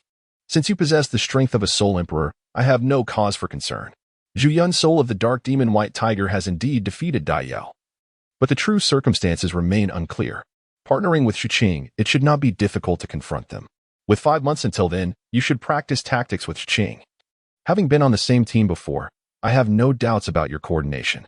After conveying several instructions, Sun Lao received Ning Xiao's affirmations. Shortly after, he exited Zhu Zhuqing's courtyard, leaving the space for the two of them. Ning Xiao felt no worry regarding the impending battle with Zhu Yun and Davis. In 5 months, Zhu Yun might reach the rank of Soul King, but so what? Among his peers, Ning Xiao held no belief that anyone could rival him. Martial spirit fusion techniques? Would they surpass the enchanting prowess of Xiao Wu and Hu Liena? Extraordinary combat power? Would it exceed that of the formidable Zhu Gui Douluo? Moreover, Ning Xiao had come to the Star Luo Empire with the intent to assist Zhu Shiqing in elevating her strength. Having taken some time, he suddenly recalled the gift he had forgotten. Once everyone had departed and he returned to the room, he closed the door. Ning Xiao contacted the system, retrieving several items from the system space. These were 8 pitch-black pieces, the complete set of soul bones from the dark demon evil god tiger, including 2 external soul bones. Unlike other soul bones that radiated brilliance, the soul bones of the dark demon evil god tiger were enveloped in layers of dark mist, emanating an aura of malevolence. Merely gazing at these soul bones instilled a sense of dread. Soul bones? Zhu Shiqing exclaimed. These were the most enticing treasures for soul masters. And Ning Xiao had produced 8 of them. Sensing the terrifying aura, Zhu Shiqing could discern that each piece was more advanced than the 3 soul bones awarded as the champion prize in the Elite Soul Master Academy competition. At that time, when the soul bones were distributed, Ning Xiao had withheld the speed-type soul bone that would have greatly benefited Zhu Shiqing, revealing that he had even more precious soul bones for her. This is the complete set of soul bones from the 60,000-year-old dark demon evil god tiger. Primarily focused on speed and attack power, the dark energy aligns perfectly with your soul of the underworld. Although only 60,000 years old, the unique characteristics of the dark demon evil god tiger ensured that these soul bones were worth as much as those of 100,000 years. Ning Xiao explained to Zhu Shiqing. Xiaogu, thank you. Though Zhu Shiqing was unfamiliar with the dark demon evil god tiger, she had no doubt about Ning Xiao's explanation. This was indeed a set of top-tier soul bones that could rival those of 100,000 years. Zhu Shiqing had never heard of anyone possessing a complete set of 100,000 your soul bones. The 2 pieces resembling wings and a tail were likely external soul bones. Zhu Shiqing understood that even Ning Xiao possessed only 1 external soul bone. This time, Ning Xiao had truly surprised Zhu Shiqing. She did not hesitate to accept his generous gift. Their bond had grown strong enough for her to receive without reservation. Overjoyed, Zhu Shiqing leaped into Ning Xiao's embrace and planted a passionate kiss on his cheek. However, as she realized the boldness of her action, she prepared to flee, only to find herself tightly held by Ning Xiao. You thought you could escape after offering yourself to me? Ning Xiao teased with a wicked grin, leaning in toward her lips, as she felt his approaching presence and the warm breath brushing against her cheek. Zhu Shiqing wanted to resist, but found herself unable to break free from his embrace. Being an innocent girl, she felt a mix of fear and excitement at such intimacy. Turning her head, Ning Xiao missed her luscious lips but instead kissed her delicate cheek. It was a fleeting touch. Upon releasing her, Zhu Shiqing felt the strong arms around her waist loosen, allowing her to escape from Ning Xiao's hold. Yet, as she distanced herself, a sense of emptiness filled her heart.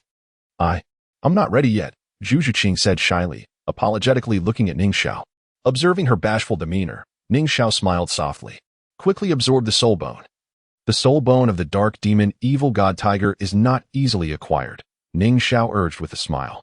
Zhu Shiqing obediently nodded, then cradled a collection of soul bones as she made her way toward the training room. My little beauty, you cannot escape my grasp, Ning Xiao's voice, though barely a whisper, reached Zhu Shiqing's ears, causing her cheeks to flush even deeper. In the realm of extraordinary beings, the dark demon evil god tiger, a soul beast with a staggering age of 60,000 years, is far from an ordinary entity, and absorbing its soul bone is no trivial task. Although the complexity of this process does not rival that of the angel's set, it is by no means something that can be completed in just a day or 2. When Ning Xiao arrived in Star Luo City, he had only met Zhu Shiqing once, after which he had secluded herself for her cultivation.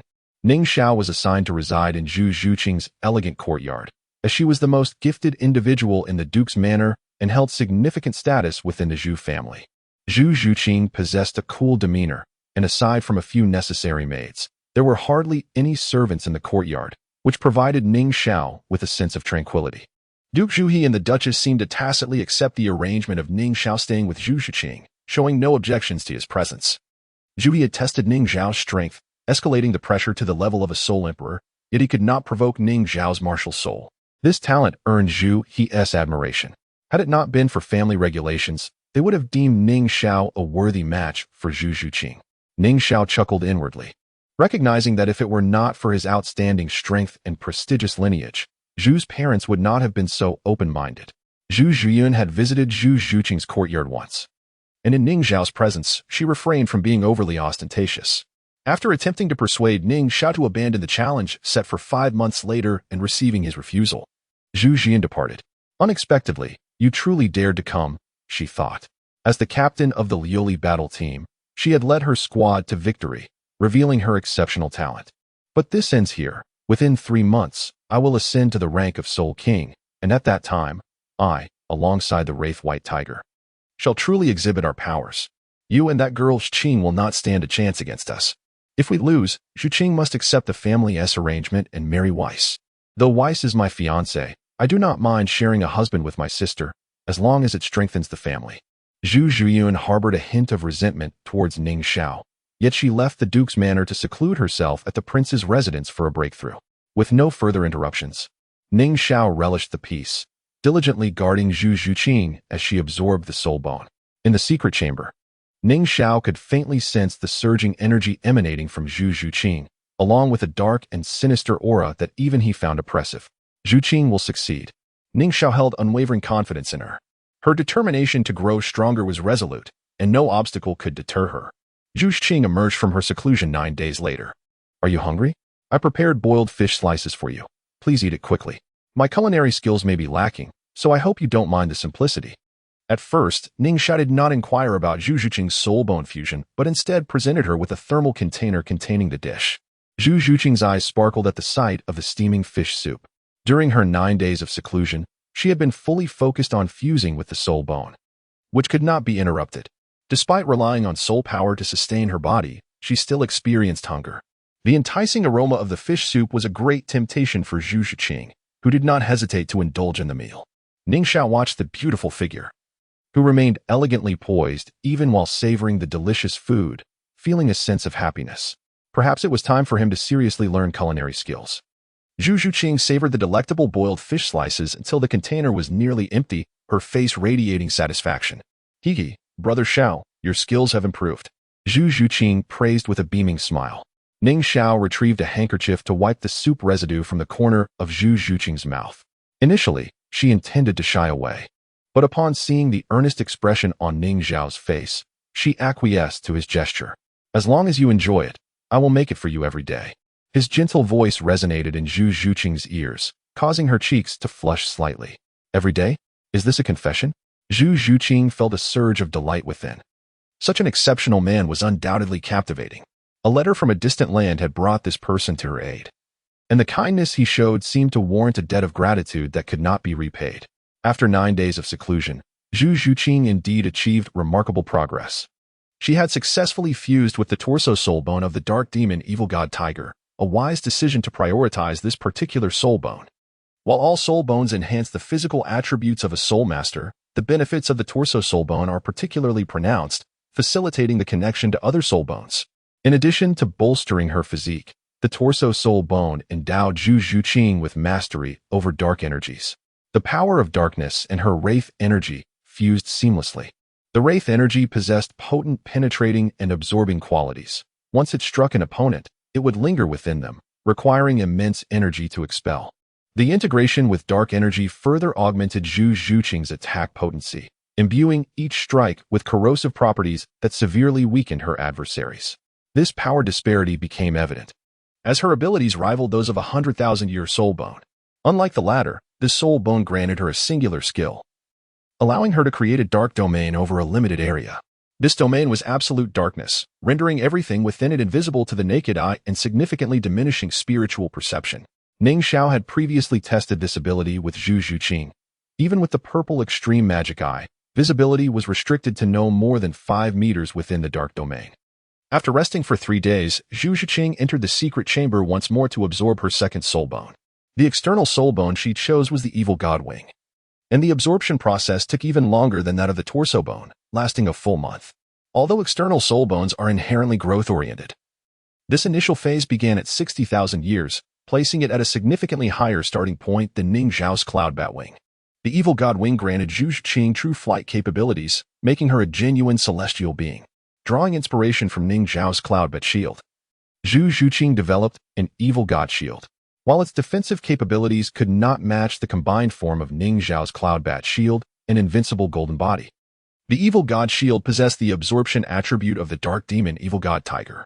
However, this absorption was not akin to that of the dark demon evil god tiger, which consumed other soul masters or soul beasts to enhance itself. Instead, the evil god shield could only absorb energy attacks initiated by others, converting them into usable energy for Zhu Zhuqing. In simpler terms, as long as the enemy's attacks were numerous and their power fell below the shield's damage threshold, Zhu Zhuqing could maintain an infinite supply of soul power. It was a pity for Ning Xiao that Zhu Zhuqing had completely mastered the evil god wing without requiring the same pressure he had applied to assist Du Guyin in fusing with the spider bone. His hopes of witnessing her clothing burst from the strain of the external soul bone seemed dashed. It seems I may have revealed something. Little glutton, come taste this. It's my freshly prepared braised carp. Upon Zhu Zhuqing's emergence from seclusion, Ning Xiao naturally presented her with the lovingly prepared dish. It seemed that Zhu Zhuqing could never tire of fish. During her seclusion, Ning Xiao had diligently honed his culinary skills, demonstrating that he had not neglected his training. Given the current purity of his energy, advancing a level would pose no challenge for him, rivaling even that of a title de law. However, Ning Xiao's cultivation method was merely one from a martial arts world, insufficient to support his further development. Relying solely on self-training could take years for him to elevate even a single level. It is far more efficient to seek a location abundant in soul beasts and wield a few strikes than to rely on such techniques, which leave Ning Xiao at a loss. It is likely that this is the only method available throughout the continent at present, rendering Ning Xiao unable to acquire any drops or exchange his techniques. After merely a few days of rest, Zhu Zhuqing once again entered seclusion to absorb soul bones. Currently, she has only assimilated 2 soul bones, with 6 remaining for her to acquire. Ning Xiao can perceive that her cultivation has significantly improved with the absorption of these 2 soul bones. He believes that it will not be long before Zhu Zhuqing breaks through to the Soul Emperor level. Once she is provided with a suitable soul ring, her prowess will undoubtedly experience a remarkable enhancement. Although the Star Luo Empire does have areas where wild soul beasts congregate, Ning Xiao does not intend to seek Zhu Zhuqing's 6th soul ring in such a location. Naturally, the higher the rank of the soul ring, the better. Ning Xiao is confident that once Zhu Zhuqing absorbs 8 soul bones, her physical strength will substantially increase, and the optimal configuration for her soul rings will no longer be applicable. The ominous aura of the terrifying evil god has stirred thoughts within Ning Xiao regarding Zhu Zhuqing's 6th soul ring. However, that is a matter for the future. Presently, the utmost priority is to enable Zhu Zhuqing to absorb the entire set of soul bones from the dark demon evil god tiger. Among the soul bones of the same soul beast, there are even 2 external soul bones, perhaps allowing Zhu Zhuqing to acquire a fusion technique akin to Ning Xiao's Cloud Bat Divine Armor. The fusion of soul bones has consumed Zhu Zhuqing a full 4 months. At this juncture, she has successfully fused 7 soul bones, excluding the head bone. The 2 external soul bones, the evil god wings and evil god hooks, have also been absorbed by Zhu Zhuqing, granting her 1 more soul bone than Ning Xiao, who has yet to obtain his head soul bone. Zhu Zhuqing has reached the 60th level but has not yet acquired her 6th soul ring. She presently appears as a standard soul king with 2 yellow, 2 purple, and 1 black soul rings. Within the secret chamber, Zhu Zhuqing is in the process of absorbing the final critical head soul bone. 12 days have elapsed since she began her cultivation. Outside the chamber, Ning Xiao can sense the profoundly evil aura emanating from within. The entire courtyard is shrouded in a terrifying presence, compelling Ning Xiao to send away the servants. In this environment, even ordinary individuals, let alone soul masters, could easily be consumed by that malevolent aura, losing their minds and descending into darkness. Ning Xiao remains outside the chamber, his mental energy focused on the fluctuations of energy within. This is a pivotal moment, and he wishes for nothing to go awry. Jusha and his residence, a figure of formidable strength, can sense the exceedingly terrifying aura radiating from Zhu Zhuqing's courtyard. This aura closely resembles Zhu Zhuqing's netherworld power, raising concerns about its terrifying nature. Is Zhuqing in danger? The Duchess inquires anxiously. After all, this is her daughter, whom she carried for 10 months. What mother would not be concerned for her child? She should be fine. This presence seems more like a breakthrough. Even I feel a sense of trepidation in its wake. What on earth has happened to Zhuqing? Zhu's expression is cold, yet tinged with worry for his daughter. Elder Sin also observes the energy changes above Zhu Zhuqing's courtyard, his aged face etched with concern. It appears Zhuqing has encountered significant fortune. This aura is too formidable. With Ning Xiao present, there should be no issues. That young man's soul rings are beyond human comprehension. When Elderson mentions Zhu Xing, his expression betrays worry, but when he speaks of Ning Xiao, awe and fear intermingle. In previous months, Elderson sought out Ning Xiao, wishing to guide him in battling against the martial soul fusion techniques of Davis and Zhu Zhuqing. Being a patriarch of the Zhu family, he possesses profound knowledge of the netherworld white tiger. However, when Ning Xiao displayed a hint of his strength, Elderson was taken aback. Now, he feels no apprehension regarding the duel. Defeating Dai Yao, that incompetent, means nothing compared to the challenge posed by Ning Xiao. Elderson wholeheartedly supports the union between Zhu Qing and Ning Xiao. Given Zhu Qing's current aura, it is likely related to Ning Xiao. He chuckles, anticipating that before long, Zhu Qing's prowess may even surpass his own. The prospect of the duel excites him, as he yearns to witness the expressions of those old fogies when Ning Xiao reveals his soul rings. Suddenly, Ning Xiao perceives a disturbance in the aura within the secret chamber. This is bad. Something has gone wrong. Panic grips Ning Xiao as he activates the soul bone skill of teleportation, swiftly crossing the threshold of the chamber. Although there are restrictions in place, Ning Xiao's soul bone, having evolved into a 400,000-year-old bone, easily bypasses them. Inside the chamber, a thick black fog envelopes the space. Ning Xiao activates his purple extreme demon eye, but the visibility is limited to 3 meters, revealing only a vague silhouette upon the jade stone bed. The black mist seems to incessantly assault Ning Xiao's mind with its malevolent energy. Were it not for his formidable mental fortitude, he might have succumbed to the darkness, becoming a merciless fiend. Suppressing the malevolent aura attempting to encroach upon him, Ning Xiao strides toward the stone platform. However, when Zhu Zhuqing enters his line of sight, he momentarily loses focus. She lies there, eyes tightly shut, breath rapid, her face contorted in pain. As he gazes down, he notices her garments have vanished, revealing her exquisite form, adorned with dark markings, a manifestation of great evil. Ning Xiao's heart races, nearly losing his composure. The fusion of soul bones has led to this unforeseen state. He analyzes the situation swiftly. The head soul bone has already been absorbed by Zhu Zhuqing, and the 8 soul bones appear to have united, creating an effect akin to a soul bone divine armor. Yet, the dark demon evil god tiger is a soul beast corrupted by evil. Absorbing its entire set of soul bones means the evil aura has transferred to her.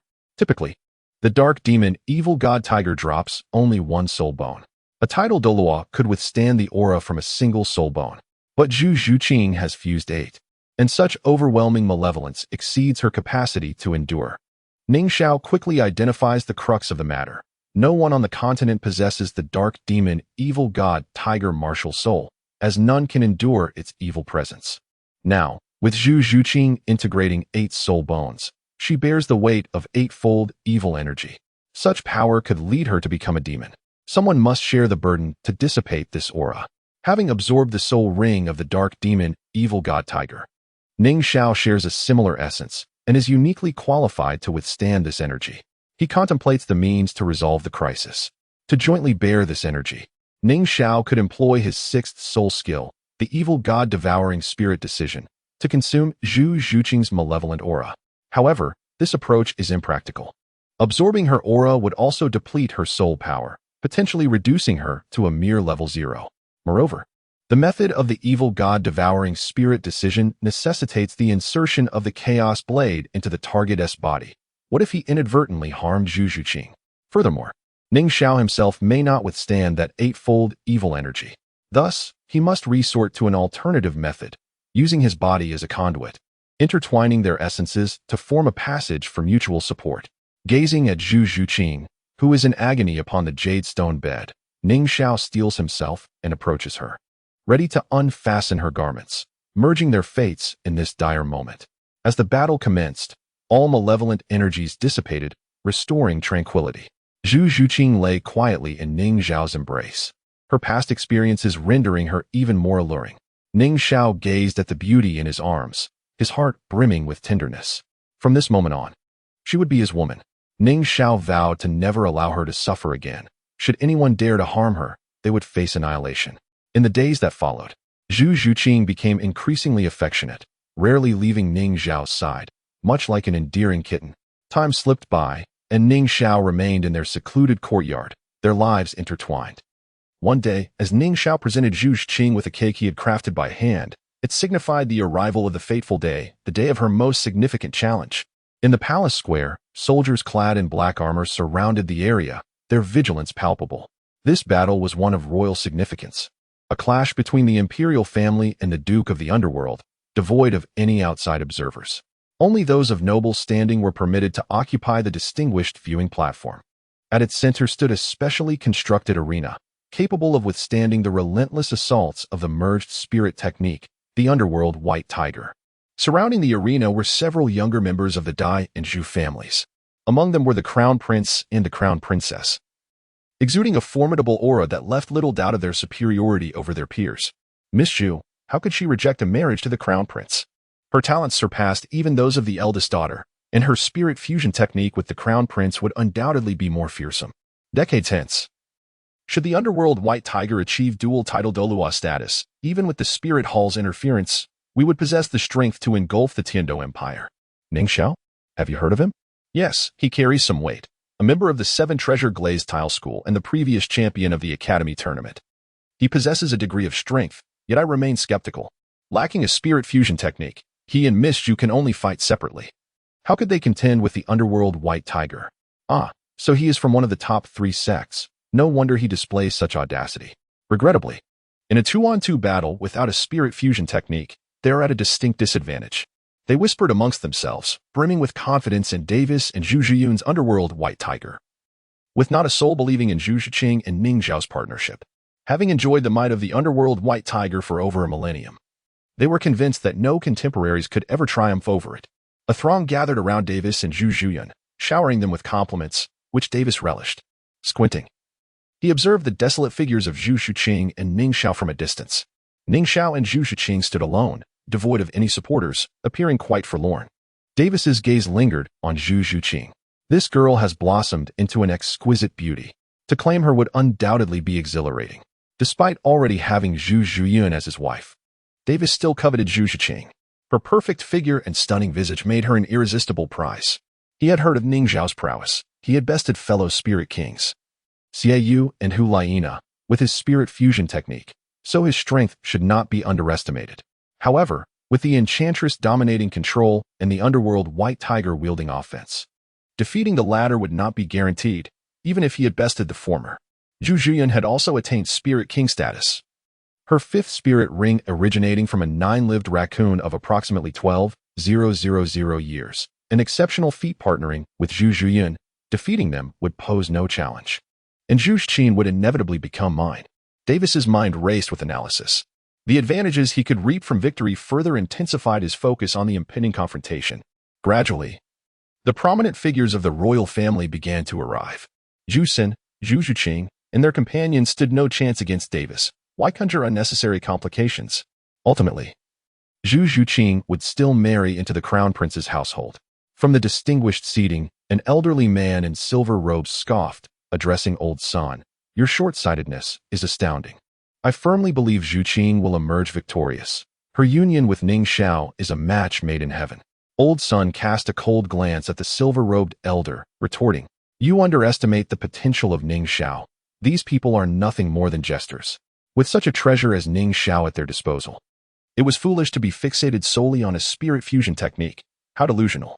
The silver-robed elder chuckled ominously and disregarded Old Senior. He approached the esteemed Emperor Xinghua and then gracefully descended onto the arena. Younger members of the Dai and Zhu families.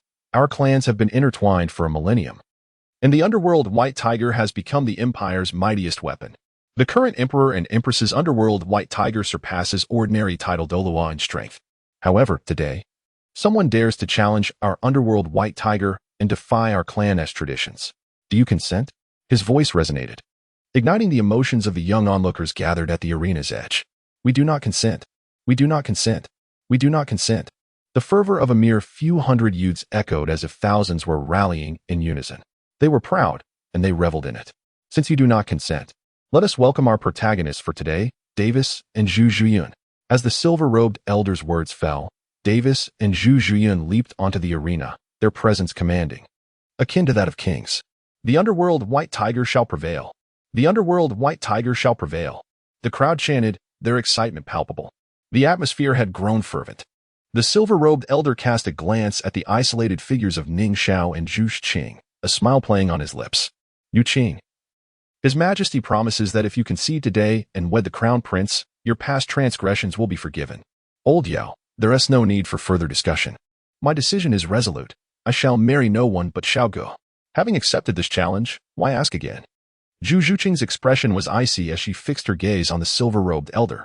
Then, extending her delicate hand, she took Ning Xiao's, leading him toward the arena.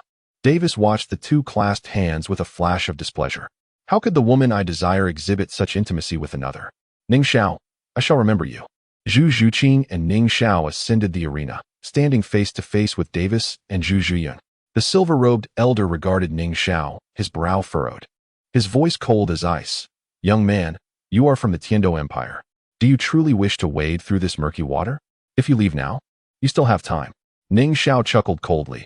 How can one retreat from a promise made? I wish to make it clear. Zhu Qing is my woman, and I shall not allow her to suffer another injustice. Such courage. Then let us battle.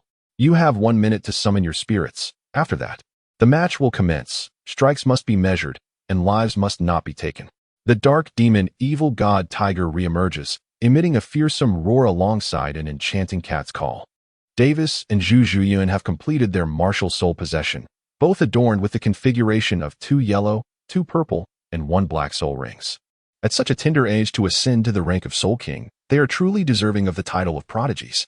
Below the stage, the youth fervently cheer, recognizing Davis and Zhu Zhuyun as the vanguards of their generation. Hand in hand, they stand. One wielding the white tiger martial soul, and the other the nether spirit cat martial soul, their respective souls of white and purple harmonizing perfectly. A testament to their tactical synergy, ready to execute their martial soul fusion technique as soon as the competition commences. They harbor no confidence in facing Ning Xiao and Zhu Zhuqing should they fight separately. A cold, aloof cat's cry rings out, marking Zhu Zhuqing's completion of her martial soul possession. With the same soul ring configuration, the onlookers can perceive only this. However, only Zhu Zhuqing and Ning Xiao are privy to the knowledge that her cultivation has reached level 60. Upon acquiring her 6th soul ring, she will ascend to being a soul emperor.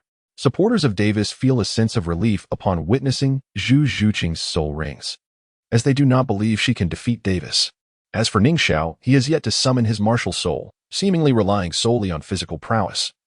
A decision deemed reckless by those who had once represented the Star Luo Empire in Soul City.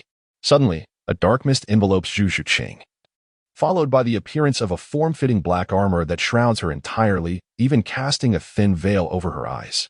Behind her, a pair of jet black wings unfurl, complemented by a tail reminiscent of a skeletal structure. This transformation leaves all present in stunned silence, for such an occurrence is unprecedented. Is this armor a soul bone skill? How fortunate for the second young lady to possess a soul bone at such a young age. The capability to envelop her entire body is astonishing. What of the wings behind her? While it is known that the white tiger may sprout wings, it has never been heard that the nether spirit cat can fly. Some young onlookers are perplexed, while those in the VIP section possess a discerning eye. That pair of wings must be an external soul bone. The esteemed Emperor of Star Luo turns to the Nether Duke Zhu He, recalling their past as part of the same Soul Master team, a bond forged through shared experiences. Zhu He appears equally baffled, as he too had no inkling of Zhu Zhuqing's hidden prowess. Elder Sin is momentarily taken aback, questioning Ning Xiao's intentions in withholding his martial soul. Although Zhu Zhuqing's transformation is peculiar, Elder Sin doubts it is sufficient to contend with the nether spirit white tiger. Davis's expression sharpens, sensing the ominous shift brought about by Zhu Zhuqing's transformation. He contemplates that such strange phenomena cannot thwart his victory. Zhu Zhuqing's armor resembles Ning Xiao's Cloud Bat divine armor, which he refers to as the Nether Demon Armament.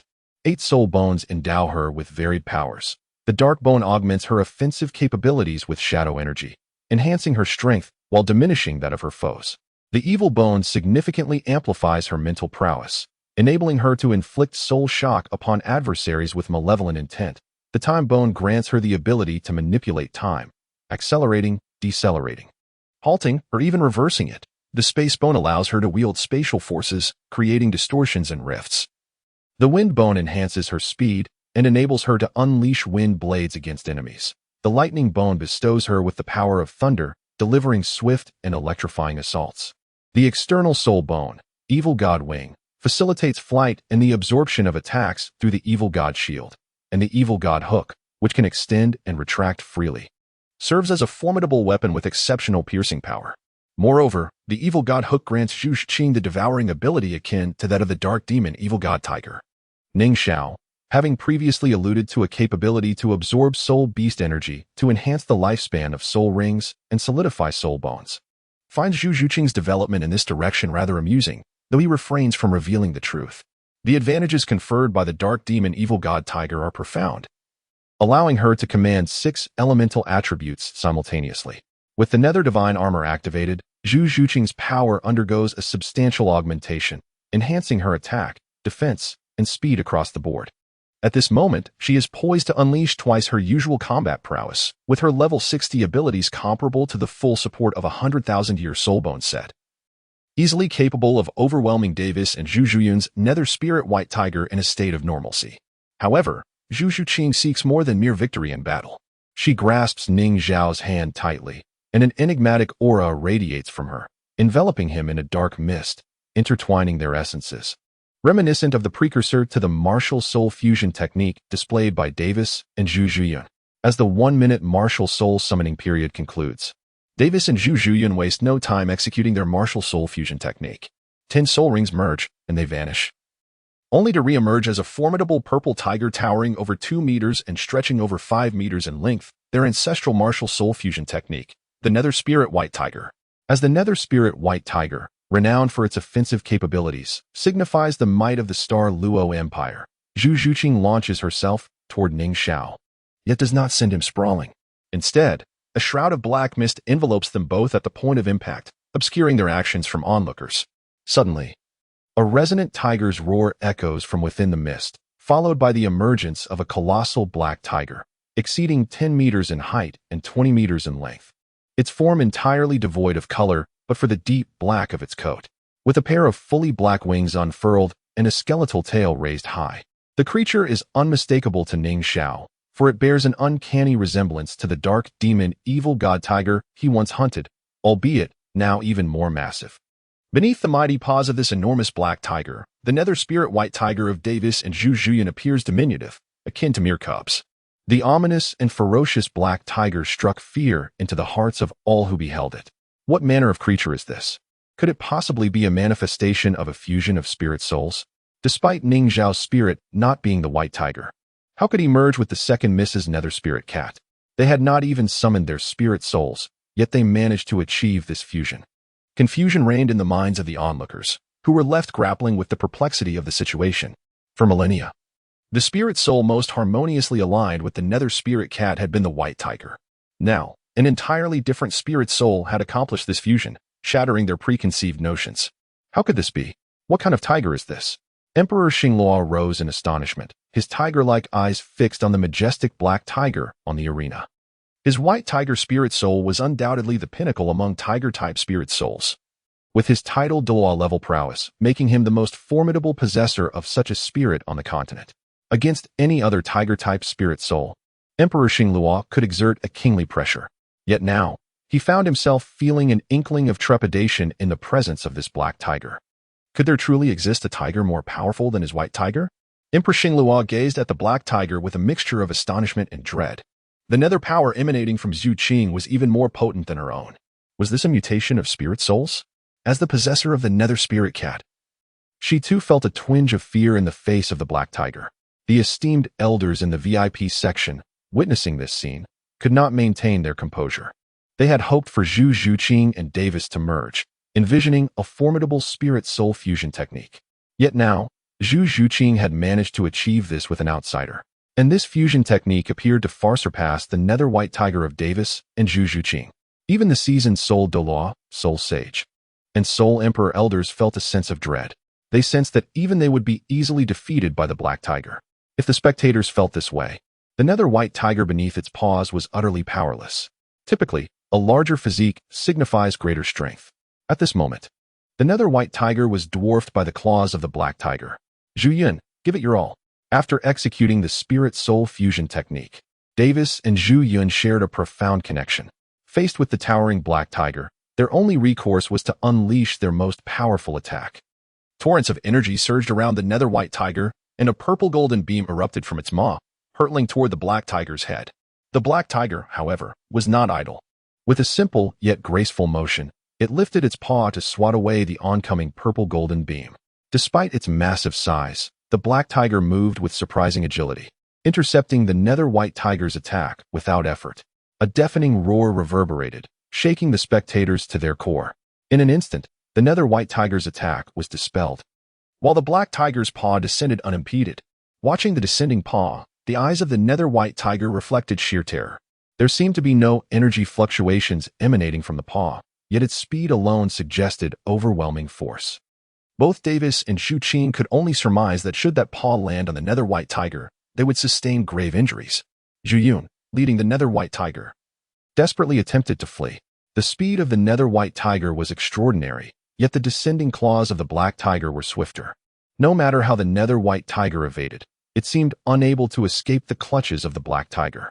With a resounding thud, the obsidian claw struck the nether white tiger, shattering it into fragments. Davis and Zhu Yun were flung in opposite directions, collapsing to the ground, unconscious. The specially crafted arena immediately bore cracks where the claw had landed. What? The anticipated nether white tiger was so effortlessly defeated, leaving the onlookers speechless in astonishment.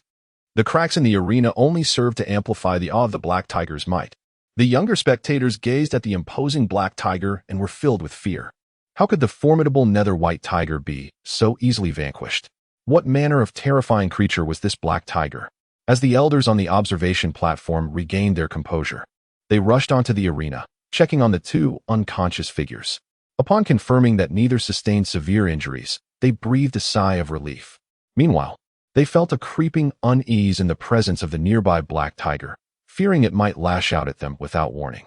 Quickly, they took Davis and Zhu Yun away from the arena, where the medics promptly attended to their wounds.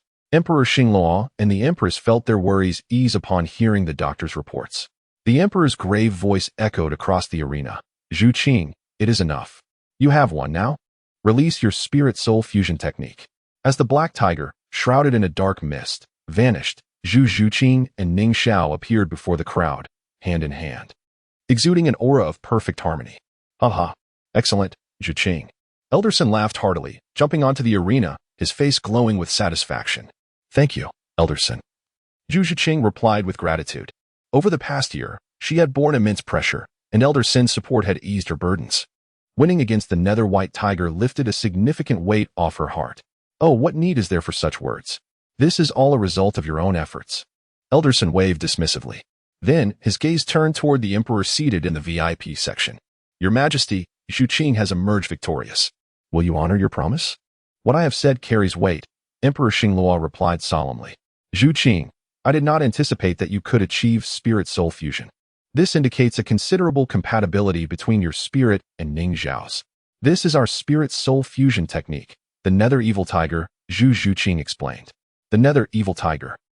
Emperor Xingluo mused. The name resonated profoundly with him. He chose not to delve further. Spirit techniques were private matters, and even as emperor, he would not pry into the affairs of others. Meeting Zhu Qing's gaze, he continued, since you have triumphed in this contest, you need not marry the crown prince. Seeing the depth of your bond with Ning Xiao, I shall not act as a hindrance to your happiness. Go pursue your own joy. Thank you, your majesty. Zhu Qing exclaimed, her heart brimming with joy. The words of the most esteemed figure in the Xingluo Empire held the utmost authority, signifying her release from familial constraints.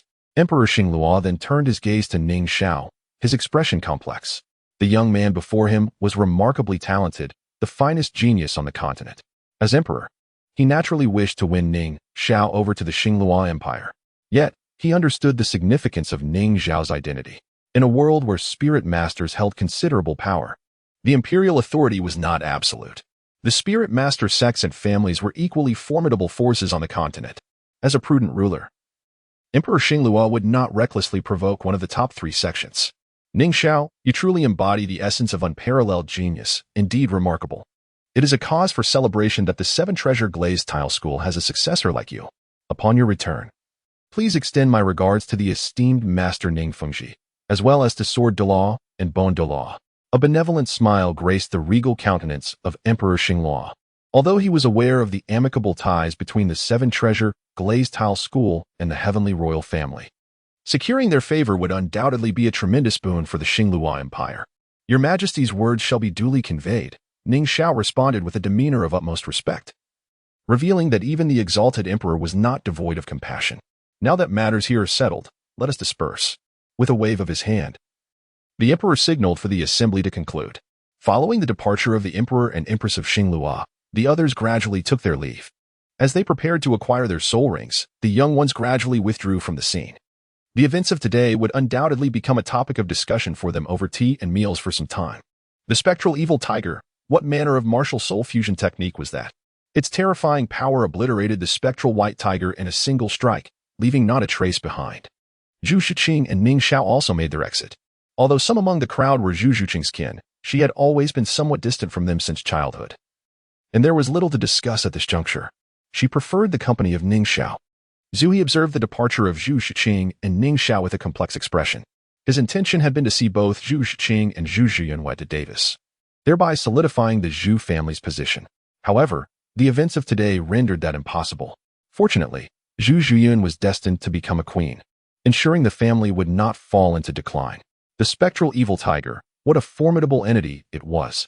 Perhaps Zhu Zhuqing's companionship with him was indeed the most fitting choice. He had been overly fixated on the spectral white tiger, unaware that the spectral spirit cat could combine with other martial souls. After a prolonged contemplation, Zhu finally accepted this reality. The emergence of the spectral evil tiger unveiled a more potent existence, and he recognized that it was time to let go. Upon returning to the Duke's residence, the elders of the family displayed a markedly improved attitude towards Zhu Shiqing. Their desire for her to marry Davis stemmed from a hope to secure another powerful guardian for the Zhu family. And it was evident that the spectral evil tiger surpassed the spectral white tiger in strength. Old son, you truly have an eye for talent. If not for your insistence, we might have made a grave error, one elder remarked. Ah, Zhu Qing, I apologize for any past grievances. We all acted for the sake of the Zhu family. Please do not hold it against us. The elders, confronted by Zhu Qing, donned a different facade, no longer daring to press her, for they were not certain they could contend with the spectral evil tiger. Zhu Shiqing had no desire to engage with the elders. In her times of hardship, they had turned a cold shoulder, even conspiring against her. She could not repay their past grievances with kindness. They were merely familiar strangers to her now. Zhu Shiqing chose not to dwell on their past transgressions, and Ning Xiao was equally disinterested in confronting them, recognizing that they remained Zhu Qing's kin. The elders had indeed underestimated the situation. They were no match for the spectral evil tiger. The term evil signified the dark demon evil god tiger. The spectral evil tiger was not a conventional martial soul fusion technique, but rather an extension of soul bone integration. With 8 soul bones from the dark demon evil god tiger, Zhu Shiqing inherited most of its capabilities. Her ability to merge with Ning Xiao was not due to an extraordinary compatibility between her spectral spirit cat and his chaos blade, nor because he had previously absorbed a soul ring from the dark demon evil god tiger. Instead, it was due to a singular pearl. After the demise of the dark demon evil god tiger, a pearl had entered Ning Xiao's body. He studied this pearl for quite some time, but found it devoid of any enhancement or adverse effects. It was only after he and Zhu Shiqing shared an intimate moment that he discovered its true significance.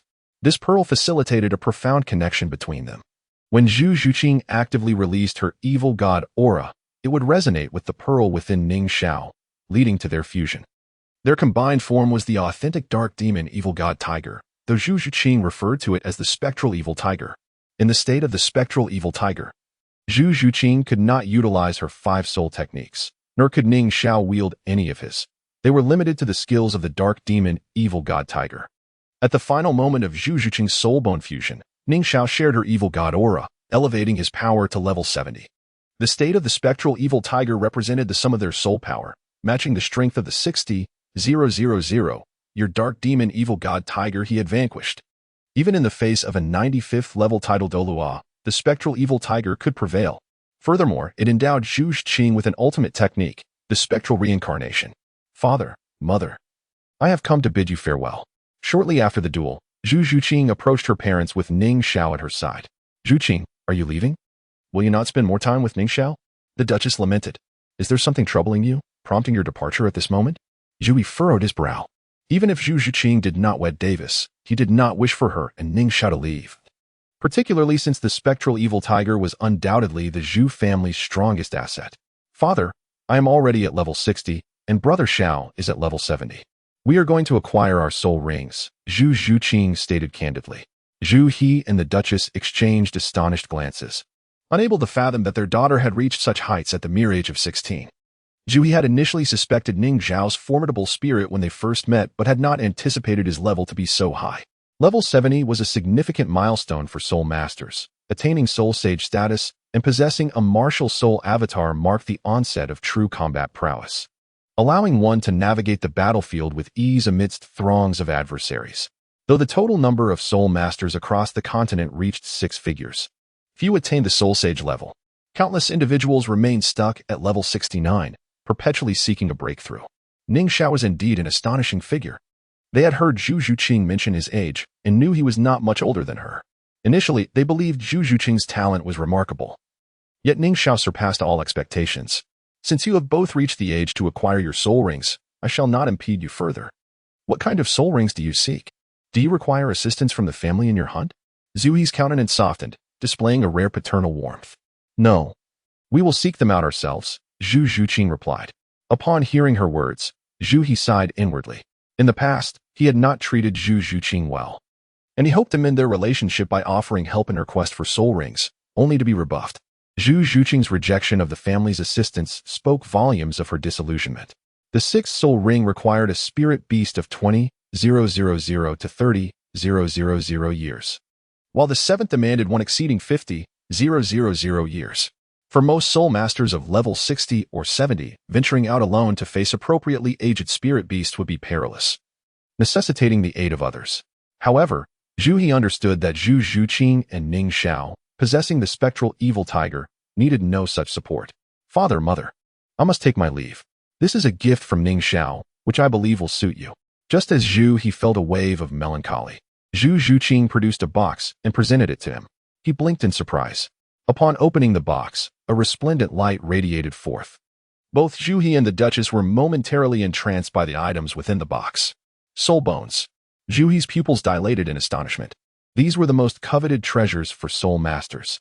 He discerned that the box contained 2 soul bones, one for the left leg and one for the head, both originating from spirit beasts of the 10,000-year caliber. Gratitude and repayment. Soul bones. Zhu He's eyes sparkled with excitement. The drop rate for soul bones is exceedingly low. The vast majority of soul masters are unable to acquire them. Given the Zhu family's strength, there are indeed ways to obtain soul bones. Yet with so many experts in the Zhu clan, it is evident that the soul bones procured cannot all belong to Zhu He.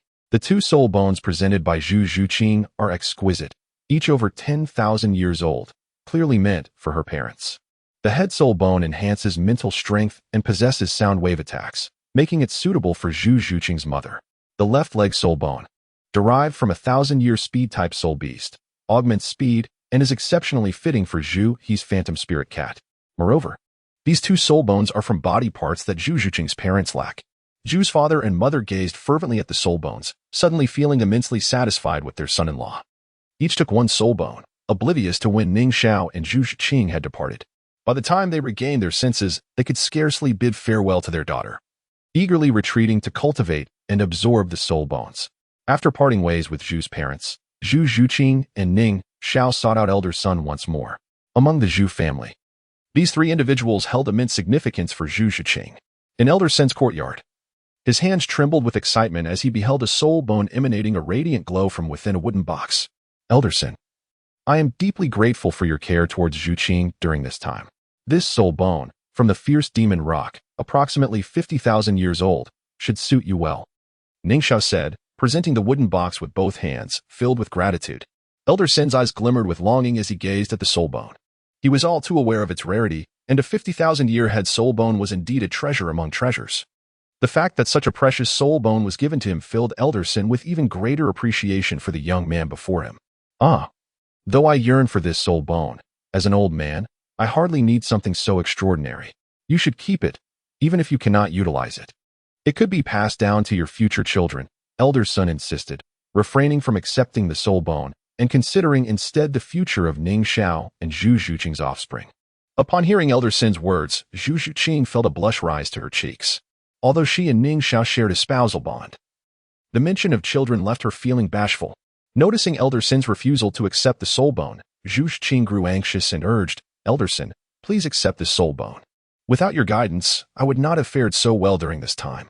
If you do not accept it, my conscience will not allow me peace." Elder Sin gazed intently at Zhu Qing. "Yu Qing, my treatment of you was never motivated by any desire for reward. You are the future of the Zhu family. If you grow stronger and can continue to support the Zhu family, I shall be content. I understand that you cannot remain here forever. A broader continent holds a brighter future for you. With Ning Xiao by your side, I feel reassured. Go now, and remember to return often. Always remember. You are a member of the Zhu family. This is your home." Elder Sin spoke with heartfelt sincerity. As the clan elder of the Zhu family, he valued the prosperity of the family above his own interests. He was immensely satisfied with Ning Xiao as Zhu's son-in-law. Have you ever encountered someone whose first spirit ring is 1,000 years old, followed by subsequent rings, all at the 100,000-year level? Elder Sin pondered, realizing that such an extraordinary talent would undoubtedly become one of the continent's most formidable powers. The title Douluo realm was far from his limit. Although Zhu Qing might not match Ning Xiao in strength, having him as a companion undoubtedly promised a brilliant future. Zhu Qing felt a profound gratitude towards Elder Senior. Witnessing his reluctance to accept the soul bone left her feeling somewhat anxious, yet she struggled to find the right words to persuade him. Observing Zhu Qing's unease, Ning Xiao interjected, "It seems Elder Sin is unwilling to accept this soul bone, perhaps deeming it insufficient." As he spoke, he reached into his storage ring, producing over 10 additional soul bones, each floating gracefully before Elder Sun, supported by Ning Xiao's soul power. The sight of more than 10 soul bones, representing various body parts and showcasing a spectrum of radiant colors, illuminated the entire courtyard. Elder Sun was left speechless in shock, for these were soul bones. Treasures coveted even by title Douluo. How could one simply present over 10 at once, as if they were mere cabbages? His heart raced, and it was a challenge for anyone to maintain composure in such a moment. Just as Elder Sun was about to speak, he noticed the two young individuals synchronously summon their wings and take flight, vanishing into the sky. Elder Sun stood momentarily stunned, although he was a sensitive attack-type soul master. Chasing after two flying soul masters was beyond his capability. As the soul bones lost Ning Xiao's support, they plummeted towards the ground, startling Elder Senator swiftly. He flickered into action, deftly catching each falling soul bone. After securing them, he muttered a reprimand towards the sky. "You two prodigal youths. These are soul bones. What if they break?" Elder Sun momentarily forgot that soul bones are crystallized energies from soul beasts, far from fragile as glass. The sheer rarity of the moment left him in awe, as he had never witnessed such a collection of soul bones appearing simultaneously. Elder Sun cautiously cradled the more than 10 soul bones back to his chamber, placing them delicately upon the table. The resplendent display captivated his thoughts, rendering him unable to calm his racing heart. While others might have hastily sought to complete their own collection of missing soul bones upon seeing such a spectacle, Elder Sin was different. As a clan elder, he was not short-sighted. He would only absorb those soul bones that truly suited him, for once absorbed, the opportunity to replace them would not be available to everyone. Indeed, absorbing soul bones could enhance one's strength. But should he encounter more suitable soul bones in the future without the capacity to integrate them, regret would be inevitable. Ning Xiao's wealth left Elder Sun deeply moved. At that moment, pursuing Ning Xiao and Zhu Qing was clearly impossible. Therefore, with the soul bones now entrusted to him, Elder Sun resolved to make the most of them. He locked the door to his room and diligently examined the soul bones before him. With Elder Sun's keen eye, he could discern that the remaining soul bones were all derived from thousand-year soul beasts, and he could roughly determine which types of soul masters they would suit. Ultimately, Elder Sun discovered that none of these thousand-year soul bones were appropriate for him. He could only take up the 50,000-year head soul bone originally gifted by Ning Xiao. The head soul bone ranks second among the 6 major types of soul bones, its significance only surpassed by the torso soul bone. The age of 50,000 years might very well lead him to ascend to the rank of Soul Douluo. Elder Sun's gaze burned with intensity. He had lingered at level 79 for far too long, struggling to find a breakthrough opportunity. This soul bone, he believed, would bring him fortuity. Zhu Qing's gratitude and willingness to repay kindness also reassured Elder Sun that he had not misjudged her character. As Elder Sun prepared to enter seclusion to absorb the head soul bone, he resolved to pass the remainder of the 1,000-year soul bones to the promising younger generation in due course. as they set forth toward the boundless sea and stars. The soul bones that others deemed invaluable held little significance for Ning Xiao. In the past, when his strength was limited, Ning Xiao refrained from revealing that he possessed thousands of soul bones for fear that soul masters across the continent would conspire to attack him.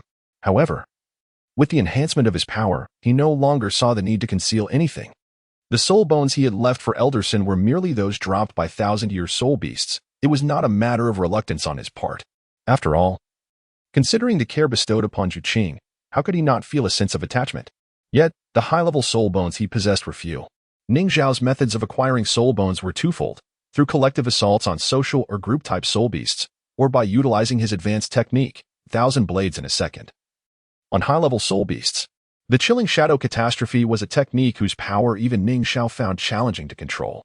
To harvest drops using this method, one would need to confront soul beasts of at least 50,000 years, capable of withstanding 1,000 blades without perishing. For beasts below that age, he could only gather drops as chance would have it. Of course, he could resort to the tedious method he used with the Bear King, employing ordinary attacks for days on end, but that was far too cumbersome. The time spent on basic attacks could instead be used to execute his aerial blade techniques multiple times. The number of 10,000-year soul beasts was far less than that of 1,000-year ones, making the method of chance collective attacks yield a greater quantity of low-level soul bones. Several soul bones around 50,000 years had already been allocated by Ning Xiao, with very few ranging from 10 to 50,000 years. These were fortuitously acquired during his time in the Douluo Forest while he was carelessly casting his aerial blade techniques. Only one piece was suitable for Elder Senior. After departing from the Duke's mansion, Ning Xiao and Zhu Qing flew directly to a neighboring city adjacent to Douluo City. Although Zhu Qing had only recently acquired the evil god wings, her high starting point allowed her to master it completely, achieving a swift flying speed. With Zhu Qing's soul power at level 60, she could sustain flight for quite some time.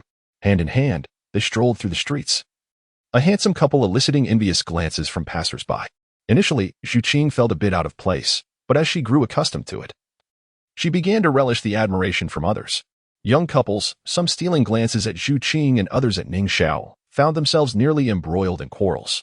Ning Xiao merely chuckled at the minor incidents, while Zhu Qing found it rather amusing to walk beside him, her smile becoming ever more frequent. "Brother Xiao, where shall we go to obtain a soul ring? To the Douluo Forest?" Zhu Qing inquired curiously, with Ning Xiao by her side. She had no plans for her own soul ring. She had become accustomed to relying on him and believed he would prepare the finest for her. As for her sixth soul ring, Zhu Qing was uncertain of her limits, and the configurations of soul rings derived from countless predecessors' experiences seemed unsuitable for her. However, she was confident that Ning Xiao's seventh soul ring would surely start from at least 100,000 years, with 500,000-year soul rings already acquired. The seventh ring was crucial for her martial spirit's true form. It would be unthinkable to settle for a mere few thousand years. The only place Zhu Qing knew of that housed 100,000-year soul beasts was the Douluo Forest. For instance, could they defeat the Titan giant ape encountered last time in the Douluo Forest to serve as Ning Xiao's seventh soul ring? With the presence of the netherworld evil tiger, Zhu Qing felt confident in facing a 100,000-year soul beast. They would certainly revisit the Douluo Forest, but for now, their destination was the sea. Ning Xiao turned to Zhu Qing, his expression gentle and filled with affection. As she gazed upon his countenance, her heart swelled with delight. The continent's most exceptional genius was now her man. "Are there suitable soul beasts in the sea?" Zhu Qing asked, intrigued. "Are we to expect a cat to absorb a fish as a soul ring?" Ning Xiao replied, "Of course, the sea's expanse surpasses that of land. With a greater variety of soul beasts, thus naturally, there will be suitable ones for us. I have already contemplated what type of soul beast should be your sixth soul ring. All right, I will follow your lead." Zhu Qing nodded, though she still held some doubts. She had always placed her trust in Ning Xiao's arrangements. The vast ocean was something Ning Xiao had glimpsed in his past life. Yet he had never had the opportunity to sail forth. In this life, he had yet to behold the sea, and now he finally had a chance. However, before embarking on their maritime journey, Ning Xiao needed to make adequate preparations. At the very least, they needed to stock up on fresh water and food, as resupplying at sea could prove quite inconvenient. With a magical treasure pouch capable of storing living things and a soul-guiding storage ring, they could amass a considerable supply. This neighboring city to Douluo City was familiar to Zhu Qing, having visited it several times. Under her guidance, they located a large shopping mall and procured an array of fine goods. The Douluo Empire and the Tiando Empire, situated to the south and north respectively, were both coastal empires, and heading westward would lead them to the sea, while others might consider the complex terrains of mountains and rivers and choose to detour. For the flying Ning Xiao and Zhu Qing, such obstacles posed no issue. Despite both reaching the requisite level for soul rings, they were not in a hurry to travel. Without obtaining soul rings, they could not level up, yet they could still accumulate energy through cultivation during this time.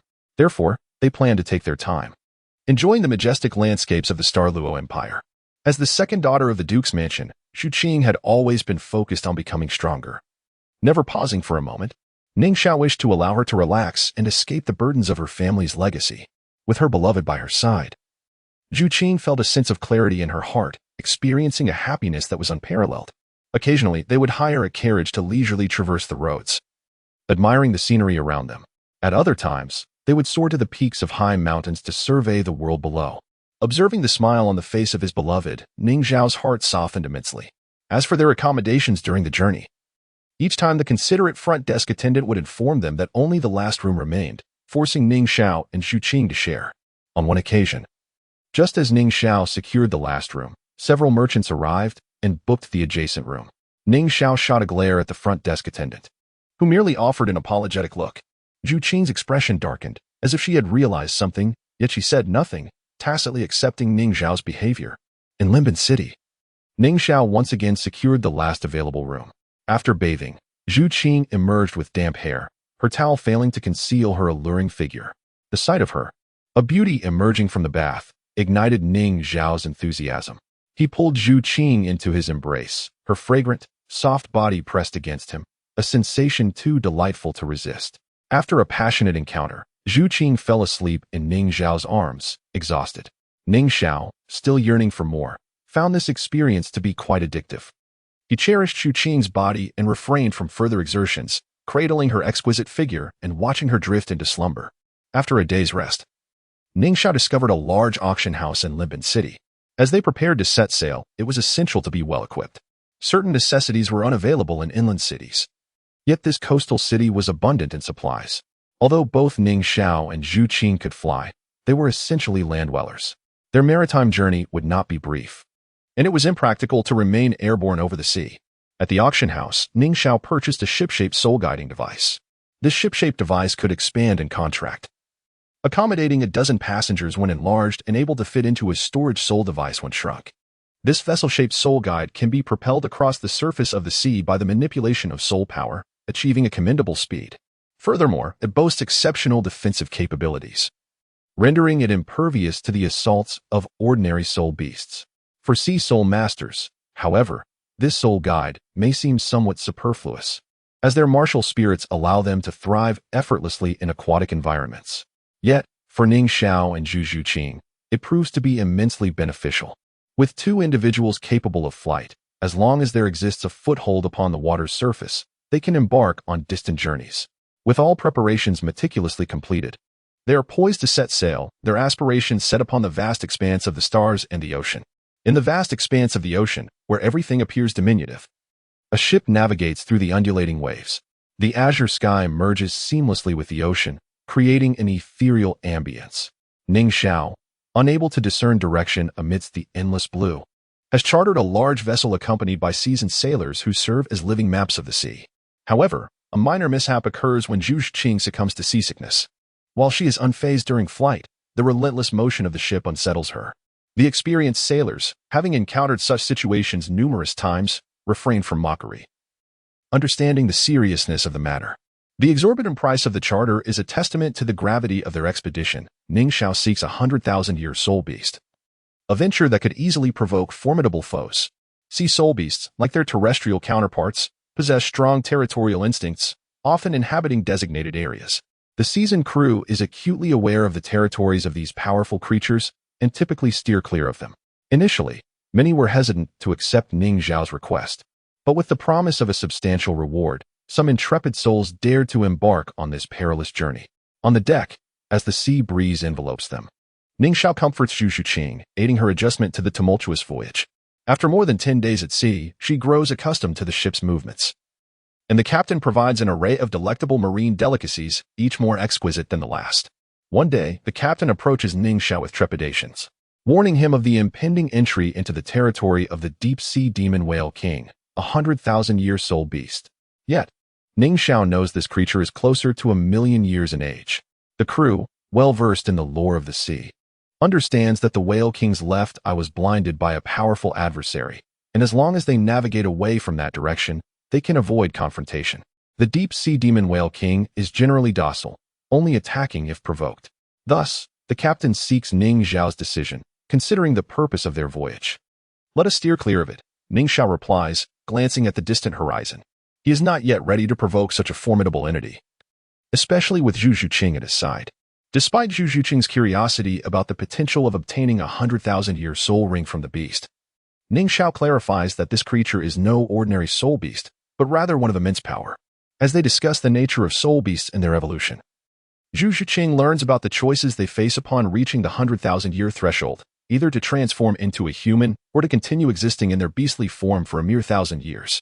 Ning Xiao elaborates on the existence of soul beasts that surpass the 100,000-year mark, explaining that after enduring numerous tribulations, they can reach the million-year stage, rivaling divine beings in strength.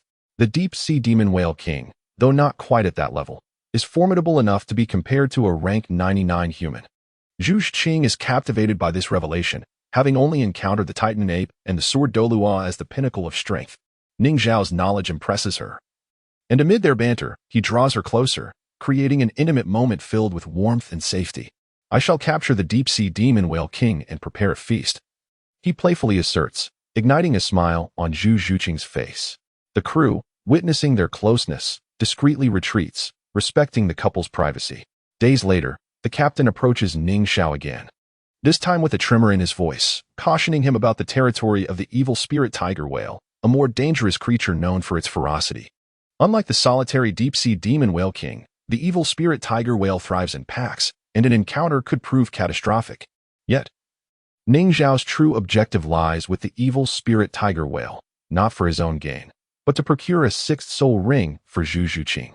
Having undergone rigorous trials, her body is robust, and Ning Xiao harbors no concerns about her ability to withstand the challenges posed by the 100,000-year soul ring. For him, the priority is Zhu Zhuqing's advancement, while his own aspirations remain secondary. Standing on the deck of the ship, Ning Xiao gazed into the distance. Beneath the surface of the sea, dark silhouettes began to emerge, swiftly moving in his direction. There was no escaping now, they were already upon them. A faint smile crept across Ning Xiao's lips, startling the captain and his crew. "What? They're coming? My lord, are you referring to the malevolent killer whales?" One crew member exclaimed, fear evident in his eyes. The onslaught of the malevolent killer whales was not something they could withstand. Although Ning Xiao had offered a handsome reward to entice them to set sail, the prospect of danger still instilled trepidation in their hearts. The captain, though equally frightened, knew he had to maintain composure as the leader. "Fear not, for our lord has come to confront the malevolent killer whales. He will surely prevail. Follow his lead. And should we succeed, the wealth you gain will sustain you for a lifetime." The captain's words alleviated some of the crew's fears. They were men who risked their lives for money, and the allure of the golden coins was enough to suppress their dread. Observing their reactions, Ning Xiao couldn't help but smile inwardly. He had no intention of sending them to their doom. After all, if they perished, who would navigate the ship for him? Where would he find rest? While Ning Xiao had procured a ship-type soul guide, it was merely a precaution to ensure he had a foothold at sea. His time training in these waters would be extensive, and naturally, a larger vessel would provide greater comfort. "Zhu Qing, wait here for me. I shall return shortly," he instructed his companion, Zhu Zhuqing. "Brother Xiao, do you not want me to accompany you?" "We have the nether evil tiger," Zhu Zhuqing replied, her large eyes fixed on him, filled with concern. Ning Xiao gently caressed her hair, feeling its silky texture, and softened his voice. "Do not worry about me. Stay safe here. As long as you are secure, so am I. Are you not confident in my strength? The dark evil divine tiger has already fallen to my might. The malevolent killer whale is merely a 10,000-year soul beast, nothing to fear." With those reassurances, Zhu Zhuqing felt a measure of relief.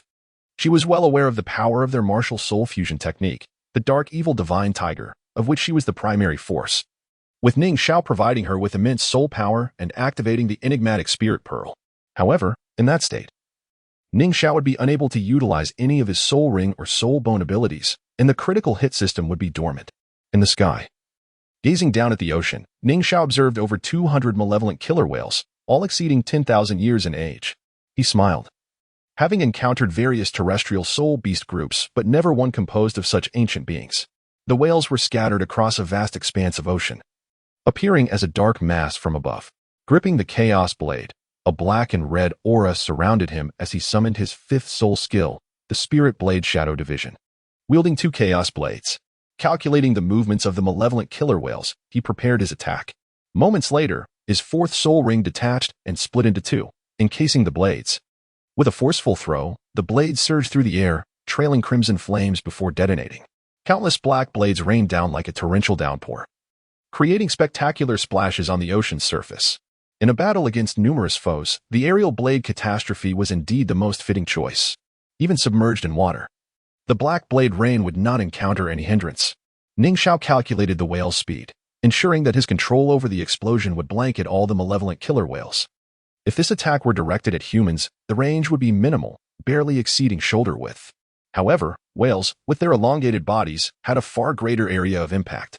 Each adult malevolent killer whale measured at least several meters long, particularly the leader, which surpassed 30 meters, as the black blade struck down upon them. Ning Xiao's mind buzzed with system notifications. The host uses the signature weapon, the Chaos Blade, to execute the fourth soul skill, Aerial Blade Catastrophe, striking the target. The malevolent killer whale king, triggering a critical hit effect, currently inflicting a stun effect, rendering the target incapacitated for 5 seconds. Each malevolent killer whale suffered hundreds of strikes, while the king bore thousands. Following this wave of assault, Ning Xiao's system inventory brimmed with numerous soul rings and soul bones, all of at least 10,000 years in age. Under Ning Xiao's careful control, the damage dealt was not lethal, ensuring the ancient malevolent killer whales remained alive. Yet, some unfortunate souls that surfaced for air were fatally struck by the blades, resulting in the emergence of black soul rings. As the duration of the aerial blade catastrophe ended, the fourth soul ring returned to Ning Xiao, and the chaos blades reformed in his grasp. Observing from above, he noted the chaos among the malevolent killer whales as they floundered in panic, having lost several companions to this unexpected assault. Suddenly, Ning Xiao's gaze fixed on the largest malevolent killer whale, the king. He noticed that its dorsal fin had stilled, and its body was descending. A moment of surprise gave way to elation. It seemed to have succumbed to the stun effect, an exquisite opportunity. Seizing the moment, Ning Xiao activated his invincible golden body, teleporting directly into the water to land upon the back of the malevolent killer whale king. With his fifth soul ring glowing, he unleashed a frenzied assault, striking the whale with relentless fervor. In the depths of the ocean, the demon orca king found itself in a state of disorientation. Earlier, utilizing its remarkable echolocation abilities, it had detected the presence of a ship encroaching upon its territory, and it yearned to obliterate that vessel. It relished the thought of humans plummeting into the sea, surrounded by ferocious demon orcas hunting them down. The agonized cries of humans and the blood-soaked scene invigorated the demon orca king. However, this time, a minor miscalculation occurred. Just as it was halfway through its approach, a barrage of dark blades erupted from the depths, striking with a cacophony of sound. Although it felt no pain, for the blades could not breach its defenses. An inexplicable sensation akin to fire coursed through its body. How could this be? In the ocean, what flame could possibly burn? The demon orca king also sensed signs of poisoning within itself. It was well aware that even the most venomous sea serpents were mere prey for its kind. Ordinary 10,000-year soul beasts were immune to poison. With a 100,000-year cultivation, what toxin could possibly affect it? Within mere seconds, it was besieged by a multitude of negative statuses, leaving the demon orca king immensely displeased. Particularly vexing was the dizzying effect that rendered it immobile, and it felt inexplicably unable to unleash its skills. Suddenly, the demon orca king beheld a human enveloped in golden light plunging into the ocean. Observing the configuration of the human soul rings, a wave of disbelief washed over the demon orca king. The first black ring was inconsequential, but the 5 crimson rings that followed were alarming. This indicated that the individual before it had vanquished at least 5 10,000-year soul beasts. The demon orca king understood the tremendous advantages conferred by a 100,000-year soul ring to a soul master. Even the weakest of such beasts would yield a terrifying cumulative effect with 5 rings. Panic surged within it. This human was undoubtedly intent on its demise, especially with the looming threat of a 7th soul ring. In ordinary circumstances, the demon orca king would have dared to confront a powerful human. Yet now, immobilized and unable to wield its abilities, it felt like a mere target. A searing pain radiated from its back, a grim reminder that its once impenetrable defenses had been breached. The water turned crimson, and the scent of blood heightened the demon Orca King's excitement, but sorrow soon followed, recognizing that this was its own blood. The realization struck it with a jolt. It was on the brink of becoming a soul ring itself. After 100,000 years of life, it had always watched other soul beasts struggle in its maw, and now it was its turn. The demon Orca King felt an overwhelming resentment. It was far too powerful to become a mere soul ring. It attempted to self-detonate but soon realized it could not even gather energy for an explosion. In the face of this unknown power, the demon Orca King felt insignificantly small, devoid of any ability to resist. It struggled fiercely, and just as suddenly, it felt a resurgence of control over its body. With newfound determination, it surged forth, abandoning thoughts of its kin. Survival was paramount. It plunged into the depths, leaving behind a trail of crimson that slowly blended into the ocean. Once it was certain no one pursued, it cautiously surfaced for air. I am still alive, it thought, overwhelmed with relief after narrowly escaping becoming a soul ring. The unknown is the most terrifying. That human had dominated it from the outset, rendering it utterly defenseless, especially with that last attack that had torn its back open. After a significant interval, the demon Orca King utilized a special echolocation signal to summon its kin.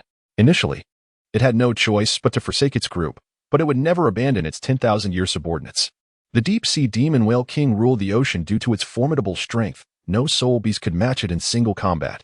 Its dominance was also bolstered by over 210,000-year subordinates. Before long, those 210,000-year demon orcas responded to their king's call, gathering around. This group was exceedingly formidable in the ocean, deterring other demon orcas from straying too far, lest they face retribution from various soul beasts, particularly the vengeful Great White Shark clan. The demon Orca King counted its kin and found the casualties to be minimal, a small comfort in maintaining its reign over the seas. It emitted a series of low, resonant sounds, conveying orders to its subordinates to acknowledge that this area was no longer safe and that they would need to seize new territory. On the ship, Yu Xiaogang gazed into the distance.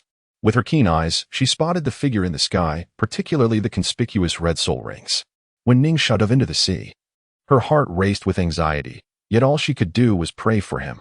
Moments later, when she saw that figure soar back into the sky, a smile graced her face. Yu Xiaogang observed as Ning Xiao lifted a demon orca into the air, performing some unknown feat repeatedly. After a span of over 10 minutes, Ning Xiao returned. The crew, left in a state of panic after his departure, grew increasingly anxious, although they were not directly confronting the demon orcas. If Ning Xiao failed to contend with those sea beasts, they too would face dire consequences. Suddenly, a massive black object crash-landed on the ship, causing it to sway violently. The crew, regaining their senses, were struck with terror upon realizing that it was a demon orca, measuring over 10 meters in length, clearly a 10,000-year beast. Such a creature possessed strength surpassing that of an ordinary soul king. Despite a few soul masters among the crew, they stood no chance against a 10,000-year demon orca. Prepare yourselves. Activate your martial souls, quickly. The captain barked commands as panic ensued among the crew. A 10,000-year demon orca had charged onto the ship, an absurd situation. For crew members activated their martial souls, all marine soul beasts of relatively low cultivation, the strongest among them, the captain, was merely a soul master with pitiful soul rings. The rest, non-soul masters, brandished weapons, anxiously watching the demon orca on the deck. Yu Xiaogang remained unperturbed, for even without activating her martial soul, she could easily dispatch a mere 10,000-year demon orca. She merely observed with a calm smile, while the crew's attention was fixated on the demon orca. Her gaze was directed towards Ning Xiao, soaring above. Already dead, captainly, it's your turn to change your taste, a gentle voice interjected, startling the tense crew. Only then did they notice the figure flying above the ship. My lord? The captain gasped in astonishment. At that moment, he finally comprehended Ning Xiao's words. It turned out that the soul beast had perished. Dead? It had only been a mere 10 minutes since they had departed. Yet he returned with an ominous demon whale in tow. Such power was utterly terrifying. The other crew members were equally astonished. To have faced a horde of demon whales led by the formidable demon whale king and to emerge unscathed, could it be that the 10,000-year-old demon whale king had also fallen?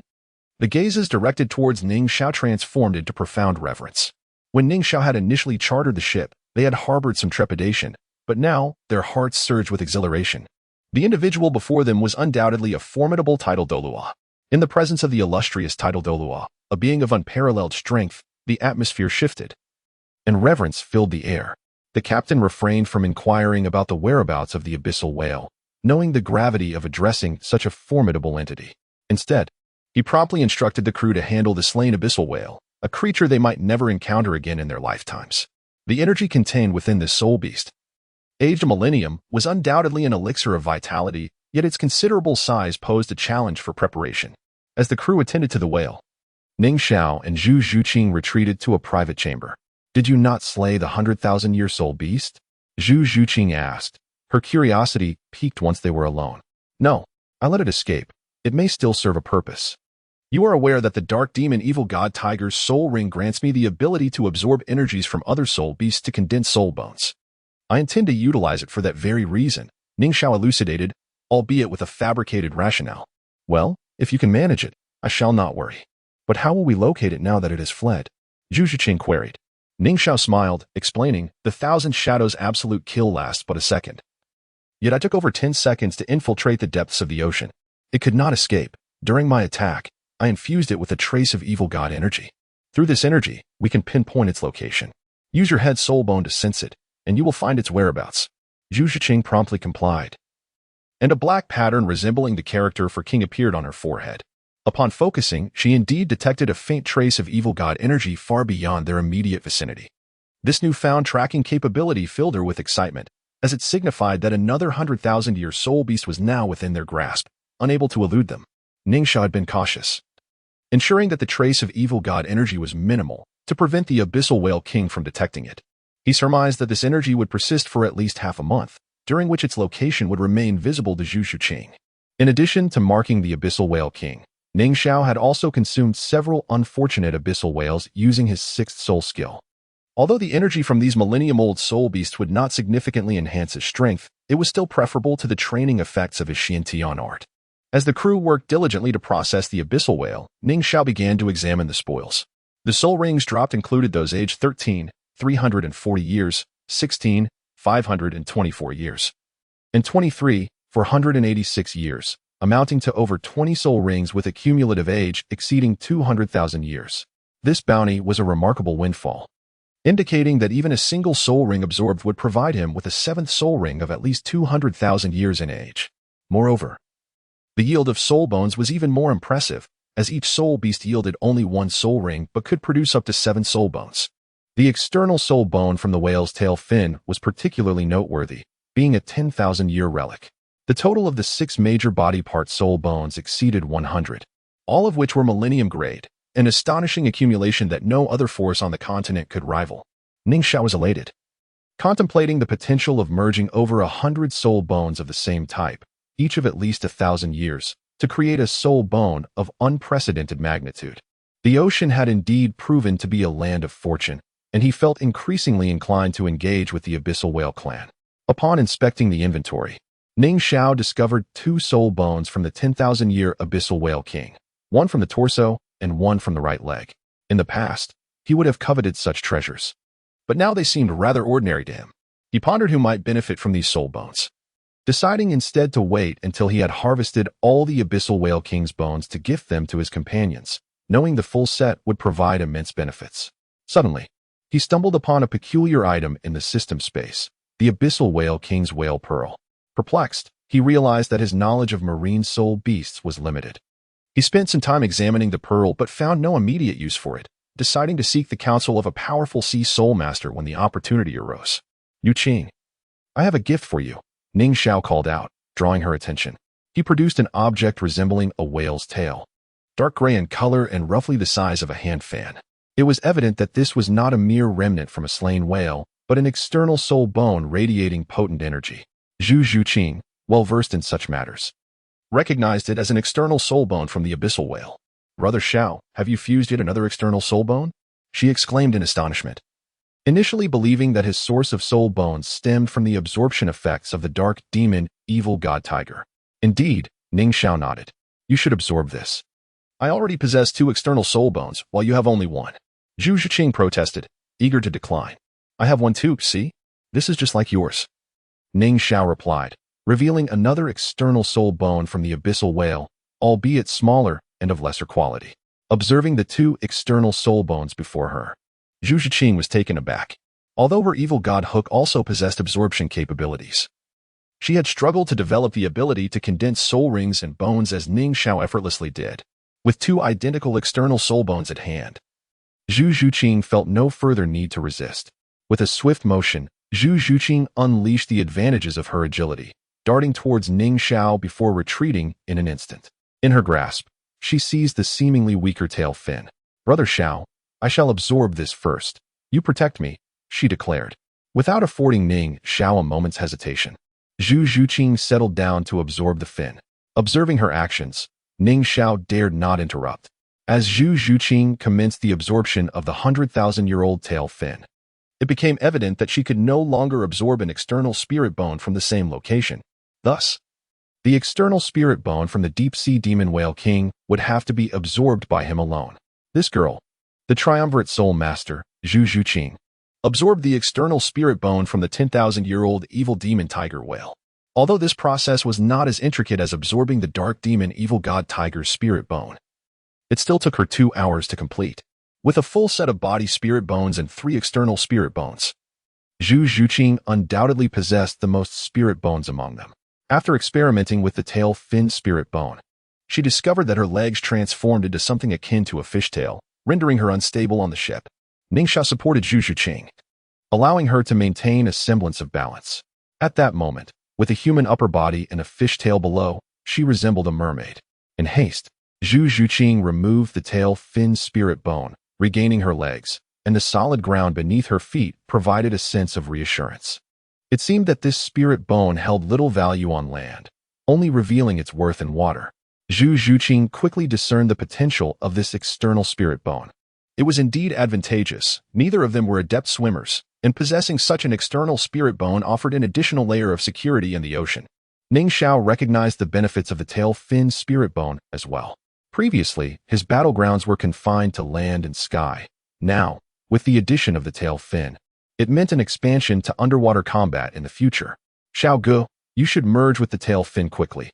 I will protect you," Zhu Zhuqing urged. "All right." This additional, freely obtained spirit bone was easily merged with the assistance of the system, presenting no difficulty for Ning Xiao. In less than 3 minutes, he had completed the fusion of the external spirit bone. "How did you merge so quickly?" Zhu Zhuqing was astonished by Ning Xiao's speed. "This spirit bone was originally condensed by me, aligning closely with my body, so it naturally took little time to fuse," Ning Xiao explained. "Is that so?" Although Zhu Zhuqing felt something was amiss, she could not articulate it and chose to let it go. Ning Xiao's external spirit bone took on a similar form to Zhu Zhuqing's, transforming his legs into a whale tail, granting him the ability to maneuver in water. However, in this state, he discovered that the skills associated with his leg spirit bones were rendered unusable. The rhino hoof and earth escape techniques relied on his legs, and with their transformation into a fishtail, those skills were, of course, ineffective. He quickly analyzed that if he replaced the leg spirit bones with those of aquatic soul beasts, such adverse effects could be avoided. His leg spirit bones were merely around 300,000 years old, hastily fused to enhance his power. Now that better options were available, it was time to consider a change. However, that was a matter for later. Currently, Ning Xiao had not yet attained the rank of title Douluo and lacked the ability to discard spirit bones indefinitely. The immediate focus was on harvesting the drops from the evil demon tiger whale. Originally, Ning Xiao intended to swim in the ocean with Zhu Zhuqing to test the fish tail, but at that moment, the captain approached Ning Xiao's room, speaking with utmost respect. "My lord, we have dealt with the evil demon tiger whale. Would you like to feast now?" "Very well, we shall proceed immediately," Ning Xiao replied, subsequently making his way with Zhu Zhuqing to the dining area. How fragrant! Upon entering the dining room, the delightful aroma wafting through immediately elicited an exclamation of surprise from Zhu Zhuqing. Hearing her praise, the captain trailing behind also smiled, pleased to receive the acknowledgement of his benefactor. "My lord, please try my culinary skills." A crew member clad in a chef's attire promptly prepared utensils, attending to the two as they dined.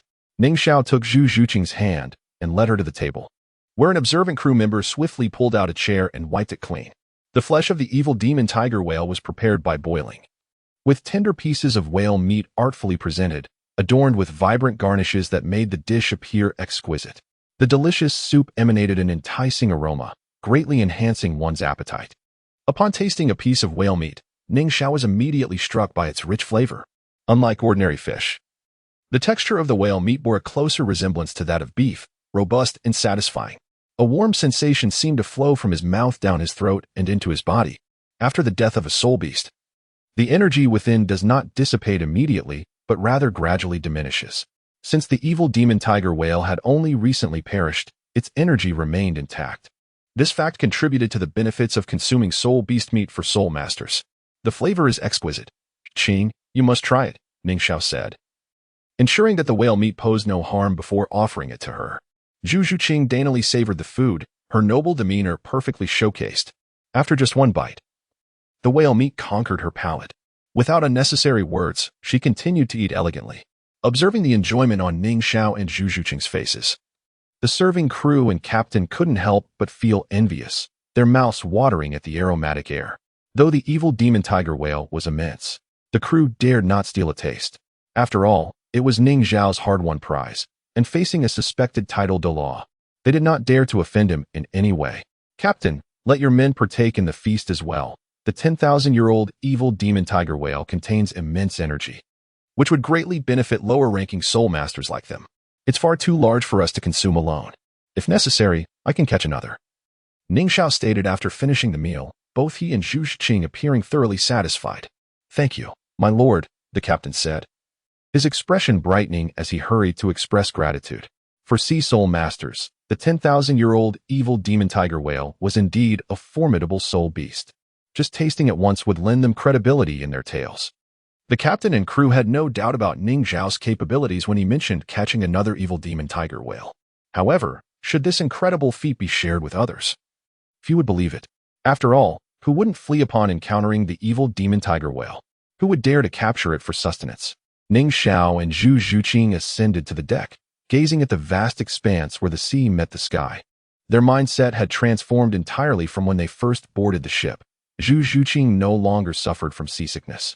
As they beheld the boundless ocean, they could appreciate its beauty, and gazing at the water evoked a sensation akin to that of a sea soul master, feeling at ease in their element. Zhuqing, shall we dive in for a swim? Ning Xiao expressed his interest, inviting her. Sure, Zhu Zhuqing replied with a smile, leaping gracefully from the ship. Before she hit the water, she completed her netherworld armor transformation. The dark armor enveloped her perfect form, including her head, covered entirely by a black helmet, save for her eyes, which were shrouded in a veil of dark mist. With a splash, Zhu Zhuqing entered the water, her legs instantly morphing into a whale tail, allowing her to undulate gracefully, keeping her body afloat, and only her head visible as she gazed back at Ning Xiao still on the ship. Is this possible? Ning Xiao watched in astonishment at Zhu Zhuqing's netherworld armor, realizing he had not considered such a method for underwater movement. The full coverage of the netherworld armor ensured that her attire remained dry, and the helmet allowed her to breathe freely underwater. I'm joining you. Inspired by Zhu Zhuqing, Ning Xiao donned his cloud bat armor and leapt into the sea. However, the moment he entered, he gulped a mouthful of water and quickly resurfaced. Cough, cough. Damn it. My cloud bat armor doesn't cover my head. Ning Xiao mentally cursed himself. Although the whale tail granted Ning Xiao the ability to swim, it did not endow him with the capacity to breathe underwater like fish. The last time he submerged to confront the malevolent Orca King, he was in an invincible golden body state, rendering the water's influence on him minimal. Perhaps acquiring a head soul bone would alleviate this predicament. For a fleeting moment, Ning Xiao contemplated merging with a million-year-old head soul bone of the malevolent Orca. However, he ultimately refrained, as the malevolent Orca was a powerful offensive spirit beast, and he preferred to utilize it for his arms or legs instead.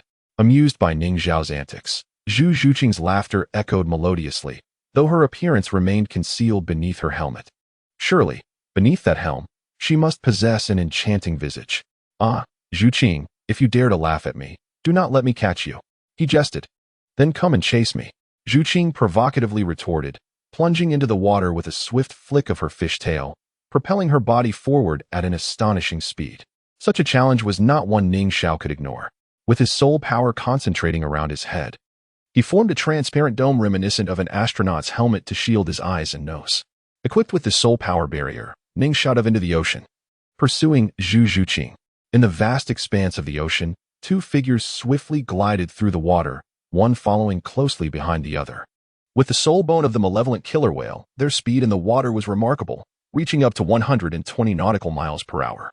After circling the waters for a while, Ning Xiao found no trace of any marine soul beasts. Given that this was once the territory of the malevolent killer whale, the native soul beasts had all been decimated, leaving others too fearful to enter this domain. After half an hour of exploration, Ning Xiao and Zhu Zhuqing returned to the ship. "Captain, are there any formidable soul beasts in that direction?" Ning Xiao inquired, pointing towards a particular area. The captain pondered for a moment before responding. "There is a colony of evergreen sea turtles in that direction, known for their longevity. Some of them have lived for approximately 50,000 years. While their offensive capabilities are not strong, their formidable defenses deter other soul beasts from provoking them." "Evergreen sea turtles? Let us proceed at full speed towards that direction." "How long until we reach their territory?"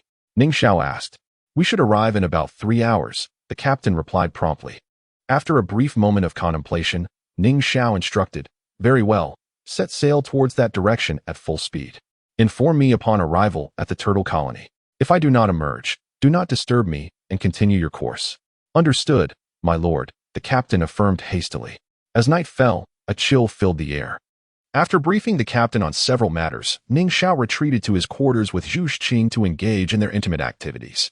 The following morning, as daylight broke, Ning Xiao emerged from his room, realizing he had missed the previous night's opportunity to encounter the sea turtle colony, which would have allowed him to collect soul rings and soul bones. "My lord, breakfast is ready," the captain announced as he delivered the morning meal. After dining, Ning Xiao prepared to commence his serious endeavors. The direction he had indicated to the captain the previous night aligned with Zhu Zhuqing's sensing of the malevolent killer whale king's location. Though night demanded rest, the ship had not halted, and they were now less than 100 miles from the malevolent killer whale. Summoning the cloud bat wings, Ning Xiao soared into the sky, propelling himself forward at full speed. Despite possessing the whale's tail for aquatic movement, it would be madness to engage in combat with the malevolent killer whale in the water. Instead, attacking them from above, taking advantage of their inability to fly, was far more prudent. Furthermore, the speed of the whale's tail could not rival that of the cloud bat wings combined with teleportation. Upon reaching the skies above the malevolent killer whale, Ning Xiao witnessed the whale clan clashing with other marine soul beasts. The ocean was awash with crimson. Numerous shrimp and fish-like soul beasts perished beneath the gargantuan jaws of the malevolent killer whale, their lifeless forms floating gruesomely on the surface. Such was the nature of these wicked soul beasts, who exterminated all creatures in their vicinity, unchallenged in the ocean. Observing the malevolent killer whale king, Ning Xiao noted the lingering wounds on its back, remnants of past battles. Unlike the dark demon evil god tiger, it lacked the ability to heal itself by devouring other soul beasts. Without hesitation, Ning Xiao activated the cloud bat divine armor, summoning 2 chaotic blades to his hands. For such a large soul beast, aerial combat with the chaotic blades was the most fitting approach. As the malevolent killer whale king savagely bit into a 10,000-year-old dolphin soul beast, a sudden rain of black blades descended upon it, creating a cacophony of sound. Although the damage was minimal, the familiar sight startled the malevolent killer whale king, compelling it to abandon its prey in a desperate attempt to flee. However, the multitude of black blades striking it brought a significant risk of dizziness, rendering it unable to escape from that formidable human. After the rain of black blades ceased, the malevolent killer whale king witnessed the golden figure plunge into the ocean. After unleashing 2,000 strikes, the king, still nursing its old wounds, found itself with 2 additional grievous gashes. Once it regained control of its body, it fled without a moment's hesitation, for flying soul beasts were already a nuisance. But those with long-range attack capabilities were even more vexing. The other malevolent killer whales, seeing their leader retreat, hurriedly followed suit. For the soul beasts that had been battling the malevolent killer whales, the king's flight was a welcome development. Those spared from the carnage gazed gratefully at the figure in the sky. Ning Xiao, however, paid no mind to their sentiments, focusing instead on the fleeing malevolent killer whale king, choosing not to pursue it. At this moment, with an additional soul ring and a 100,000-year external soul bone enhancing his physical prowess, Ning Xiao felt a substantial boost in his capabilities. The impact of the 1,000 Shadows absolute kill was significantly less than before, with soul power consumption reduced to about 40%. With his current physique, he could fully recover within a day after employing such a technique. Nevertheless, aware of the ocean's inherent dangers, Ning Xiao resolved to conserve his strength for unforeseen perils. Suddenly, his gaze was drawn to a half-dead malevolent killer whale in the water. In a swift motion, he dove beneath the surface, seizing the creature and returning to the ship. Within the ocean lay a uniquely special island. Nearby, numerous sharks emerged from the depths, and one particularly large specimen breached the surface, transforming midair into a woman. With silver-gray skin and a striking physique, she exuded a wild allure. Her gaze was fixed on the horizon, where the scent of blood permeated the air, a clear indication of the malevolent killer whales slaughtering other soul beasts. Filled with rage, she, as the 10,000-year-old magic soul great white shark, was acutely sensitive to the scent of blood, detecting it even from afar. She was the steed of the sea god, the guardian soul beast of Sea God Island, benevolent and named Xiao Bai. Xiao Bai harbored deep hatred for the malevolent killer whale clan, the most sinister of soul beasts in the ocean, and her brother had fallen victim to the jaws of the whale king. The remaining magic soul great whites survived only by clinging to Sea God Island. Xiao Bai could not comprehend why the sanctified Sea God Island allowed such wicked soul beasts to exist. Should not such evil be eradicated? However, the naivety of Xiao Bai prevented her from grasping the complexities of the situation. Once more, the potent scent of blood wafted through the water, igniting her fury.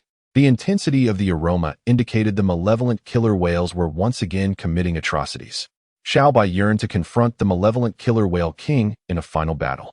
Yet she refrained. Leaving the protection of Sea God Island would spell doom for her entire clan, and she could not lead her kin to their demise. Moreover, Xiao Bai had her own mission, waiting for the arrival of a certain individual. With a heart full of anger, she gazed into the distance, suddenly sensing a powerful presence emerging from the battlefield where the malevolent killer whales fought. It appeared that the whale king had sustained injuries. A glimmer of joy flickered in Xiao Bai's eyes. Someone had taken action against the malevolent killer whale clan. Could it be the intervention of Lord Poseidon? Was the time finally ripe for Lord Poseidon to confront those wicked beings? Should I assist Lord Poseidon in confronting the malevolent tiger? In the vast expanse of the ocean, a solitary boat bobbed amidst the tumultuous waves, its diminutive form seemingly on the brink of capsizing with each mighty surge. Beside this fragile vessel lay the lifeless body of an evil magic orca, while Ning Xiao sat aboard, absorbing the soul ring from the fallen creature. Despite the raging sea, the boat remained remarkably stable, a testament to the soul-guiding device he had procured in Limbin City. A purchase that had cost him a considerable sum of gold soul coins, and was now proving invaluable. The seventh soul ring is of paramount importance to a soul master, as it bestows the true form of their martial spirit, while other soul masters would risk everything to absorb a soul ring of significant age. Ning Xiao's choice was a mere 2,000-year-old evil magic orca. Yet, seated calmly in his boat, he experienced no difficulty in absorbing such a relatively low-aged soul ring. Within a mere 5 minutes, the absorption was complete, and 7 brilliantly resplendent soul rings encircled him, the final red ring adorned with exquisite golden patterns. Host: Ning Xiao. Inherent weapon: Chaos Blade. Level: 75. Cultivation method: Xiantian technique. Soul rings soul skills. First ring soul skill: 10, 154 years. Phantom Triad Calamity second ring soul skill: 105, 527 years. Frightening Half-Moon Calamity Frightening Annihilation Technique third ring soul skill: 100, 256 years. Explosive Earth Calamity Ground Lock Technique fourth ring soul skill: 105, 641 years. Aerial Blade Calamity Shattering Meteor Technique fifth ring soul skill: 100, 018 years. Thousand Shadows Fatal Calamity Spirit Blade Shadow Division Technique sixth ring soul skill: 122, 805 years. Dark Magic Domain Blade Calamity Evil God Soul Devouring Technique 7th Ring Soul Skill: 360, 301 years. True Form of Chaos Soul Bone Skills: External Soul Bone Cloud Bat Wings Flight Defense Venomous Wing Blades. Mental Power Enhancement External Soul Bone Evil Magic Orca Tail Fin Oceanic Coverage Tail Blade / Trunk Soul Bone 65, 000. Year Earth Bear Soul Bone Earthly Power Right Arm Soul Bone 200, 000. Year Softbone Rabbit Soul Bone Illusion Invincible Golden Body Left Arm Soul Bone 400, 000. Year Softbone Rabbit Soul Bone Teleportation Invincible Golden Body Left Leg Soul Bone 276, 000. Year Rockskin Giant Rhino Raging Earth Waves Giant Rhino Hoof Right Leg Soul Bone 306, 000. Year Flat Top Honey Badger Ground Escape Poison Immunity Special Skills: Divided Mind Control Crane Capture Dragon Ghostly Shadow, Xian Jade Hand, Purple Extreme Demon Eye. Hidden Weapon Resolution, Activated Worlds, Douluo Continent. Description: each attack with the inherent weapon guarantees a critical hit, with a high probability of inflicting substantial damage, lingering effects, and fear. There is a slight chance for a lethal strike and additional drops. Upon completing the absorption of the Soul Ring, Ning Xiao emanated an aura of formidable intensity, akin to a sharp blade capable of slicing through all illusions. The true form of a beast martial spirit allows a soul master to undergo a beastly transformation, unlocking greater powers. In contrast, the true form of a weapon martial spirit signifies a profound connection between the soul master and their weapon, achieving a state of unity that amplifies its abilities exponentially. At this moment, Ning Xiao's true form manifested as a colossal 40-meter blade, significantly enhancing his offensive capabilities, with all attack methods receiving a 300 increase in power. For instance, if Ning Xiao typically dealt 100 points of damage, in his true form, he could inflict 400 points. Furthermore, this enhancement is absolute. Should he land a critical hit resulting in double or triple damage, the cumulative effect could yield 800 or even 1,200 points of damage. This enhancement can also synergize with auxiliary effects, leading one to ponder the extent of power should he combine it with Ning Fengji's 90 attack increase. Beyond amplifying his attack power, his true form also grants him an active skill, Moment of Slaughter. During this period, his attack speed doubles, and all soul skills incur no soul power cost while ignoring any negative status effects. This state lasts for 10 minutes and can only be invoked once per transformation. It is no wonder that soul masters at the soul sage level stand in stark contrast to those below, for the enhancement brought forth by the true form is indeed extraordinary. Naturally, the effects of others' true forms may not mirror Ning Xiao's, considering their 7th soul rings likely do not approach the 30,000-year mark, although he absorbed merely a 2,000-year evil magic orca soul ring. The total age of his rings now exceeded 300,000 years, having attacked the evil magic orca tribe twice. The cumulative age of the soul rings in his repository had reached astonishing heights, as Ning Xiao absorbed the soul ring. All unutilized rings within the system repository harmonized with the latest acquisition, imposing no burden on him. If such effects could arise from a mere 300,000-year soul ring, the anticipation surrounding a million-year ring is tantalizing. Gazing into the distance where the evil magic orcus had fled, Ning Xiao knew that he had only scratched the surface of the spoils from his encounters. The 200 adult evil magic orcus possessed a variety of ages, some exceeding 30 or even 40,000 years. The potential enhancement from their soul rings was immense, and he envisioned how such energy could propel him to level 80. Ning Xiao took his time, meticulously organizing the items within his system repository. His primary focus remained on the drops from the evil magic orca king. Once he had harvested all its spoils, it would signify the moment he could forge Zhu Zhuqing's soul ring. The evil magic orca king had yielded yet another 100,000-year left-arm soul bone. The drop rates from this 10,000-year soul beast were remarkably high, within just 2 days. It had provided an external soul bone, a whale pearl, and 3 body part soul bones. Evil magic orca king, you cannot escape. A subtle smile graced Ning Xiao's lips as he summoned the cloud bat wings, retracting the soul-guiding boat. Instead of returning, he set off in pursuit of the evil magic orca king once more. Absorbing a 300,000-year soul ring had not only significantly enhanced his power but also put him in peak condition. At this moment, he could unleash 3,000 shadows' fatal calamities without hesitation. Suddenly, a glimmer of astonishment crossed Ning Xiao's face. He sensed a cataclysmic battle unfolding ahead, with energy collisions rivaling those between titled Douluos. This suggested that among the soul beast factions battling the evil magic orca king was a 10,000-year soul beast. Has the evil magic orca king engaged in yet another skirmish? Ning Xiao mused. It seems like the king of the ocean cannot go a day without a fight. Yet, despite his thoughts, Ning Xiao's pace remained unwavering. With wings unfurled, he propelled himself to the utmost limits of speed. O mighty orca, I implore you to show mercy. Do not let that 10,000-year soul beast end your reign. In the vast ocean, 2 formidable species converged, the orca and the great white shark, both unrivaled hunters of the sea. The malevolent orca, adorned with 4 glaring scars, gazed disdainfully at the largest great white shark obstructing its path, despite its injuries.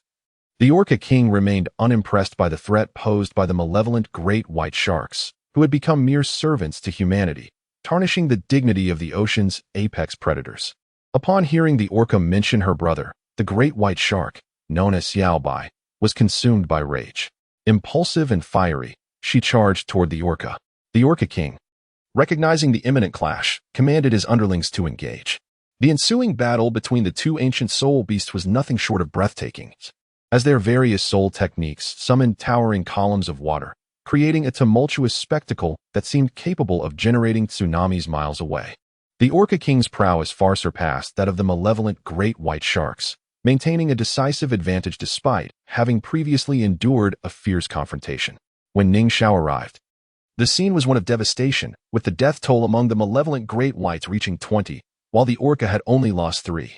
Xiaobai, bloodied and battered by the Orca King's might, mistakenly believed Poseidon was intervening upon seeing the king's scars, convinced that only Poseidon could inflict such damage. As the battle raged on, Xiaobai felt compelled to retreat, realizing that Poseidon had yet to arrive and that her kin continued to perish. The Orca King, furious at the disruption caused by the great whites, pursued Xiaobai with vengeance, lamenting the chaos they had caused. High above, Ning Xiao observed the conflict and recognized it was time for him to act. He unleashed a storm of black blades from the sky, enveloping both the Orca and the malevolent great whites. The sight of these blades struck terror into the hearts of the Orca, who had been fleeing for days from their master, while the malevolent great whites, though slightly smaller in size, still suffered under the relentless assault. Dazed and disoriented, Xiaobai struggled to comprehend the chaos unfolding around her. When the rain of blades subsided, she gazed up to behold a terrifying figure, a being with magnificent purple wings, clad in formidable armor, and surrounded by 7 soul rings, 6 of which were unfathomably ancient. Fear gripped Xiaobai as she sensed the overwhelming power emanating from Ning Xiao. The presence of countless ancient soul bones left her bewildered. Anger surged within her when she detected the gentle auras emanating from Ning Xiao's arms. The use of a 10,000-year soft-boned rabbit as a soul bone was unforgivable. The Orca King, witnessing Ning Xiao's imposing figure, felt a wave of dread wash over him. The addition of another ancient soul ring to Ning Xiao's presence was alarming. He realized he had no means of escape, as Ning Xiao loomed overhead, a menacing force. While the malevolent great whites blocked any potential retreat, Ning Xiao hovered in the air, unwavering and formidable, no longer needing to ambush the Orca King. He felt confident in confronting him directly.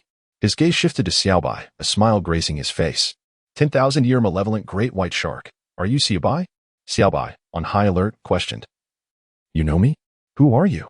Her name, given by Poseidon, was known to few, and Ning Xiao was not among them. Without responding, Ning Xiao remained still while assessing the spoils of his assault, his smile widening with each passing moment. After a time, he addressed Xiaobai. Guardian soul beast of Sea God Island. Xiaobai, I shall spare your life today out of respect for Sea God Island. Depart swiftly. Confusion clouded Xiaobai's thoughts.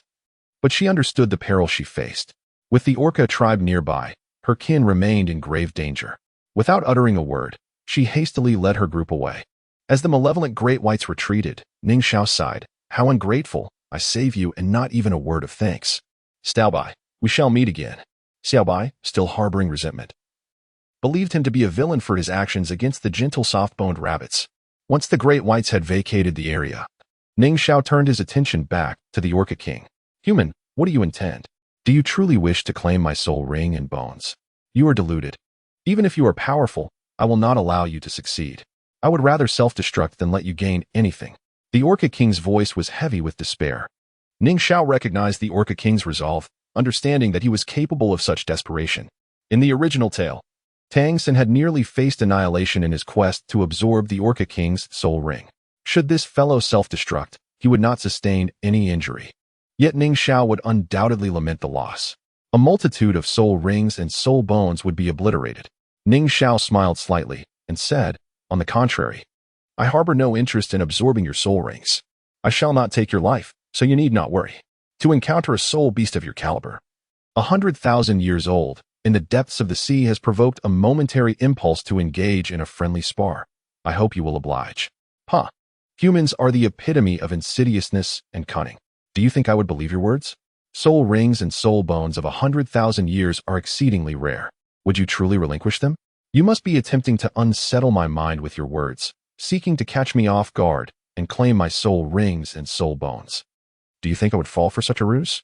The evil demon tiger whale king scoffed. Ning Xiao suddenly raised his hand, extending 3 fingers, and solemnly declared, I swear by my martial soul that I shall neither absorb the soul rings and soul bones of the 100,000-year evil demon tiger whale king nor strike it down. Should I violate this oath, may my martial soul shatter and I be reduced to a mere mortal. Upon hearing Ning Xiao's vow, the evil demon tiger whale king was taken aback. This world is one of the extraordinary, where oaths made by martial souls resonate with the heavens. Any breach of such an oath would surely invite punishment. The evil demon tiger whale king was profoundly perplexed. He could not fathom why Ning Xiao would choose not to kill him or absorb his soul rings and soul bones. Was he truly so idle as to seek a friendly duel? Come and fight me. The evil orca king was still perplexed. Yet Ning Xiao would not let such a splendid opportunity slip away. With his invincible golden body and instant teleportation activated simultaneously, despite the evil orca king's rapid reaction speed, it could not outpace Ning Xiao's teleportation.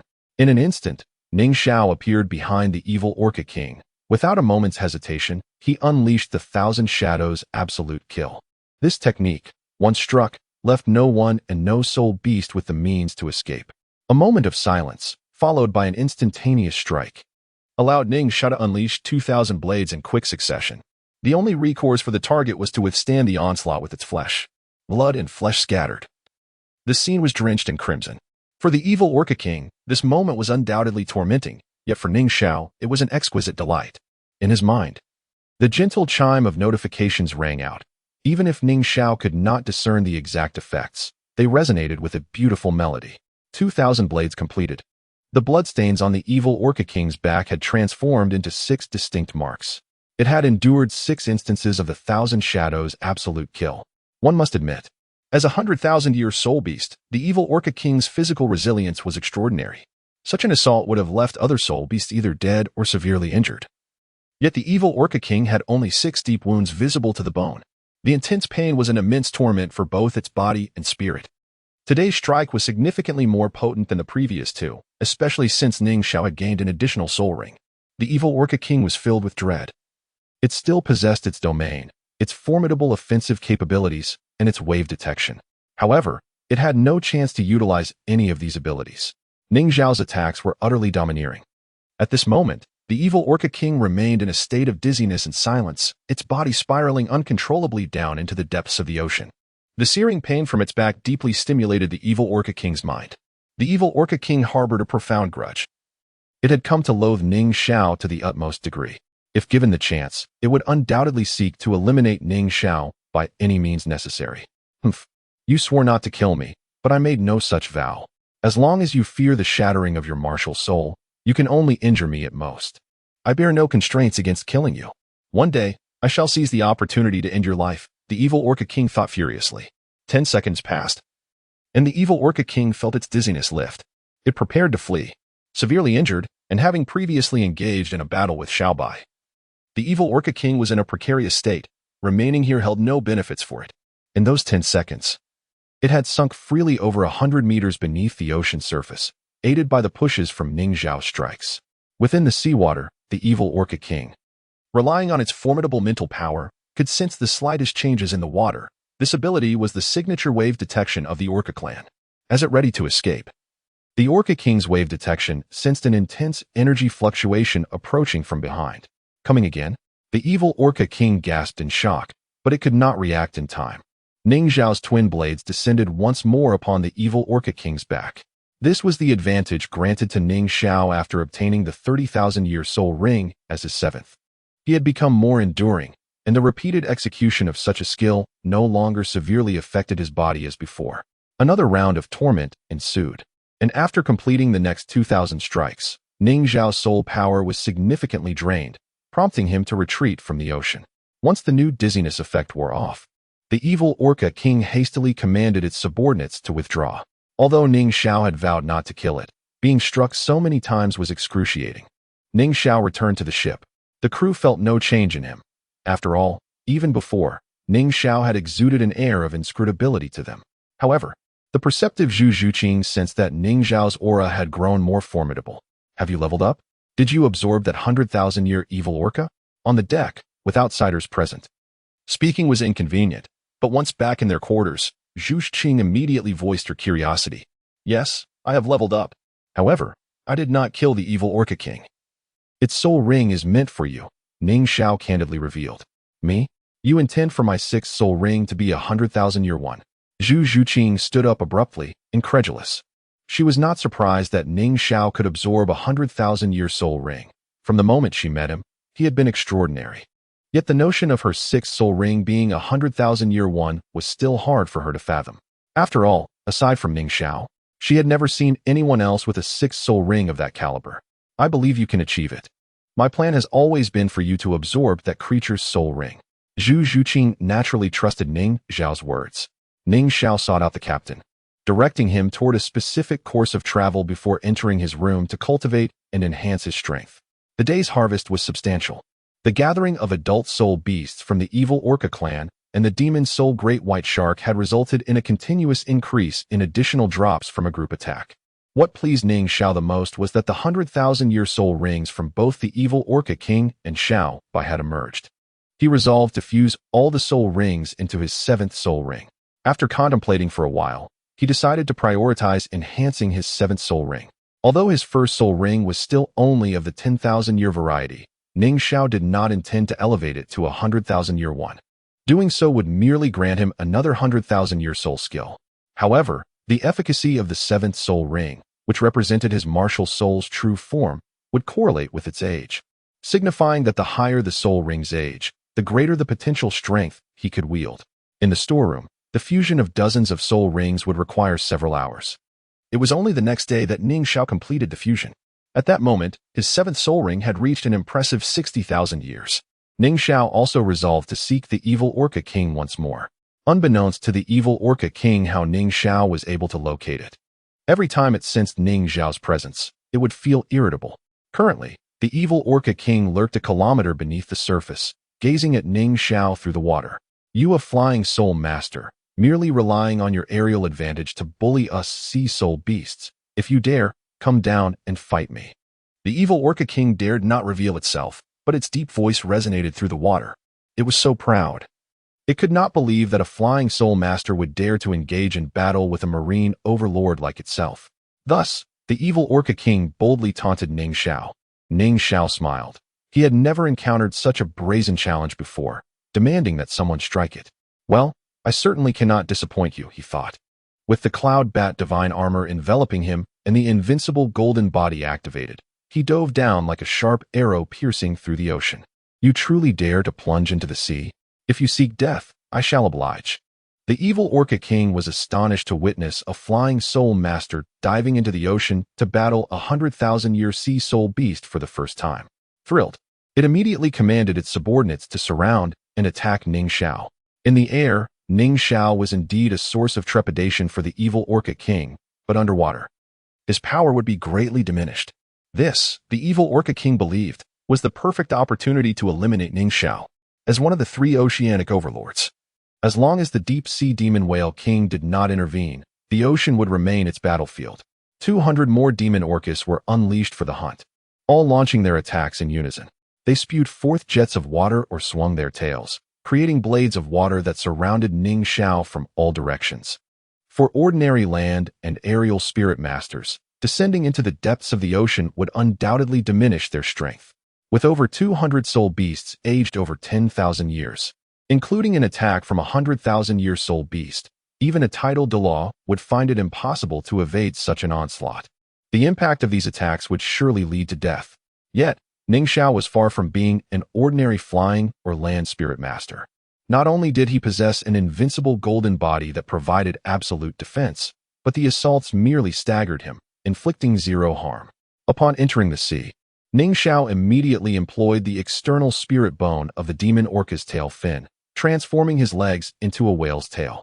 Having previously tested the tail fin's effects with Zhu Zhuqing, Ning Xiao exhibited a level of agility in the water rivaling that of the demon orca. He adeptly evaded the attacks, and with a swift teleportation, he found himself atop the back of the demon orca king, feeling the weight on its back. The demon orca king cursed inwardly. It had lured Ning Xiao into its aquatic domain, yet why was he still so formidable? Now, with Ning Xiao on its back, the demon orca king had no means of escape. The tremendous force of the water indeed impeded Ning Xiao's movements, but his considerable strength easily overcame the resistance. After executing 3 rounds of the Thousand Shadows absolute kill, totaling 6,000 critical strikes, the Demon Orca King was left on the brink of collapse. Pathetic. Ning Xiao remarked disdainfully, choosing not to continue torturing the Demon Orca King. He had vowed not to accidentally kill it, as that would spell disaster. The other Demon Orcas, witnessing their leader gravely wounded, were filled with fear. Their audacity in the water stemmed from the king's 100,000-year cultivation. Without it, their existence would become precarious. All the soul beasts roared around Ning Xiao, their cries piercing his ears. With a flick of his tail fin, he quickly departed. With the Demon Orca King in such dire straits, he dared not strike it again. The Demon Orca King felt immense sorrow. It had brought Ning Xiao into its most advantageous territory, yet why was he still so powerful? Confounded, its priority now was to recuperate. As long as it healed, there remained a glimmer of hope. Ning Xiao hesitated to slay it, and even in its wounded state, he refrained from claiming its 100,000-year soul ring and spirit bone. You cannot kill me, but I can kill you. As long as I live, there is a chance, the Demon Orca King resolved, vowing that it would seek vengeance. Upon returning to the ship, Ning Xiao instructed the captain to navigate to the surface above the Demon Orca King's territory, maintaining a distance of less than 10 kilometers. Initially, the captain had been fearful upon learning that 100,000-year soul beast lurked beneath his vessel. However, upon hearing that Ning Xiao had severely injured the Demon Orca King, his excitement surged. He regarded Ning Xiao as a deity, witnessing the extraordinary scene of pursuing a 100,000-year soul beast, an unparalleled spectacle. The captain decided to rename his ship Whale Pursuer, a vessel that had hunted the Demon Orca King. In the industry, such a grand ship would be unrivaled. Ning Xiao remained aboard the Whale Pursuer, vigilant against other soul beasts that might seize the opportunity to finish off the Demon Orca King while it was wounded. For instance, Xiaobai harbored deep animosity towards the Demon Orca King. Fortunately, Xiaobai did not bring her kin, or else Ning Xiao could have farmed the drops from the magic soul great white shark. Each day, he descended into the depths to monitor the recovery of the deep-sea Demon Orca King. Its healing abilities paled in comparison to the dark demon evil god tiger, lacking the capacity to consume other soul beasts for restoration. The Demon Orca King sensed the proximity of the Whale Pursuer but chose to ignore it, focusing instead on healing. Days passed, 3, 5, 7, without any signs of recovery. Ning Xiao did not press the attack on the Demon Orca King. Instead, he sought trouble with the other Demon Orcas. Observing that Ning Xiao spared their leader, the other Demon Orcas ceased their attempts to obstruct him. While the Demon Orcas were indeed wicked and shunned by the righteous, Ning Xiao had no desire to eliminate them just yet. Apart from the distinct soul bones of the 100,000-year Demon Orca King, the other soul bones from those aged 3, 5, or 10,000 years bore little difference. Ning Xiao had no idea how many Demon Orca drops he had already farmed and decided to take his time with it. Brother Orca, have you healed yet? If not, how about trying my medicine? It's genuinely a healing remedy, not poison. Why would I want to harm you? Ning Xiao once again ventured into the sea, kindly persuading the Demon Orca King, who rejected his offer. The Demon Orca King adamantly refused to consume Ning Xiao's healing medicine, convinced it was a trap. Fine, if you won't take it, then heal at your own pace. I'll go have fun with your little Orcas, Ning Xiao declared, flicking his tail fin towards the younger Demon Orcas. The Demon Orca King watched with resentment as Ning Xiao gleefully played with the smaller Orcas. The first soul ring had turned red, and the 7th soul ring had transformed into gold. What level of soul ring was this? The speed at which this individual was gaining power was alarming. He likely rivaled the deep-sea magic whale. Seeking revenge seemed increasingly daunting. I have but one chance. In 3 days, my wounds should heal, and I can deliver a fatal blow. During this time, I will allow you to relax. When your attention is diverted towards the younger ones, I shall strike with lethal precision. The Demon Orca King lay on the ocean floor, feigning serious injury, while its mental acuity remained sharply focused on Ning Xiao. It observed that Ning Xiao had been preoccupied with the smaller Orcas, his attention diverted away from itself. Meanwhile, it continued to feign its grievous state, hoping to lull Ning Xiao into complacency. It awaited a moment, a chance to strike down Ning Xiao. 3 days later, Ning Xiao had spent the duration hunting the younger Orcas. Without employing the energy-draining Thousand Shadows absolute kill, he had significantly increased the frequency of his aerial blade strikes. The Demon Orca's soul bones were now ripe for fusion into a piece of million-year caliber. Additionally, he had elevated the 7th soul ring to 1,000,000 years and the 1st soul ring to 100,000 years. Consequently, His soul ring configuration had transformed to 6 red and 1 gold, with reserve soul rings nearing 1,000,000 years. However, Ning Xiao refrained from adding an 8th soul ring, fearing it might startle the demon Orca King. He patiently awaited the demon Orca King's recovery. Only by eliminating all of the demon Orca King's possessions could he transform it into Zhu Zhuqing's soul ring. A complete set of 100,000-year soul rings offered little enhancement for Ning Xiao, yet he intended to gift these soul bones to another. After all, Ning Xiao could not assist others in fusing soul bones unless they possessed exceedingly high ages. In the depths of the ocean, Ning Xiao engaged in playful frolics with the massive whales. Although their numbers were a mere 200, each was over 10,000 years old, promising an exceptional bounty that brought joy to Ning Xiao's heart. The deep-sea demon whale king lay at the ocean floor, its large eyes fixed intently on the agile Ning Xiao as he maneuvered through the water. It observed that the attacks of its offspring had ceased to inflict any harm upon him, even if a few strikes were to connect.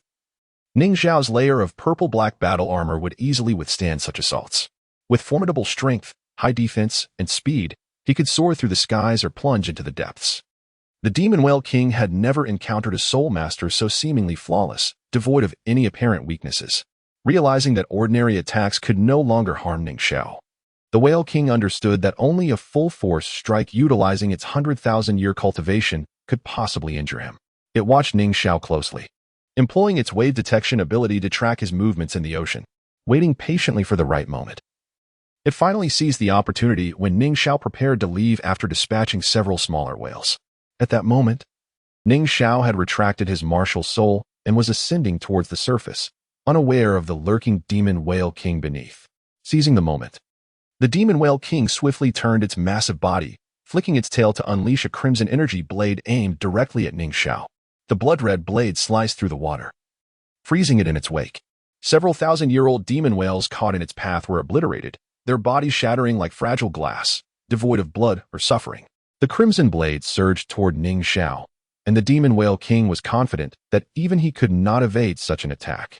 However, Ning Xiao's mental acuity, honed by his cultivation of the purple extreme demon eye and enhanced by the echolocation from his cloud bat wings, enabled him to sense the imminent danger. The whale king had timed its strike perfectly, just as Ning Xiao was retracting his martial soul and preparing to depart. Yet it underestimated him, without even turning around. Ning Xiao's cloud bat wing detached from his body, shifting back half a meter to form a protective shield. Perhaps some had forgotten that Ning Xiao's cloud bat shield possessed two forms, one that enveloped him entirely for absolute defense, and another that acted as an external shield.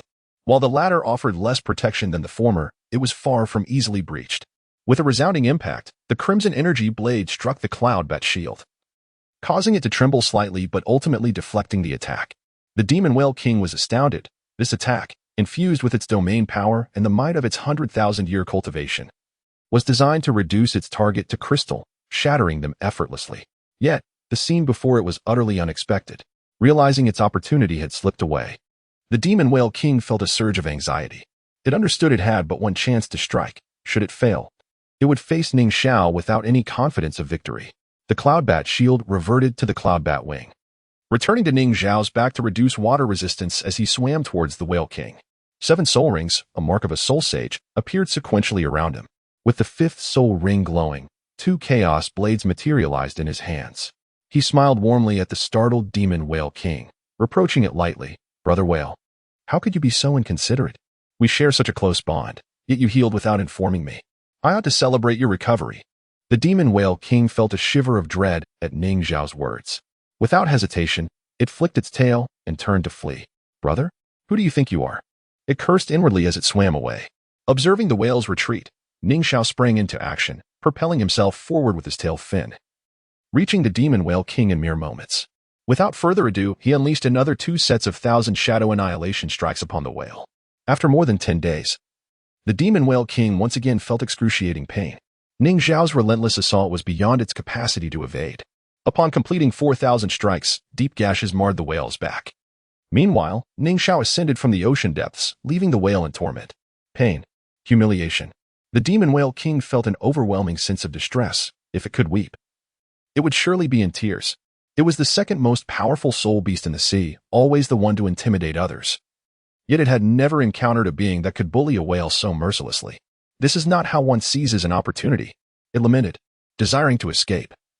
The demon whale king yearned to distance itself from the grasp of this human. After leaving the whale behind, Ning Xiao returned to his ship. Today had been taxing. Having already depleted half of his soul power while hunting the smaller whales, he had spent further energy on the demon whale king's two most draining attacks, leaving him with only around 40% of his power, beyond his initial estimation. "Brother Xiao, I sense that large creature is fleeing rapidly in that direction," Zhu Xing informed him. Having pinpointed the location of the demon whale king with the aid of the evil god skull, "He won't escape," Ning Xiao assured her, directing the ship's captain to set a course at full speed towards the indicated direction. The captain, exhilarated, eagerly complied, having renamed his ship the Chasing Whale, signifying their pursuit of the demon whale king. Ning Xiao relayed specific instructions to Zhu Xing, advising her to maintain a distance of 50 kilometers from the whale king. Alone in his quarters, he began to sort through the spoils of his endeavors. Upon surveying the vast array of treasures within the system's storage, a smile finally broke across Ning Xiao's face. In the realm of the thunder electric fish, 6 soul bones from the 100,000-year evil demon Orca King were obtained, along with a single pearl from the evil demon Orca King and the absorbed and refined 100,000-year soul ring and external attached soul bone by Ning Xiao. If this creature cannot yield 2 types of external attached soul bones like the dark demon evil god tiger, it implies that all its drops have already been claimed by Ning Xiao. A month has elapsed since departing the continent. It is time for Zhu Qing to absorb her 6th soul ring. Cultivation and recovery ensued. By the following day, Ning Xiao had returned to his peak condition. "Zhu Qing, today you shall accompany me. It is time for you to absorb your 6th soul ring." After enjoying a lunch prepared from the flesh of the evil demon Orca, Ning Xiao laid out his plan for the day. "Am I going to?" Zhu Qing expressed momentary surprise, followed by delight. Having lingered at level 60 for several months, she was finally poised to acquire her 6th soul ring. The soul ring prepared by Ning Xiao for her was that of a 100,000-year evil demon Orca King. The prospect of obtaining a 100,000-year soul ring filled Zhu Qing with a sense of accomplishment, as she had never witnessed another individual on the continent, apart from Ning Xiao, achieve such a feat as the cloud bat wings unfolded behind Ning Xiao. Just as Zhu Qing was about to summon her evil god wings, he halted her motion, wrapping an arm around her delicate waist. Feeling the warmth of his chest, Zhu Qing offered no resistance, naturally encircling her arms around Ning Xiao's neck and nestled against him. With a sudden surge of strength in his legs, Ning Xiao leaped into the air, the cloud bat wings flapping as they soared swiftly. Before long, they arrived directly above the domain of the evil demon Orca King. "Into the water," Ning Xiao softly instructed. Understanding his cue, Zhu Qing released her grip and dove into the sea. As she descended, she swiftly completed her netherworld armament, transforming her legs into those of a whale. Ning Xiao followed suit, though unlike Zhu Qing, he had to envelop himself in a protective soul power shield to safeguard his head. Lacking a head soul bone was indeed a significant flaw. The two figures glided through the water like arrows aimed at the location of the evil demon Orca King. Below, the injured evil demon Orca King abruptly opened its eyes. While it was in the sky, it could not sense the presence of Ning Xiao and Zhu Qing. However, due to the psychological trauma inflicted by Ning Xiao, it had been utilizing its innate skill, wave detection, to sense any approaching danger and facilitate its escape.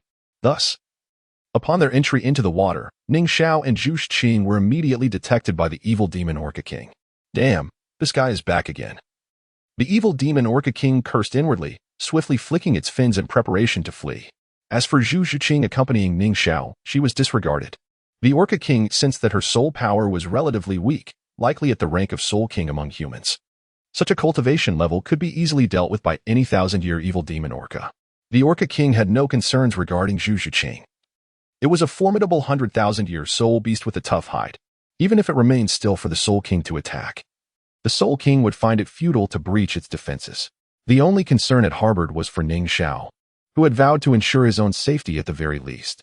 The other evil demon Orcas, following their leader's flight, swam away in a grand procession. Their speed in the water was impressive, and Ning Xiao and Zhu Qing struggled to keep pace. After all, their tails were derived from these evil demon Orcas, having only recently absorbed them, and they had yet to fully develop their capabilities. Therefore, they could not match the speed of these authentic evil demon Orcas. "Zhu Qing, be cautious. Do not let those small Orcas harm you. I shall first incapacitate the evil demon Orca King," Ning Xiao advised.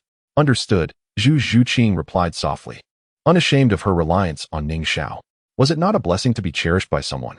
Ning Xiao accelerated, employing his teleportation ability to swiftly close the distance to the evil demon Orca King.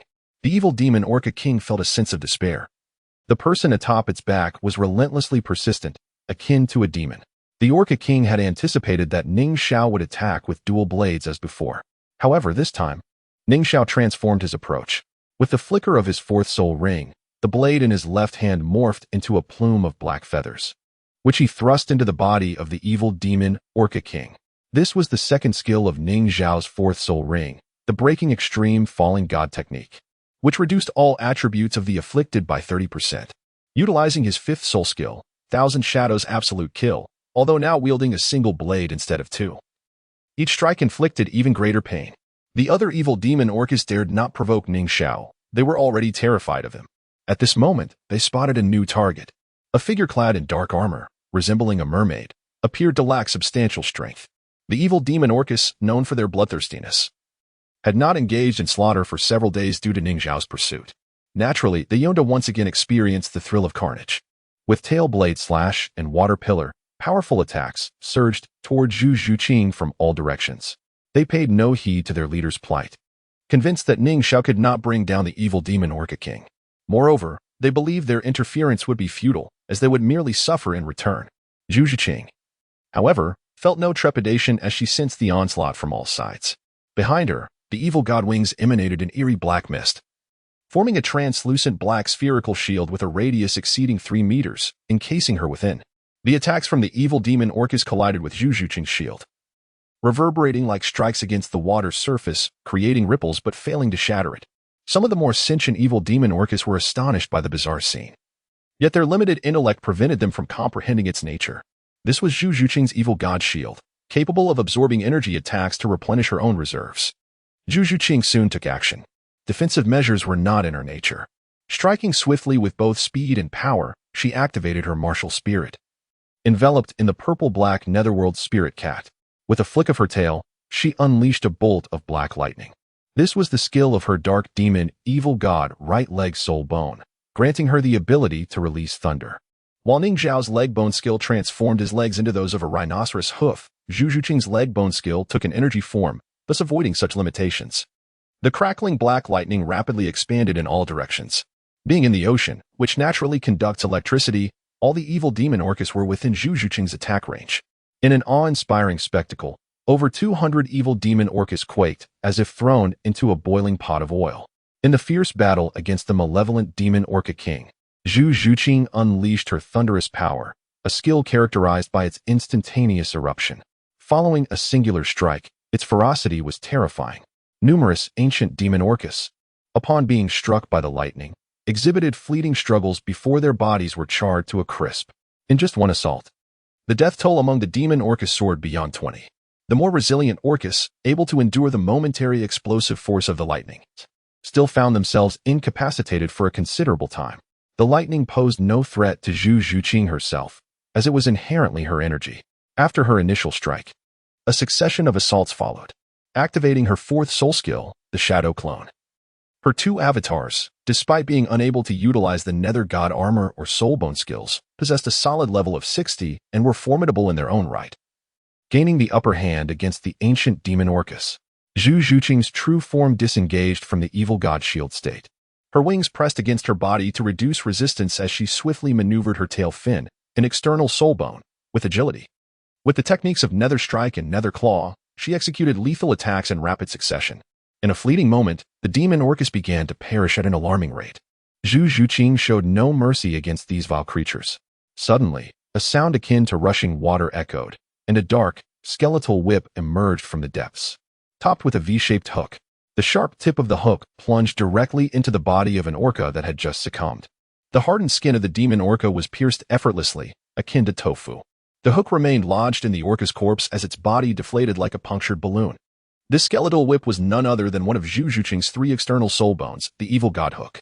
This hook, renowned for its indomitable strength and retractable nature, could extend up to 100 meters. Its innate ability was to devour.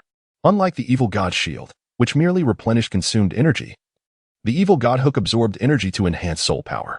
At this moment, Zhu Zhuqing was harnessing this devouring effect. After consuming over 20 ancient demon orcas, Those that had been stunned by the lightning began to regain their senses, retreating in terror from Zhu Shiqing, initially believing her to be vulnerable. They were astonished to discover a foe far more ruthless than Ning Xiao. While Ning Xiao's attacks merely inflicted pain and inexplicable adverse effects, Zhu Shiqing's strikes were merciless, resulting in the swift demise of countless demon orcas. As she glided through the water, her evil god hook had retracted to a normal length, swaying gently like a cat's tail, creating ripples in her wake. Despite having absorbed more than 20 demon orcas, her hook bore no trace of blood. This was not due to the cleansing properties of seawater, but rather the complete consumption of blood by the hook's devouring effect. Regrettably, Zhu Shiqing lamented that her devouring ability could only absorb energy and not condense soul rings or soul bones like Xiaogu could. Her gaze fell upon the remaining demon orcas, their eyes wide with fear. Wherever her gaze landed, they fled in terror. Just as she prepared to continue her assault on the orca horde, a faint voice whispered in her ear. Transmitted through mental energy, a feat achievable by those with formidable spiritual strength. Such a method was beyond the capabilities of soul beasts, indicating that only Ning Xiao possessed this ability in the vicinity. Zhu Shiqing turned her attention towards Ning Xiao, who stood atop the back of the demon orca king, which was sinking helplessly. At that moment, Zhu Shiqing felt a surge of excitement. Was she finally to receive her sixth soul ring? Dismissing the ancient demon orcas, she swiftly swam towards Ning Xiao. Meanwhile, the demon orca king, on the brink of death, remained oblivious to its impending fate, still clinging to the belief that Ning Xiao could not kill it. Its injuries were far more severe than before, yet it thought that with time, it could recover. Suddenly, a rush of water announced the arrival of the dark skeletal whip, striking the Orca King's respiration hole. In an instant, the demon Orca King's mind went blank. When it regained its senses, it realized that someone intended to slay it. Its vitality was rapidly ebbing away, and despite its desire to struggle, Ning Xiao's weight felt like an insurmountable mountain pressing down upon it, leaving it unable to do anything but sink. The demon Orca King recognized the owner of the skeletal chain, a figure clad entirely in dark armor. How could this be? The orca was reluctant to accept this reality, having previously sensed that the person was merely at the level of a soul king. It was certain that, even in a passive state, its defenses were impenetrable to a soul king, and even its weakest respiratory opening was beyond their reach. 60 levels? She seeks to absorb my soul ring. The demon Orca King detected Zhu Shiqing's precise level. It could not fathom how she had breached its defenses. Yet the reality of the evil god hook embedded in its body was undeniable. The Orca King seethed with anger, realizing it had been deceived by Ning Xiao. Although Ning Xiao had sworn not to kill it, he had indeed not slain it, merely rendered it incapacitated. Determined to make a final stand, the 10,000-year soul beast clung to its pride, refusing to be humiliated as a mere soul ring for a human. The Orca King contemplated self-detonation. Even in death, it would not allow anyone to claim its soul ring. Moreover, the explosion of a 10,000-year soul beast would be cataclysmic, obliterating all life in the surrounding waters. The Orca King believed that even Ning Xiao could not survive such a detonation. In that event, it would achieve a semblance of revenge. Regrettably, the demon Orca King had overestimated its capabilities. Had it attempted self-detonation earlier, before Zhu Shiqing's assault, it might have succeeded. Until now, it had erroneously believed that Ning Xiao dared not kill it. Nonetheless, the instinct for survival was strong, and no creature desires death. However, it was now too late. As the demon Orca King attempted to gather its energy, it discovered that it could no longer control it. The energy was flowing towards the evil god hook embedded within its flesh. Anger, humiliation, and a deep-seated resentment consumed the demon Orca King, its feelings of animosity towards both Ning Xiao and Zhu Shiqing intensifying. As its consciousness began to wane, it resigned itself to its fate. Knowing it was on the verge of death, "I shall not go quietly." The last words it uttered, with a voice tinged with human-like clarity, echoed its defiance before its demise. In the midst of a tumultuous sea, Zhu Shiqing stood triumphant, the formidable demon whale king now lifeless before her. The presence of two formidable deities had instilled terror in the remaining demon whales, causing them to scatter in fright. Ning Xiao, undeterred by their plight, hoisted the carcass of the demon whale king and ascended towards the ocean's surface. He produced a ship-like soul guide device, channeling his soul power to amplify it, allowing it to float majestically atop the waves. With my soul energy augmenting it, this vessel has become remarkably resilient. Even the immense energy released from absorbing a 100,000-year soul ring will not damage it, Ning Xiao declared. Zhu Shiqing leaped eagerly onto the craft, her ethereal armor dissipating as she impatiently began to extract the soul ring from within the remains of the demon whale king. Guided by her will, a vibrant crimson soul ring emerged from the colossal body, a sight she had witnessed numerous times before, yet each occasion filled her with exhilaration. Ning Xiao hovered nearby, his whale tail having transformed into human legs. He expertly manipulated the ship-like device, ensuring it remained steady amidst the raging sea. Clad in his cloud-bat armor, he remained vigilant, using his mental prowess to detect any disturbances in their surroundings. He could not allow even the slightest mishap as Zhu Zhiqing absorbed the soul ring. In a grand hall on Sea God Island, a woman of regal bearing gazed into the distance, her beauty unparalleled. Clad in a resplendent scarlet robe and wielding a staff, she was Poseidon, the sea god Douluo, renowned for her unmatched prowess in the ocean. The demon whale king has perished, she spoke softly, her ruby lips parting in surprise. Her words startled a female attendant beside her. What? The demon whale king is dead? How could that be? Its strength was formidable, aside from you. Who in the sea could defeat it? Poseidon, her expression inscrutable, continued to survey the horizon. Two individuals have emerged from the ocean, their aura peculiar, bearing the essence of other deities. I have been observing them since their arrival, for they have persistently sought trouble with the demon whale king. The attendant's astonishment deepened. Are you suggesting they were the ones who killed the demon whale king?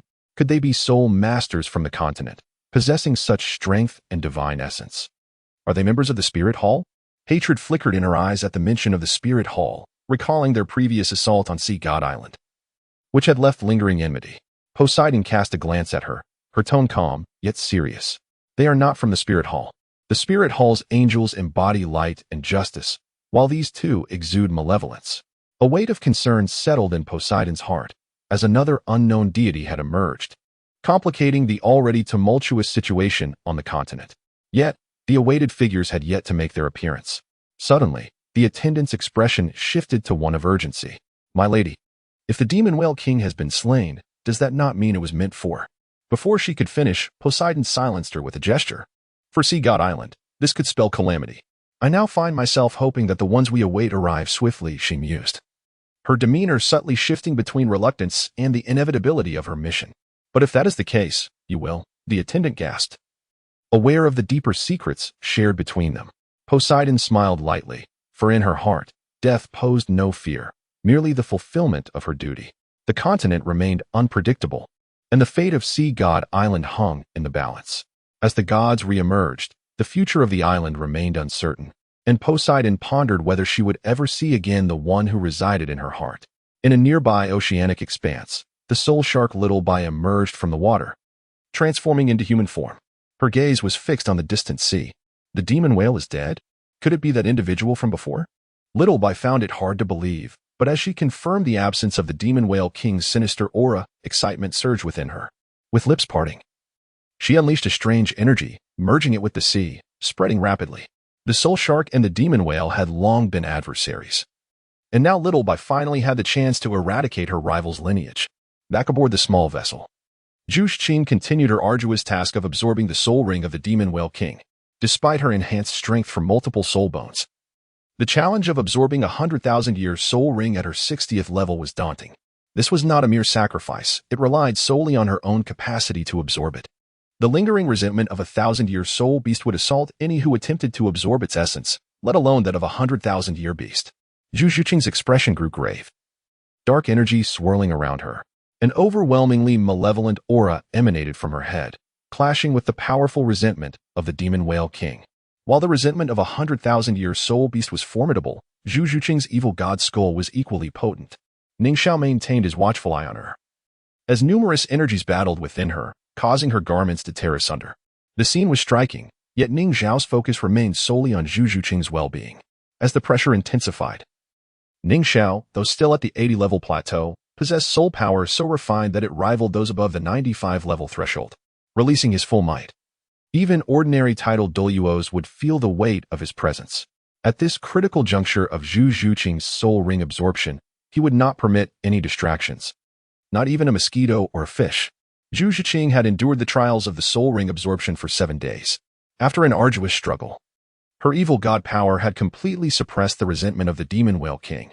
3 days later, the lingering resentment was entirely eradicated, and the crimson soul ring began to meld with her body.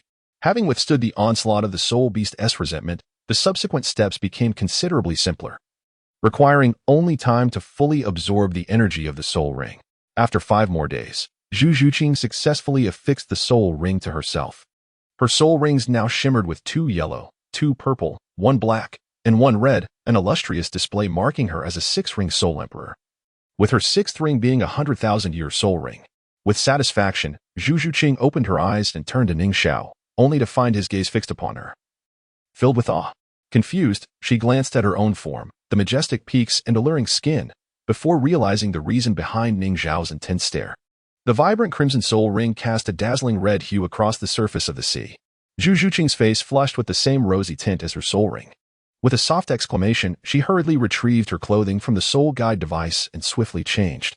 "You're still looking," Zhu Zhuqing exclaimed.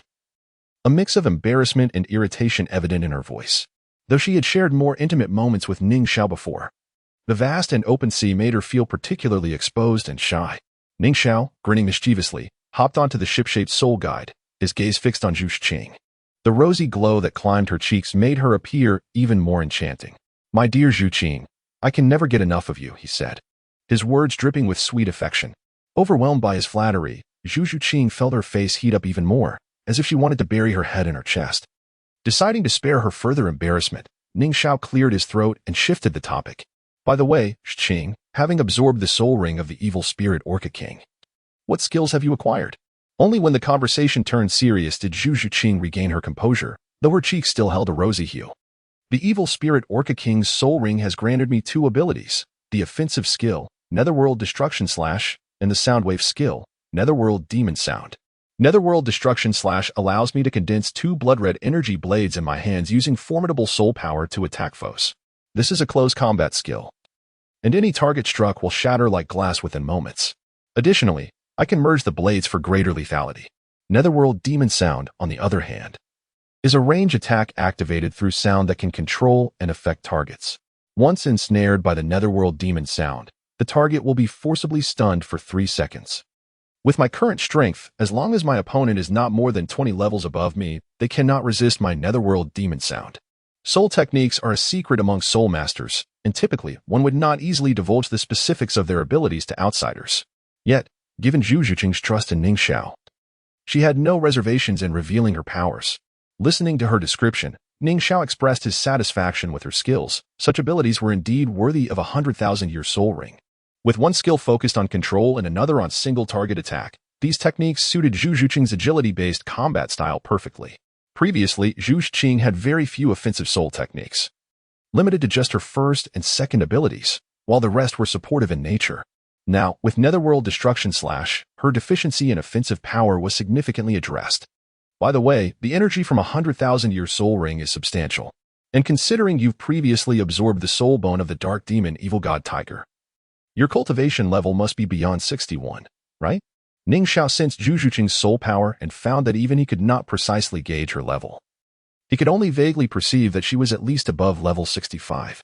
Zhu Zhuqing's soul power had become remarkably restrained. And with the evil god's skull and dark torso bone, it was evident that, without a significant level gap, one would hardly detect her soul power fluctuations.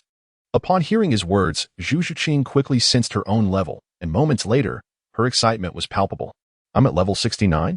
She exclaimed, her voice laced with disbelief and exhilaration. The speed of her advancement was astonishing. Having just absorbed her 6th soul ring, she had reached the pinnacle of her current level, just one step away from absorbing the next. Ning Xiao was equally surprised by Zhu Zhuqing's rapid level increase. It felt almost like a jest. He quickly deduced the reason behind it.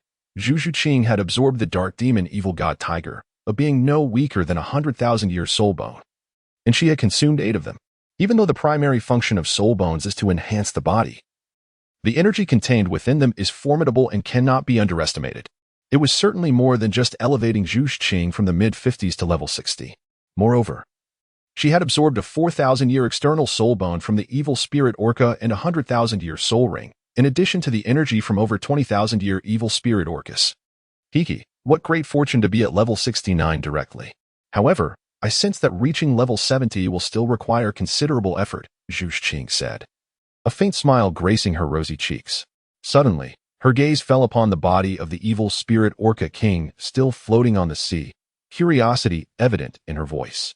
Isn't it said that 100,000-year evil spirit Orca King must drop a soul bone upon death? I wonder which part it will drop. Summoning her evil god wings, she eagerly leaped onto the corpse of the Orca King, with Ning Xiao following suit. The once mighty ocean overlord had been dead for half a month, its decaying body now emitting a pungent odor that made Zhu Zhuqing's brow furrow. Ning Xiao grimaced as he observed the horrific state of the whale, his only thought being that it was unfit for consumption. Suddenly, a dim crimson glow emanating from the Orca King's body caught Zhu Zhuqing's attention.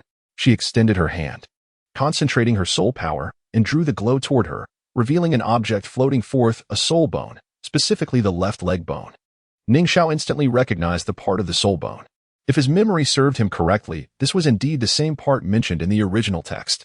Moreover, the left leg bone came with two skills, a single target attack called Orca Demon Axe and a range attack known as Orca Tooth Shatter. It is a certainty that the death of a 100,000-year soul beast results in the dropping of a soul bone, accompanied by a unique characteristic. The individual who slays this 100,000-year beast will receive the soul bone corresponding to the part they lack. Had Ning Xiao been the one to defeat the evil spirit Orca King, the soul bone dropped would have surely been the head bone. Unfortunately, Zhu Zhuqing, who had vanquished the Orca King, would receive a random soul bone from the set.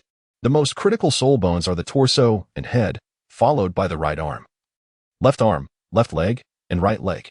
The soul bone that the evil spirit Orca King dropped was second to last in importance, indicating Zhu Zhuqing's luck was less than favorable.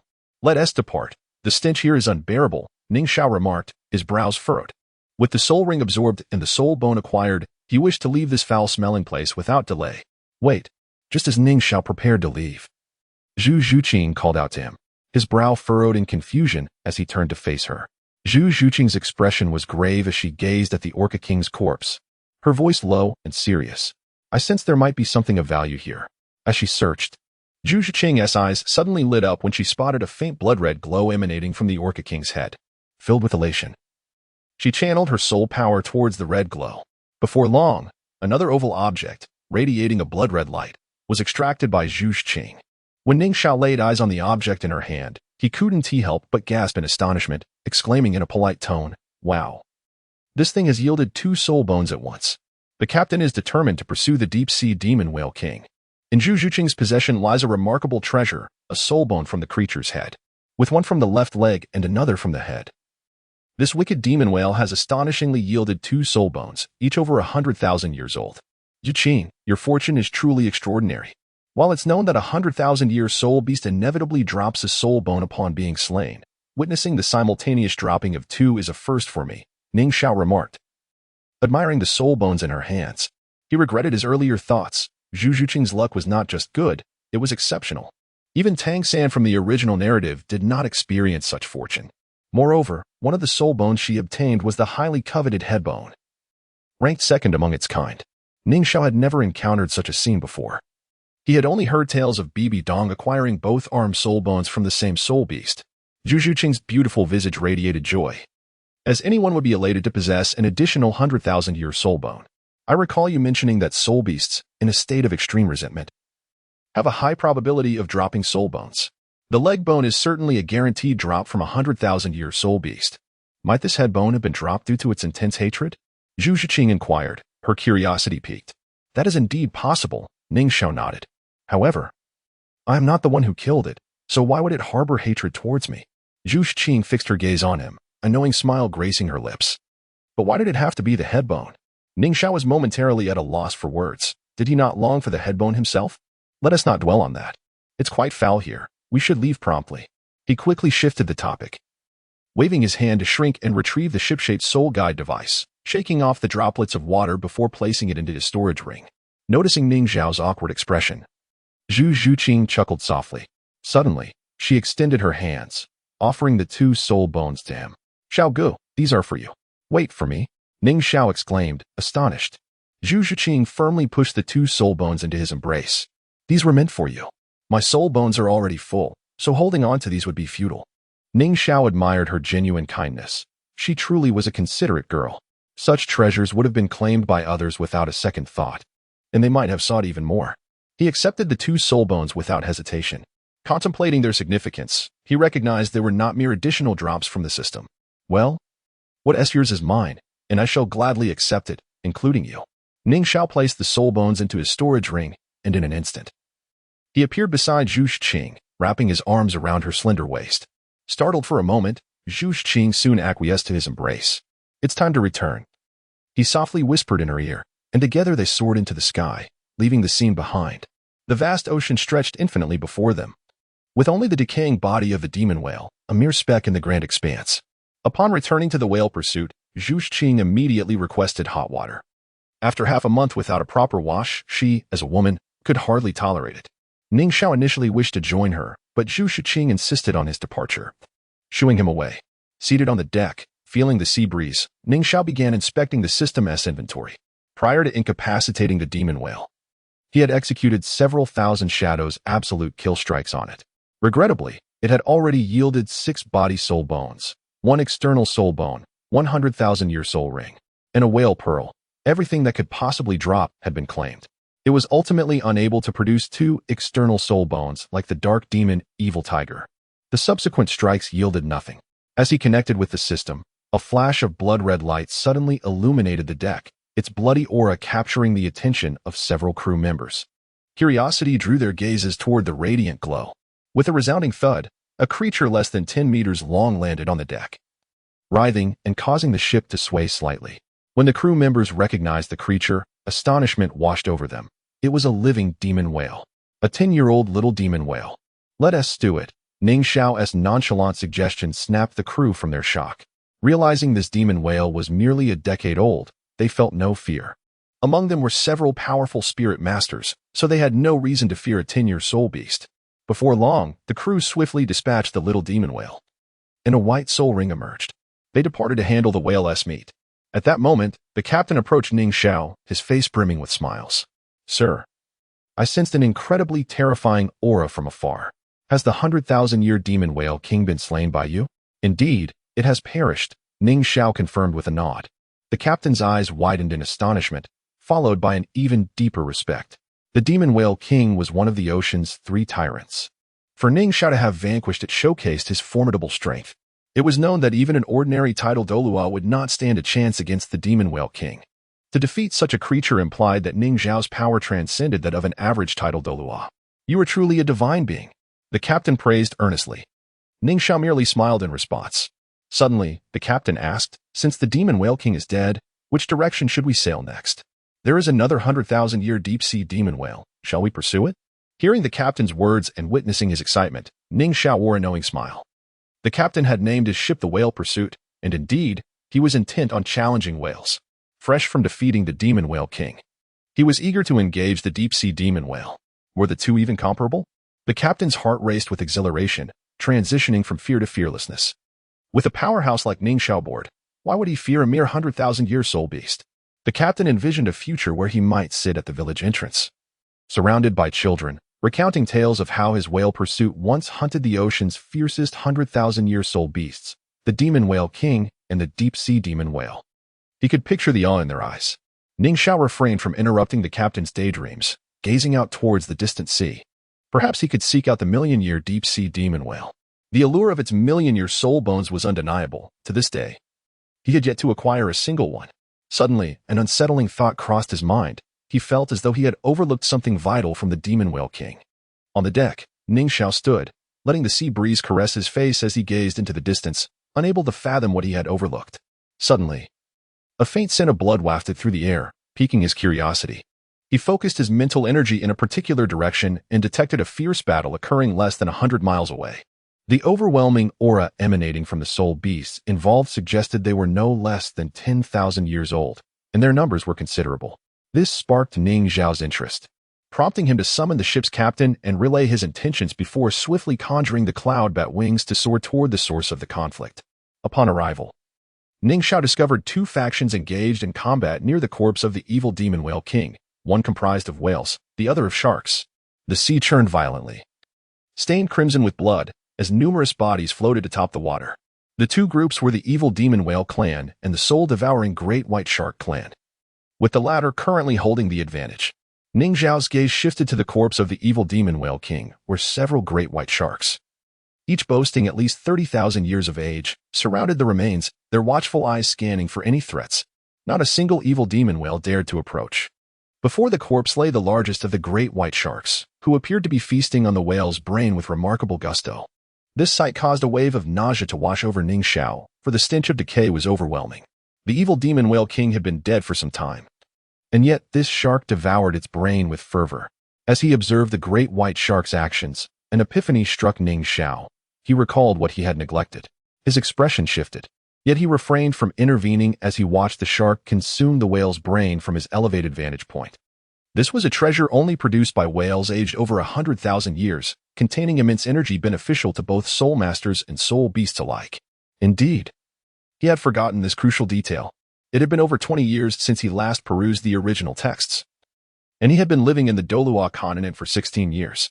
The records on sea soul beasts and the 7 treasures glazed tile school's literature were scant, leading him to forget many aspects. Furthermore, the unexpected acquisition of 2 soul bones had momentarily clouded his judgment, making him overlook the significance of the whale's brain amidst the foul odor emanating from the corpse. Both the evil demon whale clan and the soul-devouring great white shark clan were undoubtedly drawn to the allure of the whale's brain. The malevolent nature of the evil demon whales meant they harbored no qualms about cannibalism if it meant enhancing their strength. Some among them likely sought to consume the evil demon whale king's brain, hoping that luck would bring forth another whale of the same caliber, allowing their clan to dominate the seas once more. Previously, when Zhu Zhuqing absorbed her soul ring, Ning Xiao's oppressive aura had deterred any evil demon whales from making a move. Once he departed, they felt emboldened to approach the soul-devouring great white sharks. Bearing a deep-seated enmity toward the evil demon whales, had been summoned by the news of the whale king's demise, igniting their desire for vengeance. Under normal circumstances, the evil demon whales held double the power of the great white sharks, however. With the evil demon whale king slain, and the presence of an experienced leader like Xiao Bai, the battle tilted heavily in favor of the sharks.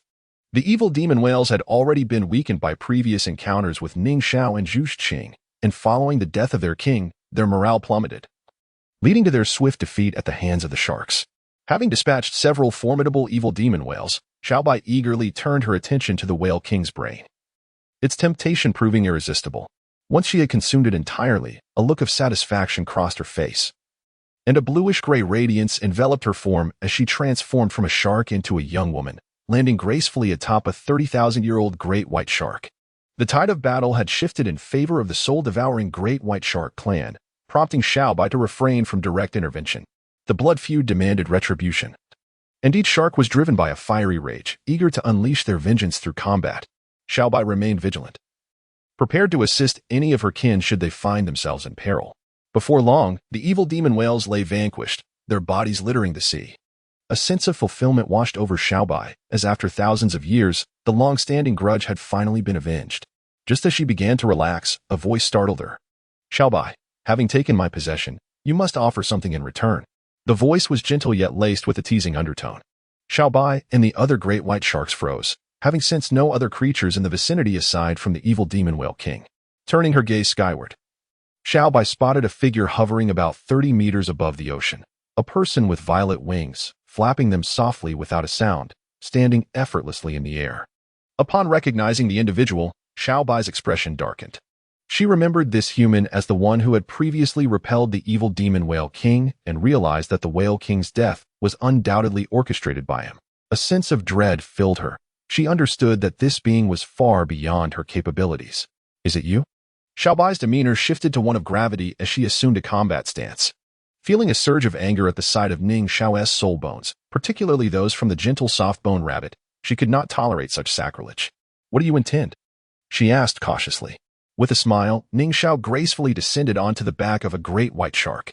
As the shark struggled beneath him, Xiao Bai, fearing the consequences of angering Ning Xiao, quickly communicated with the creature to calm it down. Ning Xiao stood steadily on the shark's smooth back, gazing at Xiao Bai with an air of tranquility. I am the one who slayed the evil demon whale king, and thus all that belongs to it is rightfully mine. However, you have consumed its brain.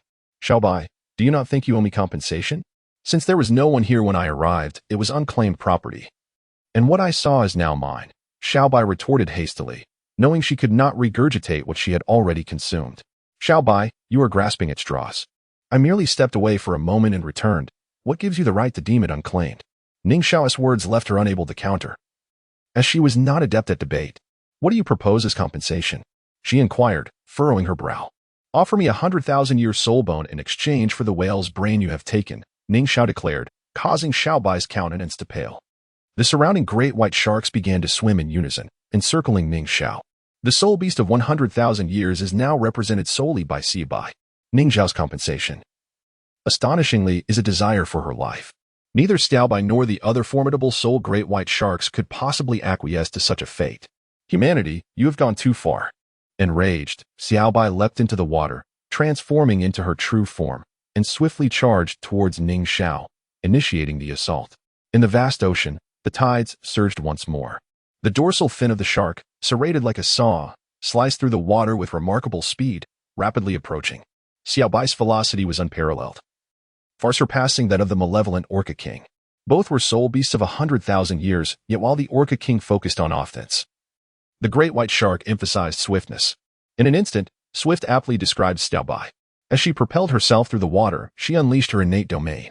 The magic shark domain, once activated, allowed her to manipulate the surrounding waters as effortlessly as her own body. Xiao Bai summoned powerful water columns that surged towards Ning Xiao. Ning Xiao cast a fleeting glance at Xiao Bai, with a sudden flutter of the wings behind him. He departed from the great white shark he had been atop and soared to a height of 100 meters above the ocean's surface. The sky was his most familiar battlefield, where agile flight enabled him to evade Xiao Bai's onslaught with ease. Xiao Bai, how dare you provoke me? You overestimate your capabilities. The Orca King has already fallen. Do you wish to meet the same fate? A mocking voice echoed from the heavens. Xiao Bai's fierce shark visage gazed upward, embodying an almost human-like wrath. You are the one doomed. Your entire family shall share your fate. Die. Xiao Bai seethed with fury, well aware of the stakes. With a powerful flick of her tail, she sent forth thousands of water columns, each as thick as a thumb, soaring towards Ning Xiao. These water columns seemed to be enveloped in a peculiar energy. Suddenly, those columns solidified, crystallizing as if frozen. They transformed into countless ice arrows, resembling a barrage of projectiles. Ning Xiao observed the rising ice arrows with a serene smile on his face. A domain, you say? I have yet to manifest mine. Domains are remarkable abilities. Some weaken foes while others enhance the wielder, yielding extraordinary effects. The Orca King had possessed a domain as well, yet each time, Ning Xiao had struck from a distance before it could activate its powers. Once incapacitated, the Orca King had no chance to unleash its domain. Had it done so, Ning Xiao might have faced a greater challenge. Ning Xiao had consulted the system, learning that such innate domains required specific physical forms and could not be obtained through conventional means. Indeed, domains were extraordinary capabilities, and he resolved to experiment with one after concluding his current endeavors. Meanwhile, Xiao Bai was employing her domain power, crystallization. Ning Xiao's expression remained unchanged, exuding an air of ease. Sea soul beasts were inherently at a disadvantage against skybound soul masters. This seemingly fierce attack could be effortlessly avoided if Ning Xiao continued to ascend. Ultimately, these ice arrows were formed from Xiao Bai's energy. Their ascent was limited, and their speed could not rival the velocity of the cloud bat wings. However, Ning Xiao chose not to evade the ice arrows by rising further. He favored offense. Channeling energy into his hands, the Chaos Blade manifested, accompanied by 6 red and 1 gold soul rings.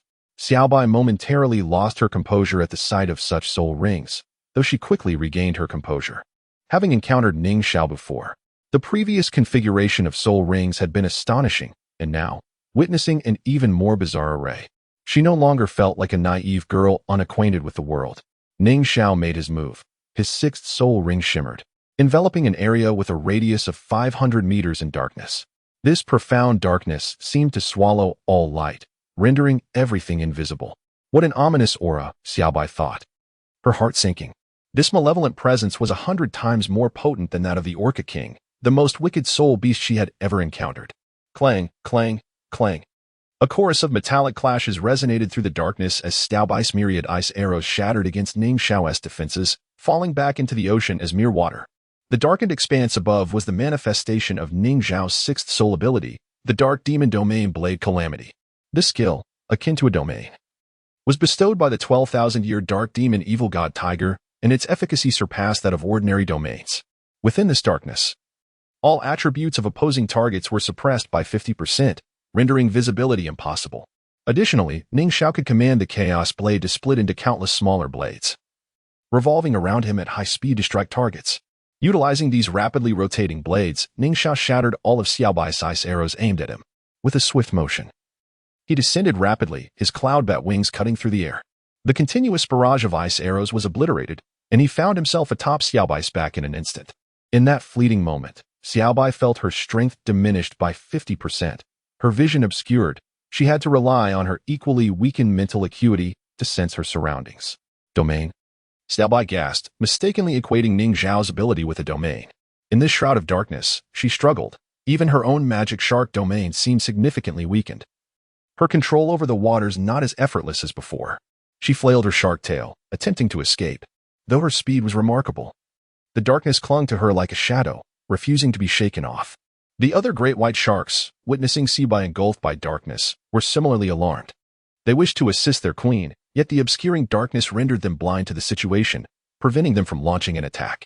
As Xiaobai swam at high speed, dragging a veil of darkness with her, she could not discern her surroundings. In her frantic movements, she inadvertently collided with several of her fellow sharks, sending them reeling. Xiaobai, behave yourself. I have just reached level 80. If you do not cooperate, I shall use you as my 8th soul ring. A light-hearted voice echoed behind her, inciting further rage. Despicable human, to treat us, soul beasts of 100,000 years, as mere soul rings. I will kill you. Xiaobai roared in fury.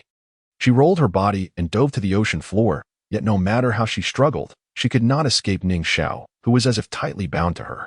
Xiaobai, your lack of cooperation matters not. I shall claim the soul bone I desire myself. It may be your first time. It might hurt a bit. So bear with it. Upon hearing Ning Xiao's words, Xiaobai's anger intensified. This human indeed intended to kill her to obtain her soul bone. Ning Xiao's 5th soul ring flickered. Activating his 5th soul technique, the Spirit Blade Shadow Division. One hand wielded the Chaos Blade. The greatest advantage of his 6th soul technique, Dark Demon Domain Blade Calamity, was that Ning Xiao could solely utilize his dark powers without resorting to offensive skills. He could simultaneously employ his martial spirit for other attacks. Maintaining such a dark domain required a considerable amount of soul power, yet given Ning Xiao's current reservoir of strength, this was of little concern. The darkness nullified Xiaobai's magic shark domain suppression over him, and now he activated his most efficient equipment-granting skill, the Dual Shadow Death Strike. The twin blades slashed against Xiaobai, whose defenses paled in comparison to those of the Orca King, leaving her bloodied and battered. A moment later, anguish cries echoed through the waters, heartbreaking and sorrowful. The great white sharks, hearing these tormented wails, filled with fury. Damnable human, how dare you insult our queen? Though these soul beasts, with less than 100,000 years of cultivation, could not articulate their thoughts, they shared a common sentiment. All the great white sharks surged towards Xiaobai's direction. Yet their speed was no match for that of their king, growing increasingly distant. Beneath the surface, several hundred meters deep, Xiaobai continued to swim with fervor. Ning Xiao stood atop the back of Xiaobai, gazing at the 2 scars etched upon her form, feeling a pang of compassion. Xiaobai was ultimately not a malevolent soul beast like the evil Soul Whale King, and he found it difficult to exert cruelty upon her. However, in pursuit of the coveted 10,000-year spirit bone, he had no choice but to proceed. With 2,000 critical strikes, he subdued Xiaobai's realm of magic sharks, rendering her momentarily silenced and unable to activate her powers again. Ning Xiao also withdrew the darkness, lifting the suppression he had imposed upon her. Xiaobai, let us try once more. The first attempt may have caught you off guard, but with a few more repetitions, you shall become accustomed to it. As Ning Xiao's words resounded, he initiated the second wave of impact. The vast ocean, unrivaled Poseidon, was ultimately subdued for a total of $4,000. Ning Xiao sensed a significant weakening of the breath emanating from beneath him, where Little White lay. Ultimately, he refrained from executing a third strike, not wishing to inadvertently slay Little White. Just as he prepared to depart, an overwhelming aura of pressure surged toward him, far surpassing that of the malevolent Orca King. Under this formidable presence, the Orca King seemed as helpless as a mere child. Such a terrifying force. Ning Xiao's heart tightened. In an instant, he donned the cloud-bat divine armor, maximizing his capabilities. The chaotic blade in his left hand vanished, replaced by his grasp on Little White's shark tail. She struggled, but the strength of her 100,000-year spirit beast form was no match for Ning Xiao. Release me, human. Despicable, shameless, vile. Little White cursed. Yet Ning Xiao's grip was like iron, firmly restraining her tail. Ignoring her outbursts, he transformed his legs into a whale's tail, propelling them forward at full speed, dragging Little White's shark form out of the water. Upon breaching the surface, his whale tail swiftly reverted to normal legs, now clad in a purplish-black battle armor. As Ning Xiao held her tail, Little White could not acclimate to the absence of water. A bluish-gray light flickered across her form, and her massive shark body, spanning over 20 meters, dissipated, transforming into a girl clad in blue-gray leather armor. At this moment, she hung upside down, and Ning Xiao grasped her left leg, lifting her aloft. This girl was none other than Little White. Unlike Xiao Wu's transformation, this was a characteristic of marine spirit beasts. Such beings cannot survive on land. Yet 100,000-year marine spirit beasts can temporarily assume a human form to venture ashore. As she transformed, Little White immediately aimed a kick at Ning Xiao with her right leg.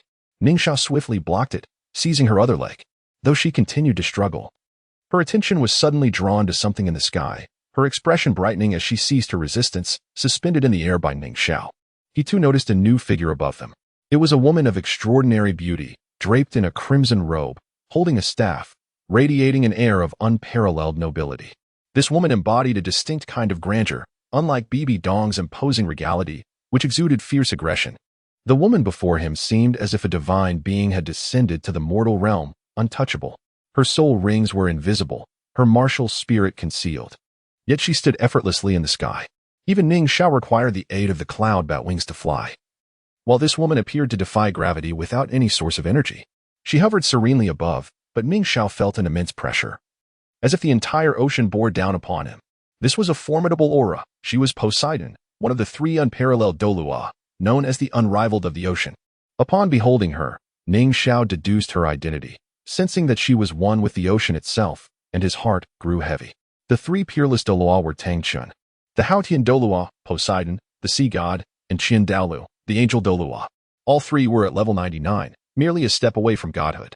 On the ocean, Poseidon wielded the full power of the sea, having bested both Tang Chun and Qian Daolu, while Tang Chun was invincible on land, renowned for the Haotian hammer. Both Poseidon and Qian Daolu were no match for him there. In the skies, however, Qian Daolu had been alternately defeated by Poseidon and Tang Chun. Ning Xiao, at the remarkable age of 17, had attained level 80, boasting an extraordinary configuration of soul rings. His prowess was exceptional. Even facing the sky blue bull python and titan giant ape, he felt confident in overpowering both. Yet now, confronted with Poseidon, he truly felt the weight of the cosmos, as if he were at odds with the entire ocean. Poseidon regarded Ning Xiao with keen interest, sensing the presence of other deities within him. She was astonished by his formidable soul ring configuration, 600,000-year soul rings and 1,000,000-year soul ring. Surely, such an arrangement was not easily achieved, even for a divine heir. The strange battle armor he adorned, alongside several soul bones exceeding 100,000 years, left her pondering the nature of this remarkable being. An 80-level individual at such a young age was the most extraordinary she had ever encountered. Poseidon contemplated the potential benefit of this individual receiving the sea god's inheritance for Sea God Island. However, sensing the essence of other deities within him, she understood that he was already beyond the reach of the sea god's legacy. Junior Ning Xiao pays his respects to Senior Poseidon. My condition prevents me from bowing. He spoke first, his expression deceptively innocent, capable of misleading those unfamiliar with him. Little White, however, felt a surge of resentment towards Ning Xiao. Being held aloft made it impossible for her to perform any respectful gesture. Her feelings toward him were a blend of fear and loathing. The pain from the brief skirmish still burned on her back. Nevertheless, she refrained from resisting Ning Xiao, recognizing that her strength was no match for his. With Poseidon's arrival, she resolved to leave everything in her capable hands. Very well, Poseidon nodded, her demeanor unchanged as she continued to gaze at Ning Xiao. Little White is a friend of Sea God Island. I apologize on her behalf for the earlier disrespect. What must be done for her release? Her tone was remarkably calm, imbued with an ethereal quality, akin to the voice of a deity. Any ordinary person might easily succumb to such a voice, but Ning Xiao remained unfazed. Humanity's pursuit of soul beasts for soul rings is a natural order of things. As you have observed, I have reached the level necessary to acquire a soul ring.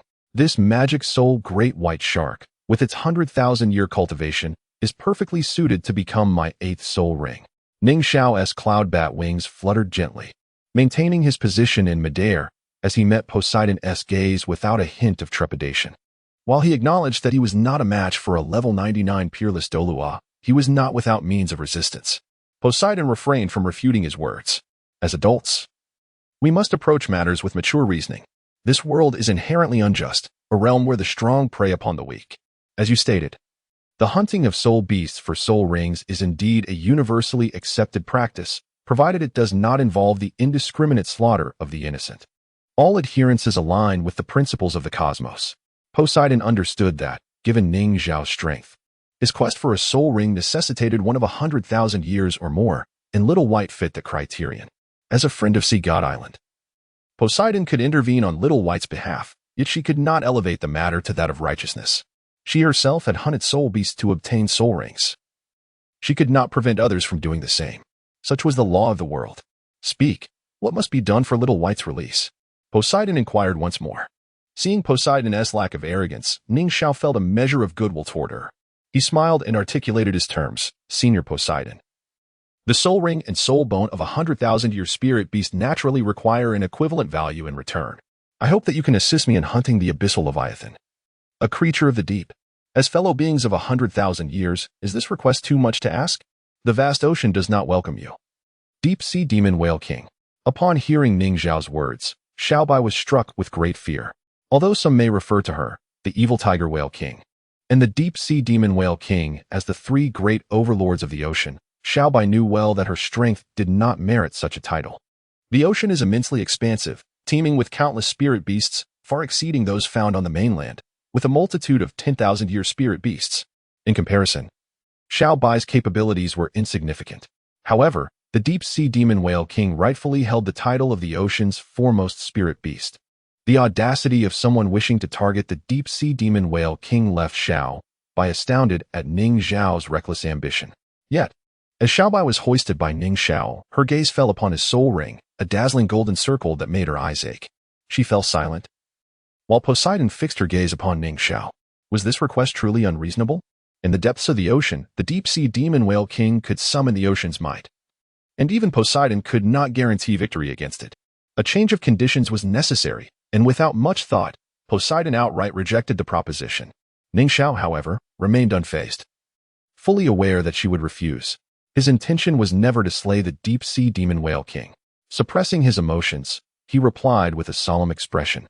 Does Senior Poseidon believe that Xiaobai is inferior to the deep sea demon whale king, unworthy of your assistance in hunting it? Or do you take me for a child of lowly power? Ning Xiao's words caused Poseidon's demeanor to shift momentarily. While it was true that Xiaobai's strength paled in comparison to the deep sea demon whale king, such bluntness was a blow to her pride. Moreover, Xiaobai was the mount of the sea god and a friend of Sea God Island.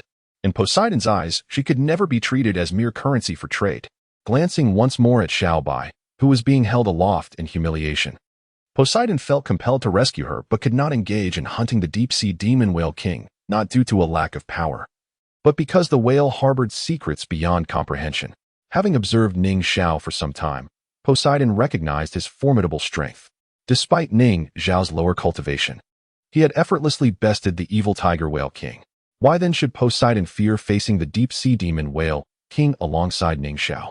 After a brief silence, Poseidon resolved, I cannot assist you in hunting the deep sea demon whale king. Release Xiaobai, and I shall grant you a soul ring instead. Are you aware of other 10,000-year spirit beasts? Ning Xiao feigned surprise. Poseidon shook her head. As the high priestess of Sea God Island, it was her duty to protect the ocean's spirit beasts, including Xiaobai and others of her kind. She could not sacrifice one of her own to save another. With a wave of her hand, a golden orb appeared in her palm. Xiaobai's eyes widened in astonishment. Was that the God-given soul ring? Xiaobai was taken aback, never anticipating that Poseidon would offer such a precious item for her rescue. The God-given soul ring was a rare treasure, attainable only by black-level sea god exam candidates upon their first breakthrough. It could be directly absorbed, allowing one to attain the highest possible age limit for a soul master and acquire the most suitable soul skills. The worth of the God-given soul ring was on par with that of a 10,000-year soul ring or soul bone. Ning Xiao, upon seeing the orb in Poseidon's hand, felt a surge of delight. He had never witnessed a God-given soul ring before, but the intense energy emanating from it allowed him to deduce its significance. A remarkable prize indeed. Poseidon, under the constraints of custom, could not freely bestow the God-given soul ring upon anyone, yet for the sake of saving Xiaobai, even the sea god would not hold her accountable. With a flick of her wrist, the God-given soul ring floated towards Ning Xiao. He was immensely satisfied. His intent had never been to harm Xiao Bai, and this unexpected boon was a pleasant surprise. Senior Poseidon is truly magnanimous. Ning Xiao expressed his gratitude with a smile. Releasing Xiao Bai, who plummeted into the sea. As she fell, she quickly transformed into her shark form. With a splash, she re-emerged, her fierce shark head glaring at Ning Xiao. The humiliation of being captured was profound, yet her strength was insufficient to contend with him. Ning Xiao reveled in his acquisition of the God-given soul ring, but Poseidon's voice rang out once more, "Young one, depart from here. The ocean does not welcome you." Her tone was calm as her martial spirit materialized, a golden, humanoid form radiating dignity and sanctity. Poseidon's soul ring configuration was formidable, 8 black and 1 red, making her the most powerful individual Ning Xiao had ever encountered. With a wave of her hand, the ocean stirred violently. Her casual strike summoned towering waves that surged towards Ning Xiao. His expression shifted as he stored the God-given soul ring in his storage ring, transforming his cloud bat wings into a shield that enveloped him. The immense waves crashed against the shield, and the resulting force propelled Ning Xiao several miles away. In the water, Xiao Bai observed Poseidon effortlessly driving Ning Xiao away, her admiration for Poseidon's unfathomable strength deepening. Though Poseidon may not be as old as Xiao Bai, she was undoubtedly the rightful title holder of the ocean's supremacy. "My apologies, Lady Poseidon, for my recklessness," Xiao Bai said as she returned to her human form. Bowing her head in contrition, Poseidon regarded her and replied, "You are not to blame. The evil tiger whale clan is your ancestral enemy, and your thirst for vengeance is understandable. Securing the evil tiger whale king's brain has yielded considerable rewards for you. Come with me to Sea God Island, where you can properly digest your gains. I anticipate that the one destined for the ocean shall soon arrive." With that, Poseidon soared towards Sea God Island, prompting Xiao Bai to hastily gather her kin and swim in the same direction. Meanwhile, Ning Xiao found himself submerged in the ocean, having been cast away by Poseidon's formidable strike. The sensation of being engulfed in waves was overwhelming, akin to nearly drowning, rendering him unable to employ his soul skills.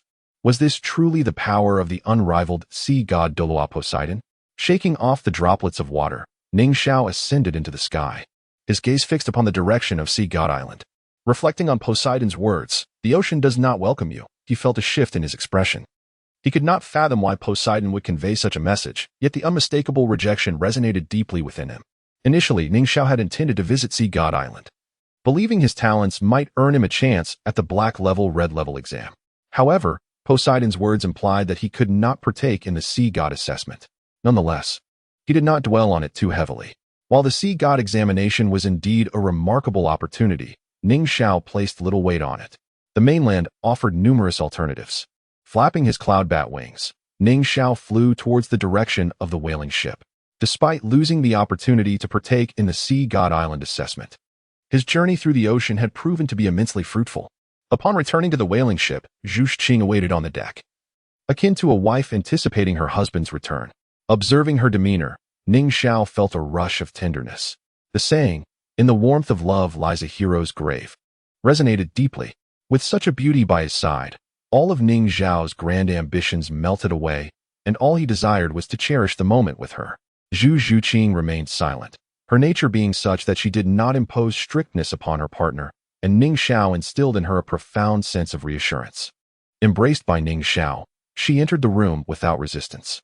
The following day, the captain inquired about Ning Xiao's next course of action. "My lord, the deep-sea demon whale king lies in that direction. Shall we pursue it?" The captain's face brimmed with excitement, still captivated by thoughts of the formidable creature. Had it been before, Ning Xiao might have agreed, but after witnessing Poseidon's might, he dismissed the notion. The strength of the deep-sea demon whale king was certainly on par with Poseidon.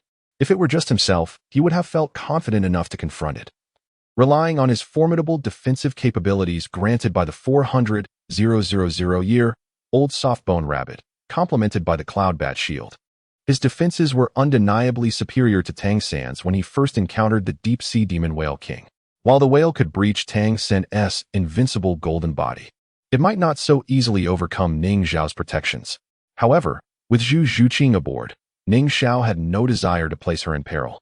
He lacked the confidence to inflict harm upon that colossal beast, and should it become enraged and pursue them across the ocean, He doubted his ability to safeguard Zhu Zhuqing. Moreover, Poseidon had issued an ultimatum to Ning Xiao. Remaining at sea could provoke a joint pursuit from both Poseidon and the deep-sea demon whale king. No. We have lingered away from land for too long. Let us return, Ning Xiao declared. The captain, though somewhat disheartened by the decision to forego the chase, understood his role as Ning Xiao's supporter and dared not oppose his wishes. Very well, my lord, we shall return.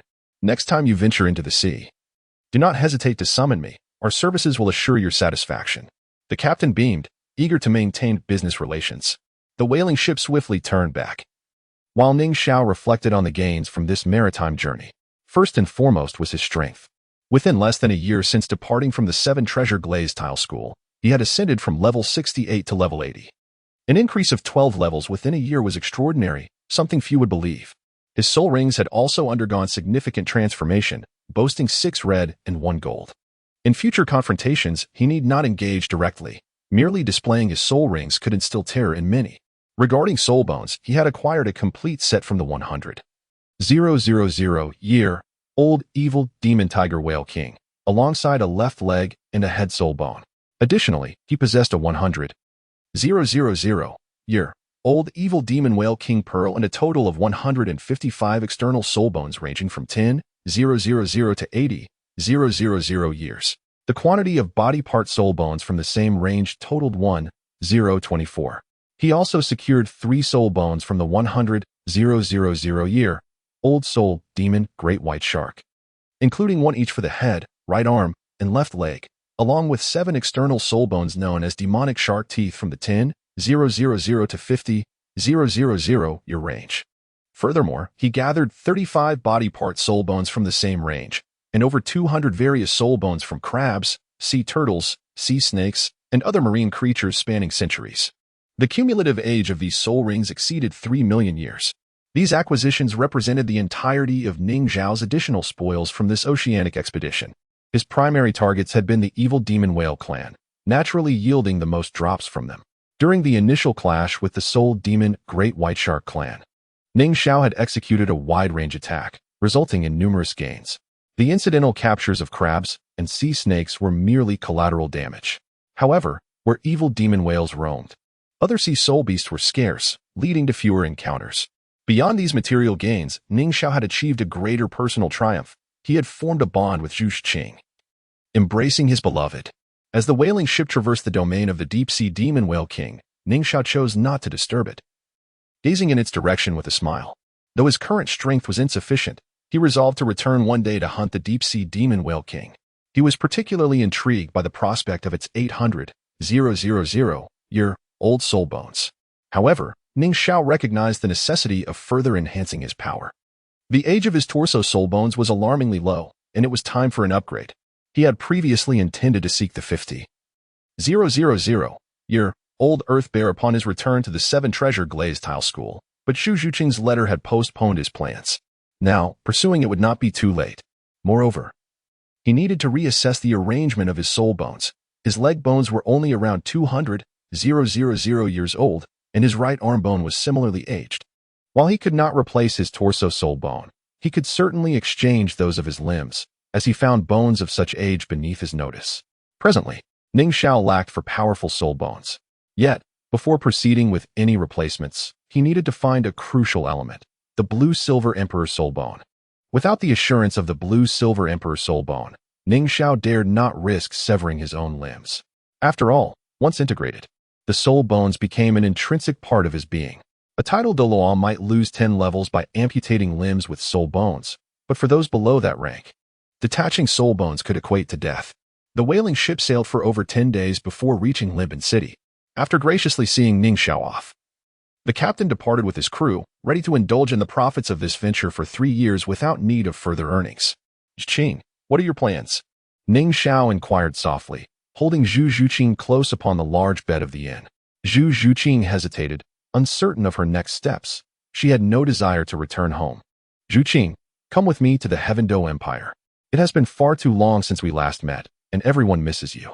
Rong Rong specifically asked me to bring you back, Ning Xiao suggested. Zhu Zhuqing's expression momentarily froze. The voyage at sea, where she had spent cherished moments with Ning Xiao, was so delightful, yet now, She was to meet others again? She understood that she could not possess Ning Xiao entirely. There was also Ning Rong Rong, who shared a profound history with him long before her. Zhu Zhuqing had endured much heartbreak during their time at the academy, witnessing their deep connection. There was also Du Yin, Yi Lingling, and Lu Qiqi. In comparison to them, Zhu Zhuqing felt as though she had taken Ning Xiao away from others. Her feelings were tumultuous. She yearned for a love that would remain steadfast, yet it seemed increasingly improbable. To love someone as exceptional as Ning Xiao meant sharing him with other women. After much contemplation, Zhu Zhuqing finally reached a resolution. Ultimately, they would have to meet. This relationship could not remain shrouded in secrecy. Zhu Zhuqing smiled brightly, answering simply, "All right," as Ning Xiao stepped into the Seven Treasure City. His presence had already been detected by others. At the entrance of the Seven Treasure Glaze sect, Zhu Zhuqing gazed warmly at Ning Rong Rong, Ning Hao, and Su Haikua, who were waiting by the gate. Memories of their shared training experiences flooded back, evoking a profound sense of nostalgia. Although the Duke of Yuming's mansion was her home, Zhu Zhuqing felt a greater sense of relaxation when she was with her friends. Beside Ning Hao, Zhu Zhuqing noticed a striking blue-haired woman, whom she recognized as Qiu Ruoshui, a key member of the former Tianshui Academy. It warmed her heart to see that her friends had settled down and started families. Ning Rongrong glanced at Ning Xiao and then at Zhu Zhuqing, a smile gracing her face. She hurried over, and as Ning Xiao watched the approaching beauty, tenderness blossomed within him. He opened his arms, anticipating her embrace. "Zhuqing," Ning Rongrong affectionately called out, enveloping Zhu Zhuqing in a warm hug, leaving Ning Xiao feeling rather awkward with his arms still outstretched. He retracted his hands, feigning indifference as he looked away. After a moment, Ning Rongrong finally released Zhu Zhuqing. Zhu Zhuqing greeted Su Haikua and Ning Hao, noting that while their appearances had remained unchanged, they seemed more mature. "Sister-in-law," Zhu Zhuqing said, acknowledging Qiu Ruoshui. "Hello, Zhuqing." Qiu Ruoshui replied with a bright smile. "Zhuqing, now that you're here, don't leave. Come inside with me. Everyone misses you. I've already sent messages to Qiqi and Lingling. They should be here soon. Yanjia is currently in the Sunset Forest, so she might arrive later. As for Fengsua and Zhao Yi, those busy bees are off on a mission, so we probably won't see them for a few days," Ning Rongrong exclaimed, linking arms with Zhu Zhuqing as they strolled into the sect, chatting animatedly. Ning Xiao, however, seemed oblivious to their interaction. Ning Xiao rubbed his nose, his expression betraying his discomfort as he sensed Ning Rongrong's underlying resentment. No woman wishes for her partner to have another woman in his life. And Ning Xiao's return with Zhu Zhuqing indicated a firm relationship between them. However, he understood that Ning Rongrong was perceptive and must have already accepted Zhu Zhuqing. After all, during his departure 6 months ago, she had encouraged him to bring Zhu Zhuqing back, and now her closeness with Zhu Zhuqing implied a certain acceptance. Ning Hao and Su Haikua exchanged amused glances at Ning Xiao's awkwardness, yet they admired his situation. The fantasy of having 2 wives is one that many men harbor, especially when both Ning Rongrong and Zhu Zhuqing are exceptionally beautiful. It was even more audacious that Ning Xiao had brought Zhu Zhuqing directly to the Seven Treasure Glazed sect, where Ning Fingji, Ning Rongrong's father, held the position of sect master. Haikua, Haozi, sister-in-law, Ning Xiao greeted the trio. Qiu Ruoshui smiled in response, and Ning Hao, now transformed by marriage, bore an air of gentlemanly composure. Su Haikua, however, slyly approached Ning Xiao, giving him a thumbs up and whispering, "Xiao, you're impressive." Ning Xiao chuckled softly, choosing not to respond as they made their way into the depths of the Seven Treasure Glazed sect. At this moment, Ning Rongrong and Zhu Zhuqing walked closely together, their hands intertwined, while Ning Hao and Qiu Ruoshui also held hands, radiating marital affection. Ning Xiao glanced at Su Haikua, realizing he was alone with this lone wolf. Damn, Ning Xiao thought, observing Ning Hao and Qiu Ruoshui, who were already married. He had missed their wedding while in the Xinglua Empire. It seemed he owed them a gift. Soon after entering a grand hall within the sect, Lu Qiqi and Yi Lingling returned, having been nearby. Lu Qiqi gave Zhu Zhuqing a big hug, expressing her longing, while Yi Lingling was much more reserved. The sisters gathered, filled with laughter, their melodious voices echoing through the hall. "That Davis is utterly despicable. He marries your sister yet has designs on you." "The ocean? I've never been. Is it enjoyable?" They shared amusing anecdotes from their time apart, and Zhu Zhuqing recounted her recent experiences. Though she was typically quiet, she found herself comfortably conversing with her close friends. The ocean sparked a yearning in those who had never seen it. When they learned of Zhu Zhuqing's formidable strength, they were taken aback. Level 69? 100,000-year soul ring? Yiqing, what have you been consuming? Quickly, let me see your 100,000-year soul ring. Lu Qiqi urged excitedly. Although she had witnessed Ning Xiao's 100,000-year soul ring, she found his peculiarities unworthy of mention. Zhu Zhuqing, on the other hand, was a normal person, and her possession of such a soul ring piqued their interest. Unable to resist her friend's enthusiasm, Zhu Zhuqing reluctantly stepped into the center of the hall. Summoning her martial soul, 2 yellow, 2 purple, 1 black, and 1 red soul rings materialized around her. The vibrant red soul ring illuminated the entire hall with a crimson glow. In awe of her soul ring configuration, the crowd fell into stunned silence. Qiao Ruoshui's jaw dropped in astonishment, as the concept of a 100,000-year soul ring was beyond her comprehension. Even the most powerful individuals she had encountered lacked such a rarity. Yet here it was, embodied in a girl not yet 17. Qiao Ruoshui marveled at how prescient Shui Bing's decision had been years ago. Choosing to forego a direct challenge to the Glaze sect had forged a deep friendship instead. The prospect of Zhu Zhuqing acquiring a 6th soul ring of 100,000 years was unfathomable, and Qiao Ruoshui could hardly predict the heights Zhu Zhuqing would achieve. A level 69 soul emperor under the age of 17, such exceptional talent was rare indeed. Comparatively, the most outstanding member of Tianshui Academy, Shui Bing seemed merely ordinary next to Zhu Zhuqing. Impressive, my Zhuqing, Lu Qiqi praised. Though they were all astonished, having witnessed Ning Xiao's might, they were not entirely unprepared for such displays. Ning Fengji had already received news of Ning Xiao's return. However, he refrained from interrupting the gathering of the younger generation, merely observing from a distance. The sight of Zhu Zhuqing accompanying Ning Xiao to the 7 treasure glazed sect left him incredulous. It was a bizarre situation for his son-in-law to bring another woman into their midst. In any other circumstance, such a transgression might warrant serious consequences. Yet Ning Fengji was reluctant to act against Ning Xiao, the very hope for the sect's resurgence.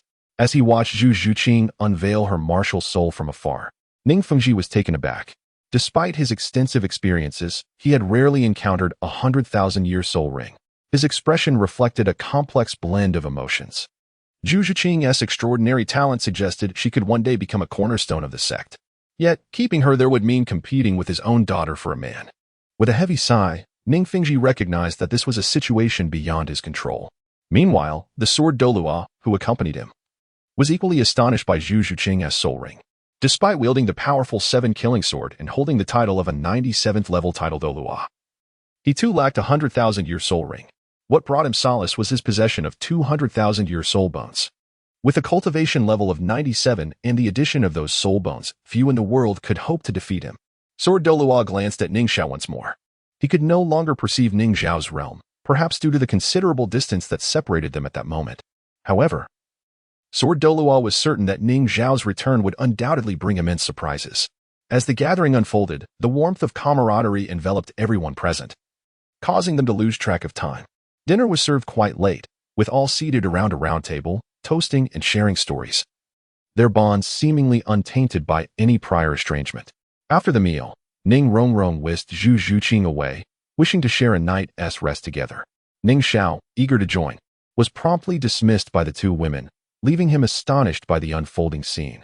In previous nights, he had always found comfort in the presence of a beloved companion, and the solitude of an empty bed felt foreign to him.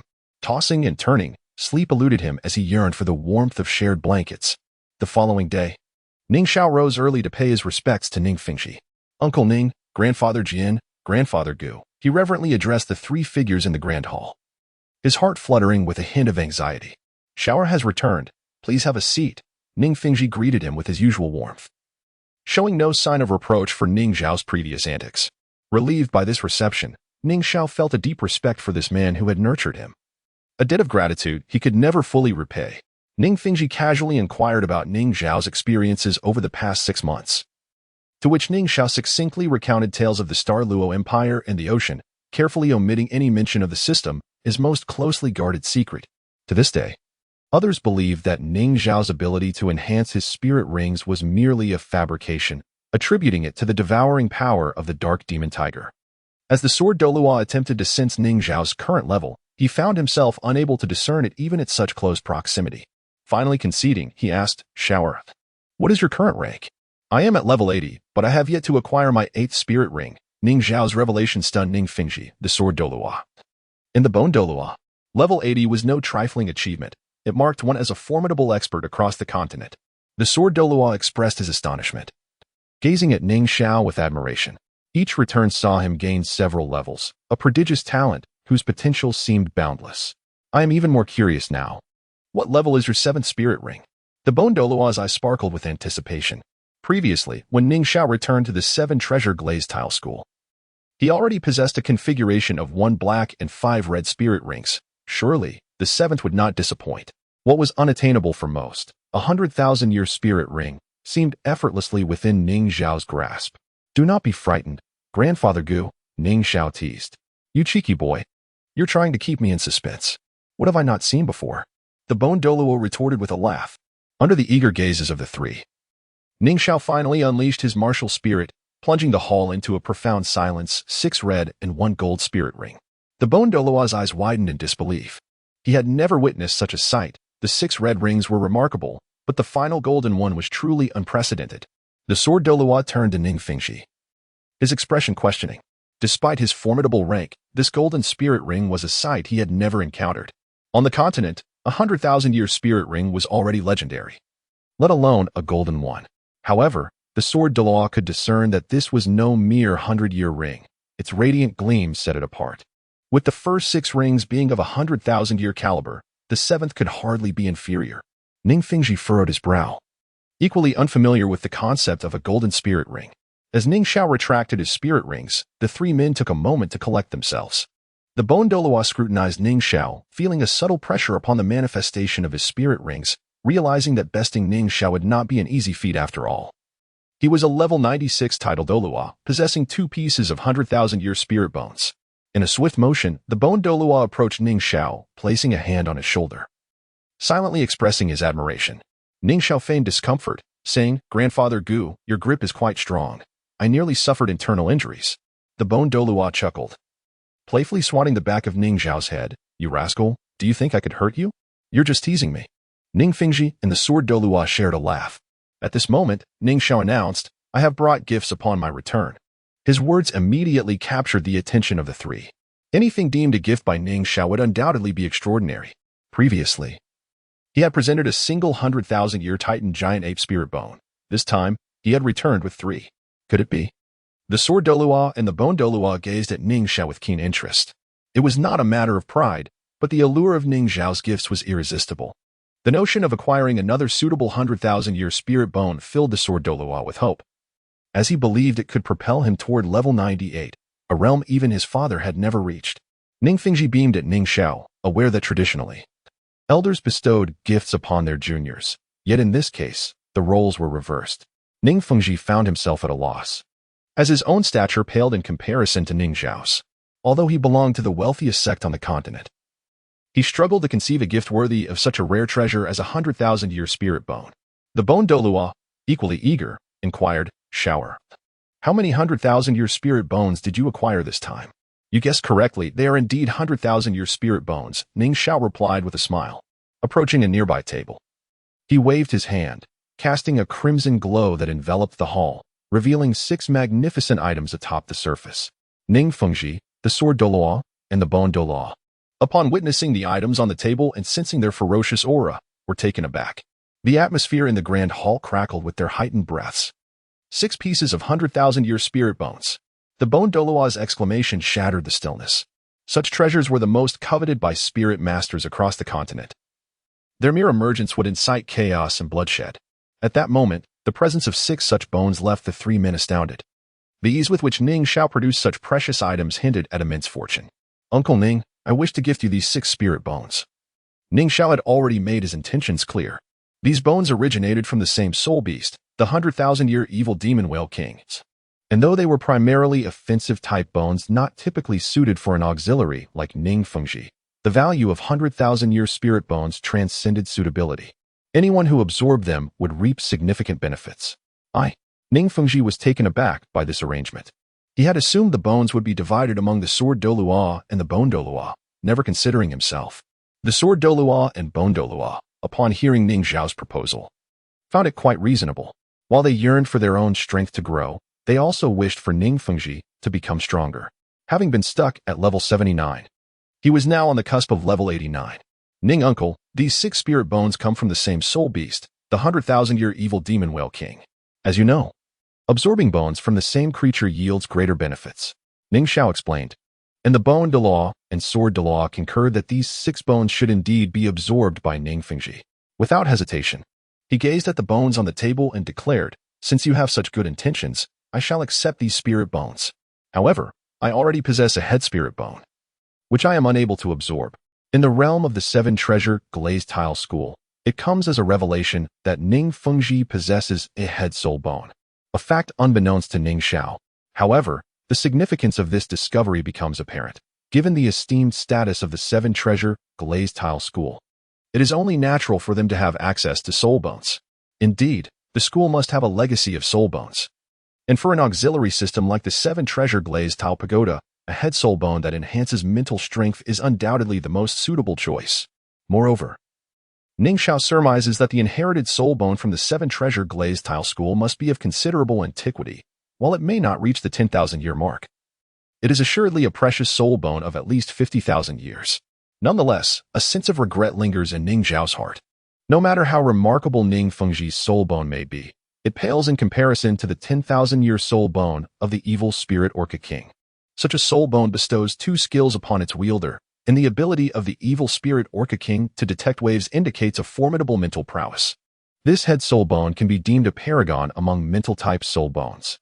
While limb soul bones can be replaced with heavy armor, a head soul bone is irreplaceable.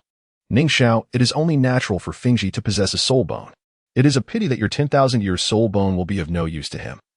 Lamented sword Douluo. Ning Fengji's soul bone was already impressive. Years ago, upon their first encounter, he eagerly absorbed it. Yet, no one could have anticipated that Ning Xiao would casually present such an abundance of 10,000-year soul bones. Ning uncle, I have a humble request. Ning Fengji gazed at the soul bones on the table, his expression profound. However, before he could finish, Ning Xiao interjected, Ning uncle, I understand your intention. You wish to bestow this head soul bone upon Grandfather Jian or Grandfather Gu, correct? Ning Fengji was not at all surprised that Ning Xiao could discern his thoughts. Upon hearing this, both Sword Douluo and Bone Douluo's eyes ignited with fervor. Nevertheless, they maintained their composure. After all, this soul bone belonged to Ning Xiao, and its distribution depended upon his discretion. I do not advocate for Grandfather Jian or Grandfather Gu to absorb this soul bone. While the evil spirit Orca King's soul bone is indeed powerful, the greatest enhancement comes from absorbing soul bones of the same soul beast. It would be most fitting for Grandfather Jian and Grandfather Gu to absorb the head soul bones of the Titan Giant Ape and the Sky Blue Bull Python, respectively. Ning Xiao's initial refusal left Sword Douluo and Bone Douluo feeling somewhat despondent, yet their spirits soared upon hearing his subsequent words. Can you procure the soul bones of the Sky Blue Bull Python and the Titan Giant Ape? Bone Douluo inquired, unable to contain his curiosity. Certainly. My martial soul has undergone a mutation. As long as I can locate the soul beast, I can condense its martial soul through the unique properties of my martial soul. Ning Xiao assured confidently. Haha, I eagerly await the complete set of Sky Blue Bull Python soul bones. Do you require my assistance? Bone Douluo exclaimed with a hearty laugh. Grandfather Gu, Grandfather Jian, it is imperative that we focus on enhancing your strength. I still rely on your protection, Ning Xiao replied, prompting a hearty laugh from the trio. Observing the remarkable youth before them, they felt a sense of pride akin to watching a child grow. Ning Xiao then produced a small, blood-red orb the size of a ping-pong ball, radiating a crimson glow. This was also extracted from the evil spirit Orca King. It is imbued with abundant energy. Ning uncle, with your vast knowledge, could you ascertain what this is? Ning Xiao extended the orb to Ning Fengji, who accepted it with a puzzled expression. The blood-red orb was, in fact, the whale pearl dropped by the evil spirit Orca King. Originally, Ning Xiao intended to consult a powerful sea soul master, but having been driven out by Poseidon, he sought Ning Fengji's expertise instead, knowing that as the leader of the 7 treasure glazed tile school, his knowledge was unrivaled. Ning Fengji examined the orb with a furrowed brow. Despite his extensive knowledge, he found himself at a loss regarding the nature of the whale pearl. However, as a scholar, the prospect of unraveling the mysteries of the unknown filled him with immense satisfaction. He stored the 5 soul bones in the whale pearl, returning the head soul bone to Ning Xiao. With the 10,000-year soul bone within reach, Ning Fengji was eager to absorb it, with Sword Douluo standing guard for protection. Outside the sect, Bone Douluo ensured their safety, leaving nothing to chance. Absorbing a complete set of 10,000-year soul bones would require considerable time, even for Ning Fengji, whose cultivation stood at level 89. He resolved that during his seclusion, the sect would be overseen by the heir, Ning Rong, with Ning Xiao's assistance. Upon hearing Ning Fengji's decision, a playful thought crossed Ning Xiao's mind. Are you going to elevate everyone to title Douluo status during your stewardship? Of course. This was merely a jest. Ning Xiao lacked the ability to elevate everyone to title Douluo in such a short span. After all, he himself was but an 80th level soul sage. Nevertheless, he could indeed enhance the overall strength of the sect. After all, a few soul bones were well within his reach. In the main hall of the sect, Ning Rong sat upon the throne, while Bon Douluo and Ning Xiao occupied seats flanking her. Ning Rong feigned solemnity, managing to exude a semblance of Ning Fengji's authoritative presence. Yet, in the next moment, she faltered, turning to Ning Xiao and whispering, Ning Xiao, did I look convincing just now? Ultimately, she remained a playful girl under 17, too eager for amusement. However, the sect now functioned smoothly, with Ning Fengji having meticulously arranged everything, rendering it unnecessary for Ning Rong to truly manage the sect. This was merely an opportunity for her to familiarize herself. And with Bon Douluo at her side, no unforeseen calamities would befall them. You've returned, my boy. I rushed over as soon as I heard. A resounding voice echoed from outside the main hall. In such a solemn setting, any visitor would approach with reverence, but the boisterousness could only belong to a select few. Among them Ning Rong. Ning Xiao recognized the voice as belonging to Douluo, one of the 3 titled Douluos of the 7 Treasure Glazed Tile School. Douluo strode into the main hall with great vigor, accompanied by a captivating young woman. She appeared to be no older than 18, and after several months apart, she had become even more enchanting. With her short purple hair and striking green eyes, an unusual combination, Ning Xiao felt his heart soften upon seeing her. Douluo Yan's gaze met Ning Xiao's, filled with endless longing. At the age of 23, she was no longer a child, and she had been waiting for Ning Xiao all along. In the grand hall, Ning Rong was filled with excitement upon seeing the gathered crowd. She swiftly vacated the seat of the sect leader and ran towards Douluo Yan. Given Ning Rong's exuberant nature, it was clearly implausible to expect her to remain seated quietly. She seized Douluo Yan's hand and whispered eagerly, their glances frequently drifting towards Ning Xiao. Ning Xiao refrained from eavesdropping, occasionally catching snippets of dialogue, such as I'll help you with the drug. He sighed in resignation, bemused by the 2 mischievous women who seemed to covet his charm. Oddly enough, he felt a hint of anticipation. Ah, old poison, your timing is impeccable. I have prepared a grand gift for you that will surely astonish you. Bon Douluo exclaimed joyfully to Douluo, instantly piquing his interest. Douluo turned his gaze to Ning Xiao, astonished. Oh, this little monster has prepared a gift for me. Ning Xiao smiled and replied, Elder Douluo, why not take a guess? Heh, you're keeping me in suspense. Have you perhaps discovered another extraordinary poison to gift me? Douluo's initial thought was indeed poison, fitting with his title. Upon seeing Ning Xiao shake his head, he pondered further and continued guessing. Then it must be the fragrant and exquisite immortal grade elixir. Have you found a second one? The immortal grade elixir was precisely what Douluo Yan had consumed, and Douluo had witnessed its benefits firsthand. Though the effects were not as potent for him as they were for Douluo Yan, they were still immensely appealing. Ning Xiao shook his head once more. You rascal, are you deliberately teasing me? Douluo strode over to Ning Xiao and playfully slapped his head. Ouch. Ning Xiao feigned pain, covering his head. I won't dare again. Douluo immediately wore a proud expression, reminiscing about how, a decade ago in the Sunset Forest, he had enjoyed such playful interactions with Ning Xiao, which had forged a deep bond between them. Now, over a decade later, Douluo felt he could no longer match Ning Xiao's prowess, yet he maintained this affectionate greeting typical of elders. Ning Xiao, no longer prolonging the anticipation, contacted the system and retrieved 2 items. These items resembled a human arm and a calf, precisely 2 soul bones. The soul bones radiated a bluish-gray luminescence, shimmering like ocean waves. Upon seeing these 2 objects, Douluo was instantly taken aback. As a rather impoverished title Douluo, he had seen few soul bones, having only fused with a millennium-old Medusa soul bone. He never expected Ning Xiao would present him with 2 soul bones as gifts. Although Douluo could not discern the origin or age of these soul bones, their intactness suggested they were of far superior quality compared to his own head soul bone. At that moment, Douluo felt his eyes moistening, realizing how wise his earlier investment had been. His granddaughter had reaped numerous benefits, and now it was finally his turn. Haha, old poison, Are you not utterly astonished? I assure you, these two are the soul bones of the 10,000-year-old great white shark. Bon Douluo's voice echoed, sending Douluo's mind into a whirl. 10,000 years?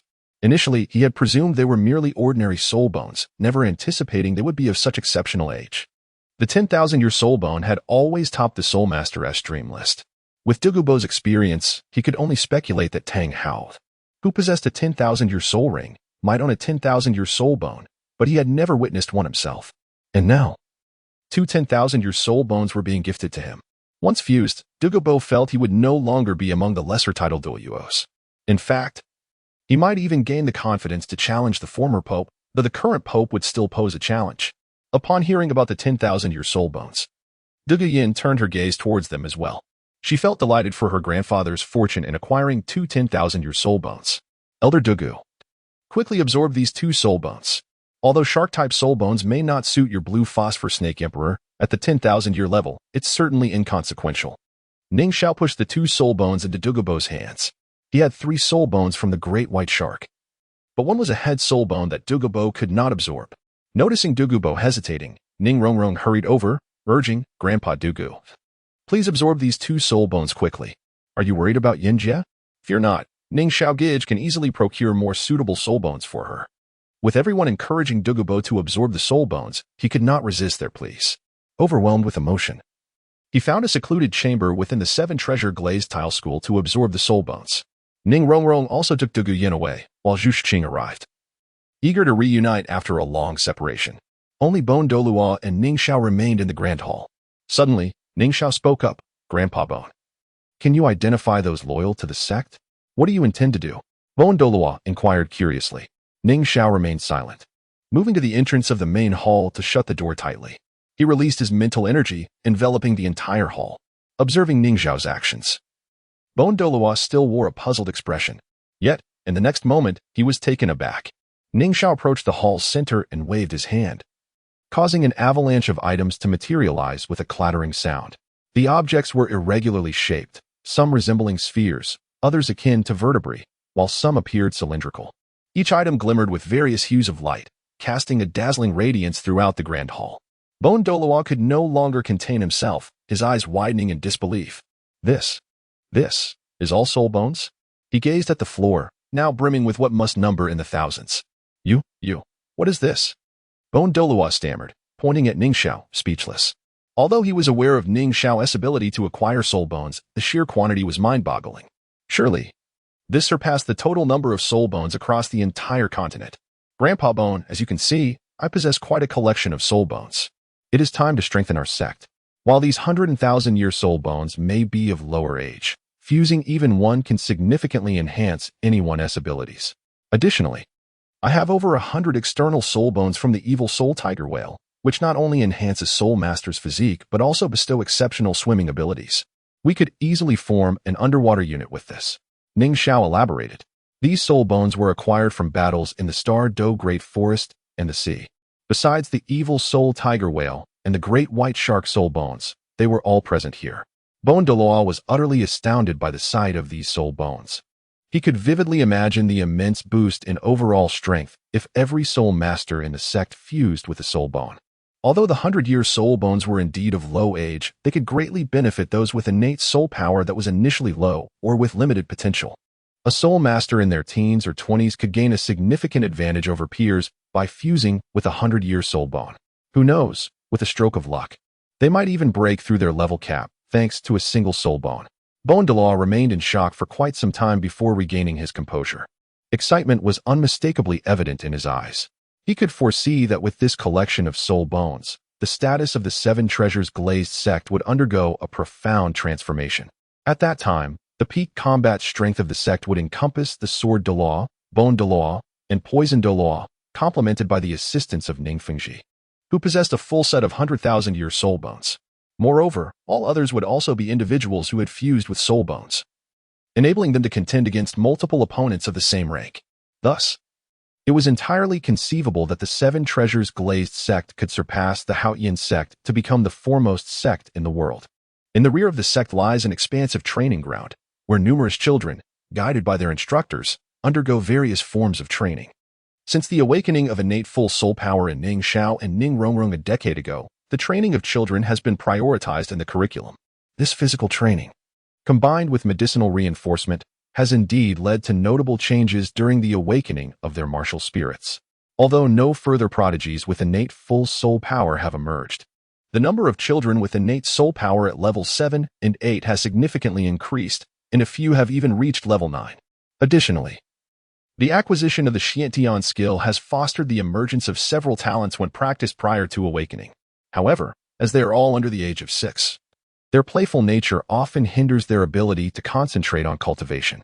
Moreover, at that tender age, their intellect is not fully developed, leading to a limited comprehension of the techniques.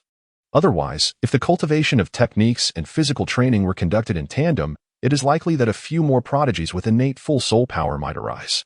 Ning Fengji has refrained from imposing excessive pressure, valuing the preservation of their childhood, a time of innocence that should be filled with beautiful memories. Otherwise, reflecting upon a dimly lit childhood would indeed be a sorrowful affair. On the training ground, in addition to the children, numerous adults are also engaged in intensive training. The facility is well equipped and offers substantial assistance to them. A middle-aged man, clad in the attire of a sect steward, strides quickly across the training ground, his sharp gaze sweeping over the area like that of a hawk. Before long, he fixates on a 7-member team engaged in weighted running. Lu Fan, stop your training immediately. The young sect master summons you. Take your team to the sect master's hall at once. The steward calls out, prompting the 7, upon hearing his voice, to halt their activities. They quickly wipe the sweat from their brows and rush toward the steward. Steward Shui, is the young sect master looking for us? Inquires a tall, well-built man from the team with a hint of maturity and a small beard. The middle-aged steward scans the 7 with a knowing smile. Ah, a fortuitous occasion awaits you. You shall soon find out. Upon seeing the steward's smile, the team members cannot help but express their delight and hasten toward the sect master's hall. Wait. Change into fresh clothes before you go. Appearing in such a sweaty state is quite improper. Steward Shui calls after the eager group. Realizing their lapse in etiquette, the 7 express their gratitude and swiftly change their attire. The steward watches them depart, his smile deepening. A fortunate bunch, he muses, before attending to his other responsibilities and notifying others. At the sect master's hall, Lu Fan and his 6 teammates stand in reverence, clad in neatly arranged sect disciple robes, gazing up at the grand structure with awe. This is the most solemn place within the 7-treasure glazed tile school, ordinarily. Disciples like them would not enter unless for significant matters. The group takes a moment to adjust their appearances before stepping through the grand doors of the hall. Upon glancing toward the sect master's throne, their spirits soar. Seated upon the throne is Ning Rong Rong, her petite figure radiating an air of nobility. Her demeanor is calm, yet she exudes an ethereal presence that compels Lu Fan and his companions to avert their gazes. To her right sits Gu Rong, one of the sect's 2 esteemed offerings, whose silent authority invokes a deep sense of respect among the 7. On her left, a handsome young man in elegant white attire embodies the essence of a refined gentleman. His gentle smile makes him seem approachable. Greetings, young sect master, esteemed offering Gu, and protector. The 7 bow deeply, performing the customary greetings of the Tiando Empire. The young sect master, naturally, is Ning Rong Rong, while offering Gu requires no further introduction. The protector, referred to by them, is Ning Xiao. This is a unique position that surpasses all hall masters within the sect, second only to the sect master and the 2 esteemed offerings. His sole duty is to assist the young sect master. In the 7-treasure glazed tile school, this title holds considerable weight, and Ning Xiao's strength and qualifications undoubtedly make him fit for the role. Lu Fan, you and your team have shown unwavering loyalty to the sect and have made significant contributions to its development. Your efforts have not gone unnoticed, and today, I, on behalf of my father, shall bestow a reward upon you, Ning Rong Rong states with a composed demeanor that reflects the gravitas of her position. Her voice, akin to the ringing of silver bells, carries an underlying authority. The 7 feel a surge of joy upon hearing her words. Who does not cherish a reward? The 7-treasure glazed tile school is the wealthiest sect, and such a grand occasion surely promises a generous bounty of gold soul coins. Ning Xiao stands and gazes at the 7. Lu Fan, Ling Feiyu, Chen Song, Wang Yuanming, Tian Wenxiu, Li Yu, Baiying. Each name spoken brings a straightening of their postures.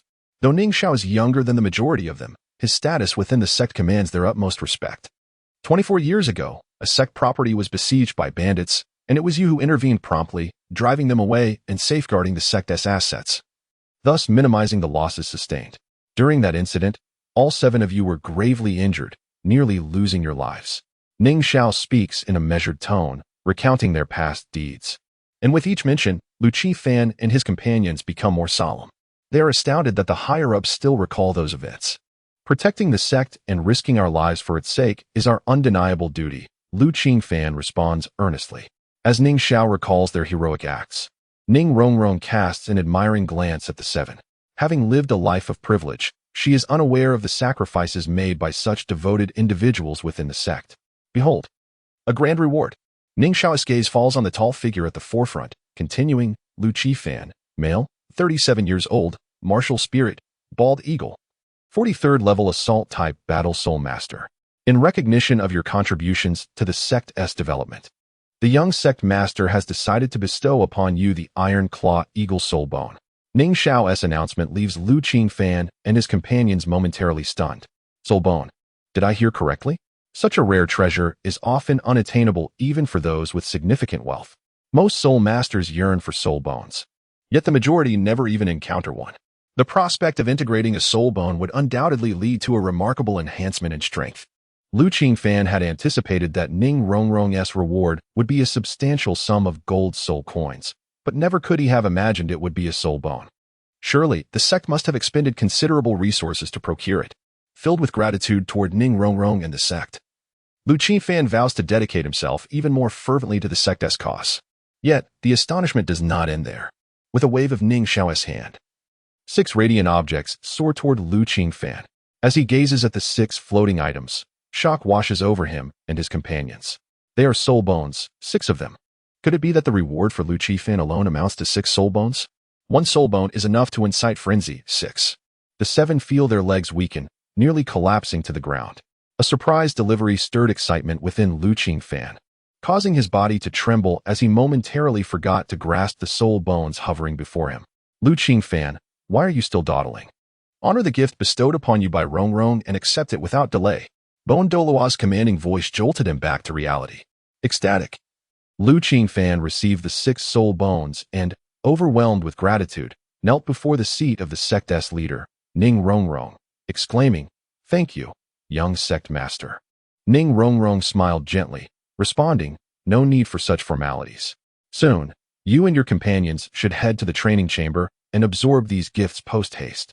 The sight of their captain acquiring soul bones filled Lu Qingfan's teammates with joy. With 6 soul bones in total, the potential for significant enhancement in strength was evident, perhaps even reaching the threshold of Soul King, all without any adverse effects. The other 6 members gazed on in anticipation. The young sect master was exceedingly generous, bestowing 6 soul bones upon their leader. Surely, they too would receive at least 1? Soul bones were exceedingly rare. Even a single one would suffice to satisfy them. Ling Feiyu, a 36-year-old male with the martial soul of a colorful bird and a level 41 agile attack-type battle spirit, was next in line. Ning Xiao recited, "Now Ling Feiyu, you are gifted the weaving feather-flying swallow soul bone." With a wave of his hand, 6 soul bones were presented before a slender man. Ling Feiyu and his companions were left in awe. 6 pieces again. Even one would have been more than enough. Trembling with excitement, he accepted the 6 soul bones and swiftly knelt in gratitude towards Rong Rong. As Ning Xiao continued to announce names, each recipient was granted 6 soul bones, culminating in a total of 42. This spectacle left Lu Qifan and his companions feeling that their understanding had been utterly transformed. Since when had these elusive soul bones become as commonplace as cabbage? Each person cradled 6 soul bones, and they marveled at the increasing mystique surrounding the young sect master. Rong Rong could not possibly have produced such a vast quantity of soul bones on her own. Even with considerable wealth, procuring them in such numbers was unfeasible. The abundance of soul bones came solely from Ning Xiao, who meticulously selected the most suitable soul bones based on the unique characteristics and developmental paths of each individual's martial soul. Furthermore, he provided them in complete sets, though not necessarily from the same soul beast. They belonged to the same type and bore minimal age differences. Ning Xiao possessed a substantial stock of 1,000-year soul bones, and within the sect, many loyal individuals existed. He had no qualms about rewarding them. Their enhancement signified the sect's strengthening. Ning Xiao chose to present the soul bones under Ning Rong's name, disregarding the significance of personal accolades. Their gratitude towards her sufficed. For 7 consecutive days, the bestowal of soul bones continued. The greater one's contributions to the sect, the higher the quality of the soul bones received. Numerous individuals were gifted soul bones. As long as loyalty to the sect was evident, at least a suitable soul bone would be granted. Old Yu, a gatekeeper who had diligently watched over the sect's entrance for decades, was summoned one day by the sect steward. Confused, he hurried towards the main hall. The sight of 3 individuals seated within astonished him. "I pay my respects to the young sect master, to Elder Gu, and to young master Ning Xiao," he quickly bowed. Addressing Ning Xiao as he always had, rather than calling him protector as others did. "Uncle Yu, please rise. Do you know why you have been summoned today?" Ning Xiao approached the center of the hall, helping old Yu to his feet, his tone softening. The gatekeeper, with minimal talent and a martial soul of a household dog, had reached only level 19 at nearly 50 years old. As a gatekeeper, his status was lowly, yet Ning Xiao remembered him well. Over the past decade, old Yu had always greeted Ning Xiao with genuine warmth. Old Yu had a son named Yu Lang, 2 years younger than Ning Xiao, whose martial soul had mutated from that of a household dog to possess the ability of flames. Yu Lang had always followed Ning Xiao closely, displaying considerable potential.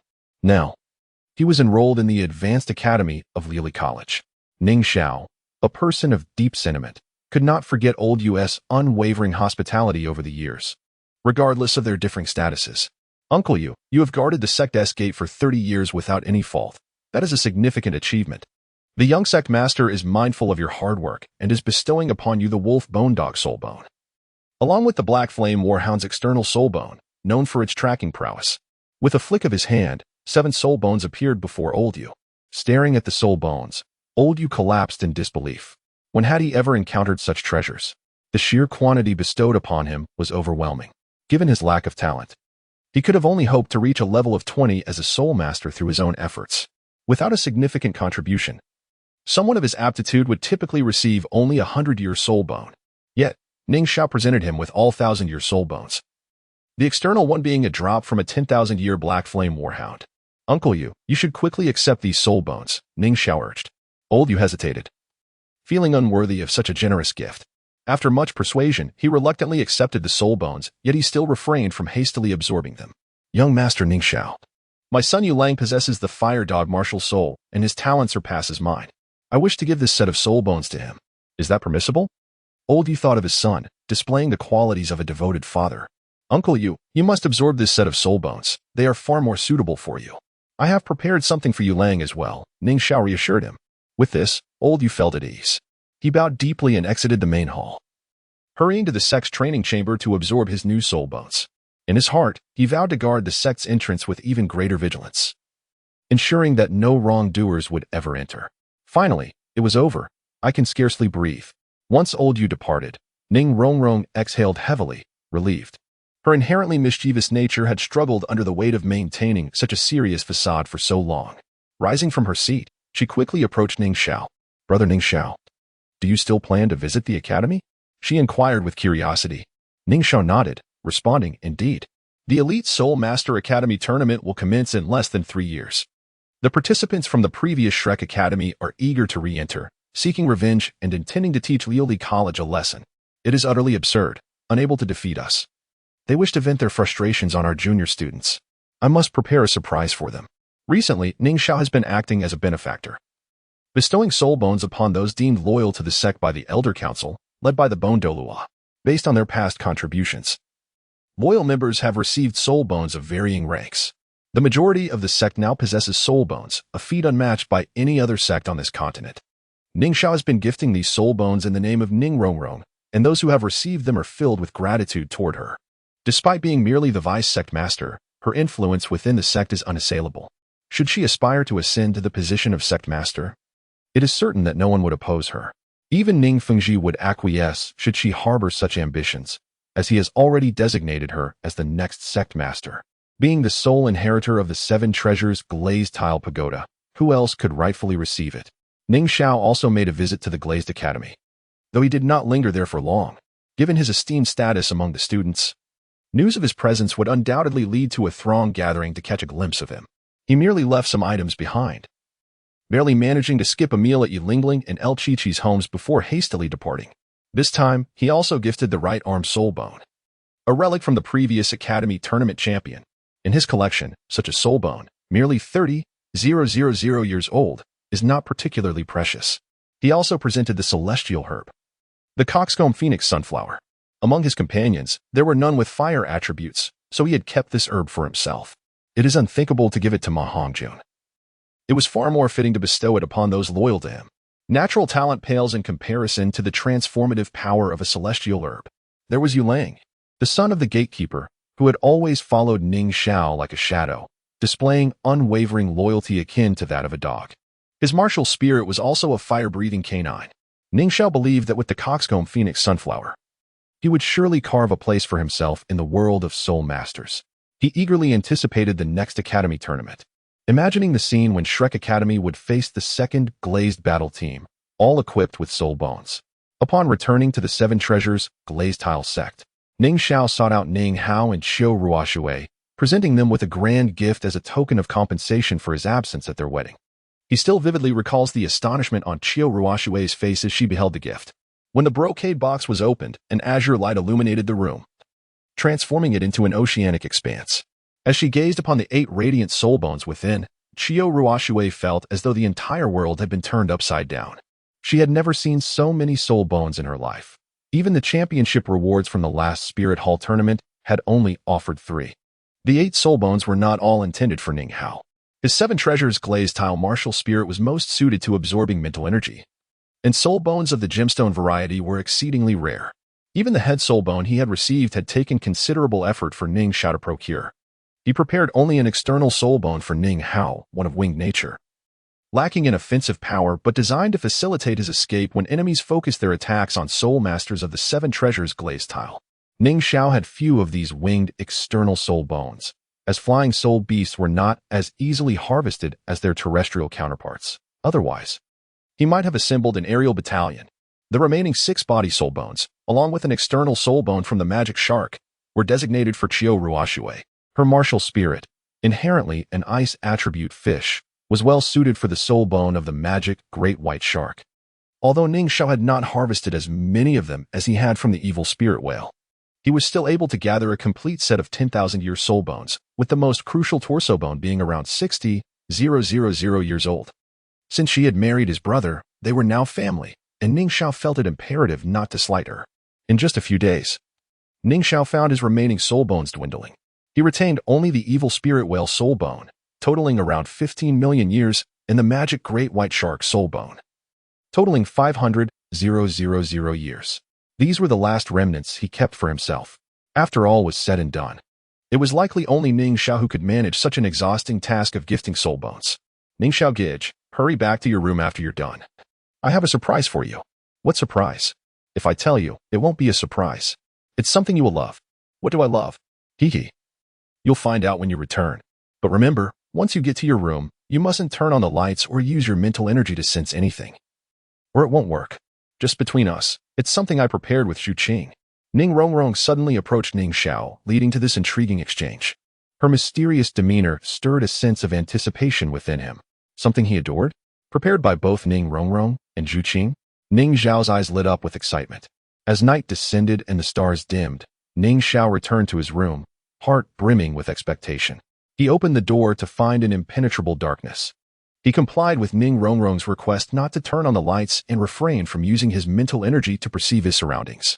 In the enveloping darkness, a faint, enchanting fragrance wafted through the air.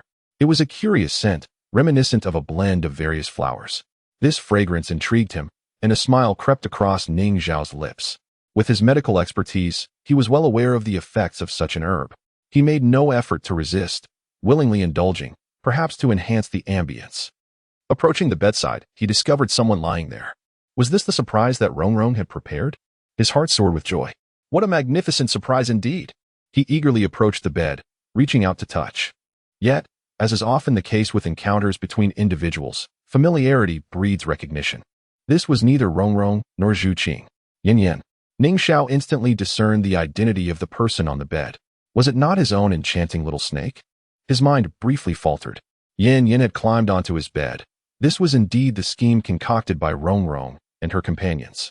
With Yin Yin present, the floral aroma in the room became clear.